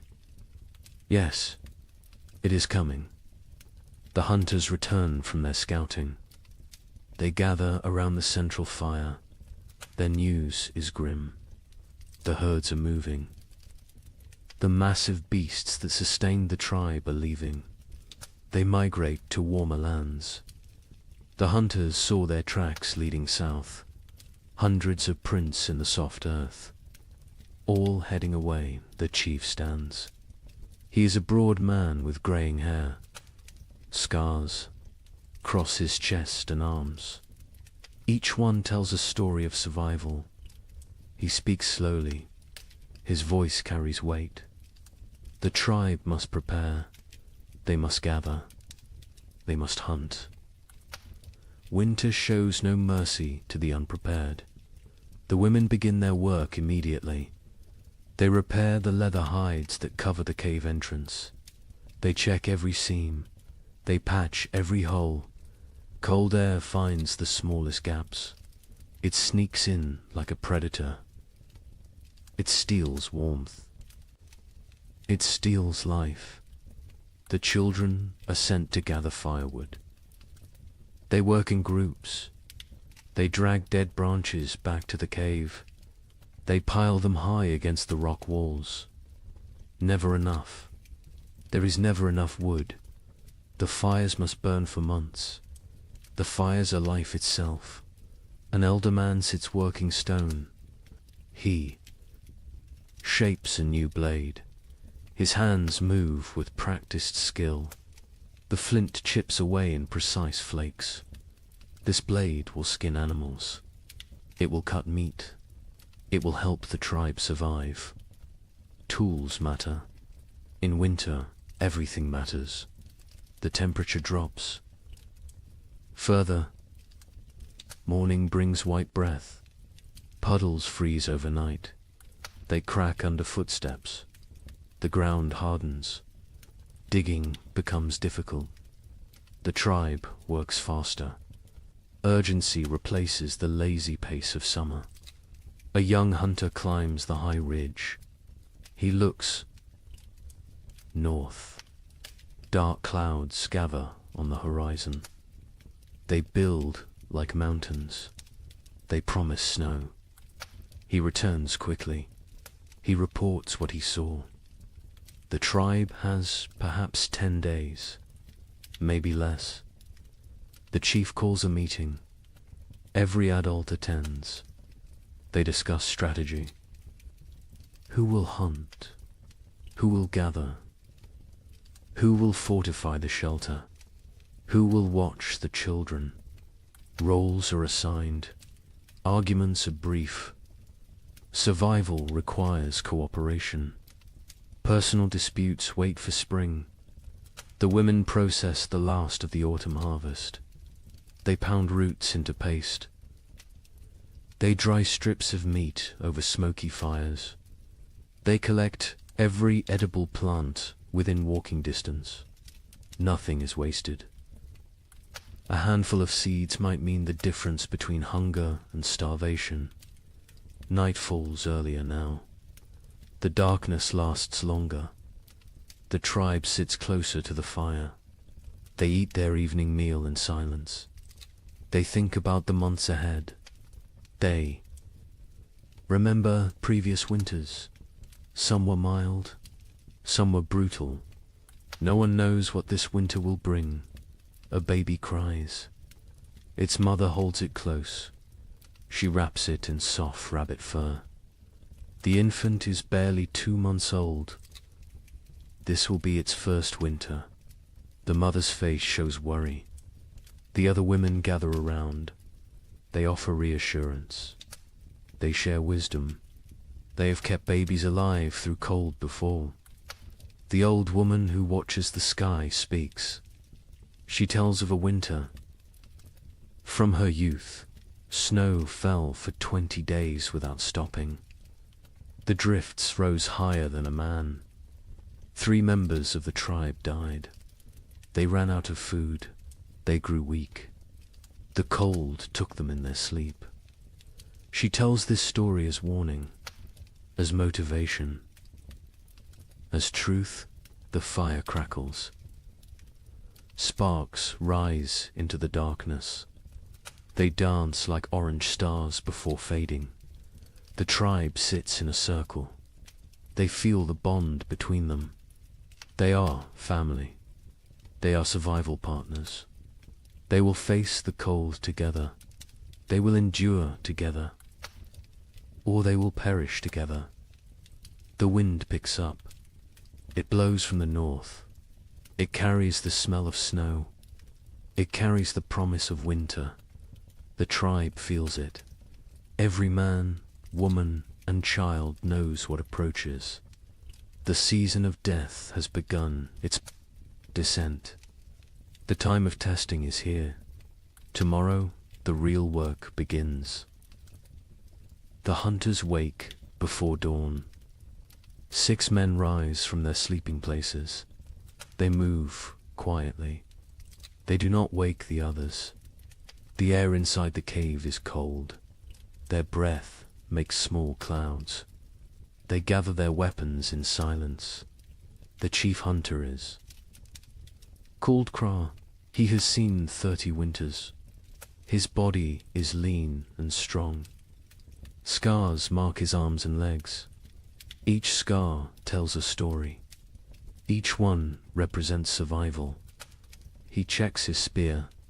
The stone point is sharp. The binding is tight. This weapon has killed. Many times before, the other hunters prepare. They wear thick furs. They tie leather wraps around their legs. They carry stone blades at their waists. They bring rope made from twisted plant fibers. They will need everything they carry. There are no second chances in winter. The sky begins to lighten. Grey replaces black. The hunters step outside. The cold hits them immediately. It takes their breath. Their eyes water. They blink away the moisture. Their bodies adjust slowly. Frost covers everything. The rocks glisten white. The sparse grass stands frozen and brittle. Each footstep crunches. The sound carries in the still air. They must move carefully. Sound travels far on cold mornings. Kraw leads them north. He knows where the herds gather. He has hunted these lands his entire life. His father taught him. His grandfather taught his father. Knowledge passes through generations. It keeps people alive. They walk for an hour. The sun rises behind them. It provides no warmth. It is a pale circle in the grey sky. The light reveals a changed landscape. Winter is transforming their world. Snow patches appear. Small drifts collect in shadows. The ground is harder now, frozen, solid in places. Walking becomes more difficult. Legs tire faster, but they push forward. Craw stops. He kneels. He examines the ground. Tracks. Large tracks. Deep impressions in the half-frozen earth. Bison. A small herd passed through recently. Perhaps during the night. The tracks are fresh. The hunters gather. Around they study the signs. Craw counts the tracks. Maybe 8 animals. Maybe 10. The herd is moving slowly. They are grazing as they travel. This is good. This means the hunters can catch them. They follow the trail. The tracks lead northeast, toward the river valley. Bison often shelter near water. The valley provides protection from wind. There is still grass there, brown and dry, but edible. The wind picks up. It blows from the north. It carries tiny ice crystals. They sting exposed skin. The hunters pull their furs tighter. They lower their heads. They keep moving. Another hunter named Dren speaks quietly. He points to the sky. More. Clouds are building, dark and heavy. They roll in from the mountains. A storm is coming. Everyone sees it. Everyone understands. They must hunt quickly. The tracks become fresher. The eddies are sharp. The animals are close now. Very close. Craw signals for silence. Hand gestures only. The hunters spread out. They form a loose line. They move like shadows. They crest a small rise. Below them, the river valley opens up. And there, near the frozen stream, the bison herd grazes. 9 massive animals, brown and shaggy. Their breath rises in great clouds. They paw at the snow. They search for grass beneath the hunters crouch low. They are downwind. The bison cannot smell them. This is crucial. Bison have poor eyesight but excellent noses. Scent betrays hunters more than sound. Craw studies the herd. He looks for weakness. Old animals. Young animals. Injured animals. His eyes settle on a large female. She stands at the edge of the group. She limps slightly. Her left rear leg favors her weight. She is the target. He signals to the others. They understand immediately. Years of hunting together create silent language. They know their roles. They know the plan. 3 hunters will circle left. 3 will stay right. They will drive the herd. They will separate the weak one. The maneuver begins. The hunters move like wolves, patient, calculated. They use every rock for cover, every depression in the ground. They become part of the landscape. The left group reaches position. They wait. Timing matters. Rush too soon and the herd scatters. Wait too long, an opportunity vanishes. Craw watches. He feels the moment. He rises. His shout breaks the silence. The other hunters echo him. The bison startle. Their heads snap up. Panic floods through the herd. They bunch together. They begin to run. The injured female falls behind. She tries to keep pace. Her bad leg betrays her. The gap widens. The hunters close in. Their legs pump. Their lungs burn. The cold air sears their throats. Craw is fastest. He closes the distance. The female sees him. She turns. She tries to change direction. Too slow. Crow throws his spear. Years of practice guide the weapon. The stone point strikes true. It sinks deep into her shoulder. The bison bellows. Pain and rage combine. She spins. Blood sprays across the snow, bright red against pure white. She charges at Craw, massive and furious. Death approaching on 4 legs. Craw dodges, barely. The bison's horn scrapes his side. His fur tears. He rolls away. Another hunter throws his spear, then another. Both strike the animal's flank. She staggers. Dren moves in close, very close, dangerous close. He thrusts his spear upward, into the chest, between the ribs, toward the heart. The bison's front legs buckle. She goes down. The hunters surround her. They wait. She kicks twice. Her breath comes in gasps. Her eyes roll, then stillness. The fight ends. The hunt succeeds. The hunters stand panting. Their bodies steam in the cold. Sweat freezes on their skin. They look at each other. Grins break across their faces. They survived. They won. They have meat. But celebration is brief. Craw points at the sky.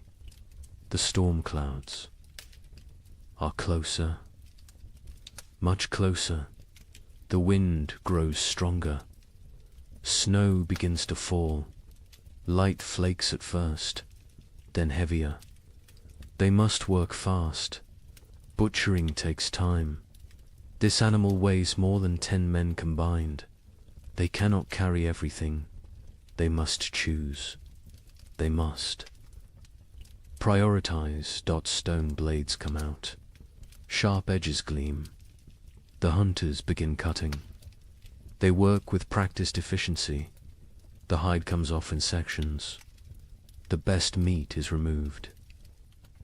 Organs are carefully extracted. The liver, the heart, the kidneys. These provide vital nutrition. Blood stains the snow. It pulls and freezes. The hunter's hands go numb. They ignore the pain.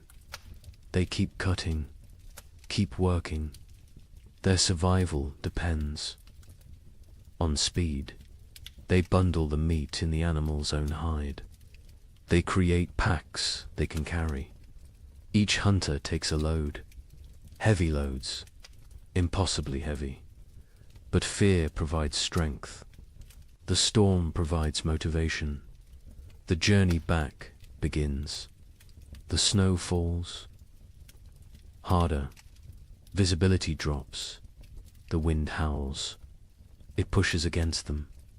Every step requires effort. The meat weighs them down. Their legs shake. Kraw leads by memory. He knows these lands, but the snow obscures landmarks. Everything looks the same, white and grey and endless. He trusts his instincts. He walks steadily south. One hunter falls. The weight and exhaustion combine. The others help him up. They redistribute his load. No one is left behind. This is the unspoken rule, the absolute law. Hours pass. Terrible, grinding hours. Cold seeps through their furs. Their fingers lose feeling. Their faces go numb. Frostbite threatens, but stopping means death. They push forward. Dren sees it first. A dark shape in the swirling snow. The cave. Home. Relief floods through them. They stumble faster. The last 100 paces feel like miles.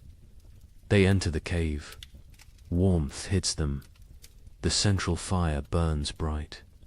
The tribe has kept it strong. Faces turn toward them. Eyes widen. They see the meat. They see success. The hunters drop their loads. They collapse. Their bodies give out. Women rush forward. Children crowd around. Everyone wants to see. Everyone wants to touch the meat.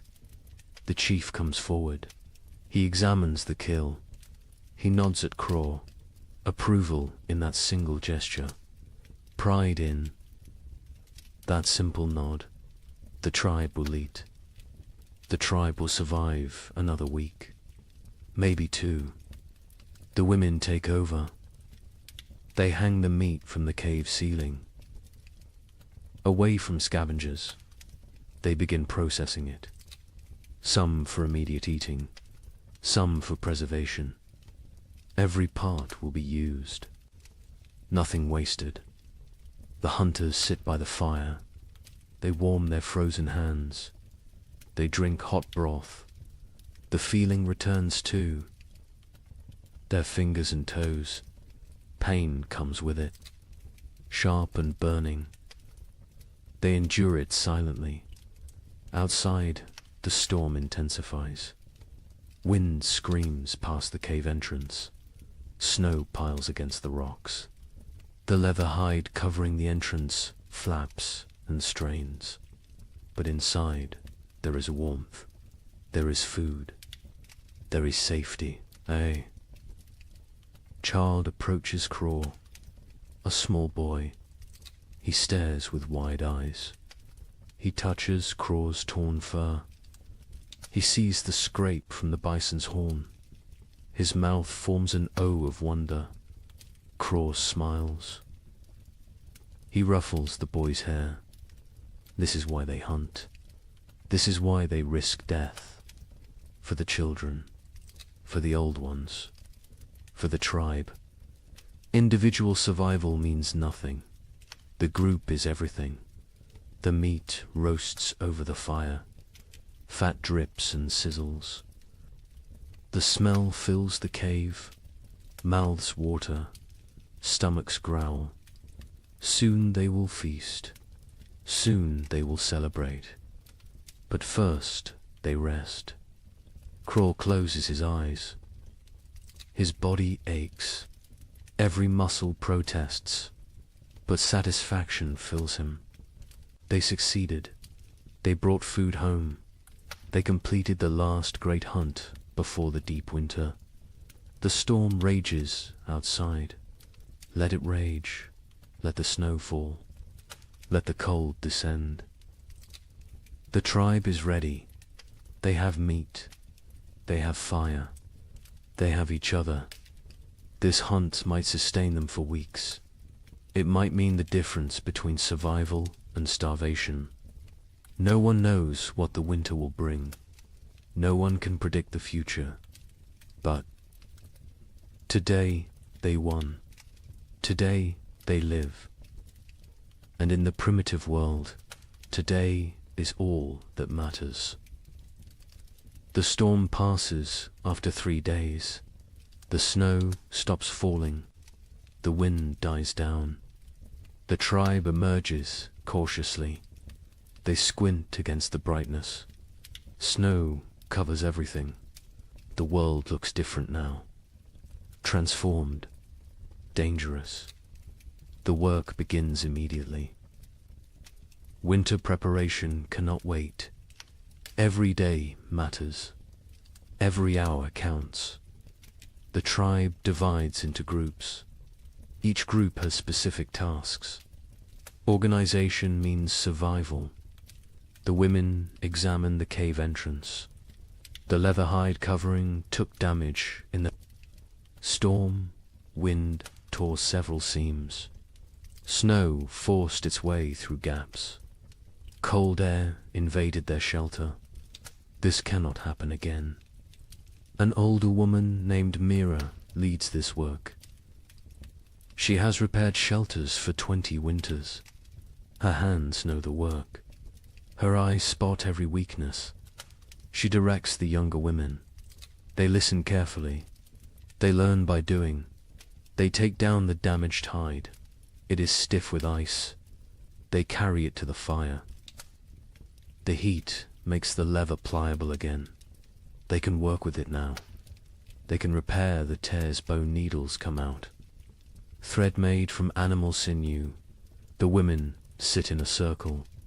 They stitch the tears closed. Their fingers move quickly. They push. Needles through tough leather. They pull thread tight. Each stitch must be perfect. Weak stitching means cold air. Cold air means death. While they work, others gather moss. They find it on the north side of rocks. They peel it away carefully. Moss provides insulation. They stuff it into cracks in the cave walls. Every tiny gap gets filled. The cave must become a sealed chamber. The men focus on firewood. They need mountains of it. What they have is not enough. It is never enough. They venture into the forest. They search for dead trees. Dead wood burns best. Green wood smokes and sputters. A young man named Torg swings a stone axe. He strikes a dead trunk repeatedly. The impacts echo through the forest. Chips of wood fly. His arms burn with effort. Sweat forms despite the cold.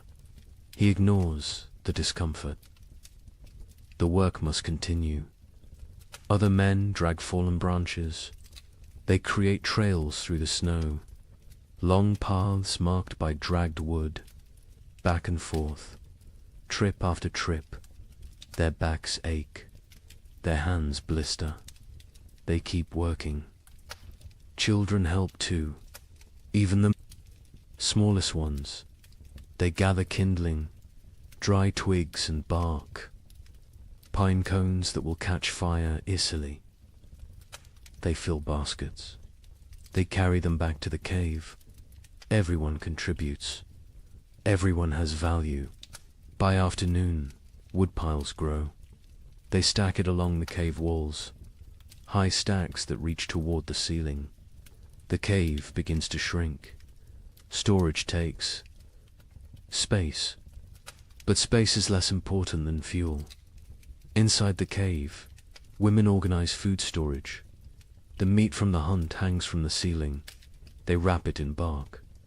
This protects it from insects, from moisture, from mold. Preserved meat can last months if stored correctly. Dried roots go into leather pouches. They stack these near the back wall, the coldest part of the cave. Natural refrigeration. The cold preserves. It prevents rot. Nuts and seeds fill clay pots. These pots are precious. Making them takes skill and time. They seal with wooden lids. They keep contents dry. They protect from rodents. A woman counts the supplies. She uses stones to track quantities.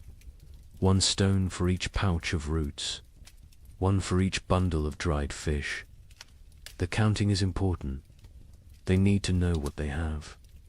They need to ration carefully. The chief watches this inventory. His face shows concern. They have food, but is it enough? 6 months of winter stretch ahead, maybe 7.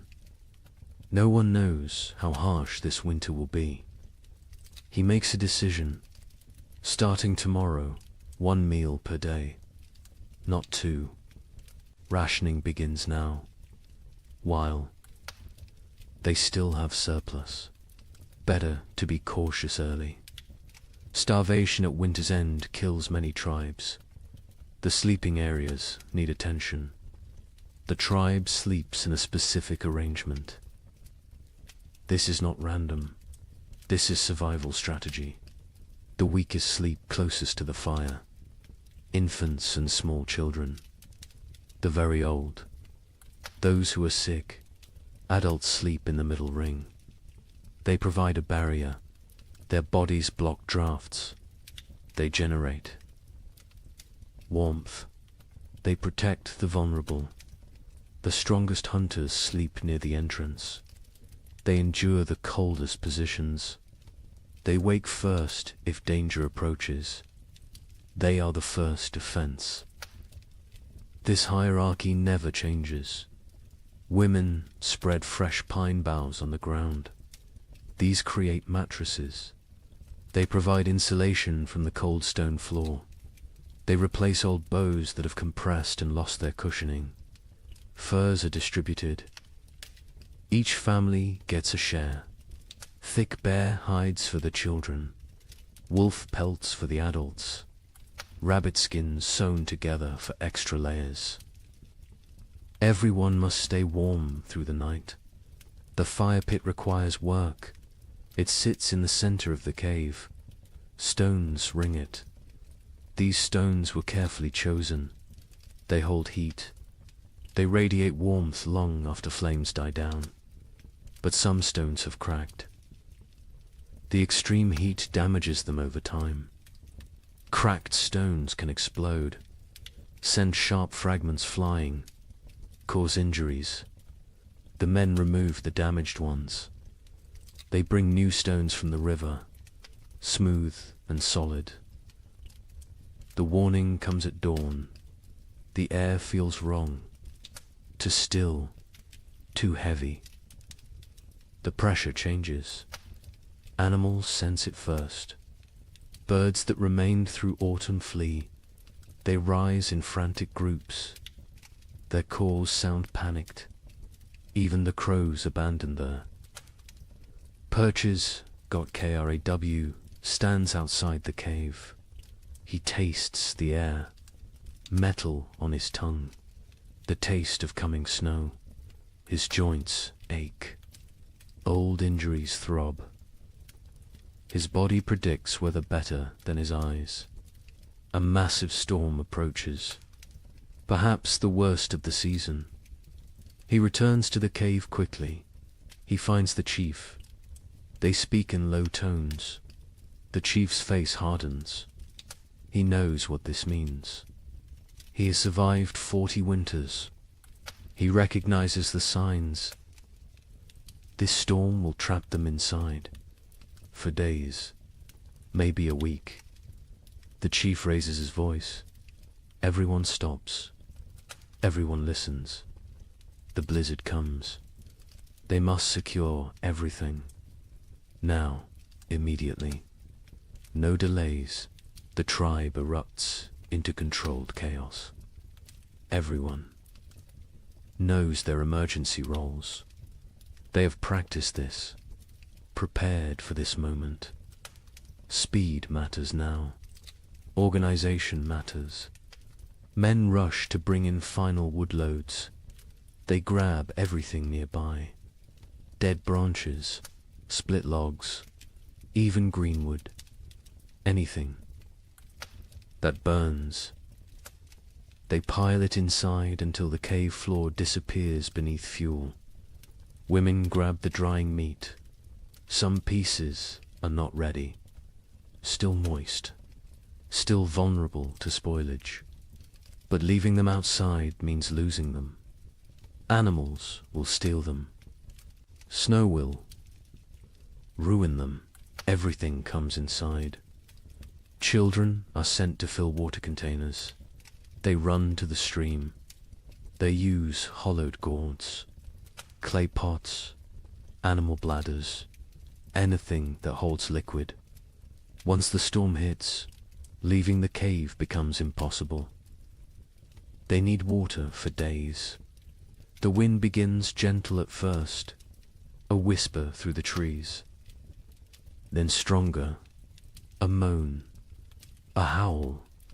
It builds like a living thing, like a predator circling.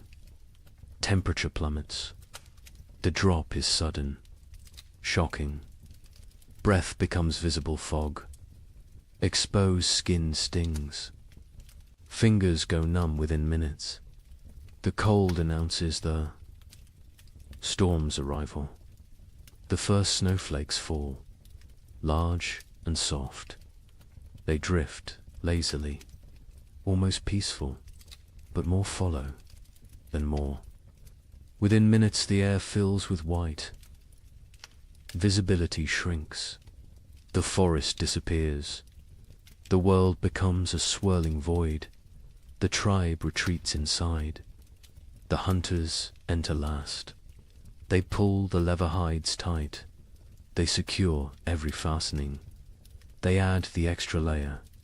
The interior darkness deepens. Only firelight remains. The storm intensifies. Wind screams past the cave mouth. It sounds almost human. Anguished wails and shrieks. The leather hide strains against its bindings. It flaps and snaps. The noise is constant, overwhelming. Snow drives. Horizontally, it finds every tiny gap. Fine powder forces through the leather weaving. It dusts the cave floor near the entrance, creates small drifts. The tribe watches with concern. They cannot stop this invasion. The fire becomes their universe. They feed it constantly. Wood disappears at an alarming rate. The cold outside is so intense it steals heat from the cave. The flames must fight harder, burn hotter, consume more fuel. Smoke becomes a problem. The usual draw through the ceiling hole weakens. The storm disrupts normal airflow. Smoke gathers in the cave's upper reaches. Eyes water. Throats burn. They cough. But they cannot reduce the fire. Cold is more dangerous than smoke. The first, they pass us slowly. Time becomes strange. Without sun, without normal rhythms, hours blend together. The tribe sits in their designated areas. They wait. Patience is a survival skill. Children grow restless first. They are used to running, playing, exploring. Now they must sit still, stay quiet, conserve energy. This is torture for young bodies. They squirm and fidget. A little girl begins to cry. She wants to go outside. She does not understand. Her mother holds her, rocks her, sings softly, old songs, wordless melodies. The girl eventually quiets. She falls into fitful sleep. The adults fare better, but tension builds. Too many people. In too small a space, personal conflicts simmer. Old grievances resurface. A young hunter glares at another. Some past dispute, some imagined slight. The chief notices. He moves between them. His presence prevents escalation. Mira tells stories. Her voice cuts through the wind's howl. She speaks of ancient times, of the first people, of how they discovered fire, how they learned to speak, how they survived when the world was even colder. The children gather around her, even the restless. Once her words captivate them, transport them. For a while, they forget the storm, forget the confinement. They live in her stories. Night comes. They know this only because their bodies tell them. Fatigue sets in. Eyelids grow heavy. The fire must be maintained through darkness. The hunters establish a watch rotation. 2 men awake at all times. 1 feeds the fire. 1 watches the entrance. Sleep comes hard. The wind is too loud. The cold too present. The cave floor too hard despite the pine boughs. Bodies shift. Seeking comfort that does not exist. Seeking warmth that is scarce. The baby wakes crying. Hungry. Always hungry. Its mother nurses it, but her own hunger makes her milk weak, thin. The baby feeds but does not satisfy. It cries again. Other children wake. The mother's face shows exhaustion, desperation. An older woman brings warm broth, made from bones and snow water. She encourages the mother to drink. Liquid helps produce milk. The mother drinks. The broth is barely warm, barely flavored, but it is something. The second day brings no relief. If anything, the storm worsens. The wind reaches new levels of fury. It sounds like raging beasts, like angry spirits. The entire cave vibrates. Small stones fall from the ceiling. Dust rains down. Fear creeps in. What if the storm never stops? What if they run out of wood? What if the cave collapses? These thoughts spread silently, visible in worried eyes, in tense shoulders, in clenched jaws. The chief sits straight. Projects. Confidence. But privately he worries. The woodpiles shrink rapidly. Too rapidly, he calculates. 3 more days, maybe 4. Then they burn sleeping firs. Then they face choices. Terrible choices. Food rationing becomes stricter. 1 small meal, barely enough to sustain. Stomachs growl constantly. Children whimper. Adults endure silently. Hunger is familiar. Hunger is survivable. For a while, Torg's hands have healed from the axe work. Now they crack from the dry cold. Blood seeps from split skin. He wraps them in leather strips. The bleeding stops, but the pain remains. He says nothing. Complaining helps no one. A hunter notices moisture on the cave walls, condensation from their breath, from their bodies. This moisture freezes, creates a thin layer of ice. The cave becomes a frozen chamber. Beauty and danger combined. Mira leads. The women in work. They cannot hunt, cannot gather, but they can prepare. They sort through supplies. They repair torn clothing. They sharpen stone blades. Idle hands create despair. Work provides purpose. The women sit together. They speak quietly. They share memories of other winters. Some worse than this, some better. They draw strength from survival stories. From knowing others endured. One woman speaks of losing her first child to cold 10 winters ago. The baby simply did not wake one morning, frozen in sleep. Her voice breaks. Others reach out, touch her shoulder, her arm. Physical. Connection matters. They grieve together. They heal together. The 3rd day breaks their spirits slightly. The storm continues unabated. White chaos outside. Grey despair inside. Hope becomes harder to maintain. Faith in survival wavers. A young child develops a cough, deep and wet.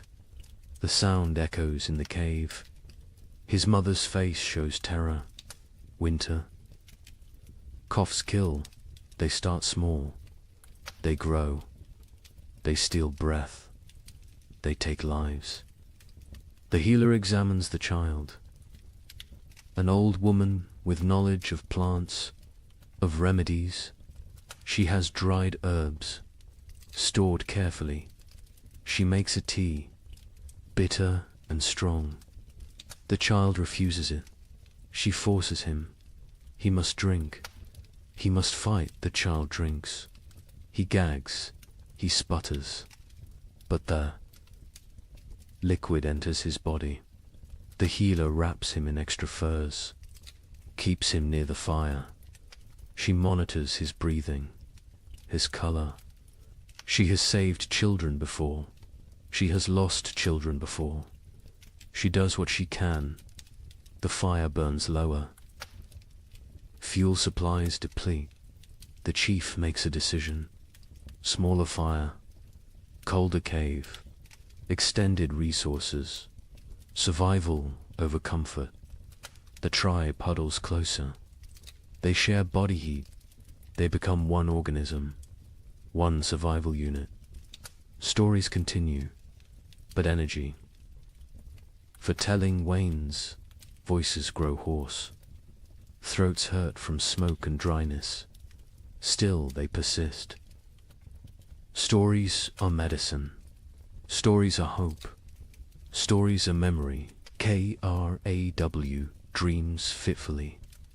He dreams of the hunt, of running through snow, of warm blood on cold ground, of meat and plenty. He wakes to cold and hunger. Reality disappoints. But reality is what they have. The fourth day brings a subtle change. The wind decreases slightly. Not much, but enough to notice. Enough to spark hope.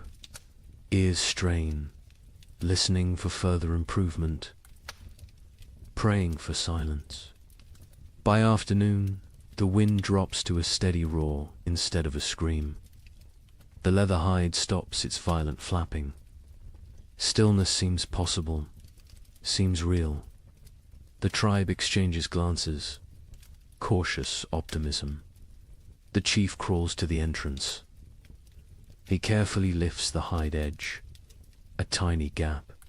Snow immediately blows in, but he can see outside. Barely. The world is still white, still falling, but less violent, less deadly. He drops the hide. He turns to face the tribe. His expression gives them their answer before he speaks. The storm weakens, not over, but weakening. They will survive. They will see the end. Relief flows through the cave, visible, tangible. Shoulders relax. Faces soften. Tears form in some eyes. The trial continues, but the worst has passed. That evening, the coughing child breathes easier. The healer's tea worked, or luck worked, or sheer will worked. The reason does not matter. The child will live. This small victory lifts everyone. The tribe eats their meager ration with less complaint. The end approaches. They can endure. They can last. The wood will suffice. The food will suffice. They are strong enough. The fifth morning brings silence. Actual silence. The wind has stopped. The storm has ended. The sudden quiet feels strange, wrong. Ears ring in the absence of noise. Kraw approaches the entrance again. This time he fully opens the hide. Daylight floods in, blinding and beautiful. The tribe shields their eyes, adjusts slowly. The world outside has transformed. Snow everywhere. Drifts higher than a man. The landscape is unrecognizable. Every familiar feature buried, erased. They look upon an alien world, white and pristine and deadly.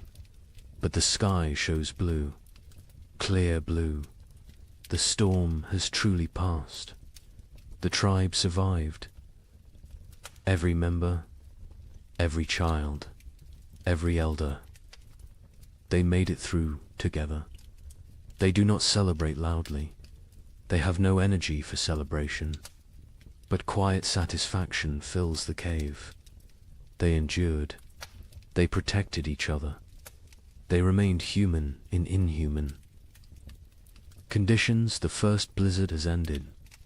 Many more will come, but this one is done, and they are alive, cold, hungry, exhausted, but alive.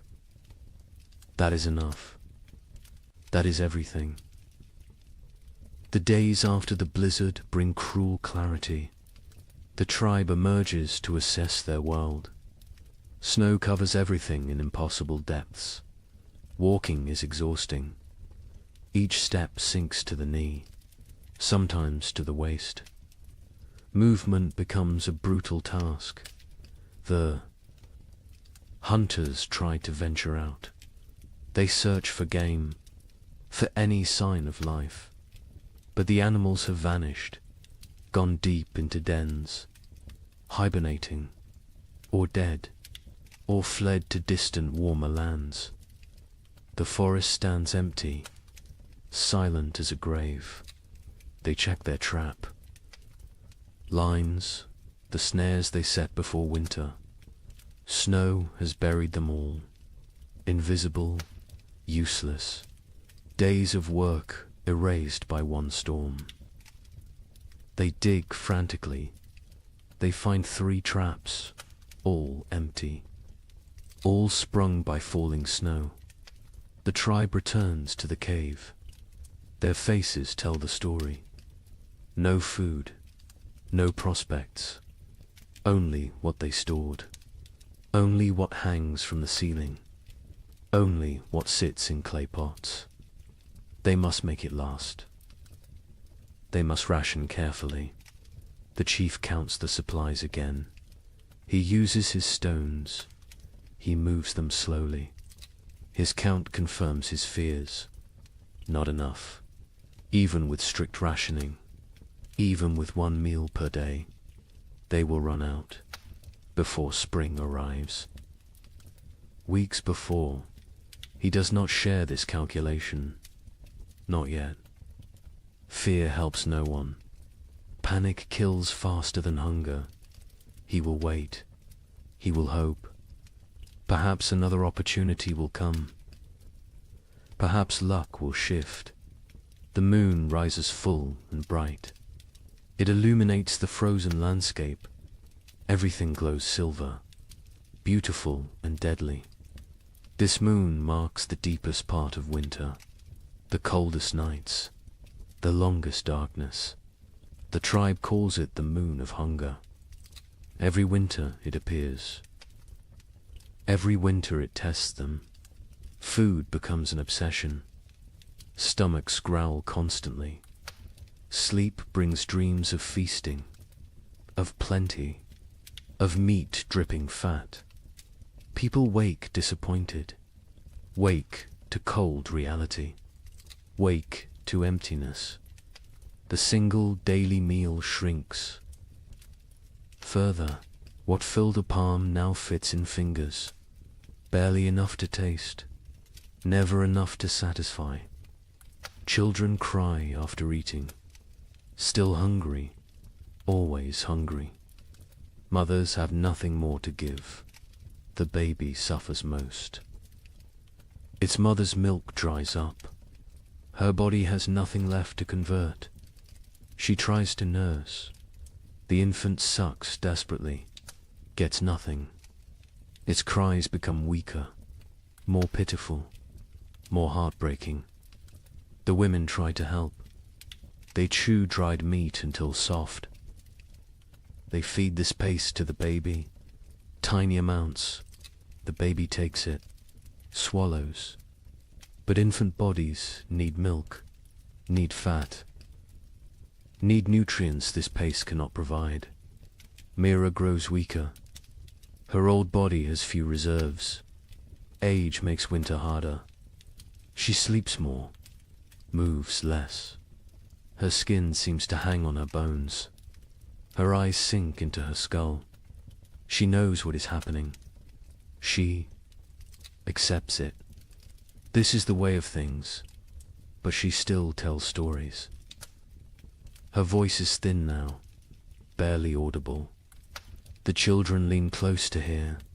She speaks of abundance, of spring, of flowers and green grass, of warm sun on skin. She gives them hope. She gives them something beyond hunger.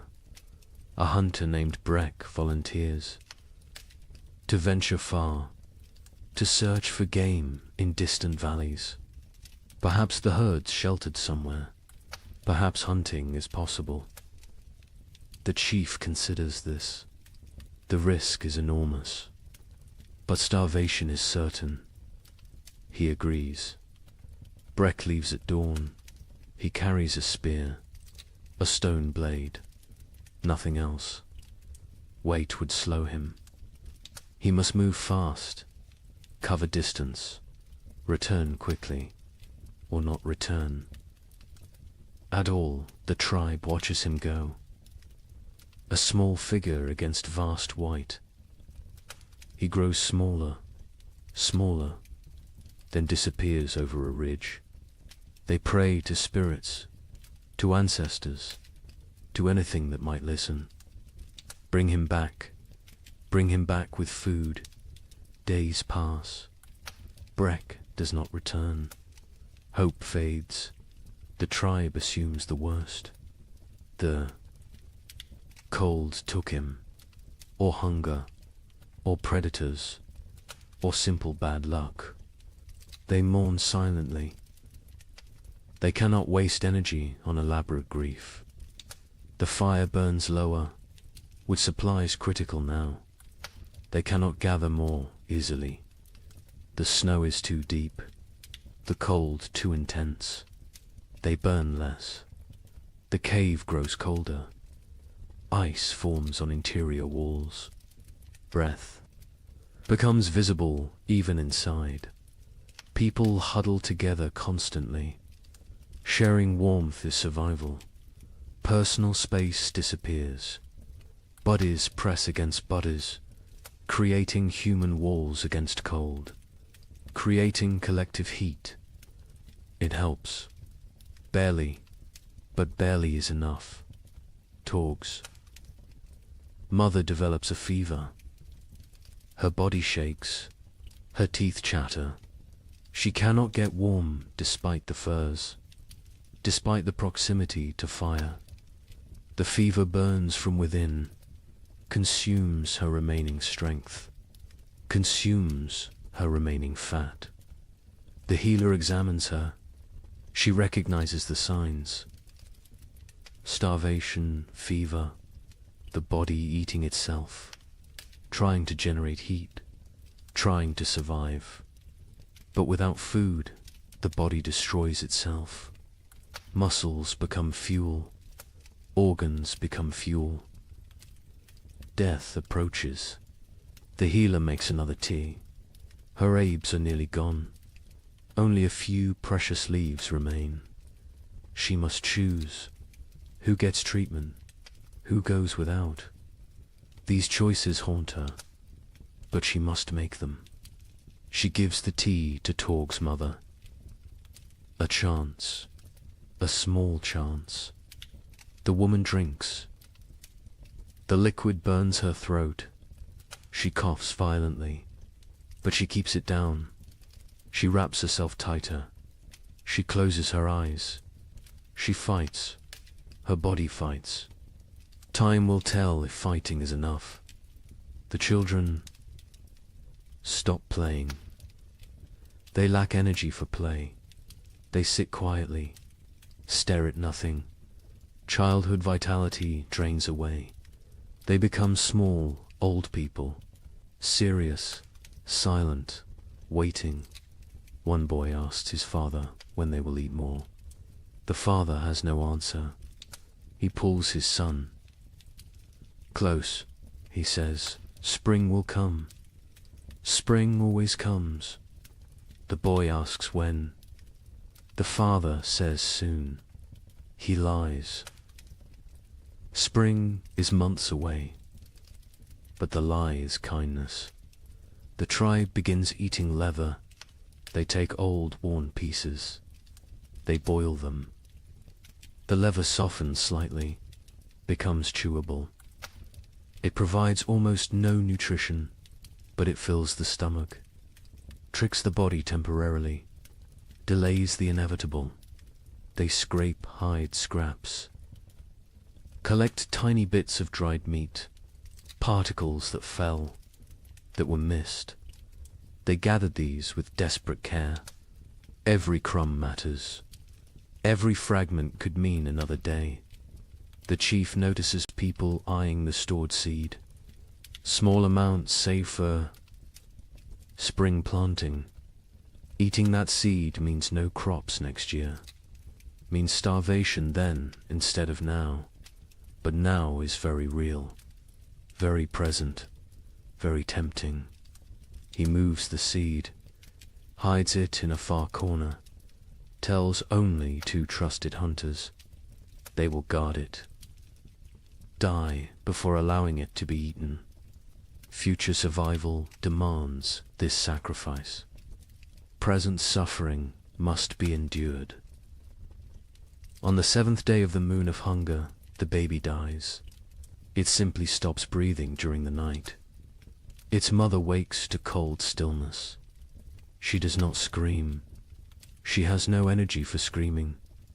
She holds the small body, rocks it, as if warmth could return life. The women come. They gently take the infant. They wrap it in soft rabbit fur. They place it near the cave entrance. The frozen section, it will keep there. When the ground thaws, they will bury it properly. For now, this is all they can do. The mother sits empty.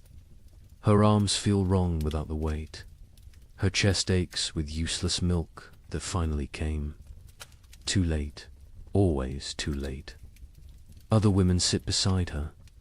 No words exist for this loss. Presence is enough. Mira's breathing becomes labored, wet and rattling. She lies on her furs. She does not complain, does not demand attention. She simply fades. Life seeping away like water into sand. The tribe knows. They have seen this before. Young. Ones are brought to her, one by one. She touches their faces, whispers blessings, passes final wisdom. Her hand trembles with the effort, but she completes this duty, this last gift to the future. That night, Mira stops breathing, peacefully, in sleep. Her face relaxes, tension disappears. She looks younger suddenly. The years fall away. She returns to some earlier self. The tribe covers her with respect, with gratitude. She gave them everything, even her final breath.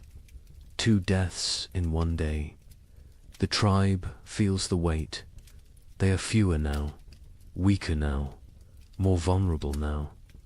But they must continue, must endure, must survive for those who did not. The 8th day brings a miracle. A shout from outside. The hunters rush to the entrance. They peer out. A figure approaches, limping, struggling, but alive. Breck has returned. He collapses at the cave entrance. His lips are blue, his face is white. Frostbite blackens his fingers, his toes, but he smiles. He gestures weakly behind him. There, in the snow, a shape dot the hunters rush out. They find his kill, a mountain goat, not large, but fresh, real, actual meat. Breck tracked it for days, followed it to high cliffs, killed it with a desperate throw, then dragged it back. Somehow, against all odds, they bring the goat inside. They bring Breck inside. The tribe crowds around. They cannot believe it. Food, real food, hope made flesh. Tears flow freely. Relief, gratitude, joy, the women butcher immediately. They work with trembling hands. Blood flows. Precious blood. They catch it. Blood soup will feed many. Nothing wastes. Nothing spares. They roast small pieces. The smell fills the cave. Mouths water. Stomachs cramp with anticipation. The weight is agony, but the meat must cook. Raw meat brings sickness. Patience is required. Finally, the meat is ready. The chief distributes it. Tiny portions, barely a bite each. But that bite is everything. Rich, warm, nourishing. People chew slowly, savor every second. Some cry while eating. Breck receives his portion, receives gratitude, receives respect. He risked everything. He saved them, not permanently. This meat will last only days, but days matter. Days a lifetime when death looms close. The healer tends his frostbite. His blackened fingers will probably fall off. His toes are lost. He will be crippled, but he will live. He made the trade willingly, his pain for their survival. No one will forget this sacrifice. Torg's mother survives. The tea worked, or her will worked, or the tiny bit of meat worked. Perhaps all three. She is still weak, still fragile, but alive, improving. The fever breaks. She sleeps naturally. Healing sleep. The tribe settles that night with fuller bellies. Not full, but fuller. The difference is profound. Mood lifts. Energy returns slightly. Conversation resumes. Small jokes are made. Laughter sounds strange, foreign, but welcome. The moon of hunger continues. It will continue for weeks more. They are not saved, but they are not finished. They endure. They adapt. They survive. More storms will come. More hunger will come. More death might come. But tonight, they have meat. They have hope. They have each other. The fire burns a bit brighter. Wood is still rationed. But they allow a slightly larger flame. Warmth spreads. Bodies relax marginally. Sleep will come easier tonight. Outside, the moon hangs cold and distant, indifferent to human suffering, indifferent to human triumph. It simply shines, marking time, marking the season.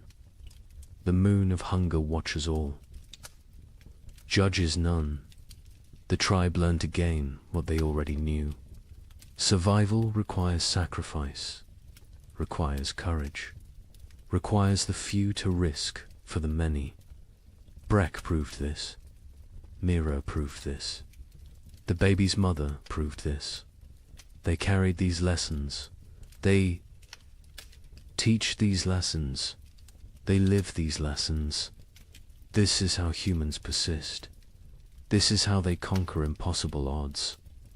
Not through strength alone, but through sacrifice, through love, through unwillingness to surrender. The moon of hunger is not over, but they will face it together. They will face it standing. They will face it human. And that makes all the difference. They step onto the plain. The wind hits immediately. Ferocious, brutal. It steals breath. It pushes them backward. They lean into it. They fight for every step. Progress becomes measured in body lengths, not miles. The cold is different here. Worse. It penetrates every layer, finds every gap in clothing, numbs exposed skin within seconds. Their eyes water, the tears freeze on their cheeks. Ice crystals form on their wrappings. They walk in a tight group, close together, sharing body heat, creating a mobile shelter. The strongest on the outside, taking the worst of the wind, rotating positions regularly, sharing the burden, sharing the pain. Hours pass. Time loses meaning. There is only the next step, the next breath, the next moment of survival. Nothing beyond that, nothing behind that. Just the eternal present of suffering. Syrah stumbles. She catches herself, but barely. Her legs shake. Exhaustion shows. Others are the same. Everyone reaches their limits, but limits must be exceeded, must be pushed beyond reason. Survival demands the impossible. They come to a frozen river. Ice covers it completely. Thick ice, strong ice. Probably safe, probably, but ice is treacherous. Currents flow underneath. Weak spots form. One wrong step means freezing water, means death. Crawl tests the edge. He stamps hard. The ice holds. He ventures further, still solid. He waves the others forward. They cross one at a time, spreading out, distributing weight. Every step careful, every movement calculated. Halfway across, the ice groans. A deep, ominous sound. Everyone freezes. They wait.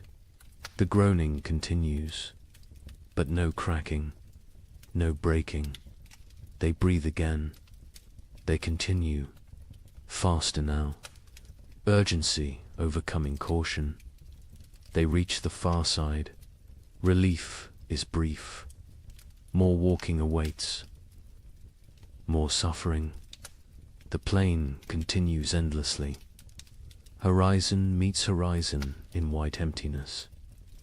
No landmarks, no reference points. Only Craw's memory guides them. Only faith in his knowledge. Afternoon brings no warmth. The sun is visible but distant, cold. Its light provides no comfort, no heat, just illumination of their misery. Of the vast emptiness surrounding them, Ren falls. He does not get up immediately. Others stop. They help him, pull him upright. His face is white, his lips blue. Hypothermia begins. They force him to walk. Movement generates heat. Stopping means dying. He walks, stumbling, barely conscious. But walking, they find a small depression, a slight dip in the endless plain. It blocks some wind, not much, but some, enough. They stop briefly. They need rest, need water, need to check their bodies. They huddle together. They share warmth. They drink from water skins. The water is partially frozen. They break ice with their teeth. The cold liquid burns going down. But hydration matters. Dehydration kills in cold. Silently, quickly, Syrah checks everyone's extremities. Fingers, toes, noses, ears. Looking for white patches, for frozen flesh. She finds some on Ren. His fingers are too pale. She rubs them vigorously, trying to restore circulation, trying to save his digits. Pain shoots through Ren's hands as feeling returns. He gasps, bites down. The pain is good. Pain means life, means the tissue still functions. He flexes his fingers. They move, stiff but mobile. He survives this test. They rest for half an hour, no longer. Their bodies cool quickly without movement. Already the cold seeps deeper. They must continue, must reach the valley before nightfall. Darkness on the plain means death, certain death. The afternoon trek is harder. Fatigue accumulates. Muscles refuse commands. Minds grow foggy. This is dangerous. Clear thinking preserves life. Confusion kills. They focus on simple goals. Next 100 steps. Then next 100. Then next, they see shapes ahead. Dark forms against white. Rocks. Trees. Hope. Surges, but distance deceives. The shapes are far, so far. What looked like minutes away takes hours to reach. The plain plays tricks, tests sanity. Finally, they arrive. Not trees, just large boulders. But boulders provide shelter. Wind breaks around them, creates calm pockets. They can rest here. They can survive the night here. Relief is overwhelming. They collapse against the rocks. Their bodies give out. They have nothing left. They walked for 14 hours, maybe 15, through impossible conditions. They should be proud, but they are too tired for pride, too exhausted for emotion. They must make fire, must create warmth, but they have no wood. The plain offers nothing, just snow and rock and ice. Craw searches desperately. He finds dried grass, small amounts poking through snow. He gathers every strand, every piece. They pile the grass. They work their firestones, striking, sparking, again and again. Their frozen fingers fumble, drop the stones, retrieve them, try again. Finally, a spark catches. Tiny flame, fragile, growing dot. They feed it carefully. Grass burns fast, too fast. The flame provides momentary warmth, psychological comfort more than physical heat, but it helps. It reminds them they are human. They can create. They can fight nature. The fire dies within minutes. No fuel remains. Darkness settles completely. Cold intensifies. Night on the plain is brutal beyond measure. They huddle together, all 10 bodies pressed close, creating a human ball. Preserving core warmth. Sleep comes in fragments, minutes at a time. Someone must stay awake, must watch, must ensure everyone breathes, must prevent the final sleep that never wakes. They rotate this duty, share this burden.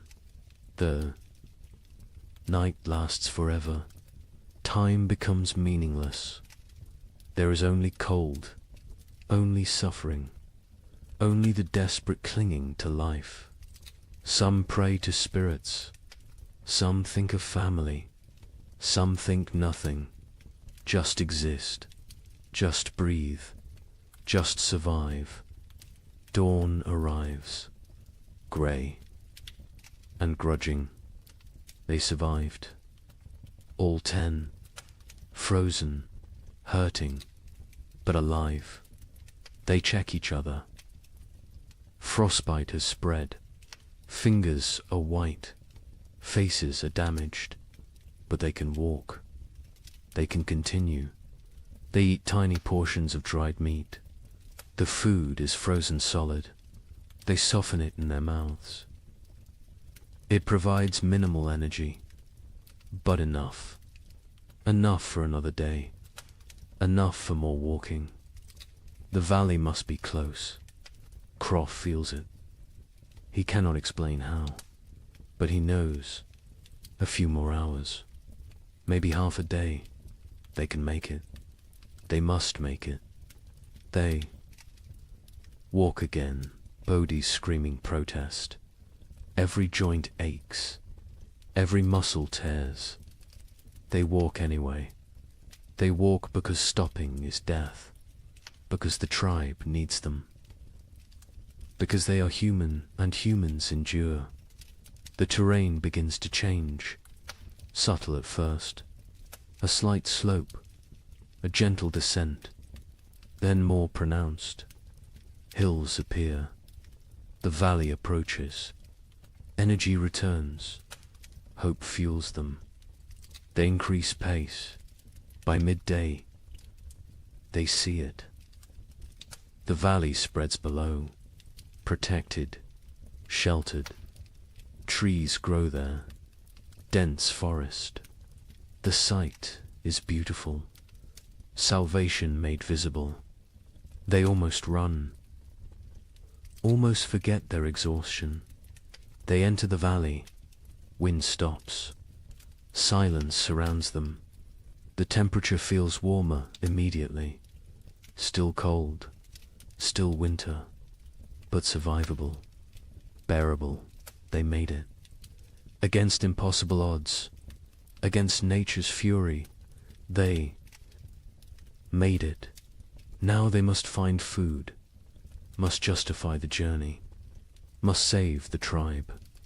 The trek was only half the battle. The real test begins now.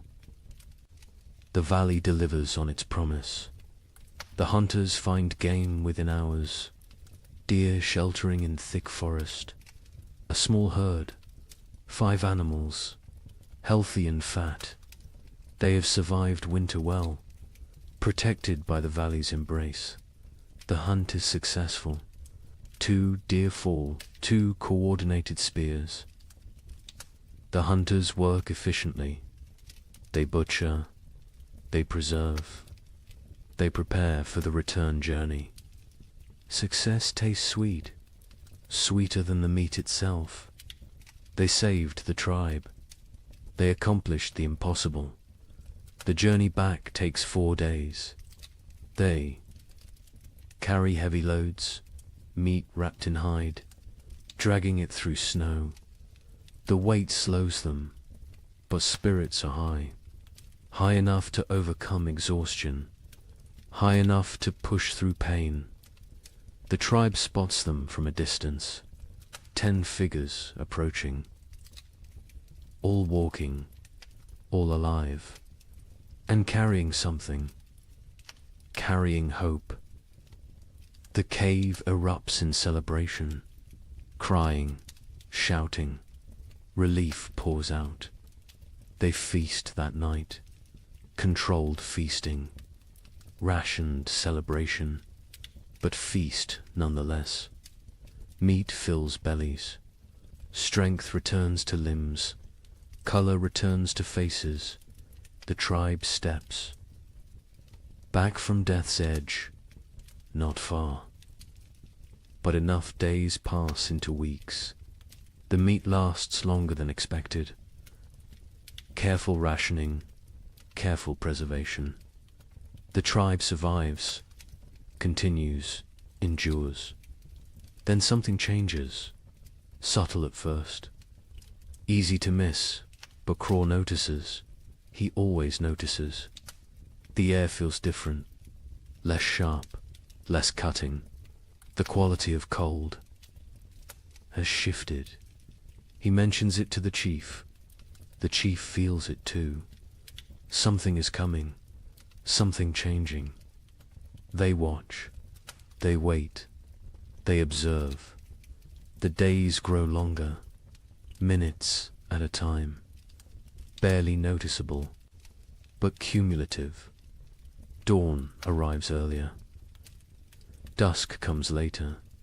Light increases. Darkness retreats. The balance shifts. The sun rises higher in the sky. Its arc changes. It climbs further before descending. Its light hits at different angles, penetrates deeper into the cave. These are signs. Ancient signs, remembered signs. One morning, water drips. A single drop from the cave roof, then another. Ice is melting, slightly, temporarily, but melting. This has not happened in months, not since autumn. The tribe gathers to watch, to witness this miracle. Liquid water, life returning. The dripping stops when temperatures drop again. But the message was sent. Winter weakens. Its grip loosens. Imperceptibly, gradually, but definitely. Birds return. Not many, just a few scouts. Ravens first. Always ravens.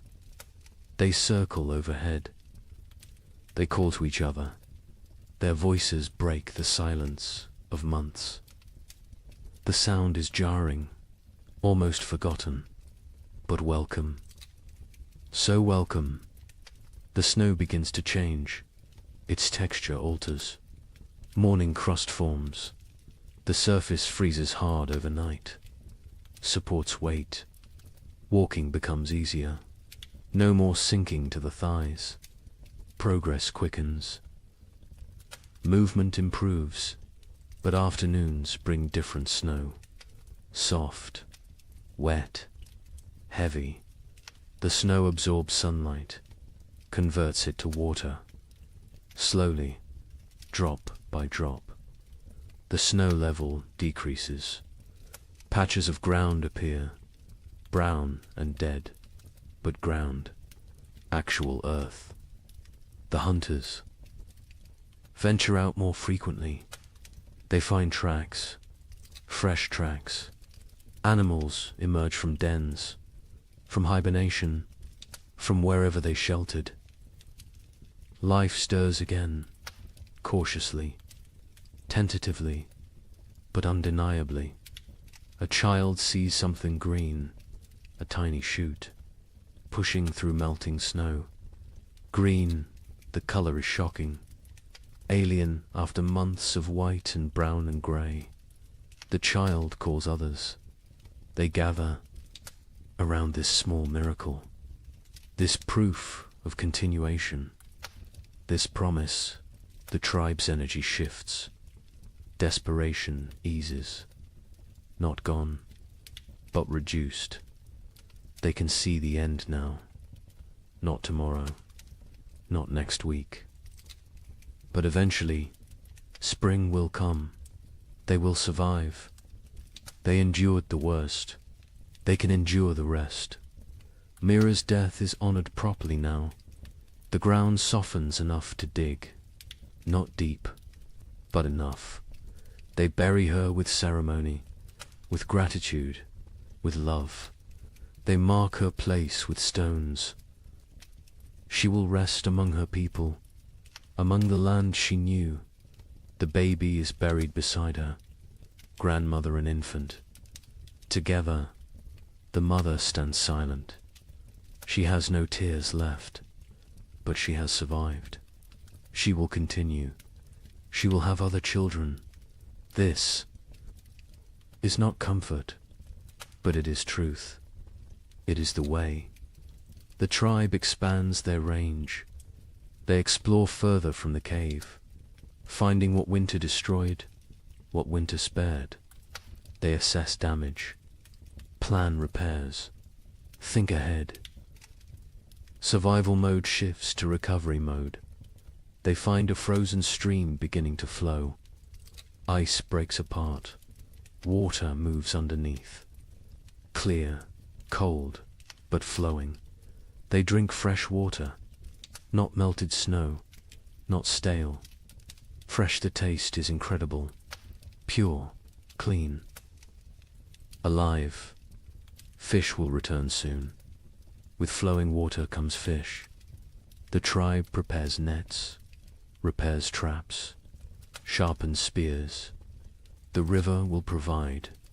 It always has. It will again. The wind changes direction, no longer from the north, now from the south. Warmer air pushes in, not warm, but warmer. Relative warmth, comparative warmth, enough to matter. Ice on the cave walls melts.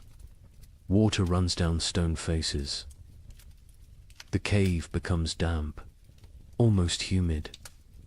This creates new problems. Mold threatens.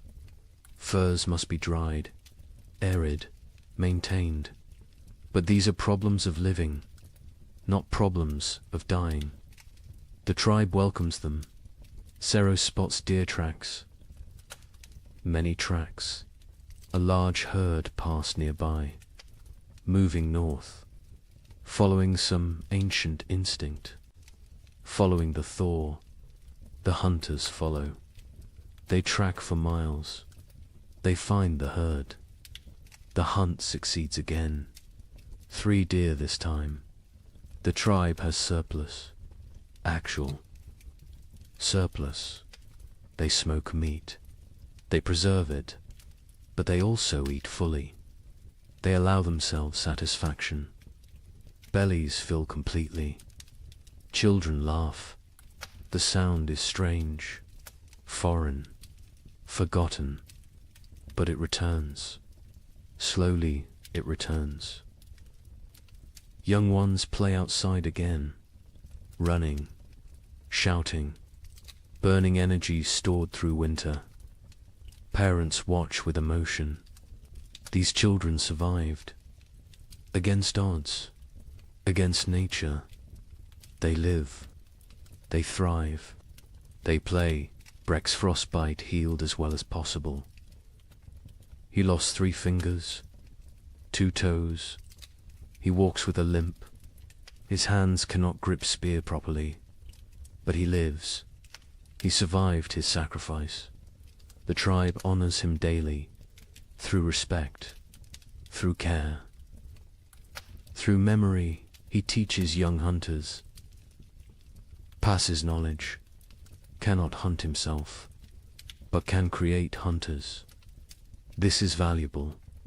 This is contribution. This is purpose. He has worth beyond physical ability. The tribe ensures he knows this. Torg's mother recovered fully. The fever broke. Strength returned. She works alongside other women. She processes new hides. She gathers early plants. She lives. Her son watches her with gratitude, with relief, with love. The nights grow shorter. Darkness retreats further. The tribe sleeps less, needs less sleep. Energy returns with light, with warmth, with hope.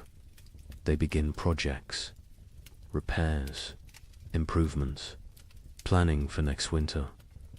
Learning from this one, they discuss what worked, what failed, how to improve.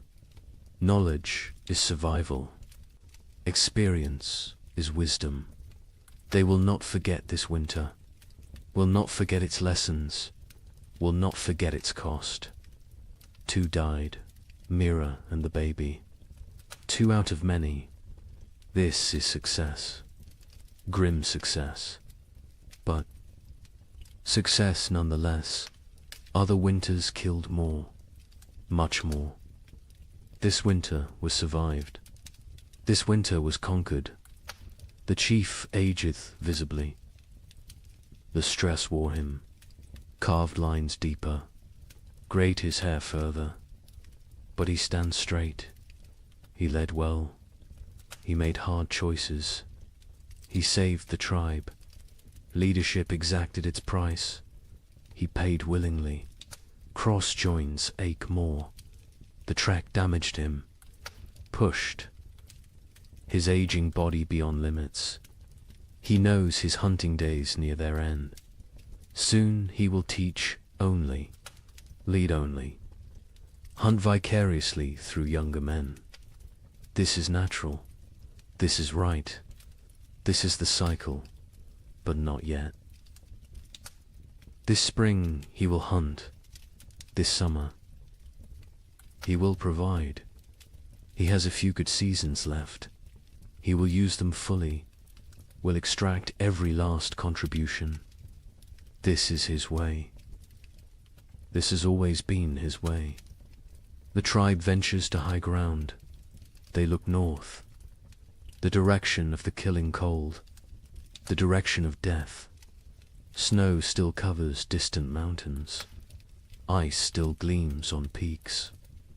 Winter remains there, will remain for months. But here, in the valley, in their home, spring approaches, green spreads, slowly, gradually, but visibly. Grass emerges, leaves bud, flowers prepare to bloom. Color returns to the world. The monochrome existence ends. Life reasserts itself. Birds return in waves, small ones first, then larger.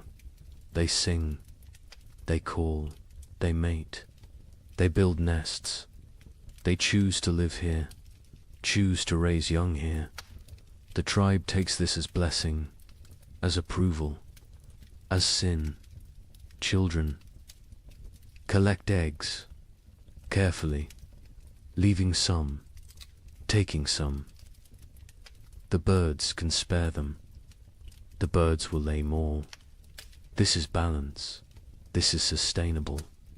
This is how it works. A bear emerges, thin, hungry, dangerous. It approaches the cave. The hunters drive it away. They cannot kill it. Too dangerous, too large.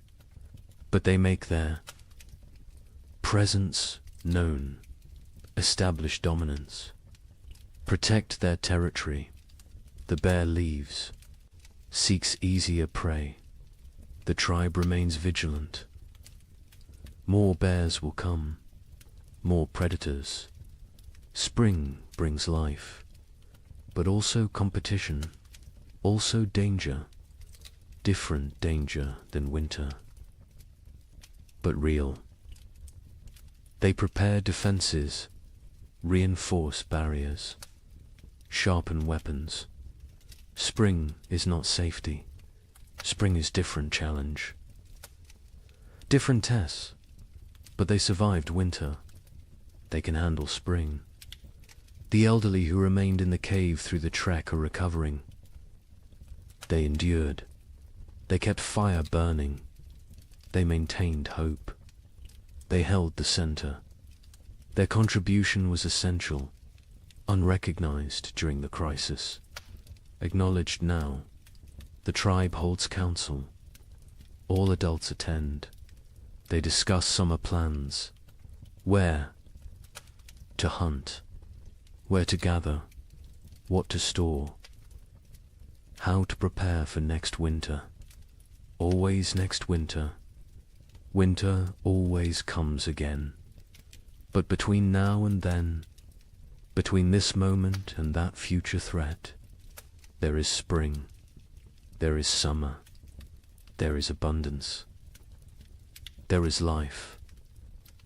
They will live fully, live completely, live gratefully. The thaw continues, accelerates, snow vanishes, rivers swell, the land transforms. The frozen death world becomes living green world. The change is profound, almost unbelievably, but real. Witnessed, experienced, the tribe survived. all but two. They endured when winter meant death. They outlasted the brutal cold. They conquered the primitive darkness. They proved again what humans are, what humans do, what humans will always do. They survive. They adapt. They continue. Spring has begun. The tribe gathers in evening light, not inside the cave, outside, under open sky. This gathering is ritual, sacred. It happens after every winter, after every survival. The time has come to speak, to remember, to learn. The chief sits at the center. Elders form a circle around him, hunters behind them, women next, children at the outer ring. Everyone has place, everyone has voice. This is how knowledge passes. This is how wisdom survives. The fire burns. Between them, not for warmth now, for ceremony, for focus, for connection. Flames dance, sparks rise. The tribe watches, reflects, prepares to speak their truths. The chief begins. His voice carries weight, authority earned through survival, through sacrifice, through leadership in darkness. He speaks of the winter, its harshness, its cruelty, its lessons. He names those lost. Mira, the infant, their names spoken aloud, remembered, honored. He speaks of choices made, rationing food, sending the trek, hiding the seed. Hard choices, choices that saved them, choices that cost them. Leadership is burden. This winter proved it again. He carries these decisions, will carry them forever. Cross speaks next. He describes the hunt before the storm, the desperate race, the near miss with the bison's horn. He shows his torn fur, his scar, physical proof of survival, of risk, of success. He speaks slowly, choosing words carefully. Each word teaches. He talks about the trek, the frozen plain, the endless walking, the night without shelter, the valley discovered, the game found. He does not glorify, does not exaggerate, simply states, truth is lesson enough. Truth needs no embellishment. The other hunters add details. Each perspective matters. Each view completes the picture. One speaks of exhaustion, another of fear, another of hope sustained. Together they create full understanding, complete knowledge, shared experience. Breck holds up his damaged hands. 3 fingers gone. Stumps healed now, scarred. He speaks of tracking the goat, days alone, nights frozen, the desperate throw that killed, the impossible drag back. His voice is steady, no regret, no bitterness, only statement, only fact. He says he would do it again, would sacrifice again. The tribe is everything. Individual is nothing. This is core truth. This is survival principle. This is what separates humans from animals. Willingness to suffer for others, to die for others. If necessary, the women speak. Myra's daughter tells of her mother's final days, her weakness, her continued teaching, her peaceful end. Tears flow, but also pride. Mira lived well, died well, left legacy. This is all anyone can hope for. The baby's mother speaks, briefly. Her voice breaks. She cannot say much, but she says enough. Her child lived weeks, new warmth, new love, new mother's touch, short life, but life nonetheless. She will honor it, will remember it, will carry it forward. Other women discuss food preservation, what worked, what spoiled, leather eating, bone boiling, every technique examined, every method evaluated. They share improvements, better ways, smarter approaches. Next winter they will do better. This is the point. Always improve, always learn. Ciro speaks of navigation, of reading snow, of finding signs, of keeping group together. She describes the river crossing, the groaning ice, the careful steps. She explains her fears, her doubts, but also her determination. Leadership is not certainty, is not confidence, is commitment despite uncertainty. The young ones ask questions. How did you stay warm? How did you stay brave? How did you keep going? The answers vary. Honesty prevails. Sometimes we did not stay warm. Sometimes we were not brave.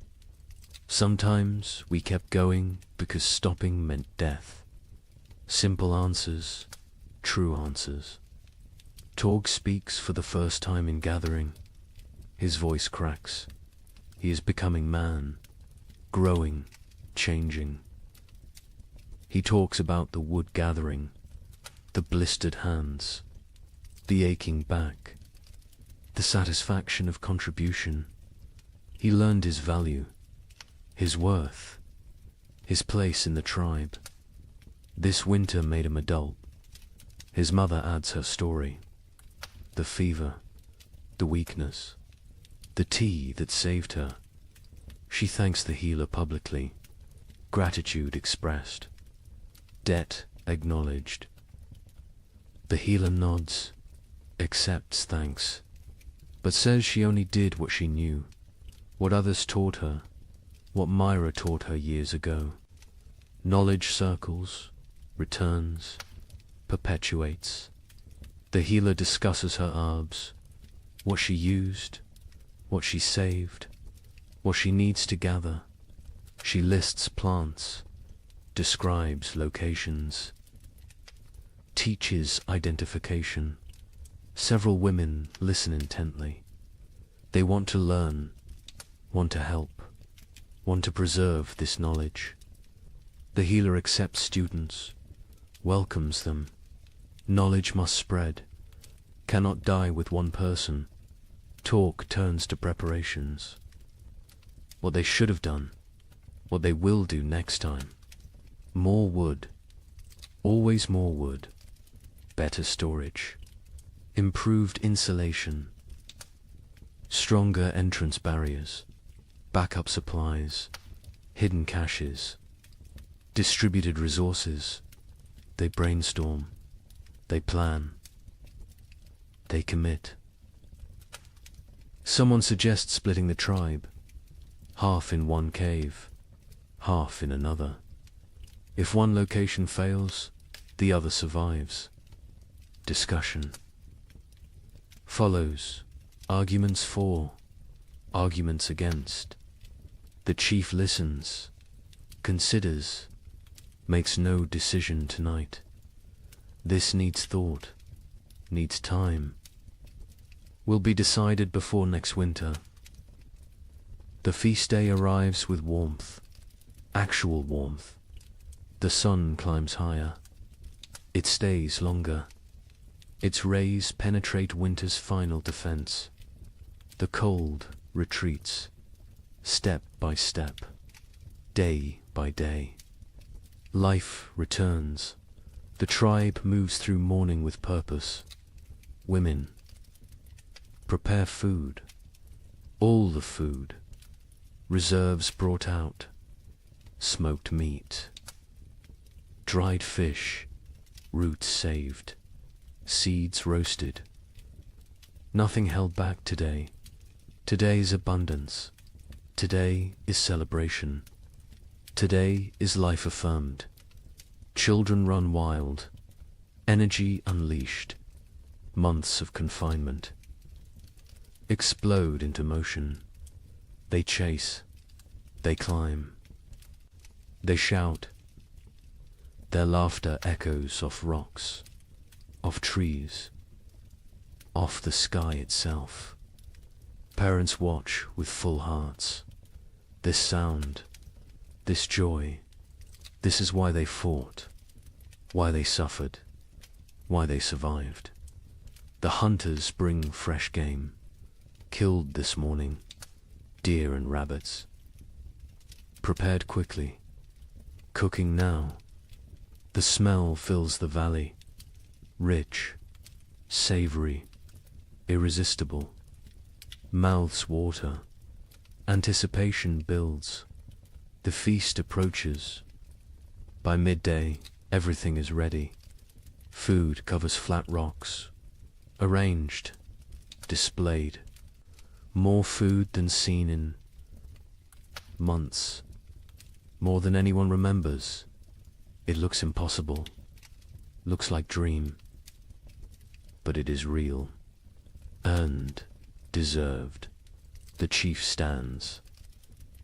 He raises his hands, silence falls, even children quiet. He speaks briefly, thanks the spirits, thanks the ancestors, thanks the tribe. Each person contributed, each person matters, each person survives because all survived. This is truth. This is their way. Then he gestures, begin, eat, celebrate, live. The tribe descends on food with controlled urgency, not greed, not desperation, but hunger, real hunger. Months of deprivation cannot be ignored. They fill their hands, fill their mouths, fill their bellies. The taste is incredible. After bland rations, after leather, after nothing. This food is ecstasy, simple food, basic food. But to them it is feast worthy of gods. They eat slowly, savoring, appreciating, grateful for every bite. Children eat until they cannot move, then play, then eat more. Their bodies demand fuel, demand rebuilding, demand growth delayed by winter. Parents smile, let them eat, let them grow, let them live. Adults pace themselves. Years teach moderation, but they eat fully, satisfied fully, for the first time in forever. Bellies are tight, bodies are warm, hearts are full. This moment is perfect. This moment is earned. This moment is theirs. As afternoon settles, the tribe relaxes into contentment. Some sleep, some talk, some simply exist, peacefully, completely, without fear, without hunger, without cold. Present moment contains everything needed. Stories begin again. Different stories now, lighter stories, funny memories, embarrassing moments, gentle teasing. Laughter comes easily. Naturally, the tribe remembers how to be happy, how to be human beyond survival, how to live rather than merely exist. Brexits. With young hunters, he demonstrates techniques despite damaged hands, shows them tracking signs, explains animal behavior, shares decades of knowledge. His hunting days may be over, but his contribution continues. Different form, same value, same importance. The healer sits with her new students. They examine plants, learn properties, memorize uses. She teaches patiently, thoroughly. She knows she grows old. She must pass knowledge before she cannot, before it dies with her. The young women listen intently. They understand the gift. They accept the responsibility. Sira walks the valley's edge, exploring, mapping, planning. Her mind is always forward, always preparing. She finds new water sources, better hunting grounds, strategic locations. Information is survival. Knowledge is power. She gathers both constantly. Craw sits alone briefly, watching his tribe, his family. He feels his age, his exhaustion, his mortality, but also satisfaction, pride, purpose. He has lived well, provided well, protected well. If death comes tomorrow, he is ready. He is complete. He is content, but death does not come. Life continues. Spring unfolds. Days stretch longer. Warmth increases. Green spreads across the land like water, flowing, growing, transforming everything it touches. Other tribes exist. Other peoples, scattered across the vast lands. Each endured their own winter. Each fought their own battles. Each lost their own members. Each survived through strength and sacrifice and will to the north. Coastal peoples weathered storms. Ocean. Winds brought different cold. Wet cold. Penetrating cold. They huddled in driftwood shelters. Ate fish when they could. Kelp when they must. They survived. Barely, but survived to the south. Dozen peoples faced different trial. Cold nights, scorching days, extreme swings, no middle ground. They sheltered in caves, conserved water, endured. They know survival has many faces. Cold is only one. Each environment tests differently. Each demands different strengths. Mountain peoples lived with the snow, always. Surrounded, buried, isolated. They knew winter intimately, understood its moods, its dangers, its rare gifts. They moved with the seasons, migrated, adapted, survived through flexibility. Through knowledge, through respect for nature's power, plains peoples tracked the herds, followed them south, followed them to survival. They lived nomadic, always moving, always hunting, always one step ahead of starvation.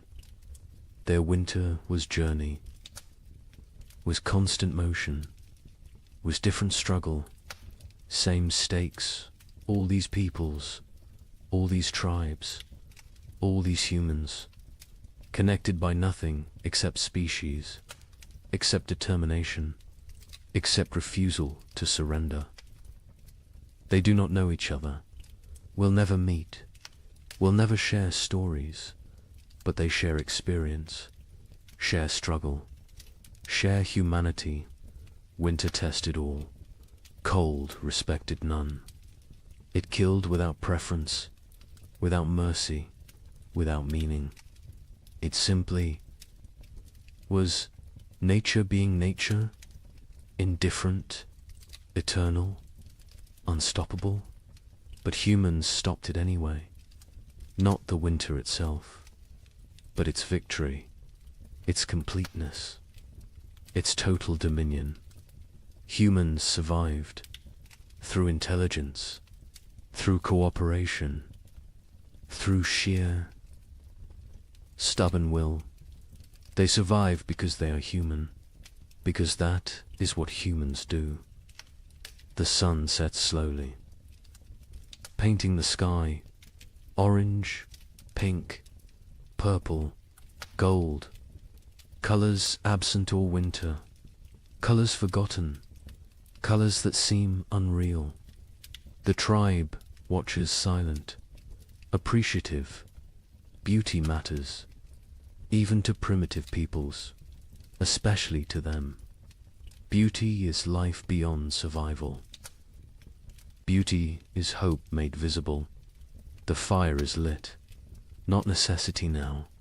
Tradition, comfort, connection. They gather around it. Not for warmth, for ritual, for togetherness, for continuation. Fire was life in winter. Fire is still center, still heart, still home. The night is gentle, soft, a caress rather than assault. Stars emerge, countless, brilliant, the same stars that watched their suffering, that witnessed their triumph, that will observe their continuation. Forever stars, eternal witnesses, silent companions. Children sleep quickly, exhausted from play, from food, from life fully lived. They sleep peacefully, deeply, no crying, no fear, no cold. Just rest, just dreams, just childhood reclaimed. Adults linger, quiet conversation, comfortable silence. They need no entertainment, no stimulation. Simply being together is enough. Simply surviving is enough. Simply existing in this moment is everything. One by one they drift to sleep, bodies relaxed, minds peaceful. The tribe sleeps well, under stars, under sky, under the protection of their own strength, their own unity, their own humanity. The night deepens, the fire burns low, embers glow, red, orange, fading. The valley is silent, peaceful, safe. Life sleeps, life rests. Life prepares for tomorrow, somewhere. In the darkness, a wolf howls, distant, lonely, calling to pack, calling to family, calling for connection. The sound carries, echoes, fades. The tribe does not wake, does not fear. Wolves are neighbors, not enemies.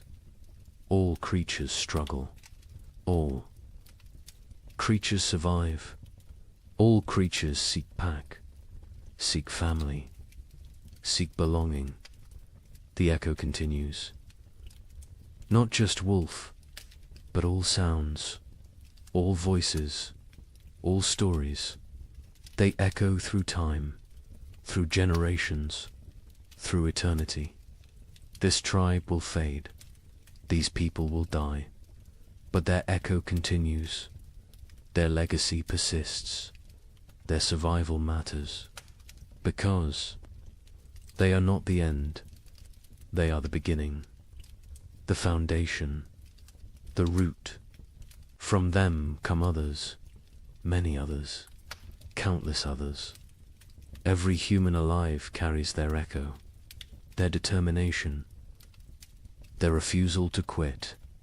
These primitive peoples, these ancient survivors, These frozen warriors, they are ancestors to everyone, to all of humanity. Their winter is our winter. Their struggle is our struggle. Their survival is why we exist. The night holds all of this, all of history, all of future, all of possibility. It holds the sleeping tribe, the dying fire, the silent stars. It holds everything that was, everything that is, everything that will be. And in the morning, they will wake, they will continue, they will live another day, then another, until winter comes again. And they will face it, and they will endure, because that is what they do, what they have always done, what they will always do. They are human. They survive. The night knows this. The stars know this. The earth knows this. And now you know this. To rest now. Sleep now. Dream of warm fires. Of full bellies. Of tribes that endure.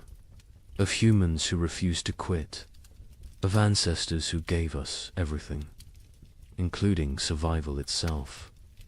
The echoes continue, forever, always, in the night.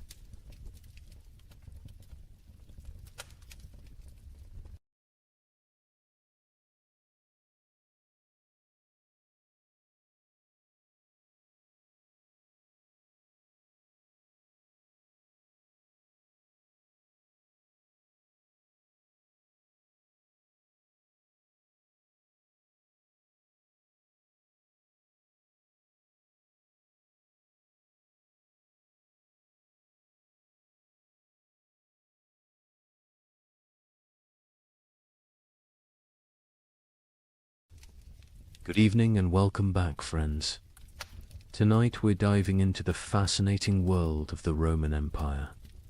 As always, let me know where in the world you're listening from. Get cozy, settle in, and let's begin. The torches burned low against the marble walls of the Colosseum, their flames bending and snapping in the night wind. Smoke curled upward, painting the corridors in shifting shadows that seemed alive. Somewhere deep within those walls, cages rattled. The guttural growl of a lion broke the silence, followed by the shrill cry of a panther pacing its enclosure. The air was thick with the scent of straw, iron, and blood. Men shuffled forward, not as spectators, but as the hidden workforce behind the spectacle animal keepers, trainers, guards, and gladiators themselves, step echoing with the knowledge that dawn might never come for them. Imagine it, the roar of 50,000 Romans thundering like a storm overhead. Yet before the games even began, death was already at work in the corridors below. Lions lunged against their bars, their claws scraping sparks across iron. Elephants, chained and restless, shifted their massive weight, shaking the earth beneath the workers' feet. A single slip of a chain, a missed strike of the trainers. Staff and the arena would claim another victim before the audience ever saw the sand-stained red. Now, ask yourself, what would it feel like to wake each morning knowing that your job itself, the task you were paid or forced to perform, was a gamble with death? Not a soldier in battle, not a rebel hunted by Rome, but a worker, a laborer, a craftsman whose daily duties carried a sentence no law had to write. Would you sleep at night, or would your dreams be haunted by the growls from the cages, the weight of the stones above your head, or the smell of lead dust clinging to your breath? History books love to tell us about emperors, senators, and generals.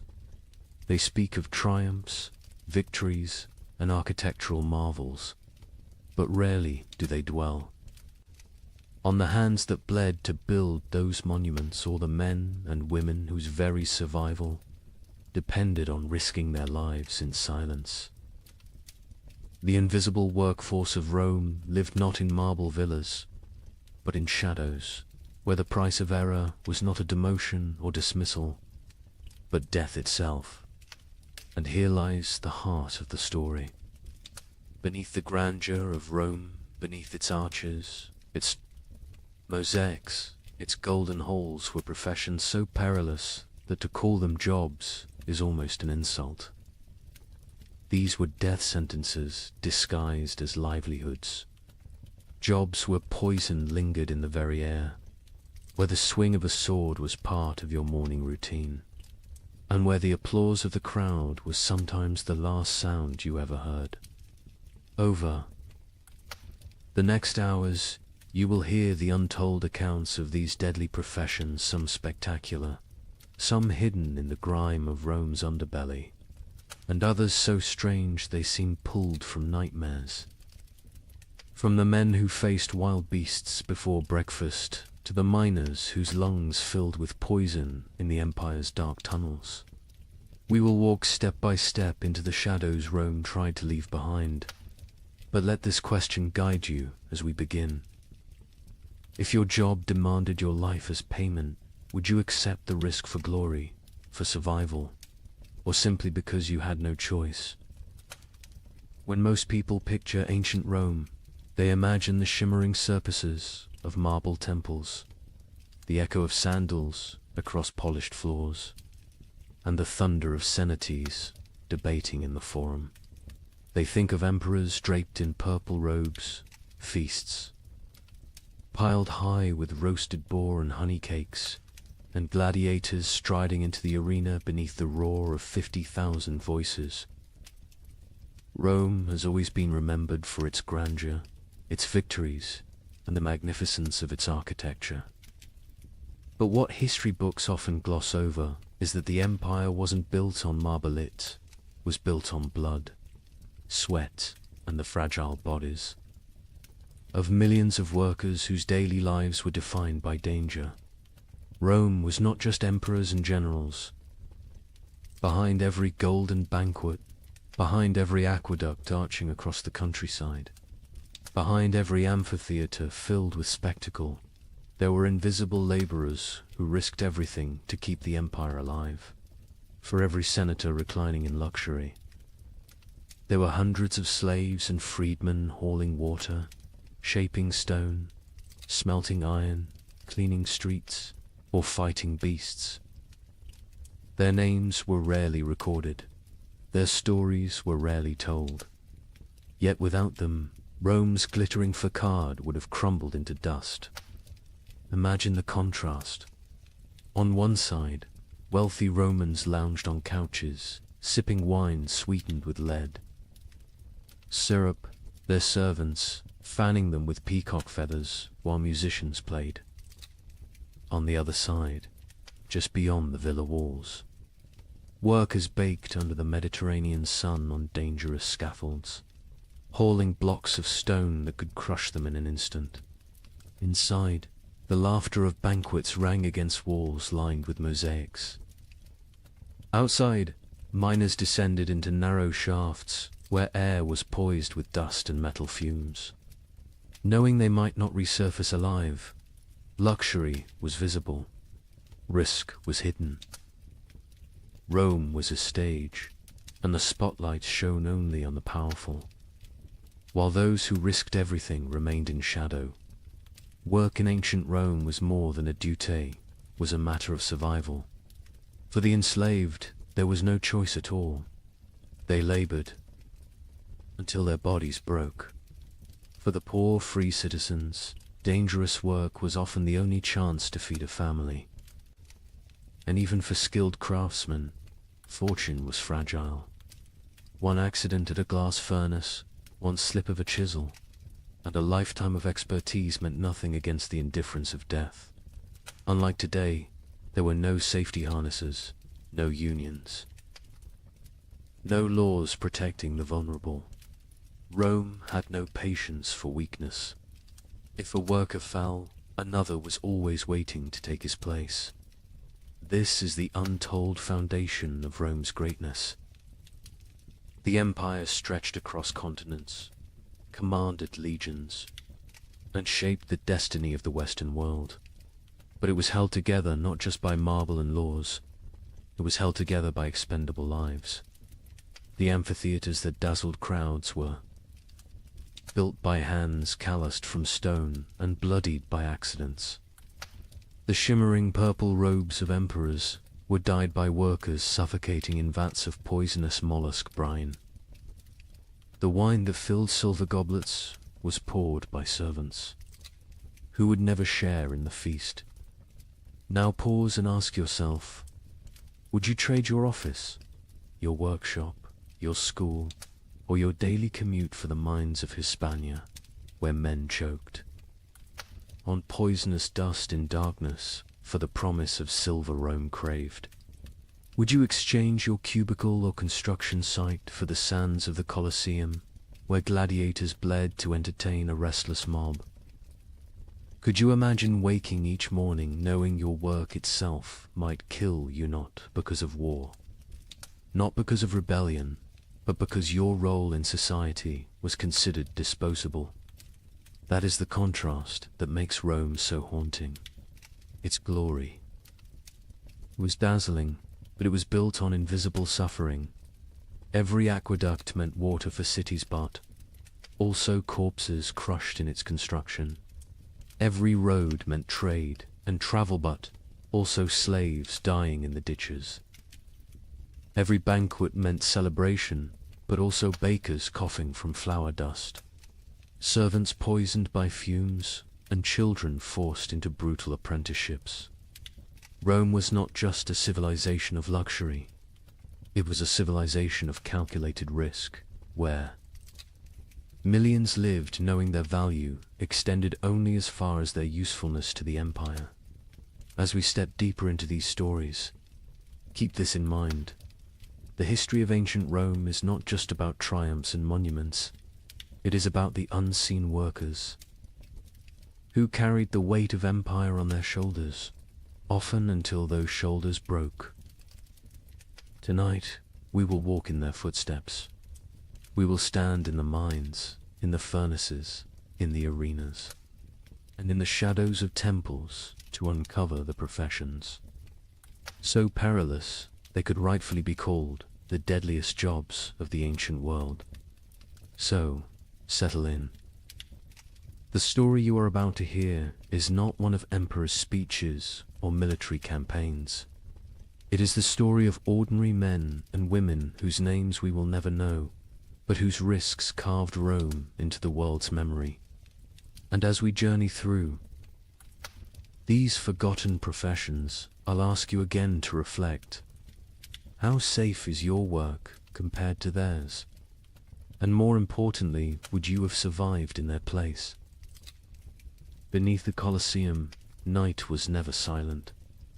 Torches sputtered against damp stone walls, smoke trailing upward into the labyrinth of corridors.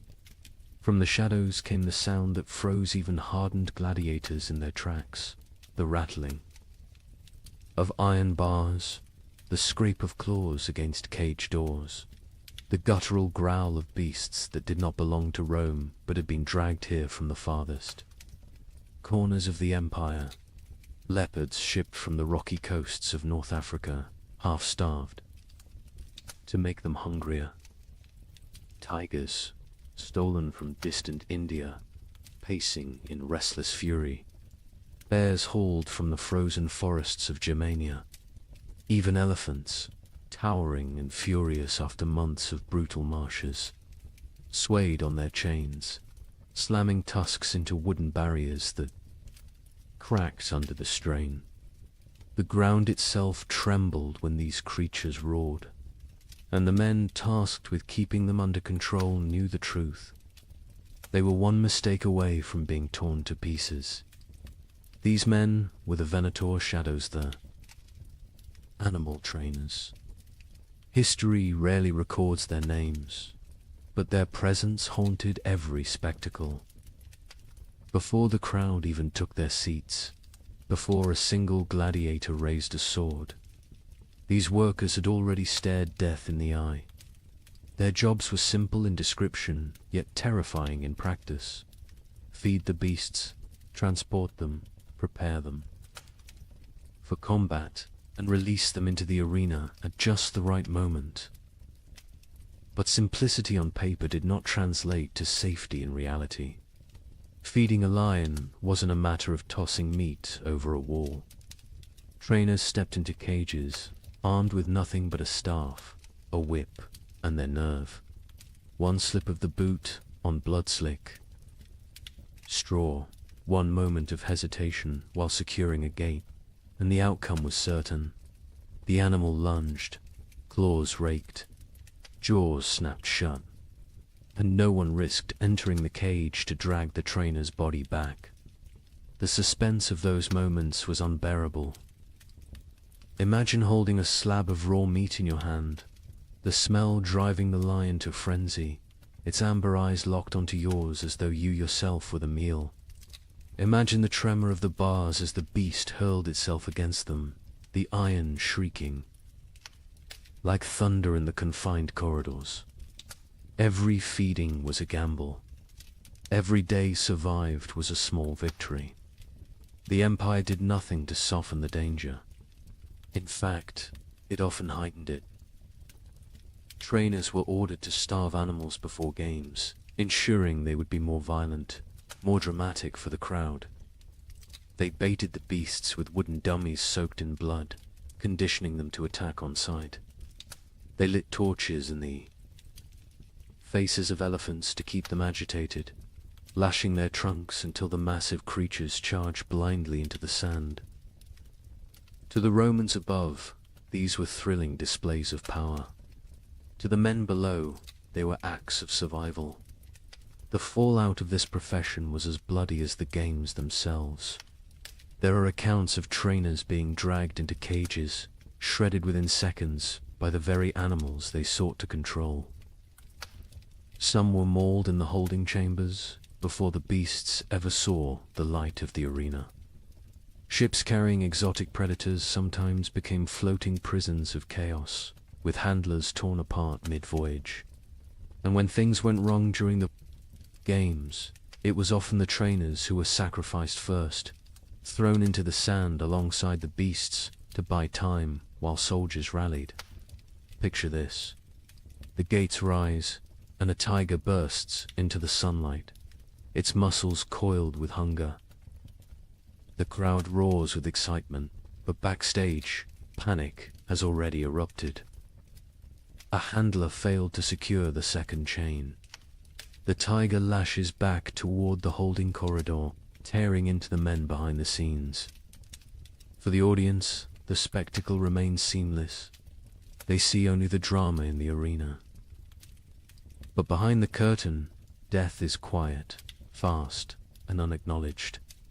Ask yourself, would you take that job? Would you trade your office, your tools, or your classroom for a torch and a whip, walking daily into the jaws of lions? These trainers did not choose their fate freely. Many were enslaved, others condemned prisoners. Some were criminals whose punishment was not execution but servitude in the cages. Yet a handful were free men spatialists who took on the role for pay, prestige, or the faint hope of avoiding poverty. Their skill with animals might buy them survival, but it also chained them to constant peril. And here lies the chilling truth. Rome didn't care if they lived or died. The empire had endless replacements, slaves, captives, debtors. If a trainer was mauled, his death wasn't a tragedy, it was a footnote. The games continued, the crowd cheered, and the emperor smiled. The expendable lives of these men fueled the endless appetite of spectacle. So the next time you picture the Colosseum filled with roaring beasts and clashing swords, remember the hidden figures in the shadows, the ones who coaxed half-starved, Predators from their cages, who held their breath each time an iron gate groaned open. Who knew that at any moment the sand might drink their blood instead of the gladiators? Their work was not honored. Their names were not recorded. Yet without them, Rome's greatest spectacles would never have existed. They lived every day, with death brushing at their heels, and more often than not, death caught up. And as terrible as this sounds, these animal trainers were only the first link in the Colosseum's deadly chain of professions. Others stood in workshops, hammering weapons that decided life or death.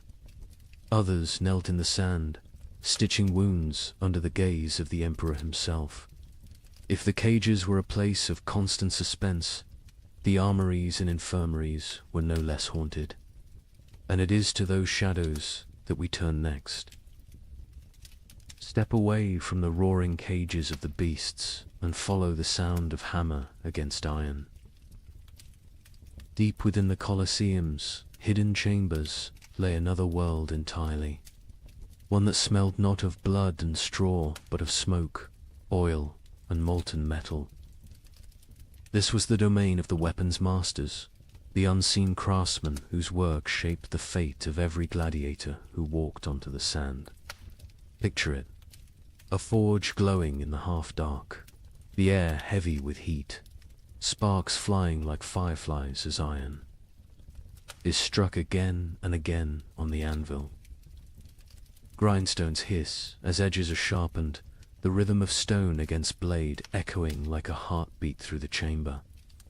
The tension here was no less suffocating than in the animal pens above, for in this place, the smallest error did not simply ruin a weapon, it ruined a man's life.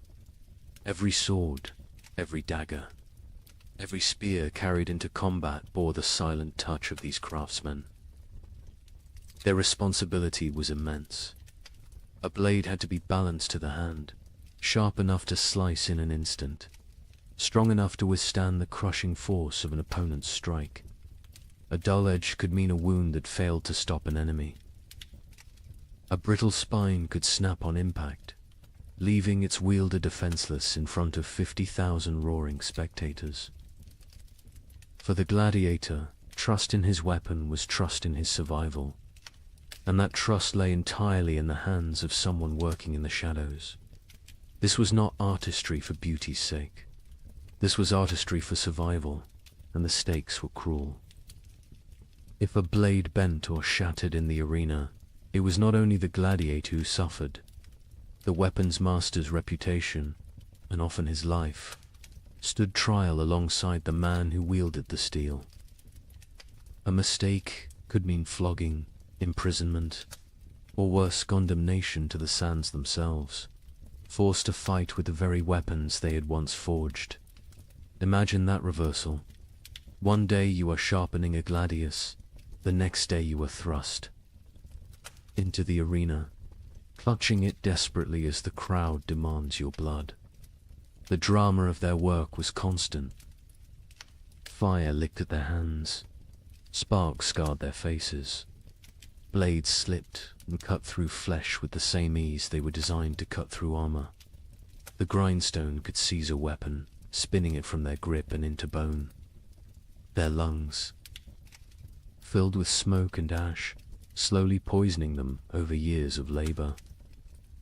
Many weapons masters bore the permanent marks of their craft, missing fingers, burned arms, eyes clouded by accidents at the forge. But the danger was not only physical, it was psychological. Consider the weight of knowing that your grindstone may determine whether a man returns to his cell alive or is carried out on a stretcher.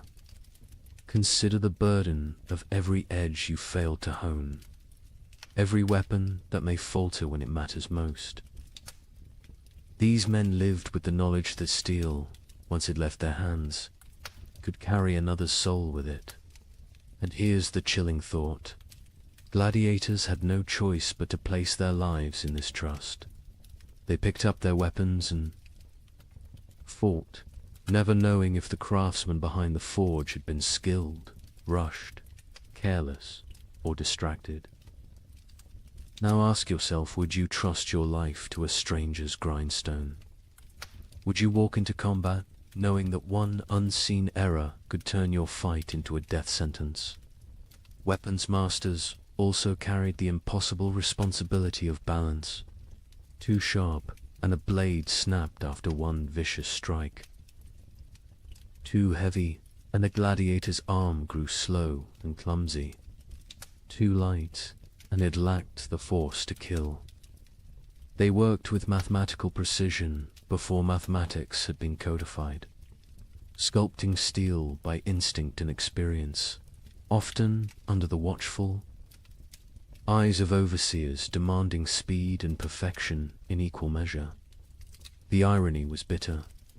If they succeeded, no one noticed.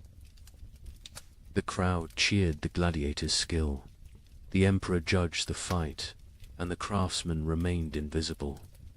If they failed, however, the consequences were immediate and catastrophic. The Colosseum was merciless, not only to fighters, but to those who supported them. And yet, despite the danger, some sought this path willingly. Freedmen and poor citizens took apprenticeships, learning to hammer steel in hopes of steady work. Others inherited the trade through family lines, fathers teaching sons to temper blades in the same fires that scarred their own hands. For them, the forge was not just survival, it was a way to carve meaning into their anonymity.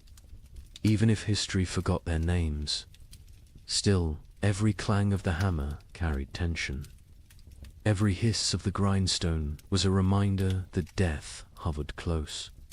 These were not glamorous artisans. They were men whose craft was measured in heartbeats on the sand above.